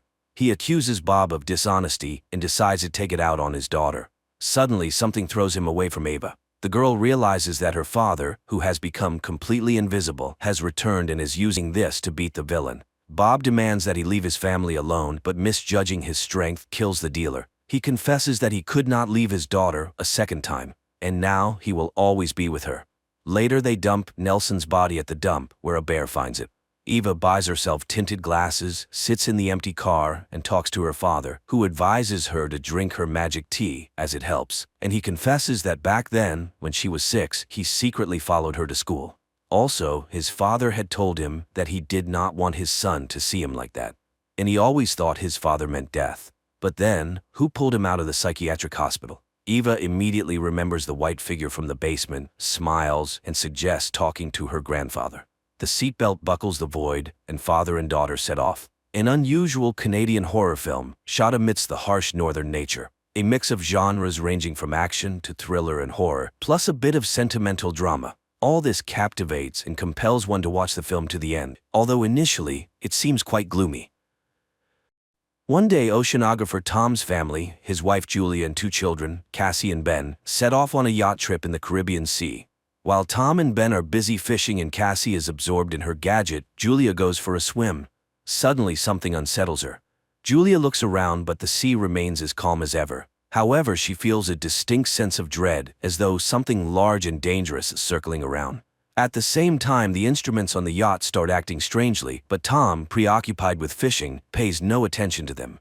Meanwhile, Julia feels worse and eventually begins to drown. She screams, but the family doesn't hear her.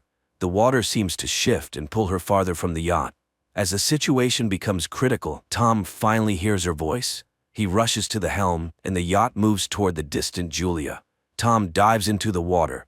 With the children's help, they pull her aboard and revive her. Tom is angry, as he always asks that swimmers notify the others when going into the water. Julia apologizes and the incident is soon forgotten. Besides, the family has a reason to celebrate. Today is their son Ben's 13th birthday. Tom lights the candles on the cake and everyone congratulates Ben, who receives gifts, while Cassie takes a group photo of the happy family. At that moment, Cassie's boyfriend calls her. He asks her about the swim, but suddenly a sudden and intense storm begins in the background. Cassie is worried, but her boyfriend reassures her that he's safe. The connection cuts off. Cassie tells her parents about the storm on land, but then everyone feels some jolts, rushes to the deck, and sees massive whale carcasses surfacing around the yacht. Tom explains that sometimes whales get disoriented during storms, but these animals are pushing the yacht, threatening their safety. Tom dives into the water and soon returns aboard, injured. While trying to figure out what's going on, he cut himself on the propeller. Julia stitches up the cut on her husband's shoulder, and he explains that the yacht's shafts seem bent, likely from a tail strike. Now they're unlikely to be able to sail away. Later, Cassie tries to re-establish communication, but there's no signal. The radio isn't picking up any signals either. Tom begins calculating their supplies. There's enough water for about 4 days, no more, but they're on a shipping route, so someone is bound to find them. However, ominous sounds come from outside, and when the family steps out onto the deck, they see glowing objects falling from the sky. They fall closer and closer, and Tom, taking a risk, starts the engine. He manages to steer the yacht away from the next meteorite, but the engine is finally damaged. The next object falls so close that the family can see they are artificial satellites of Earth. A strong wind starts blowing, and the instruments go haywire. The terrified family hides inside the yacht, which is being tossed by the waves. They put on life jackets and prepare for the worst when a strange, ringing sound is heard, causing nosebleeds and nausea. Tom tries to signal for help with a flare gun, but it's all in vain. The family barely survives the night. In the morning, they were relieved to find themselves alive, but there's a gaping hole in the side of the yacht, and it's unclear why they're still afloat.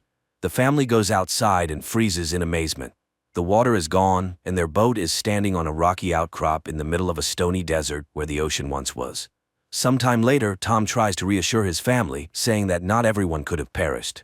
He takes measurements and realizes that the compass is lying. North isn't where it's supposed to be.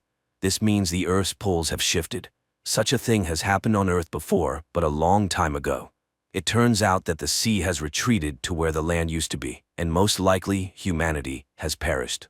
Cassie can't bear this revelation and runs to the cabin, asking to be left alone.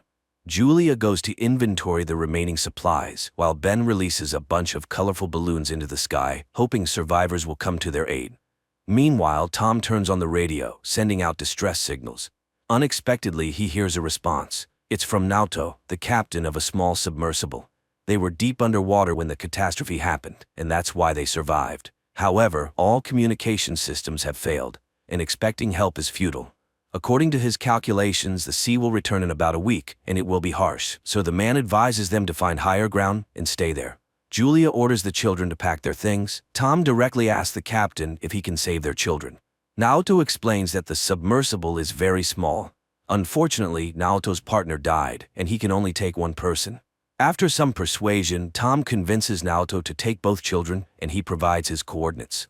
Tom charts a course on the nautical map and promises to reach the location in a couple of days. The next morning, the family is almost ready to embark on their journey.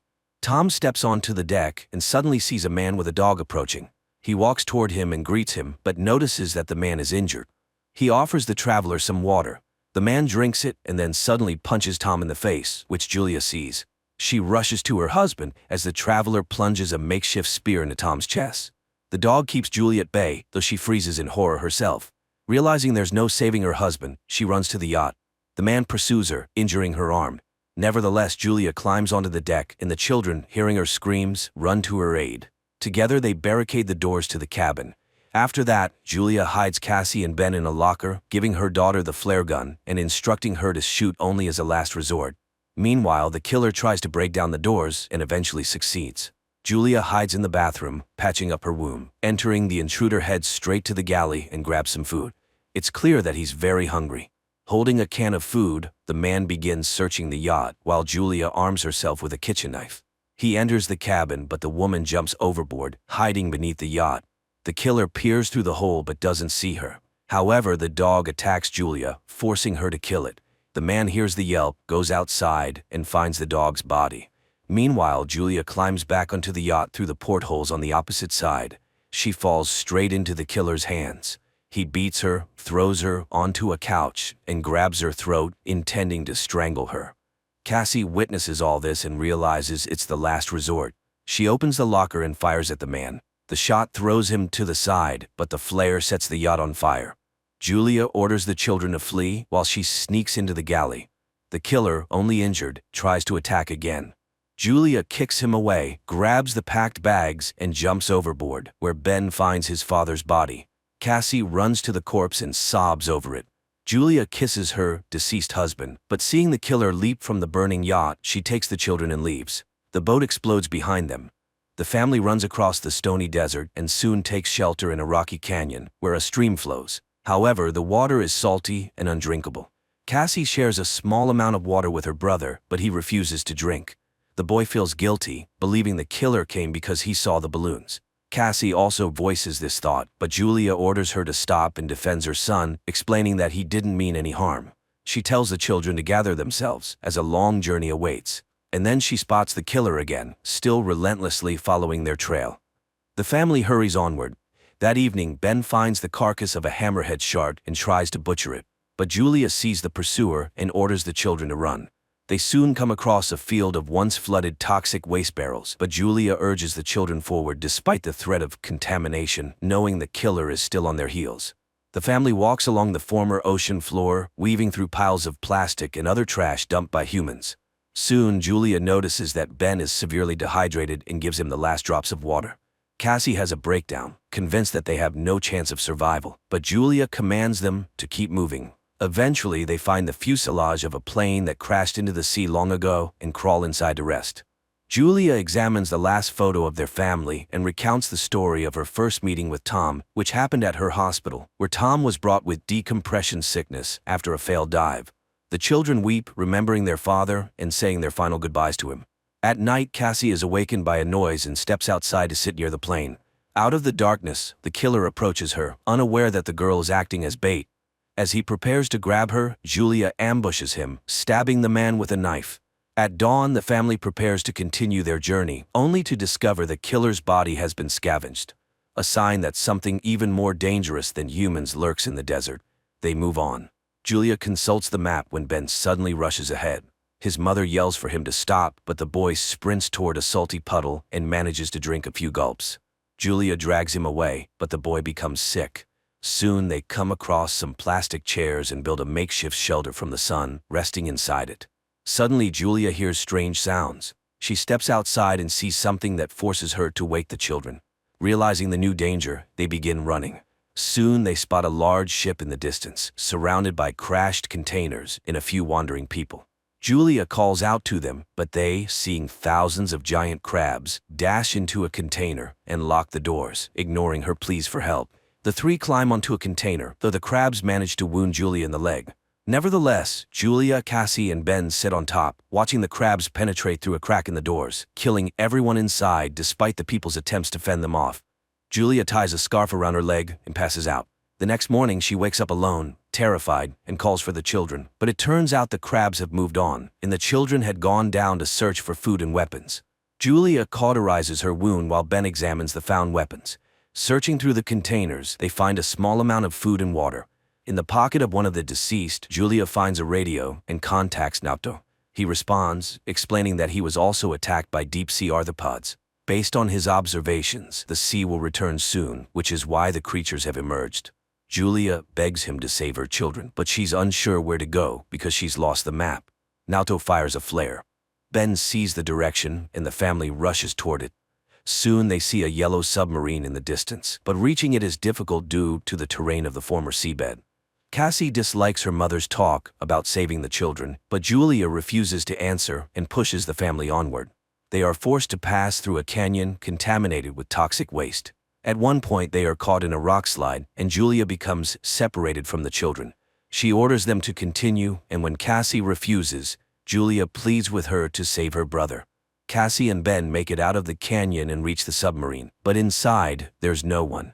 Suddenly, Naoto, badly wounded, emerges from behind the boat. He admits that he has no chance of surviving and orders them to climb aboard, but Cassie goes back for her mother, who is fending off the emerging crabs. Her bullets nearly depleted, Cassie climbs the rock barrier and extends her hand to her mother. They manage to reach the submarine just as the crabs overrun Naoto, who dies in their claws. The family climbs aboard, and just then an ocean wave crests over the horizon. The water lifts the submarine and drags it across the rocks, and as Julia watches everything that happened over the past few days flash before her eyes, she passes out. When she awakens, she finds the vessel at a standstill. Julia opens the hatch, and the family emerges to find themselves in a ruined city, carried there by the wave. Despite a great concept, the film failed to make an impact, largely due to the many mistakes made by its creators.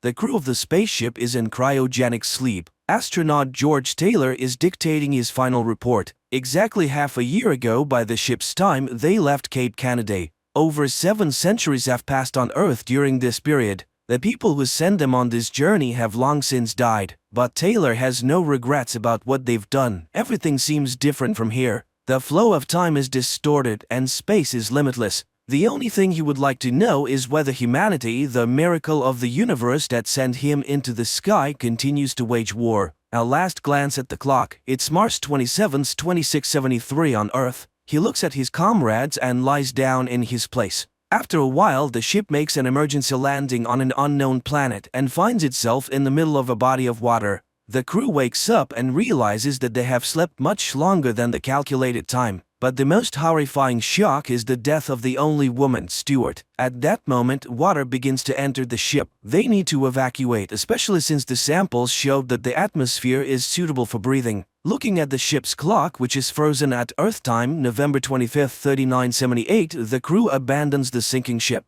Boarding a life raft, the humans sail to shore, marveling at the grandeur of the surrounding nature. There is no sign of intelligent life anywhere. Taylor reminds them that they are 320 light-years from Earth on an unknown planet in the constellation Orion. It is impossible to determine more precisely as no one has had time to look at the instrument readings. Upon landing on the shore, Taylor takes inventory of what they were able to salvage from the ship.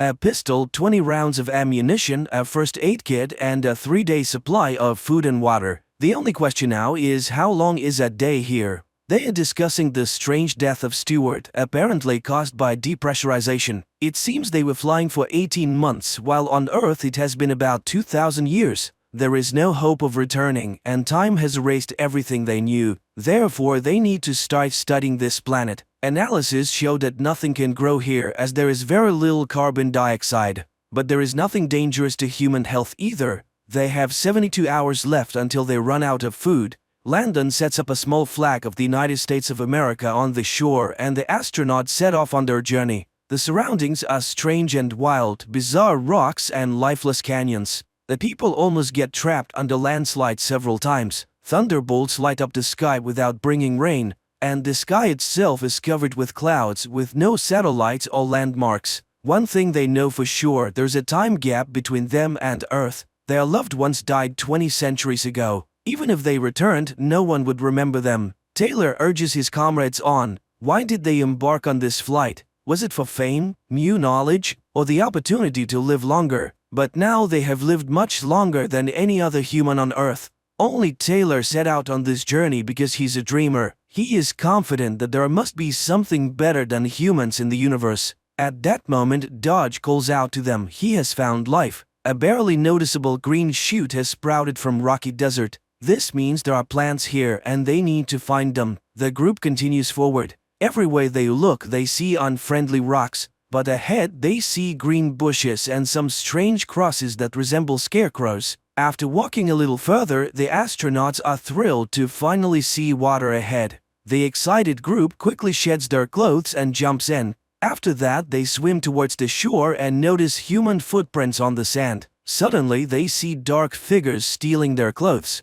The men chase after the thieves, who leave behind obvious traces of their path, such as broken clothing and scraps. Soon they come across their torn clothes and put on whatever remains. Finally, they reach a plain and see many people behaving quite strangely. They are silent and pay no attention to the astronauts, instead calmly gathering and eating different fruits. The Earthlings are puzzled as their fellow humans seem almost feral. Luckily, they are not cannibals. Suddenly, an ominous sound comes from the forest and the people start running. The astronauts try to understand what is happening and suddenly see armed riders. Shots are fired and then monkeys appear on the clearing, apparently hunting the humans. The Earthlings attempt to flee and in the heat of the chase they split up. Shots are heard from all directions and Dodge is killed. Taylor, along with others, runs towards the river, and just when it seems like he's about to make it, one of the monkeys shoots him in the neck, rendering him unconscious. The tied-up astronaut is thrown into a cell with other prisoners. He's surprised to see the monkeys taking pictures as if it's a souvenir.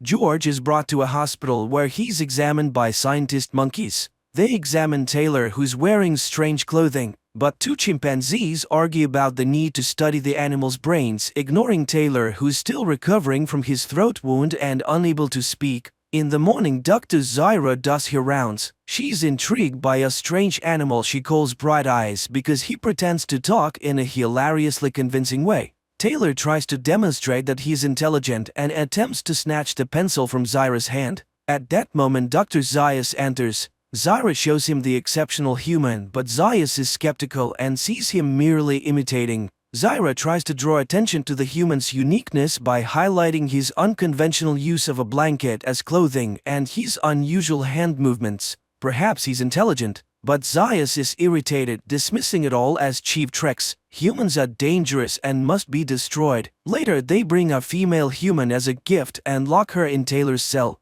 The next day, George and his companion are walking in the yard in a large cage. Zyra brings her fiancé, an archaeologist named Cornelius, to show him Taylor, but Cornelius sees nothing special about him. While the apes argue, George writes in the sand, but nobody pays attention to him. At that moment, Dr. Zayas arrives, annoyed at Zyra with her human again. Suddenly, a wild man attacks George and a fight breaks out. The guards drag Taylor away and Zayas sees the letters George wrote but quickly erases them. Zyra apologizes to Taylor but he snatches the paper and pencil and writes his name on the piece of paper. Zyra is astonished and takes him home. Cornelius doesn't believe her stories, it's all just tricks, humans can't write. They try to figure out where he learned it and Taylor writes the name of his school. The apes are shocked, could he really be intelligent? The man explains that they came from another planet. Cornelius is puzzled, but flying is impossible. Then Taylor crafts a paper airplane.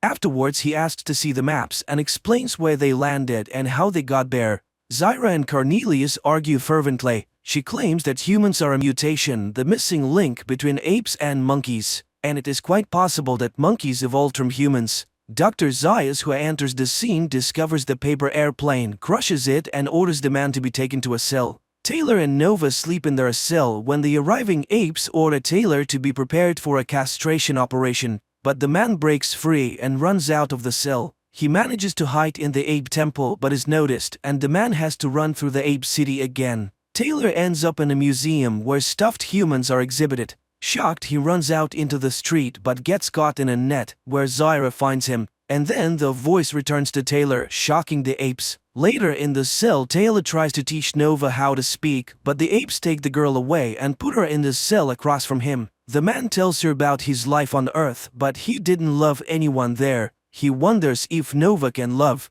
The apes put a collar on him and take him to trial. A hearing is now taking place, and Zyra and Cornelius are ready to act as his attorneys. The judges are outraged. He has no rights because he's not an ape. But then what is he being tried for? The court gives a continuance to his lawyers, but Taylor intends to defend himself. A theologian scientist is called to testify, trying to prove the man's irrationality, as he does not know the answers to the simplest questions. But Taylor cannot know them as he has not studied their culture. A person is prohibited from speaking, so he writes his statement and submits it to the court. Cornelius reads that Taylor is a space explorer and arrived from another planet, but the apes do not believe him. They demand to bring the people captured with him. And Taylor sees Landon, but he does not recognize his friend, and the scar is found on his head. George realizes that Dr. Zaius destroyed the man's brain. George is dragged back to the court. And then Cornelius defends Taylor. He did not lie when he said he came from the Forbidden Zone.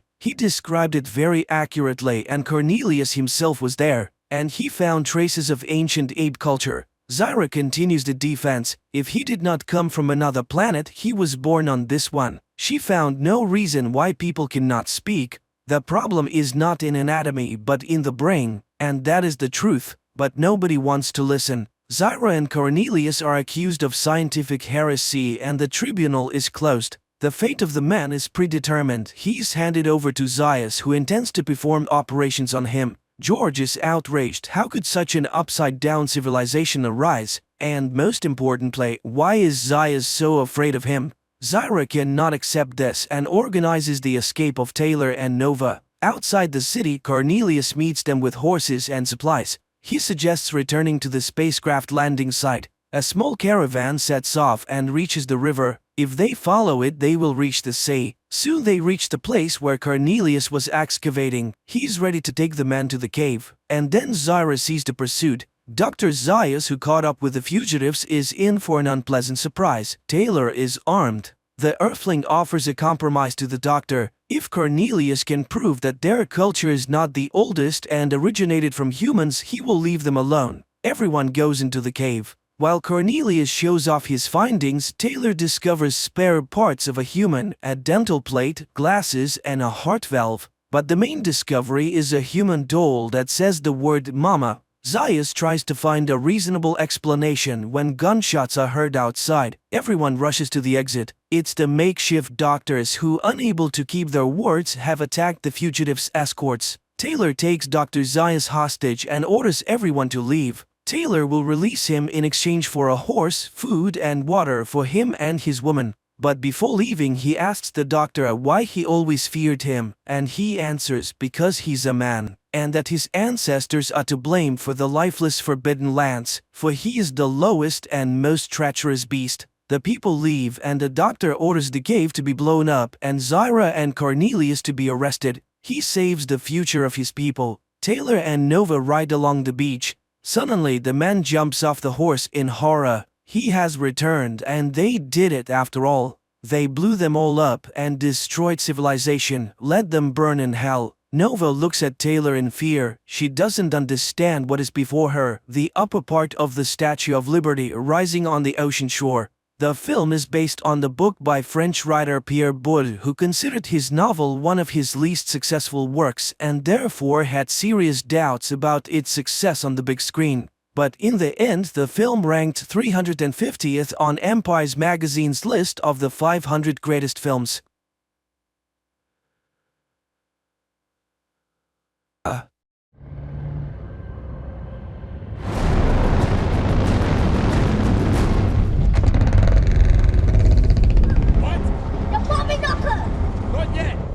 Furiosa lives with her tribe in a green oasis amidst an arid desert.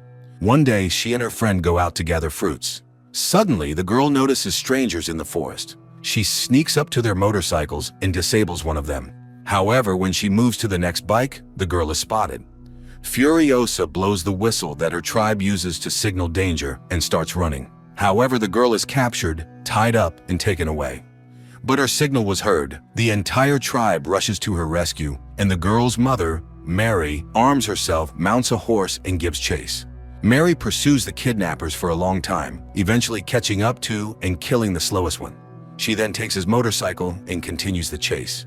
Soon, another bandit's motorcycle breaks down. 2 others stop to check for pursuers. During this time, Furiosa bites through the fuel line of the motorcycle. Her captor doesn't notice this, and seeing the pursuit on the horizon, the bandits ride on.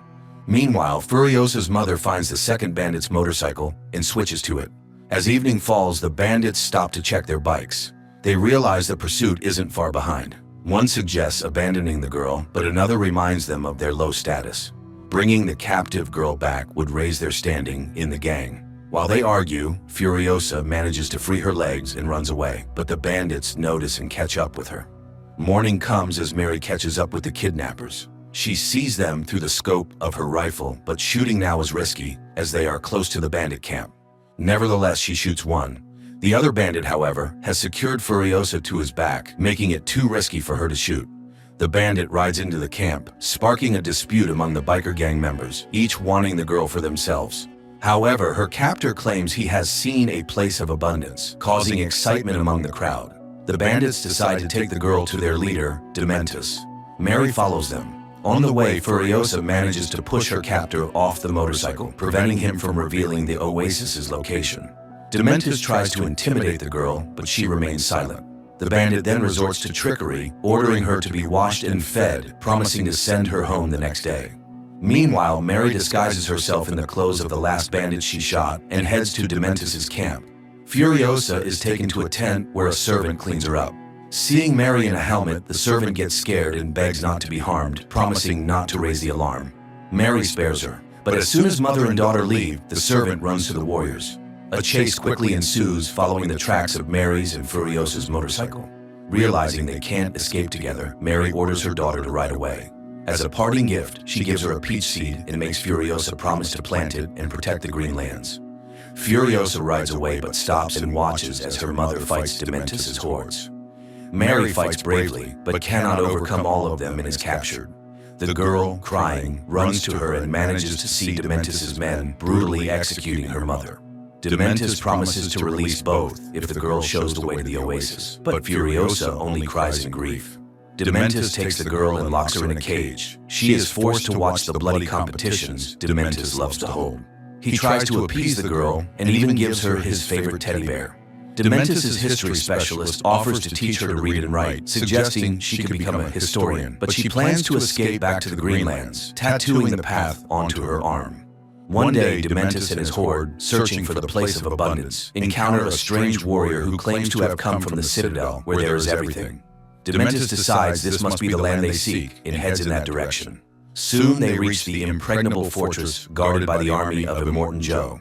Dementus delivers a fiery speech, trying to rally the common people to his side. However, the Citadel's leader offers to choose one of his warriors to begin the battle. Dementus's servant points to one of Immortan Joe's soldiers. The soldier takes up his weapon, says goodbye, and jumps into the midst of the biker warriors, where he detonates himself, taking many enemies with him. But Dementus cannot retreat. The battle begins. Immortan Joe's men skillfully capture Dementus's motorcycles and cars with hooked chains, lifting them into the air. They do this with Furiosa's cage as well, but the history specialist manages to latch onto the cage, and Dementus himself comes to help. They free the girl from the cage and flee. Sometime later, Dementus rebuilds his horde and plans to capture one of Immortan Joe's military bases, Gastown. First, he stops a fuel tanker headed for the town and forces his people to disguise themselves as Citadel warriors.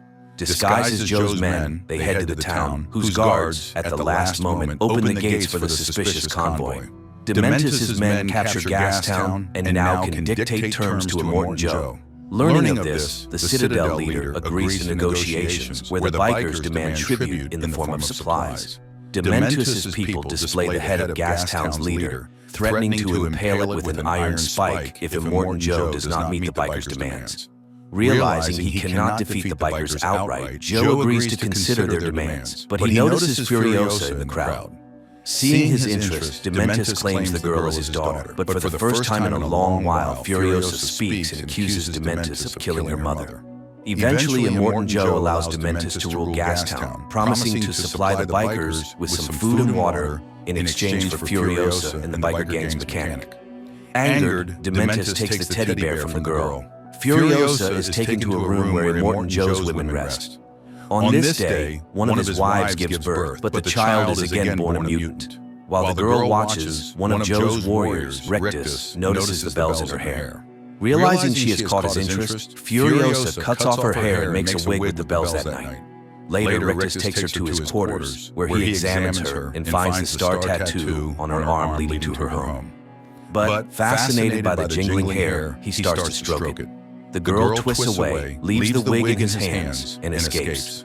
Sometime later, Furiosa, who managed to trick her way into a crane operator brigade, earns praise as a fearless boy who lost his voice in one of the wars.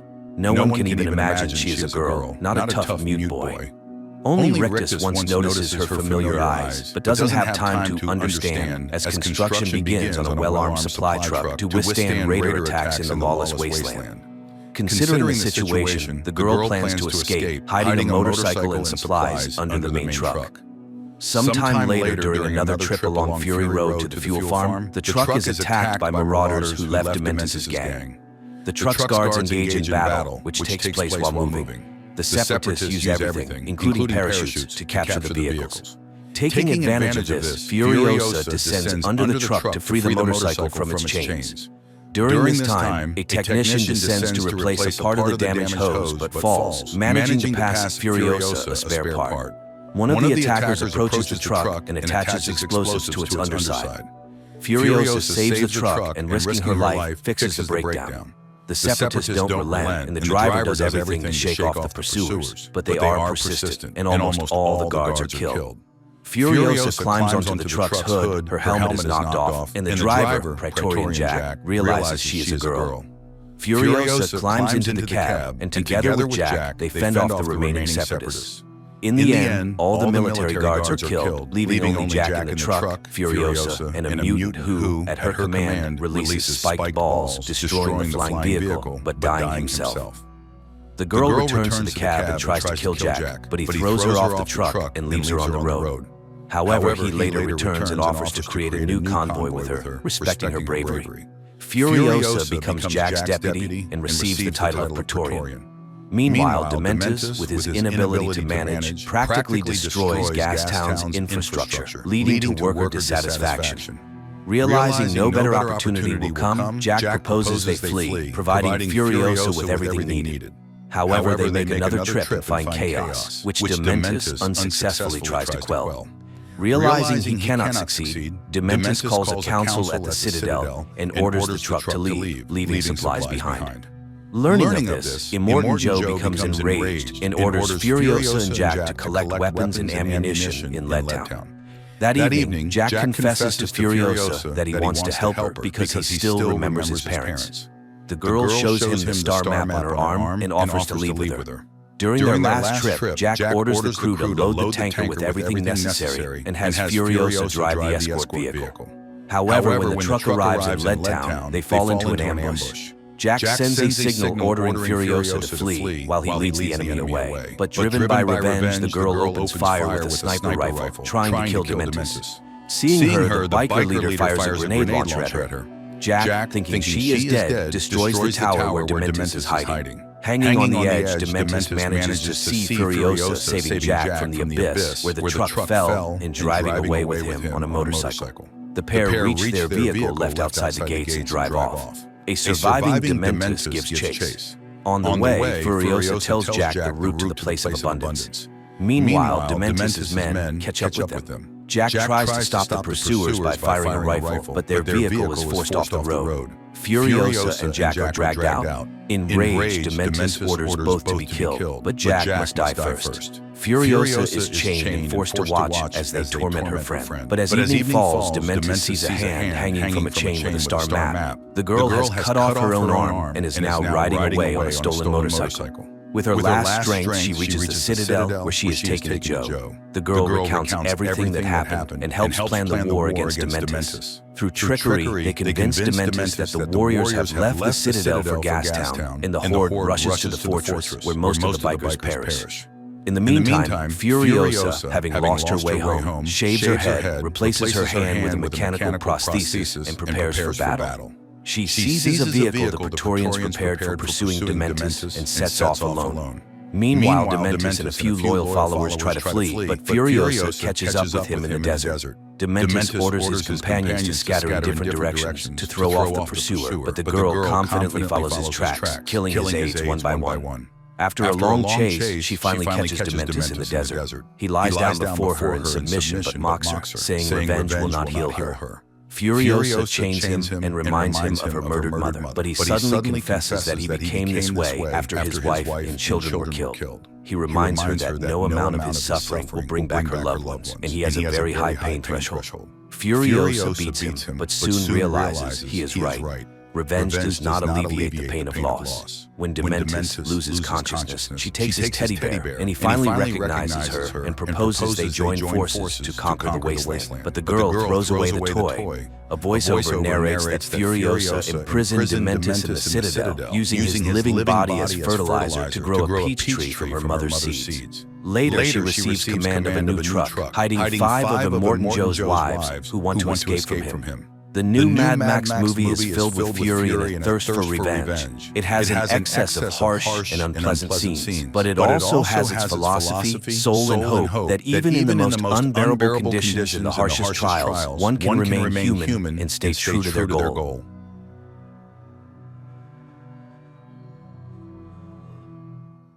A welcome to the show.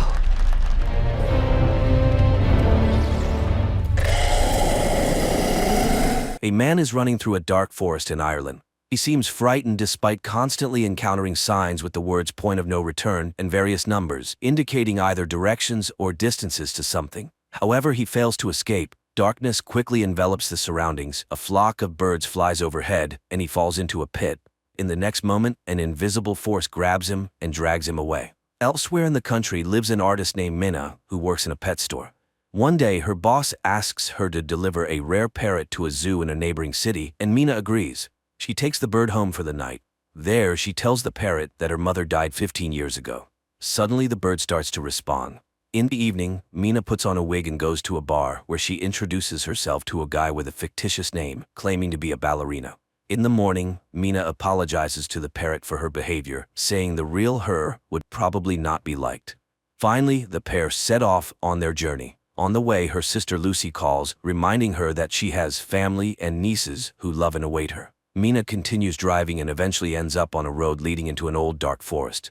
Unexpectedly, the car breaks down and stalls, and the connection also mysteriously cuts off.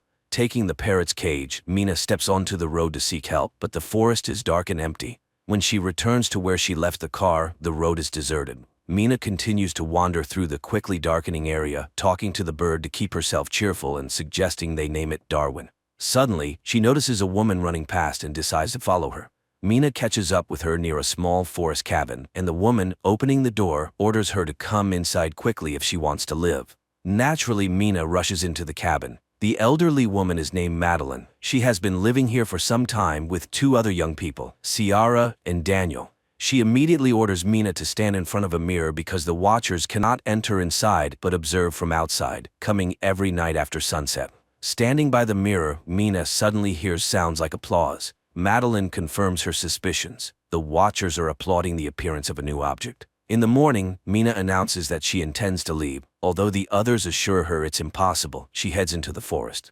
Madeline catches up with her, explaining that the forest causes hallucinations, but it is possible to survive here. The signs scattered throughout the forest mark the boundary from which a person can reach the cabin before dark. But if you go beyond the boundary, there will be no way back. They were made by a man named the Professor, but where he is now, no one knows.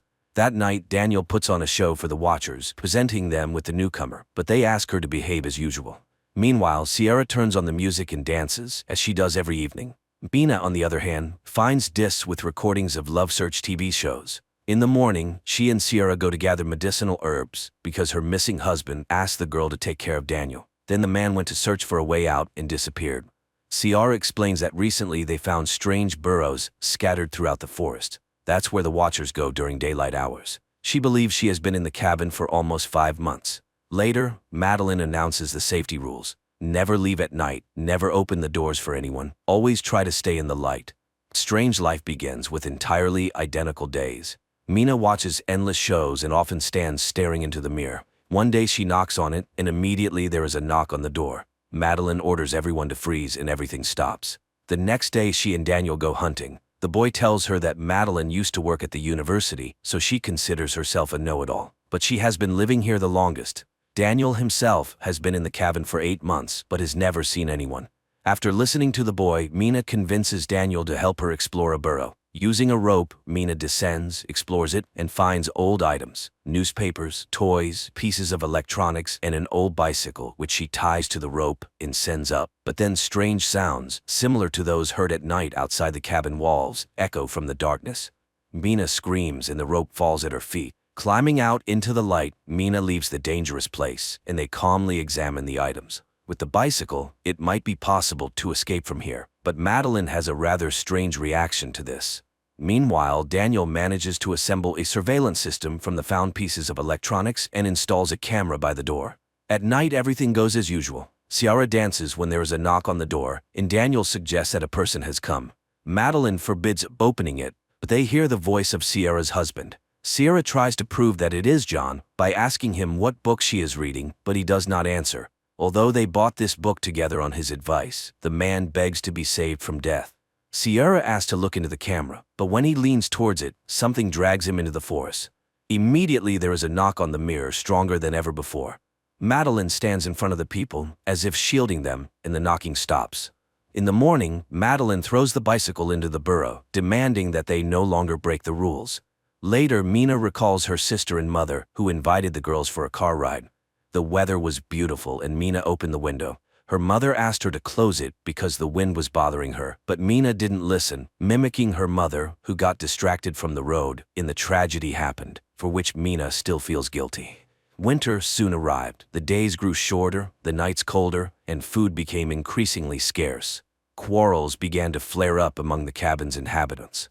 One day, Sierra left for the forest. Mina caught up with her, and she confessed that she felt John was real. She runs to the house from where Daniel's screams are heard, angry with Madeline and Mina, refusing to let them inside.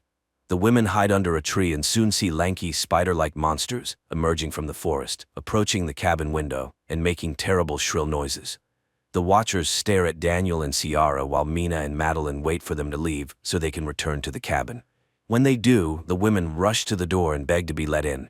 Daniel refuses, and then Mina tells him about her guilt towards her mother. She asks him to understand that he will suffer all his life, realizing that he is responsible for the death of people. The doors open. The four of them immediately stand in front of the mirror, hoping to convince the Watchers that they are in place. Madeline admits that she tried to protect them from certain things. She used to teach history and mythology, and unlike them, came here voluntarily. Only here did she realize how dangerous this place was. Once she hunted alone and saw herself at sunset. Not an exact copy, but very similar. The Watchers are an ancient species with many names: changelings, winged ones, fairies.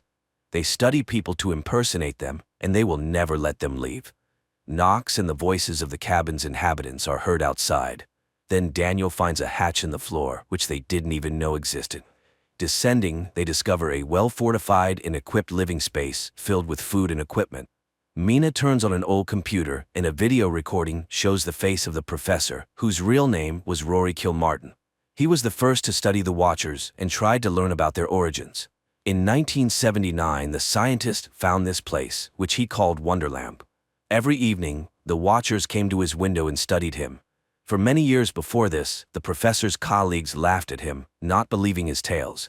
Then he built this bunker, using the labor of men from nearby remote villages. He chose the lonely or those with bad habits so that their disappearance would not attract much attention, as every evening he convinced them to have dinner outdoors. Hiding inside, he watched the Watchers deal with them. Thus this bunker was built on blood. One day, a Watcher appeared before him in the form of a girl with red hair. She was very different from the others, as if she were unique and looked curious and harmless. That's when he realized that if he unlocked the secrets of the fairies, he might even conquer death. He did the impossible. Lured this girl into a cage and began experiments on communication, trying to befriend her. She changed form, sometimes turning into a frightening creature with long arms, but seemed to listen to him. Gradually, she became close and understandable to him, but now the professor realized he had achieved nothing significant and was ready to end his life.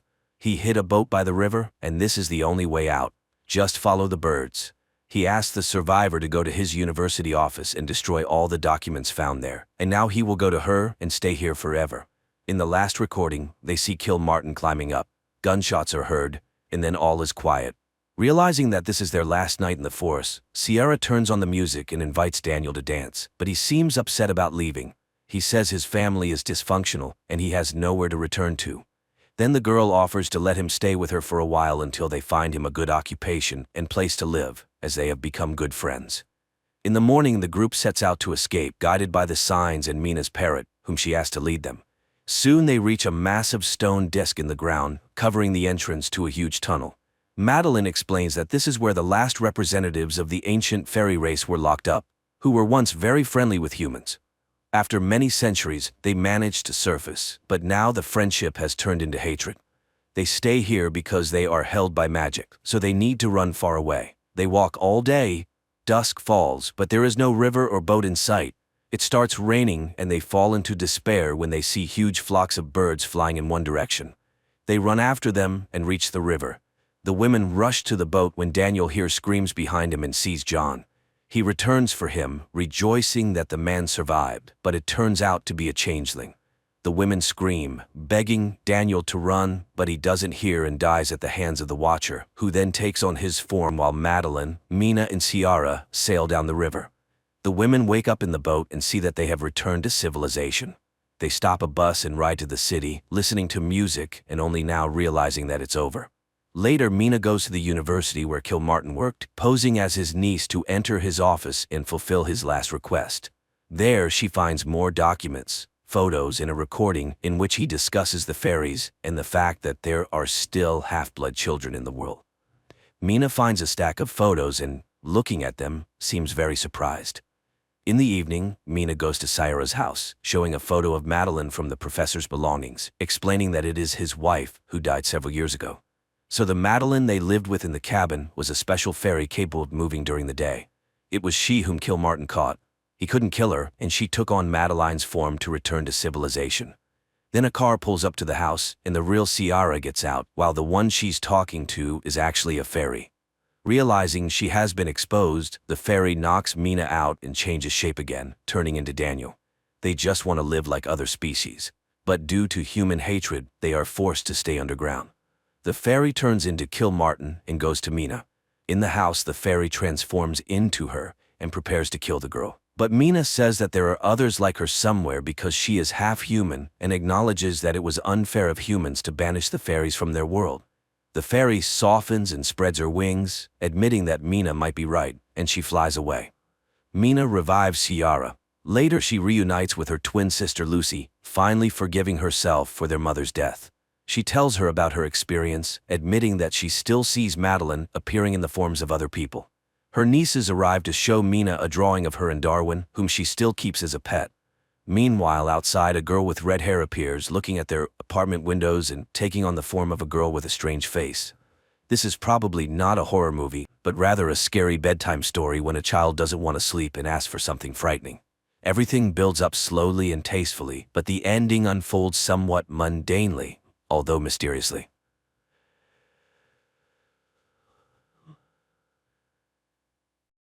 Los Angeles, October 6th. For Mark Benford, the day begins as usual. After kissing his wife and young daughter Charlie goodbye, the FBI agent prepares for work and meets Nicole, the young nanny who looks after the girl.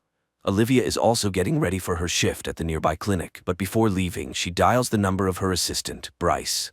However, at that moment, he arrives at the pier, intending to take his own life. At work, Mark and his partner Dimitri begin surveillance of a suspect. When the woman is joined by accomplices, the agents start a pursuit. The suspects notice the surveillance, leading to a high-speed chase. At the pier, Bryce prepares to pull the trigger while the entire city remains unaware of what is about to happen. Mark takes a sharp turn and something strange happens. His entire life flashes before his eyes.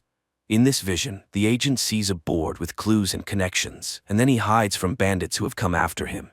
Coming to his senses, Mark realizes that he wasn't the only one who blacked out. Chaos ensues around him. Hundreds of cars have collided, and people are frantically trying to find help. The agents spot the suspect's car and head towards it. Only the woman remains alive, but she babbles something nonsensical about frightened horses. Mark leaves Dimitri by the car and rushes to his wife to check on her. As he runs through the streets, he realizes the situation is much more serious. The blackout affected the entire city and caused widespread destruction. Olivia informs her husband that hundreds of injured people are being brought to the hospital. She ends the call and attends to a patient, a boy involved in an accident. Amazingly, the teenager recognizes Olivia and calls her by name. At the bureau, the staff is urgently gathered, and Stan Wadek reports the first piece of information. People around the world lost consciousness. It is evident that millions of people died because of the blackout. But Mark is concerned about something else. He admits that he didn't just lose consciousness. During that time, it felt as though he was transported 6 months into the future, to April 29th, and he clearly saw what would happen to him on that day. His colleagues support him, and everyone shares their visions. Only Dimitri remains silent. During the blackout, he saw nothing. Mark and Dimitri organize a board to collect clues, and Benford recognizes it as the one from his vision. He mentions a name that stuck with him, D. Gibbons. According to him, this name is where the investigation should begin. Olivia hesitates, but eventually decides to tell her husband about her vision. She saw herself happy, but with another man. Mark convinces himself that it might just be an illusion, but his vision starts to come true that same evening. Charlie gives her father a bracelet that he saw on his wrist. Olivia has to take Charlie to the clinic so she won't be left alone. While she revives her daughter's favorite toy, Lloyd, the father of the injured boy. Dylan enters the room. The doctor is horrified to recognize Lloyd as the man from her vision, but he doesn't recognize her. In his memory, he didn't see his companion's face because he was always turned away. Meanwhile, the agents return to work, and unexpectedly, Dee Gibbons herself comes to the bureau. It turns out she is a religious woman who brings the agents cupcakes and doesn't understand what role she is supposed to play in the global blackout. The agents check Dee Gibbons and find out that on the day of the catastrophe, someone else with the same name used her credit card. Without delay, the agents fly to Utah, where they are met by Sheriff Keeban. During the conversation, the young woman mentions that she, like Dimitri, saw nothing during the blackout, and the guy hopes that it was just a peculiarity of some people. While the agents try to find Dee Gibbons, the Bureau studies a strange video. A man who remained conscious was spotted at a baseball stadium. Mark notices an abandoned doll factory, and recalling an image from his vision, suggests checking the building. The agents immediately realize that someone is inside the factory, but they fail to remain unnoticed. An alarm goes off, and hundreds of dolls begin to sing. Mark and Dimitri find the suspect, but they don't see his face. The psychopath utters a strange phrase and throws a lit lighter. Sheriff Keeban dies from shrapnel injuries. Dimitri understands that his fear is not unfounded. He didn't see his future because that day will not come for him. Checking Dee Gibbons' phone yields results. The unknown person called an unidentified guy from the stadium. Hawk tells Dimitri about her vision. The girl saw herself pregnant in an ultrasound room. Following her colleague's advice, she decides to post her vision on the website that the FBI created to collect memories. Noah decides to follow suit. He also posts his information on the Mosaic website, stating that he saw nothing. The guy's inquiry is answered that same evening. An unknown woman calls from a hidden number and says she saw an intelligence report. According to it, the agent will die on March 15th, a maximum security prison in Germany. One of the inmates, Rudolf Geyer, strolls through the yard chatting with a guard about the blackout. That same day, Mark receives a message from the old man. He knows what caused the blackout, but will only tell Agent Benford in person. Dimitri meets Zoe, his fiancée. The girl happily tells him that in her vision she saw their wedding in Hawaii, and the agent begins to hope that he can change his fate. Mark gets permission for a trip to Munich. He meets with the old man, but Geyer promises to reveal the truth only if he is deported to the US and all charges against him are dropped. Dimitri meets the customs officer from Geyer's vision, and he confirms the old man's memories. The old prisoner gets his way. He He receives a pardon, but when it comes to his testimony, it turns out that he only knows about the dead crows and that it is somehow connected to the scriptures. Benford hopes that the old man's words will be of some use. He asks Hawk to check all cases of mass bird deaths. The agents manage to find out that a similar incident was recorded in Somalia many years ago. Mark asks to be sent to Somalia, but after the failure in Germany, the agent's request is denied. Then Benford asks Al to contact a former suspect in a hacking case to help him obtain the necessary information. Meanwhile, Dimitri returns to interrogate the girl they were tailing on the day of the blackout. The guy is sure she knows what happened, but she insists that the agents are looking in the wrong place and that Dimitri should hurry, as he has little time left. Despite Olivia's request to transfer Dylan, he is kept in the ward, but she doesn't even suspect that the boy's father, Lloyd, poses a threat not only to her family. Answering a phone call, Lloyd talks to his accomplice, the one who, together with him, caused the worldwide blackout. The agents are attacked. This prompts the CIA to get involved, and all agents are sent for a polygraph test to determine why someone is now trying to eliminate them. After the interrogation, the government convenes a meeting to decide whether to continue funding the Mosaic project. Stan understands that this is the only way to gather enough information, and they must defend their case. The Senate hearings begin at 10:30 p.m., and the floor is given to Agent Benford. Mark starts to falter in his testimony because he hesitates to tell the truth. In his vision, he was drunk. While Mark struggles, his colleagues find something interesting. In satellite images, they find strange towers in Somalia. Hawk immediately informs Mark of the discovery. After a private conversation with the president, Stan finds his subordinates and tells Mark that they have secured funding. Mark calls Janice to share the good news and to warn her that they will soon return from Washington, but at that moment, the agents are attacked for the second time. In the dining car, a passenger notices an attractive fellow traveler, and to get her attention, he starts talking about the blackout. While he tries to charm the beauty, hoping to lure her to his compartment, Janice Hawk is brought to the hospital in critical condition. Learning about the attack, Olivia tries to call her husband, but soon, he personally appears at the hospital with his colleagues. The agents visit the deceased attackers. Examining the bodies, Dimitri finds a mark on one of them, a blue hand. Mark saw the exact same symbol in his memories, and it was somehow connected to the worldwide blackout.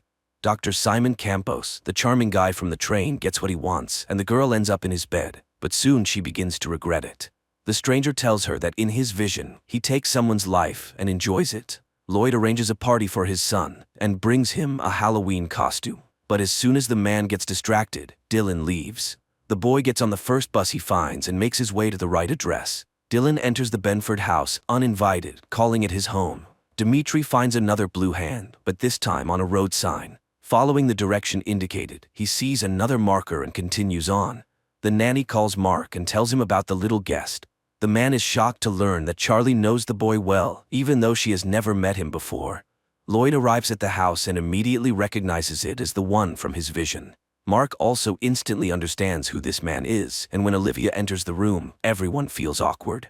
The agents arrive at an abandoned house, which is also marked with a blue hand. Breaking in, they find several bodies with their hands smeared in blue paint. Returning his son to the hospital, Lloyd decides to head home for some rest, but in the backseat of his car, an old acquaintance is waiting. Dr. Simon Campos, the pathologist, informs the agents that all the deceased found in the abandoned house had taken their own lives. Agent Fiona Banks arrives from London at the bureau. Her American colleagues brief her on the Blue Hand ghost community. It consists of those who did not see their future, including all the deceased discovered in the abandoned house.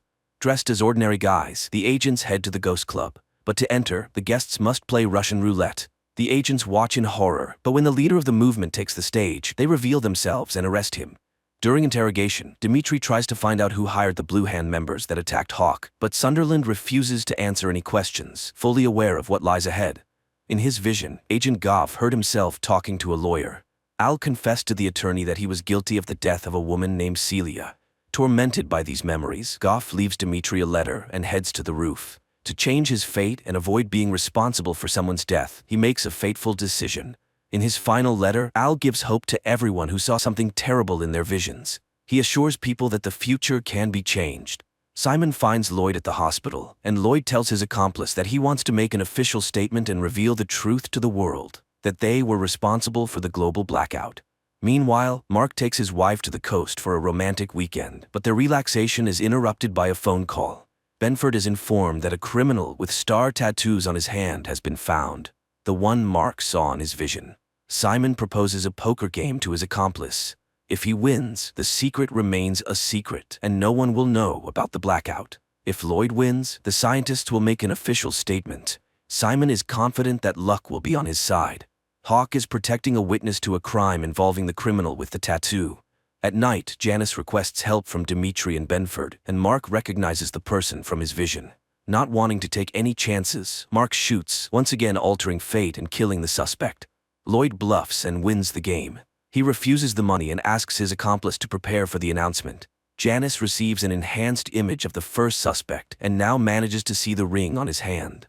This could be the first significant lead. Benford tells his wife that he was able to change everything and eliminate the man with the star tattoos on his hand. But at the same time, somewhere, a new plan is being put into motion, involving another individual with the same tattoo.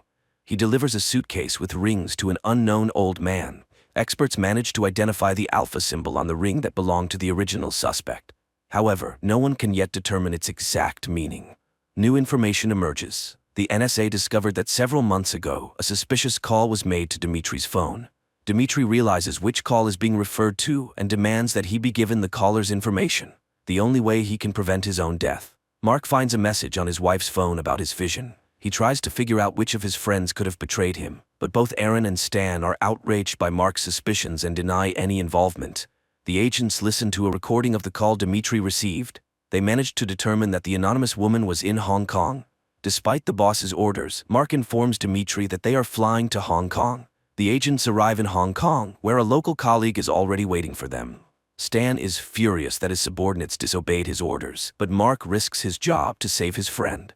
Lloyd addresses the nation with an official statement. He admits that on the day of the catastrophe, they were conducting secret experiments and takes full responsibility. But listening to the scientist's speech, Mark suspects that the real cause may be hidden elsewhere. Stan demands that the scientist be brought to him for questioning.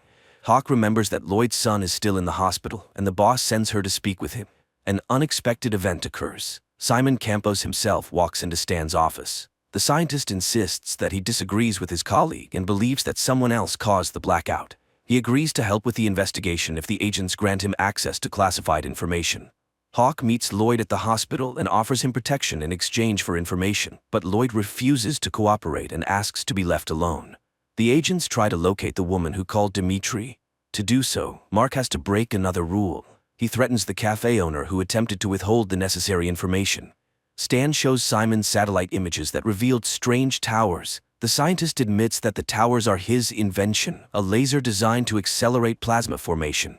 Simon can't understand how this is possible. The technology to create them is still in development. But even more surprising is this: he invented the laser in 1992, but the images were taken in 1991. The agents inform Simon about D. Gibbons, who probably created these lasers. The scientist promises to help find the person who stole his idea. Lloyd asks the chief physician to transfer Dylan to a safer clinic, but after the announcement, the scientist loses his credibility and the doctor refuses to help him. Then Olivia intervenes. She promises to do everything she can to ensure the boy's safety. Mark and Dimitri find the cafe where the woman who called is having lunch. She allows the agents to sit down, but admits that she regrets making the call, and that their visit might only make things worse. The woman claims that the shooter who will take Dimitri's life will be Benford. As proof, the stranger provides Mark's gun's serial number. Shocked by what he hears, Mark loses his temper and creates a scene. He takes the woman hostage and exits the restaurant. A local FBI agent arrives, and Mark is forced to back down. While Mark is in serious trouble in Hong Kong, Olivia is bonding with Lloyd. The scientist tells her about parallel universes in which they might have been together once. The agents are sent back to the States, and Mark is stripped of his badge. Meanwhile, D. Gibbons visits the Sears home. Dylan is being prepared for transfer. Lloyd and Olivia bid a warm farewell, but the doctor notices something amiss. The paramedics turn out to be imposters. They open fire on the security detail and, abandoning Dylan, take Lloyd away. Lloyd regains consciousness in a basement, handcuffed. Hawk is tasked with hiding Simon in a safe place where he can continue his work, but those who need him find the agents as soon as they settle into the safe apartment.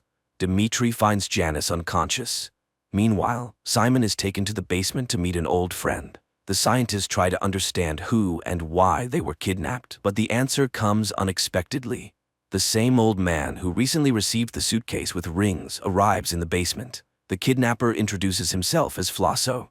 He makes it clear that he won't be gentle, and the hostages should answer his questions precisely. Mark is assigned sessions with a psychotherapist, who helps him recall details from his memories that were previously hidden.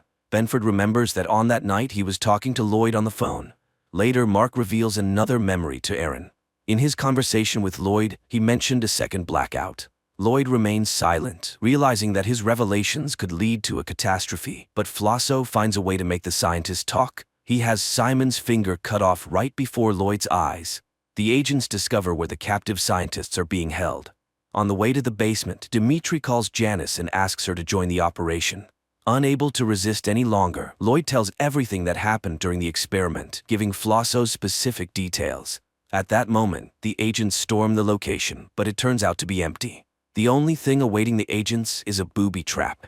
Driving around the city, Mark recalls the map from his visions and realizes where to search for the captives. By this time, Lloyd and Simon are being prepared for execution. The agent crashes into an abandoned store and rescues the scientists. Simon is loaded into an ambulance, but inside, he is met by Flosso. The old man apologizes for the finger and explains that it was to divert suspicion from the boy and to ensure Simon has no desire to rebel. He reminds him that Simon was the initial suspect.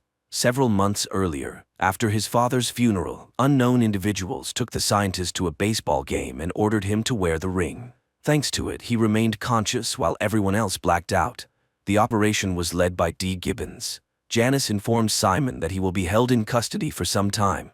The young man stages a spectacle and manages to escape, but not for long. When he arrives in Canada, Hawk is already waiting for him with armed soldiers. Hawk agrees to stay in Canada so that Simon can visit his family. But once again, Simon outsmarts the agent and escapes, despite wearing a special bracelet. Simon heads to a boat owned by an old friend, confident that no one will find him there. However, Hawk beats him to the boat, arriving even before he does. The pair returns to Simon's house, pretending that nothing has happened. The family prepares for dinner, and their Uncle Teddy arrives. Simon opens the door for his relative and is greeted by Flosso. During dinner, a call comes in, and Simon's mother says it's Annabelle, his sister, who left home after the blackout. Flosso prevents Simon from answering the phone and shows him a video. His sister is being held hostage to ensure that Simon doesn't try to escape again. To further demonstrate the seriousness of his intentions, Flosso shows Simon a body in his trunk, the old man from the boat. Fed up with the blackmail, Simon decides to break free. He attacks Flosso and stops his heart. Mark brings Lloyd to his house and asks him to recall everything from his vision. Both men feel uneasy, but the agent knows that this is crucial for his investigation. Dimitri is confident that the Hong Kong woman's prophecy won't come true because he turned in Mark's gun for destruction. But attempts to change the future fail. The gun goes missing. The agents fly to Somalia to inspect the strange structures in person. Simon is part of the expedition, but he is denied a weapon. Meanwhile, in Los Angeles, Mark informs his boss that he has discovered D. Gibbons' real name, Dyson Frost, and that somehow he will be connected to Charlie. The team of agents comes under fire. Their guide tries to explain that they are on a humanitarian mission, but this doesn't stop the Somalis who kill the translator. The Somali leader realizes that he's being lied to. He has already seen foreigners arrive and set up the towers many years ago. He locks the visitors up and promises to kill them, one by one. The agents manage to disable the guards and take their weapons. They reach the helicopter, but it's already being looted by locals, forcing the agents to come up with a new plan. The team attacks their opponents but doesn't have time to escape. They are once again confronted by the leader. This time, everyone understands that there will be no chance to fight back. One of the guards, out of fear, reveals the truth about the visitors. Learning that they are FBI agents, the Somali demands a large ransom to help him take over the country. Janice manages to persuade the leader. She convinces him that their mission is not to start a war, but to prevent one. The Somali helps the group reach one of the towers. Simon examines the structure with surprise, noting that it was built exactly according to his design, but long before he developed it. Dimitri discovers a videotape that has been stored in the tower for 18 years. On the tape, the Somali recognizes his fellow tribesmen, whom he believed died during the first blackout. The agents also identify the experiment's author. It was D. Gibbons. Exploring the tower's tunnels, the agents find a sealed room where villagers were imprisoned. Judging by the remains, the experiment's participants were killed. The The Somali leader is enraged by what he sees and plans to take revenge on the Americans, but Vogel acts faster, leaving the Somali leader lying with his tribesmen. Dimitri reviews the tape again, and the next few seconds shock him. D. Gibbons from 1991 addresses him by name. The recording is sent to the department. Mark watches the message left by Gibbons many years ago. Following the criminal's clues, Benford deciphers the chess code and dials the phone number that Gibbons left specifically for the agents. Mark arrives at a chess club to meet someone who could help in the search for the scientist, but the only witness has been killed. Benford realizes that there is someone in the department leaking information. To find out who the traitor is, Agent Vogel gathers everyone in the conference room, and a special team searches the employees' offices. A bug is found on Mark's desk. Everyone with access to the office falls under suspicion, creating tension among the colleagues. The agents are most suspicious of Janice. Recently, she has taken many days off, which she struggles to explain, but she deflects suspicion by accusing Marcy, a colleague with family problems. Dimitri reviews the camera footage and notices a pattern. Marcy was signaling with a coffee cup. Mark looks up at the girl and she understands everything. A shootout ensues in the office. Marcy kills her colleagues and runs outside. Her accomplice arrives on a motorcycle to help her escape, but Janice manages to prevent the getaway. Benford receives a call from Dyson Frost. He offers the agent a personal meeting and promises to call back. Janice and Simon head to the underground parking garage where the girl suddenly stops. She tells the scientist that his signal has been received. Her boss is ready to talk to him. Simon realizes that Marcy was just a distraction. The real traitor has always been Hawk. The police inform the feds that a crime was committed the previous night using the stolen gun. Dimitri catches up with Marcy to find out to whom she passed the gun, but she only says that preventing Dimitri's death is impossible. The agents receive a signal that a criminal with Mark's gun is committing a crime in the city center. Dimitri steps forward, trying to distract the guy and persuade him to release the hostage. As soon as the assailant lowers his guard, Dimitri shoots. Despite the successful outcome, there is no relief. The gun in the attacker's possession has a different serial number. Agent Dimitri prepares for his wedding, trying not to think about the future. But while the bride and guests wait for him at the church, D. Gibbons attacks him at his home. Mark decides to inform his wife about his missing friend, and while she is on the phone, D. Gibbons sits down next to Charlie. The agents carefully interrogate Charlie, and the girl describes her conversation with the stranger. She also hands over a picture the old man left her. Mark and his colleagues prepare to visit the address that D. Gibbons provided with the picture. Meanwhile, Dimitri finds himself at the mercy of a gun, which the villain has attached to a special device. The mad scientist enthusiastically tells his hostage about his inventions and plans. He claims that Dimitri's death is his only chance to save his own life. Benford arrives at the designated location. Finally, a teenager approaches the agent and hands him a backpack with a phone. The agent follows all of the criminal's instructions without question to save his friend. He leaves his colleagues behind and, getting into the prepared car, successfully evades pursuit. D. Gibbons directs Mark along a highway through the countryside. Constantly checking his watch, the agent continues his journey through the mountains. Finally, he spots D. Gibbons. The old man raises his gun and orders the agent to handcuff himself.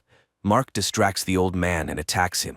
He demands that Gibbons take him to Dimitri, but someone no longer wishes to keep the witness alive. The scientist is eliminated.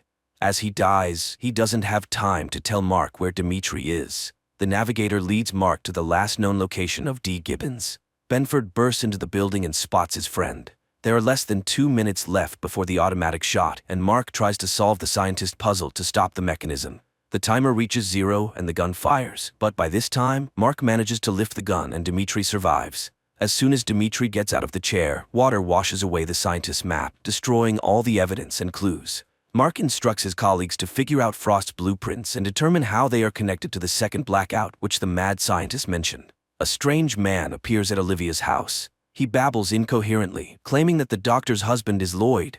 Meanwhile, Janice delivers Frost's blueprints to a professor of archaeology, but the people for whom the double agent secretly works demand that she steal the originals and hand them over. Hawk is forced to take a risk. She steals the blueprints from the institute and sneaks into the office to retrieve the last copy from Mark's desk.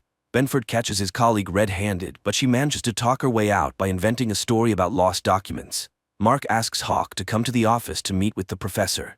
The girl realizes that her deception has been uncovered, but Benford postpones the conversation and returns to his discussion with the scientist. According to the old man, the blueprints that D. Gibbons had were some kind of device for counting down dates. One of them is October 6th, the day of the blackout. Frost's words keep replaying in Mark's mind, and an idea strikes him. He breaks open the large chess piece hanging on the board. Inside, the agent finds a ring with an unknown symbol. Olivia meets Gabriel, the strange man, again. He keeps repeating random, nonsensical words, but finally, the woman manages to discern the main point. The guy has been subjected to multiple blackouts, becoming a victim of Frost's experiments. Experts provide the scientists with the results of analyzing Frost's ring, and Simon makes an astonishing discovery. Inside the ring is a device that allowed its wearer to remain conscious during the blackout.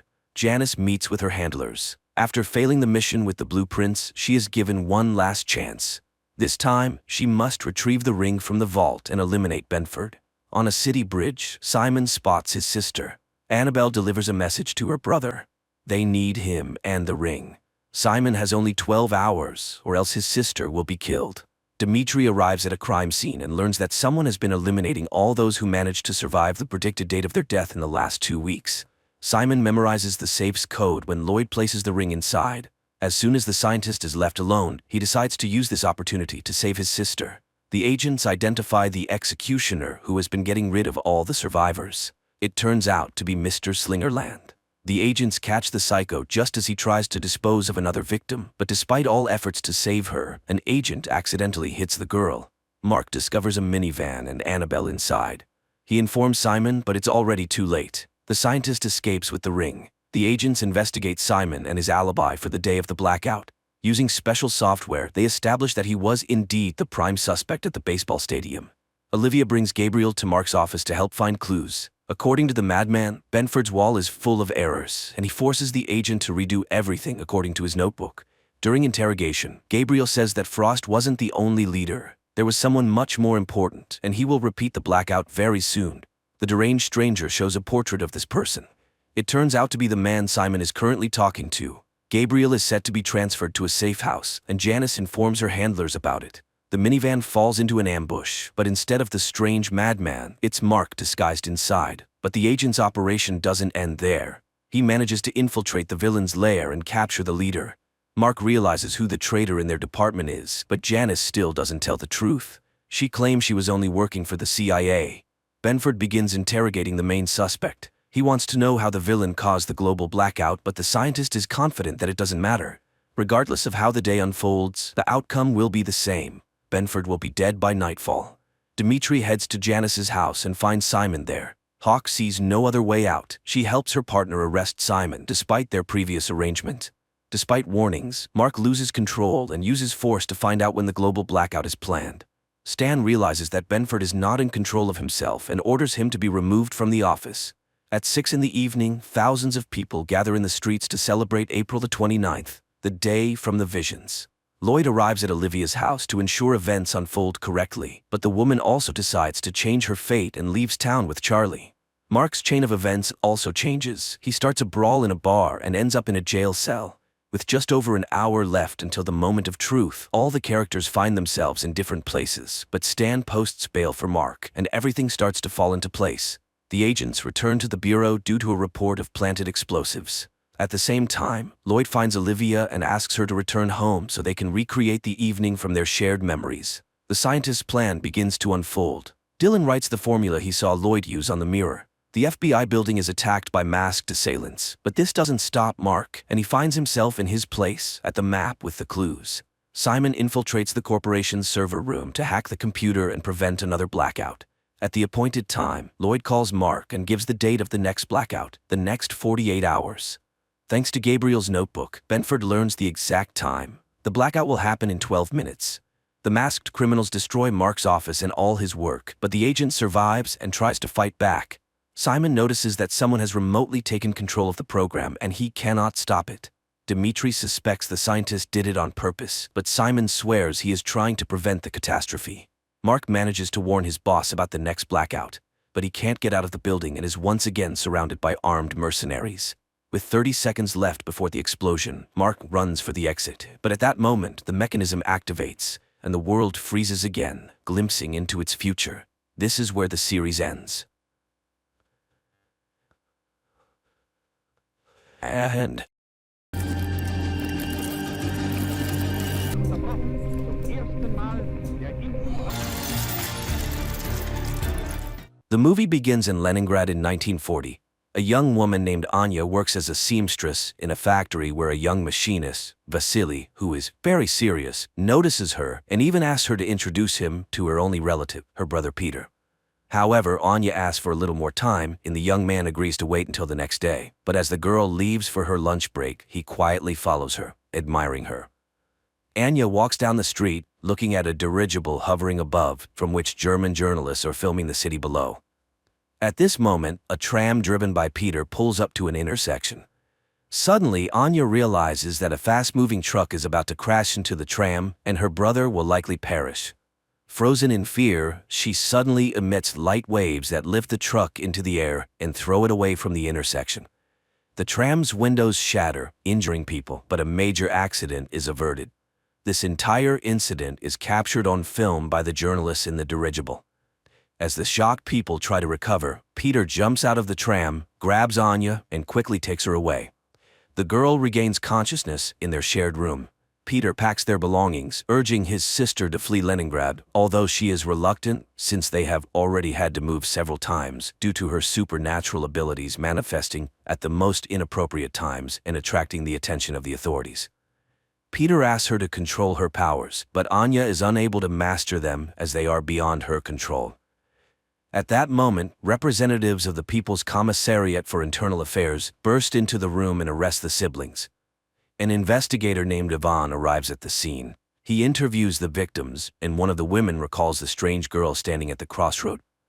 Back at the office, Ivan begins interrogating Anya, but she cannot provide any concrete information.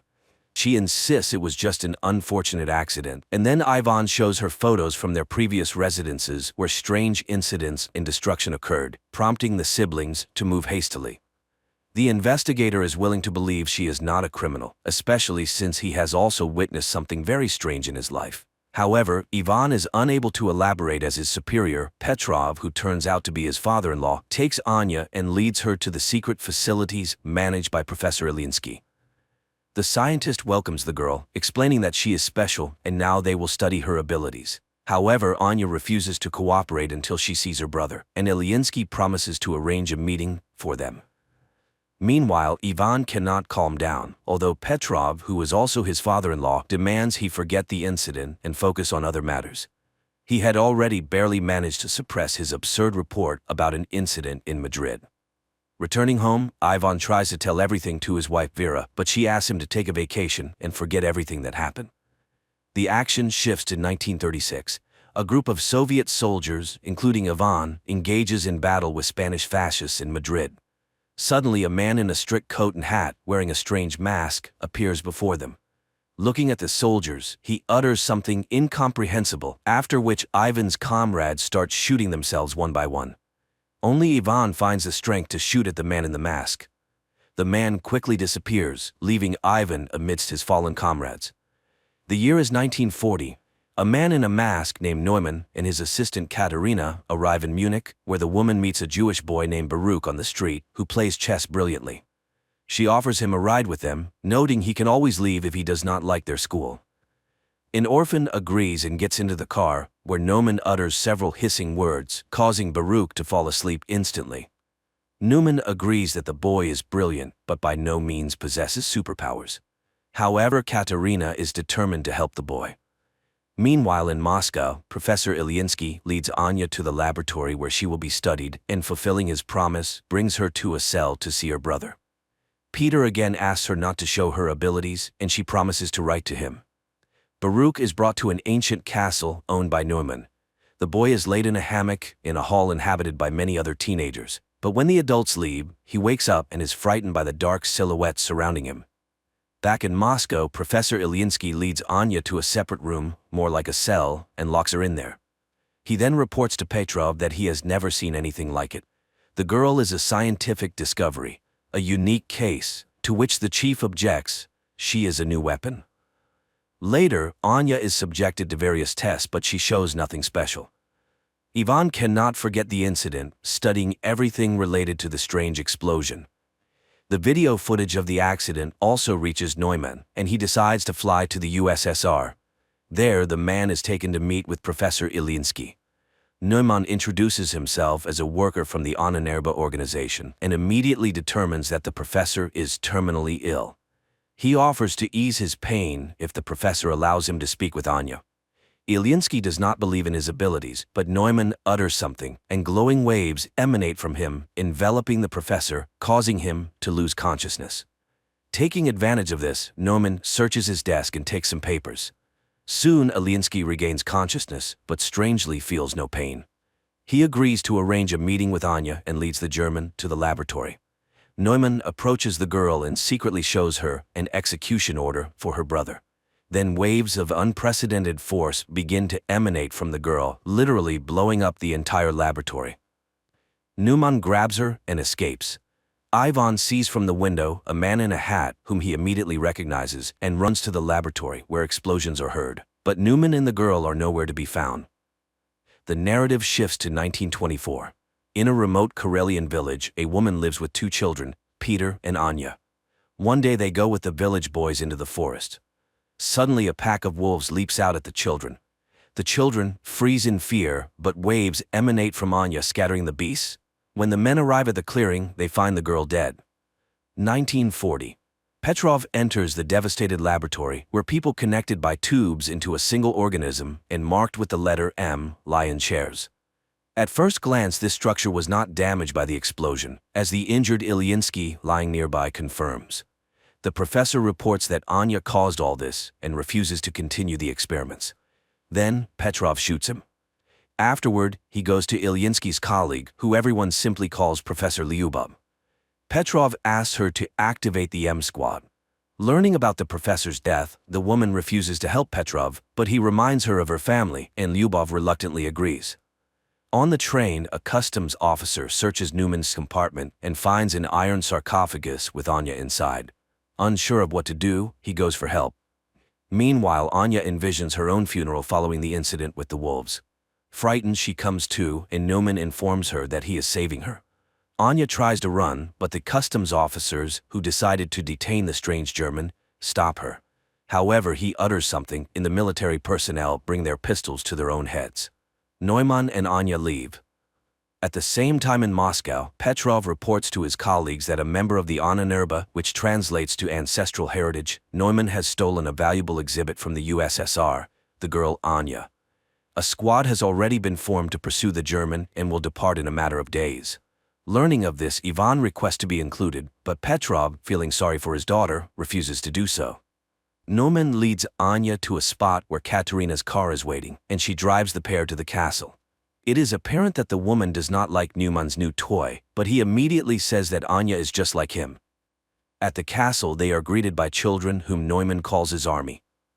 Anya is escorted to her room, and Neumann finds a guest in his office, Admiral Canaris, who is very interested in the scientist's research. But today he has come to express his displeasure with Neumann's sabotage in the USSR, as it could start a war. Neumann reassures him and invites him to a formal dinner. Meanwhile, Anya is startled by a sound and sees Baruch in her room, trying to open her window to escape the castle. But Katerina and Neumann appear and stop him. While Katerina takes the boy away, Neumann tries to convince Anya that the castle is a paradise, and no one wants to leave of their own volition. Katerina brings Baruch to a bedroom, reminding him that he must speak only German and not tell anyone his real name if he wants to live. But when she leaves, the other teenagers attack him. In Moscow, Ivan asks his wife to help him get enrolled in the squad, after which he goes to Professor Lyubov. He is interested in whether hypnosis can make a person do what another wants. The professor asks him not to travel to Germany, but he is determined to find the man in the mask. In the castle, Anya finds Baruch hanging. The boy tries to explain that the others hate him and beat him, therefore he wants to run away. But Anya admits that it was the same for her until she became strong, and he can too. Later they find Neumann in the park, who promises Anya he will teach her to control her power. He explains that he inherited the castle from the person who adopted him, and now it serves as a refuge. He has set up Anya's room according to her taste and hopes she will like it here. Grateful, Anya sits down at the sewing machine, unexpectedly remembering how the villagers burned their house, calling her a witch. Then her brother saved her, though their mother died in the fire. Back in Moscow, Petrov enrolls Ivan in the squad and asks the commander to ensure that he does not return. Leningrad, 1937. Returning from Madrid, Ivan writes in his report everything he witnessed, but Petrov does not believe him, noting that if the soldiers shot themselves, they could be declared deserters. Tired of trying to convince the young man, Petrov takes him to Professor Lyubov. 1940. A special forces unit travels to Germany in a grain car. Ivan warns his comrades about Neumann's peculiarities, but it seems they don't quite believe him. At the castle, the children undergo daily training, while Anya enjoys the long-forgotten peace. In the morning, Katerina brings her a box with a new dress sent by Neumann for her to wear at his birthday party. The girl goes out to the hall where the children are preparing decorations for the evening, and then they head to training. Baruch is afraid of heights and falls from a rope ladder, but no one pities him. After that, it's time for shooting practice, but the boy throws his pistol down and runs to the local cemetery where Neumann finds him. Baruch asks to be let go, but the scientist promises to teach him not to be afraid. Meanwhile, Squad M climbs out of the wagon, and Ivan remembers his training in 1936 before being sent to Madrid. Then his comrades met him coldly because he was the boss's son-in-law, but Ivan earned respect through hard work and cleverness. And now he is on a special mission. Suddenly, they are hailed by an old man who turns out to be their liaison and must take them to the castle. At the same time, Petrov is informed that the squad has successfully crossed the border. Guests start arriving at the castle. Neumann welcomes Canaris and escorts him to the hall where music plays, and ladies and gentlemen drink and talk about the beautiful evening. Neumann himself is enchanted by Anya's beauty, and she gives him a hand-embroidered handkerchief she made for him. Later, guests deliver laudatory speeches in honor of the birthday boy, and he invites Anya to dance to the envy of the present ladies. Canaris notices Katerina's displeasure, but the woman remains cold, rejecting his advances. She dislikes Canaris's interest in their wards, and he tells her that people are already coming for Anya from the USSR. Squad M reaches the forest house of their liaison, who supplies them with weapons and draws a path on a map, but then shots ring out. German soldiers have caught up with the saboteurs. A battle ensues and the Russians win. Later, the commander finishes off the wounded enemies and, unexpectedly for Ivan, shoots the liaison, indicating that they have no orders to return. At the castle, Canaris agrees to play chess with Baruch, and the boy wins. The admiral admires his genius, but upon learning that the boy is Jewish, he pulls out a pistol. Anya sees the man aiming at the child, and her powers activate. Guests watch in horror as everything in the hall begins to rise into the air. The admiral himself is lifted up, but at that moment Neumann grabs the girl by the shoulder. She faints, and Canaris falls to the floor. Everything stops immediately, but people scream and scatter. The furious admiral orders all children to be destroyed within 3 days and departs. Neumann escorts Anya to her room and admires her because today she managed to stop. The girl does not understand why it is necessary to destroy the Jews, and Neumann reminds her that no one pitied them either, as they were not like everyone else. The man returns to his office where Katerina awaits him, but he does not accept her attentions because he is seriously captivated by Anya and hopes to succeed with her. However, Katerina is saddened by this turn in their relationship and reminds him of Canaris's order, but Neumann intends to make a profitable deal. The action shifts to Neumann's childhood when children laughed at him and drove him away.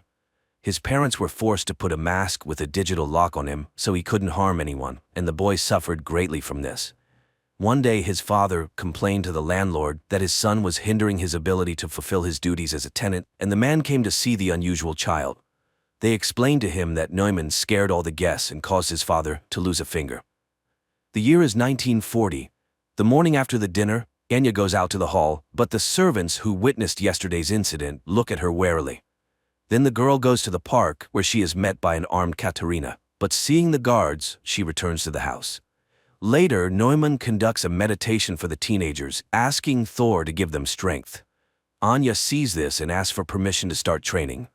Neumann orders Katerina to stay at the castle and wait for guests, and he takes Anya away. Meanwhile, the squad continues to move through the forest. Soon they find a rubber boat at the prearranged place. Neumann puts Anya on his personal plane and takes her to his parents' house.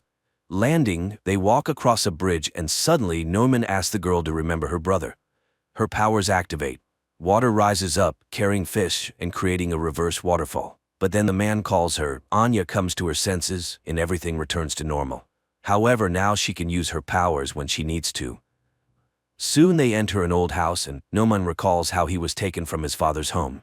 Lastly, his mother writes down the password to his mask on a piece of paper, and little Neumann leaves their lives forever. In the present, he tells that his father was a harsh and cruel man, often beating him and his mother, so he promised himself that his child would never be unhappy. The man remembers how his patron removed his mask and wanted to throw it away, but Neumann did not allow it. The man informed him that he would now take care of him, but he must trust him. Soon they arrived at the castle, where the patron confessed that every person has the right to be happy, and the boy lived for the first time like a normal child. But a year later, war came. His patron went away on business, and their home turned into a hospital. Neumann helped as best he could. Once he had to assist in the amputation of a leg. The soldier was in great pain, and then Neumann activated his powers and relieved the poor man of his suffering during the operation. Later he confessed to one of the nurses that he loved her. The adult woman laughed at the boy but said she loved him too. But one day he caught his nurse with one of the recovering soldiers, and in a fit of rage he made the soldier kill himself with a hammer. They caught him, gagged him, tied him up, and took him away from the castle. In 1940 he tells Anya that his parents died, so he is so happy to have found her. The girl lights candles in the fireplace, using her new powers, which delights Neumann. They drink wine and then become close. At night, Anya dreams where Baruch dies and wakes up terrified. She asks Neumann to return to the castle. Meanwhile, the squad reaches the river. One of the soldiers is wounded and runs out of strength. Then he takes his own life so as not to be a burden to his comrades. Only 3 remain, but they still row towards the castle. And there Katerina, who can't sleep, reminisces about the past when she helped her mother, who worked in a psychiatric hospital, where one day they brought in a tied-up boy named Neumann. She then freed him, and he promised never to harm her. The year is 1936, Leningrad. Petrov attends a lecture by Professor Ilyinsky, where he discusses a significant discovery in the field of controlling human memory and emotions. Ilyinsky's colleague, Professor Lyubov, is inspired by the future changes, as people with good mental health will be able to work better and create a brilliant future for themselves and their children. The Project M envisions a new society where happy people with immense productivity and willpower will live. Petrov asks about the use of these discoveries in the military sphere, arguing that if a new society is to be built, it must be able to defend itself. However, Lyubov categorically opposes totalitarianism. After the lecture, Petrov offers Ilyinsky full support for their program if he agrees to operate under military auspices. But Ilyinsky sends him to Lyubov as the ideational inspiration behind the project. However, the woman flatly refuses to cooperate with the military. That same day, she is hit by a car in the street. Later, Petrov returns to Ilyinsky, informing him of the unfortunate accident with his colleague, and Ilyinsky reluctantly agrees to cooperate. Again, 1940-year Germany. The 3 remaining members of the squad reach the castle's territory. Surprised by the lack of security, they enter the premises. Petrov receives a summary of incidents in a specific area of Germany and realizes that everything is going according to plan. His boss is horrified. His people have left a very noticeable trail, which could easily lead to the USSR being accused of provocation. But Petrov assures him that everything was planned this way and there will be no international conflict. At that moment, his daughter calls and he rushes home. The squad members reach the castle and, splitting up, begin to explore the premises. Meanwhile, Petrov finds Vera in a hysterical state. She is going mad with worry for her husband, and the father decides to take action. At the same time in the castle, Katerina reads a book to the children, and seeing her nervousness, they calm the woman. She orders lights out and leaves, just as Ivan enters the hall from the other side. Seeing the children in front of him, the man lowers his weapon and leaves. The children remain motionless. The soldiers continue to explore the castle, and now the squad leader enters the hall with the children.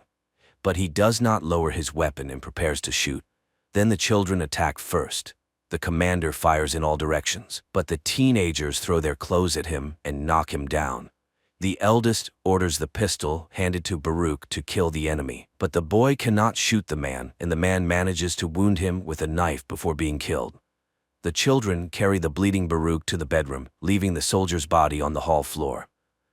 The third squad member, a female warrior, finds Katerina's office and engages her in a shootout. Katerina flees, but the woman catches up to her, and they fight. The woman is defeated when Katerina pushes her away. Seeing her opponent unconscious, the German grabs a pistol but doesn't manage to shoot because Ivan appears. Threatening him with a pistol, the woman captures him. In Moscow, Petrov brings his daughter to Professor Lyubov and asks her to erase the girl's memory. Lyubov is outraged by this request, as the love for a husband is the most precious thing in Vera's life. However, under military pressure, she agrees and performs the necessary manipulations, while Petrov's subordinates methodically clear their apartment of photographs and items belonging to Ivan. But one photograph falls under a chest of drawers, and the soldier does not notice it. After the procedure, the girl regains consciousness but does not remember her husband at all. At this time, the teenagers attack Ivan, not noticing Katerina, and wound him in the arm. The woman drives off the aggressive children and escorts the wounded man to Nauman's office, where she admits to Ivan that she recognized him because she had seen him in Madrid. He asked why her master kidnapped Anya. Could it be that he wants to use her in the war? Katerina assures him that he still doesn't understand. People are petty and greedy creatures fighting for power. Neumann is unique. He is ready to seize all power on Earth to save the world from war.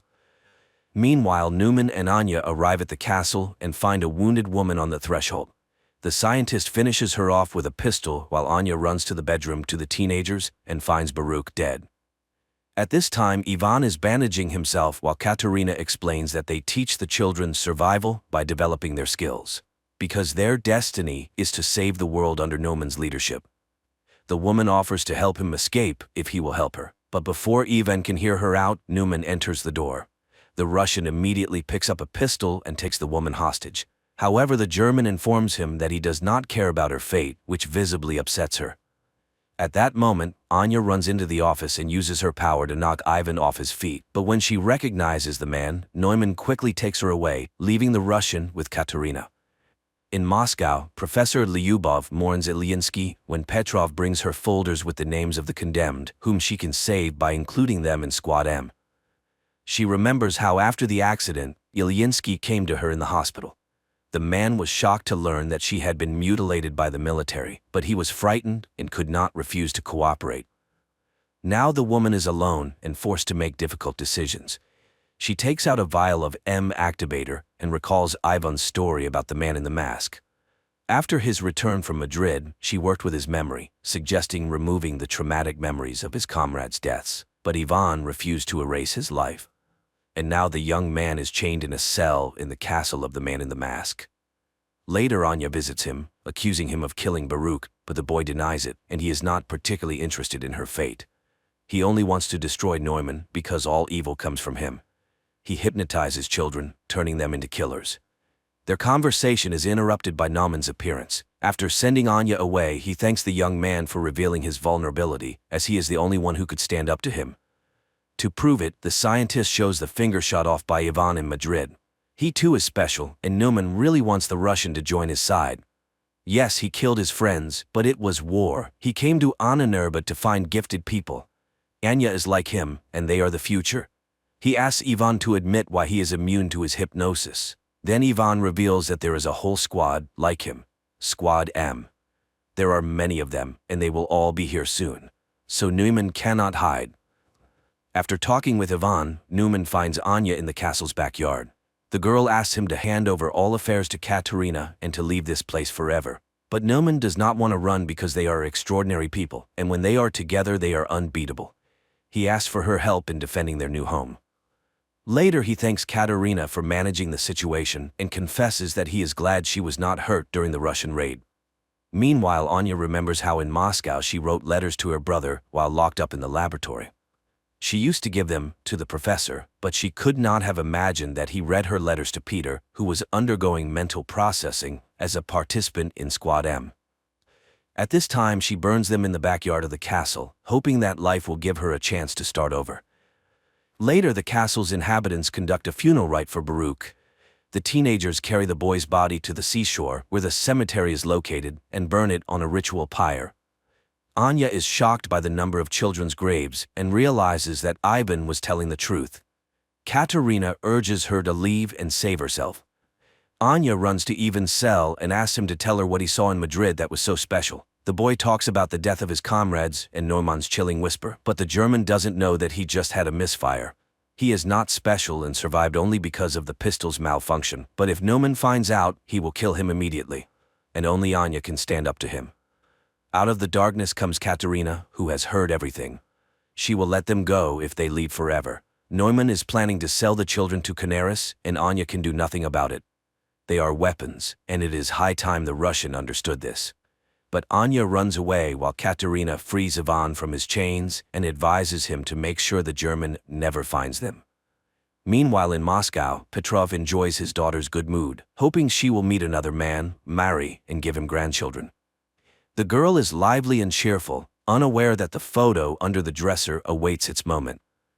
At this time, Neumann orders the Russian man to be killed, and he goes to look for Anya. Meanwhile, Katerina leads Ivan to her car, where Neuman's guard catches up with them. He engages in a fight with the Russian, and when he is about to kill him, Katerina attacks the guard.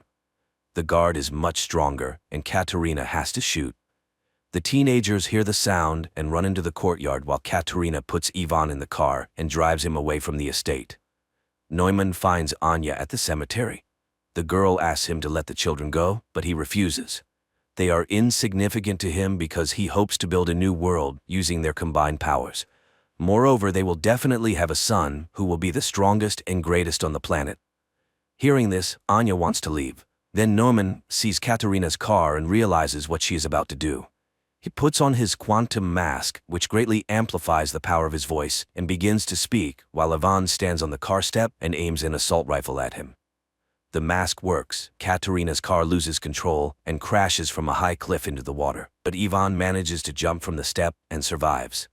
Then, members of the 2nd Squad M, who were heading to the castle, covering for the distracting maneuvers of the 1st Squad, open fire on Neumann, but the soldiers are programmed for total destruction, and one of them engages in a fight with Ivan, not realizing he is an ally. The young man has to kill the soldier. Neumann asks Anya to activate her power, and the girl begins to do so when she recognizes one of the soldiers as her brother. Neumann is knocked down by her force, rocks crash from the sky, and the girl runs to Peter, realizing that this time he is indeed dead. Anya's powers activate again when Neumann falls from Ivan's shot. The girl mourns her brother as teenagers appear on the road. Ivan grabs Anya and drags her away while the children pick up Neumann's body and carry it into the castle. The Russians run to the airplane and manage to take off at the last moment. 9 months later, Neumann, who survived the injury, listens to Hitler's speeches and experiments with a new kind of influence on people, broadcasting his voice through radio equipment. Meanwhile, in Anya's native village, a bearded Ivan arrives from the woods as his woman is about to give birth. Pregnant Anya is dragged into the village where women come to help. As the birth proceeds, an announcement about the start of the war with Germany is broadcast from the speakers. Later, surrounded by streams of power, Anya gives birth to a healthy baby boy. Neumann is immediately informed by a fortune-telling girl. Then one of the villagers recognizes Anya and hurries to tell his fellow villagers whom they have just helped. But Ivan stops him when bombers appear in the sky, from which a large number of paratroopers descend.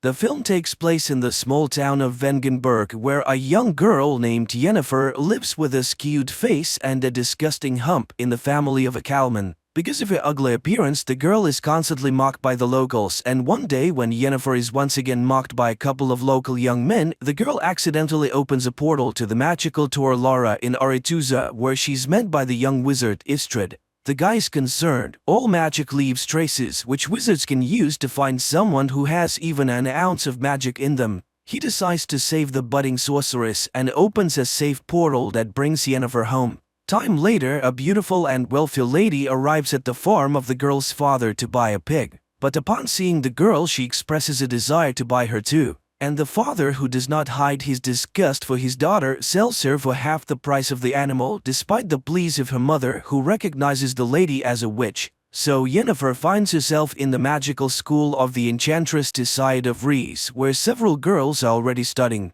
At first, Jennifer takes the separation from home hard and how low her father judged her. She even tried to commit suicide, but when classes begin, she discovers that the young wizard was right. It was her inadvertent wizardry that caused the wave and caught the attention of the school's rector, the wizardess Tisaya. The girls who study at the school have also distinguished themselves with the same unique skills. Soon Tisaya holds the first test. The girls must lift a stone and a flower without touching them and using a spell. Everyone more or less manages to cope with the task, but Yennefer fails. The girl stubbornly tries again and again until Tisaya stops her. Frustrated, Yennefer runs away. Later, she finds Istrid in the cave and tells him her name. Sometime later, Tisaya trains her female pupils to recognize man's greatest fear. She sees the girls in pairs and orders them to look into each other's eyes until they get inside their rival schemes. Yennefer pairs up to encourage the girl, but she again fails. Tisaya is enraged. Yennefer is useless. And this is because she's lying to herself. Even if she were a beauty, no one would love her. Although she's not the only one to whom she has problems, Yennefer shares the problems with her only friend, Istrid, who talks about her schooling. He too was having a hard time with everything. The boy offers to read his mind, and the girl succeeds. One night, Tisaya wakes the girls in the middle of a storm and takes them to the Tor Lara, the most powerful magic place in the continent, entrance to which is only open to members of the Wizard Brotherhood. Today there will be a test in the art of controlling the flows of chaos, which requires catching lightning in a bottle. The girls do not believe in such a possibility, and some get strong discharges even after catching the lightning. Yennefer's turn comes, and she reaches up with the bottle, but it is thrown back against the wall. Enraged, she directs her power at her more fortunate opponent, Tisaya, blocking her mental blow. Later, she reprimands her apprentice she almost killed today, which means that her emotions can ruin her own. Tisaya cannot be sure that Yennefer will not go along with her feelings and harm his school, for she's to become a court sorceress, and the weak have no place near a ruler. The enchantress already doubts that there's anything in her that the wizarding chapter needs. Frustrated, Yennefer tells Istrid everything. But most importantly, the enchantress knows all about them and they won't be able to see each other again. The guy is willing to show her other, more ancient and powerful magic, but it is very dangerous. He shows her the skulls of the dead elves who built Aretuza. They were the first wizards of the continent, and they were the ones who built all the magical places. But humans came to the continent and slaughtered them. Istrid gives her a flower that can only grow where the elder blood rests and reads a spell, which by repeating it the girl opens a portal. The astonished wizard does not understand how she managed to do it the first time, and Yennefer confesses that her real father was a half-elf who died in the purge. It was his blood that made her ugly. The boy kisses Yennefer and confesses his love. Later, she shows Tisaya the flower. It turns out that this was her assignment, to get the plant by applying the skills of false emotion.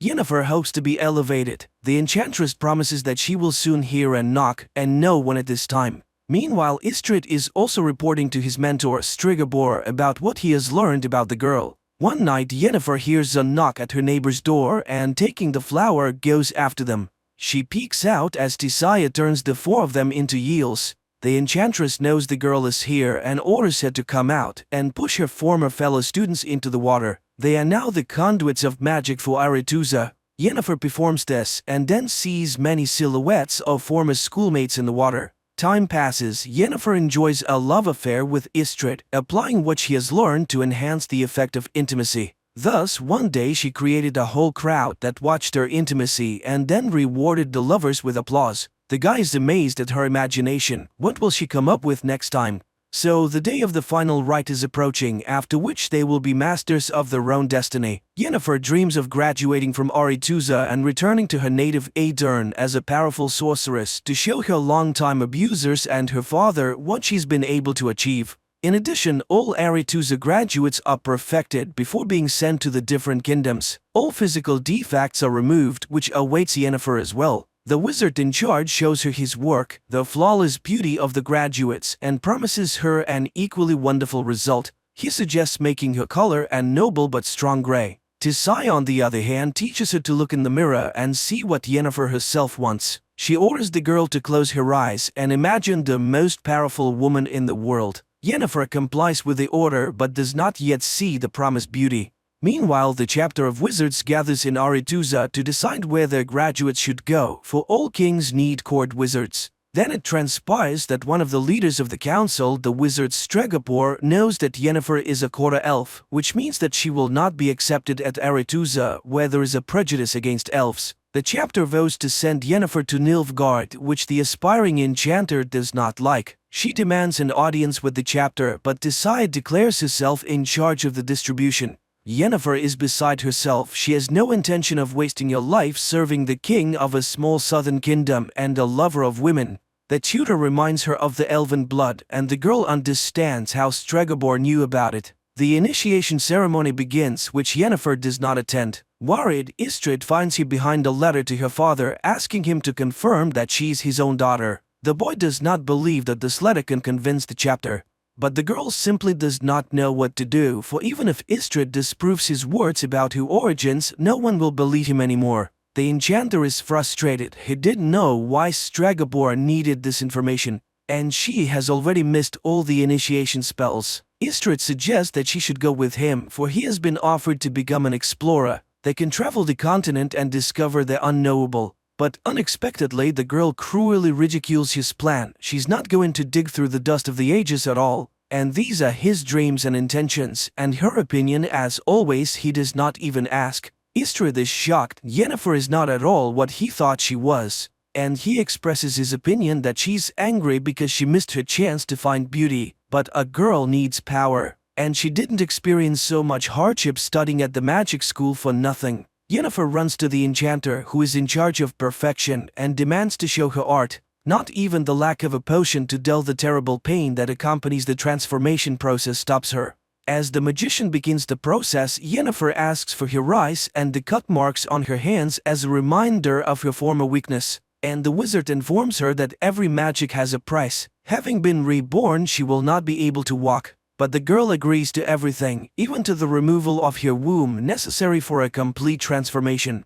The magician reads spells, and the girl screams in terrible pain and rips the chains with which she was tied to the table. Her spine straightens, her entire body seems to melt and shift from one form to another. Finally, writhing in pain, Yennefer loses consciousness. Meanwhile, in the main hall of Aretuza, the initiation ball continues. Suddenly, Tissaia sees a door opening, in which stands an unusually beautiful girl with violet eyes. She realizes that Yennefer has disobeyed her orders and hurries to take her away. But it is too late. The Aedern ruler has already noticed the beauty. He invites her to a dance where he expresses his desire to see her as court wizard in his kingdom. Tissaia has to retreat and only watch the dance of the king and the enchantress from afar. Directed based on a series of books by Sapkowski, The Witcher is quite curious, fascinating, and vivid.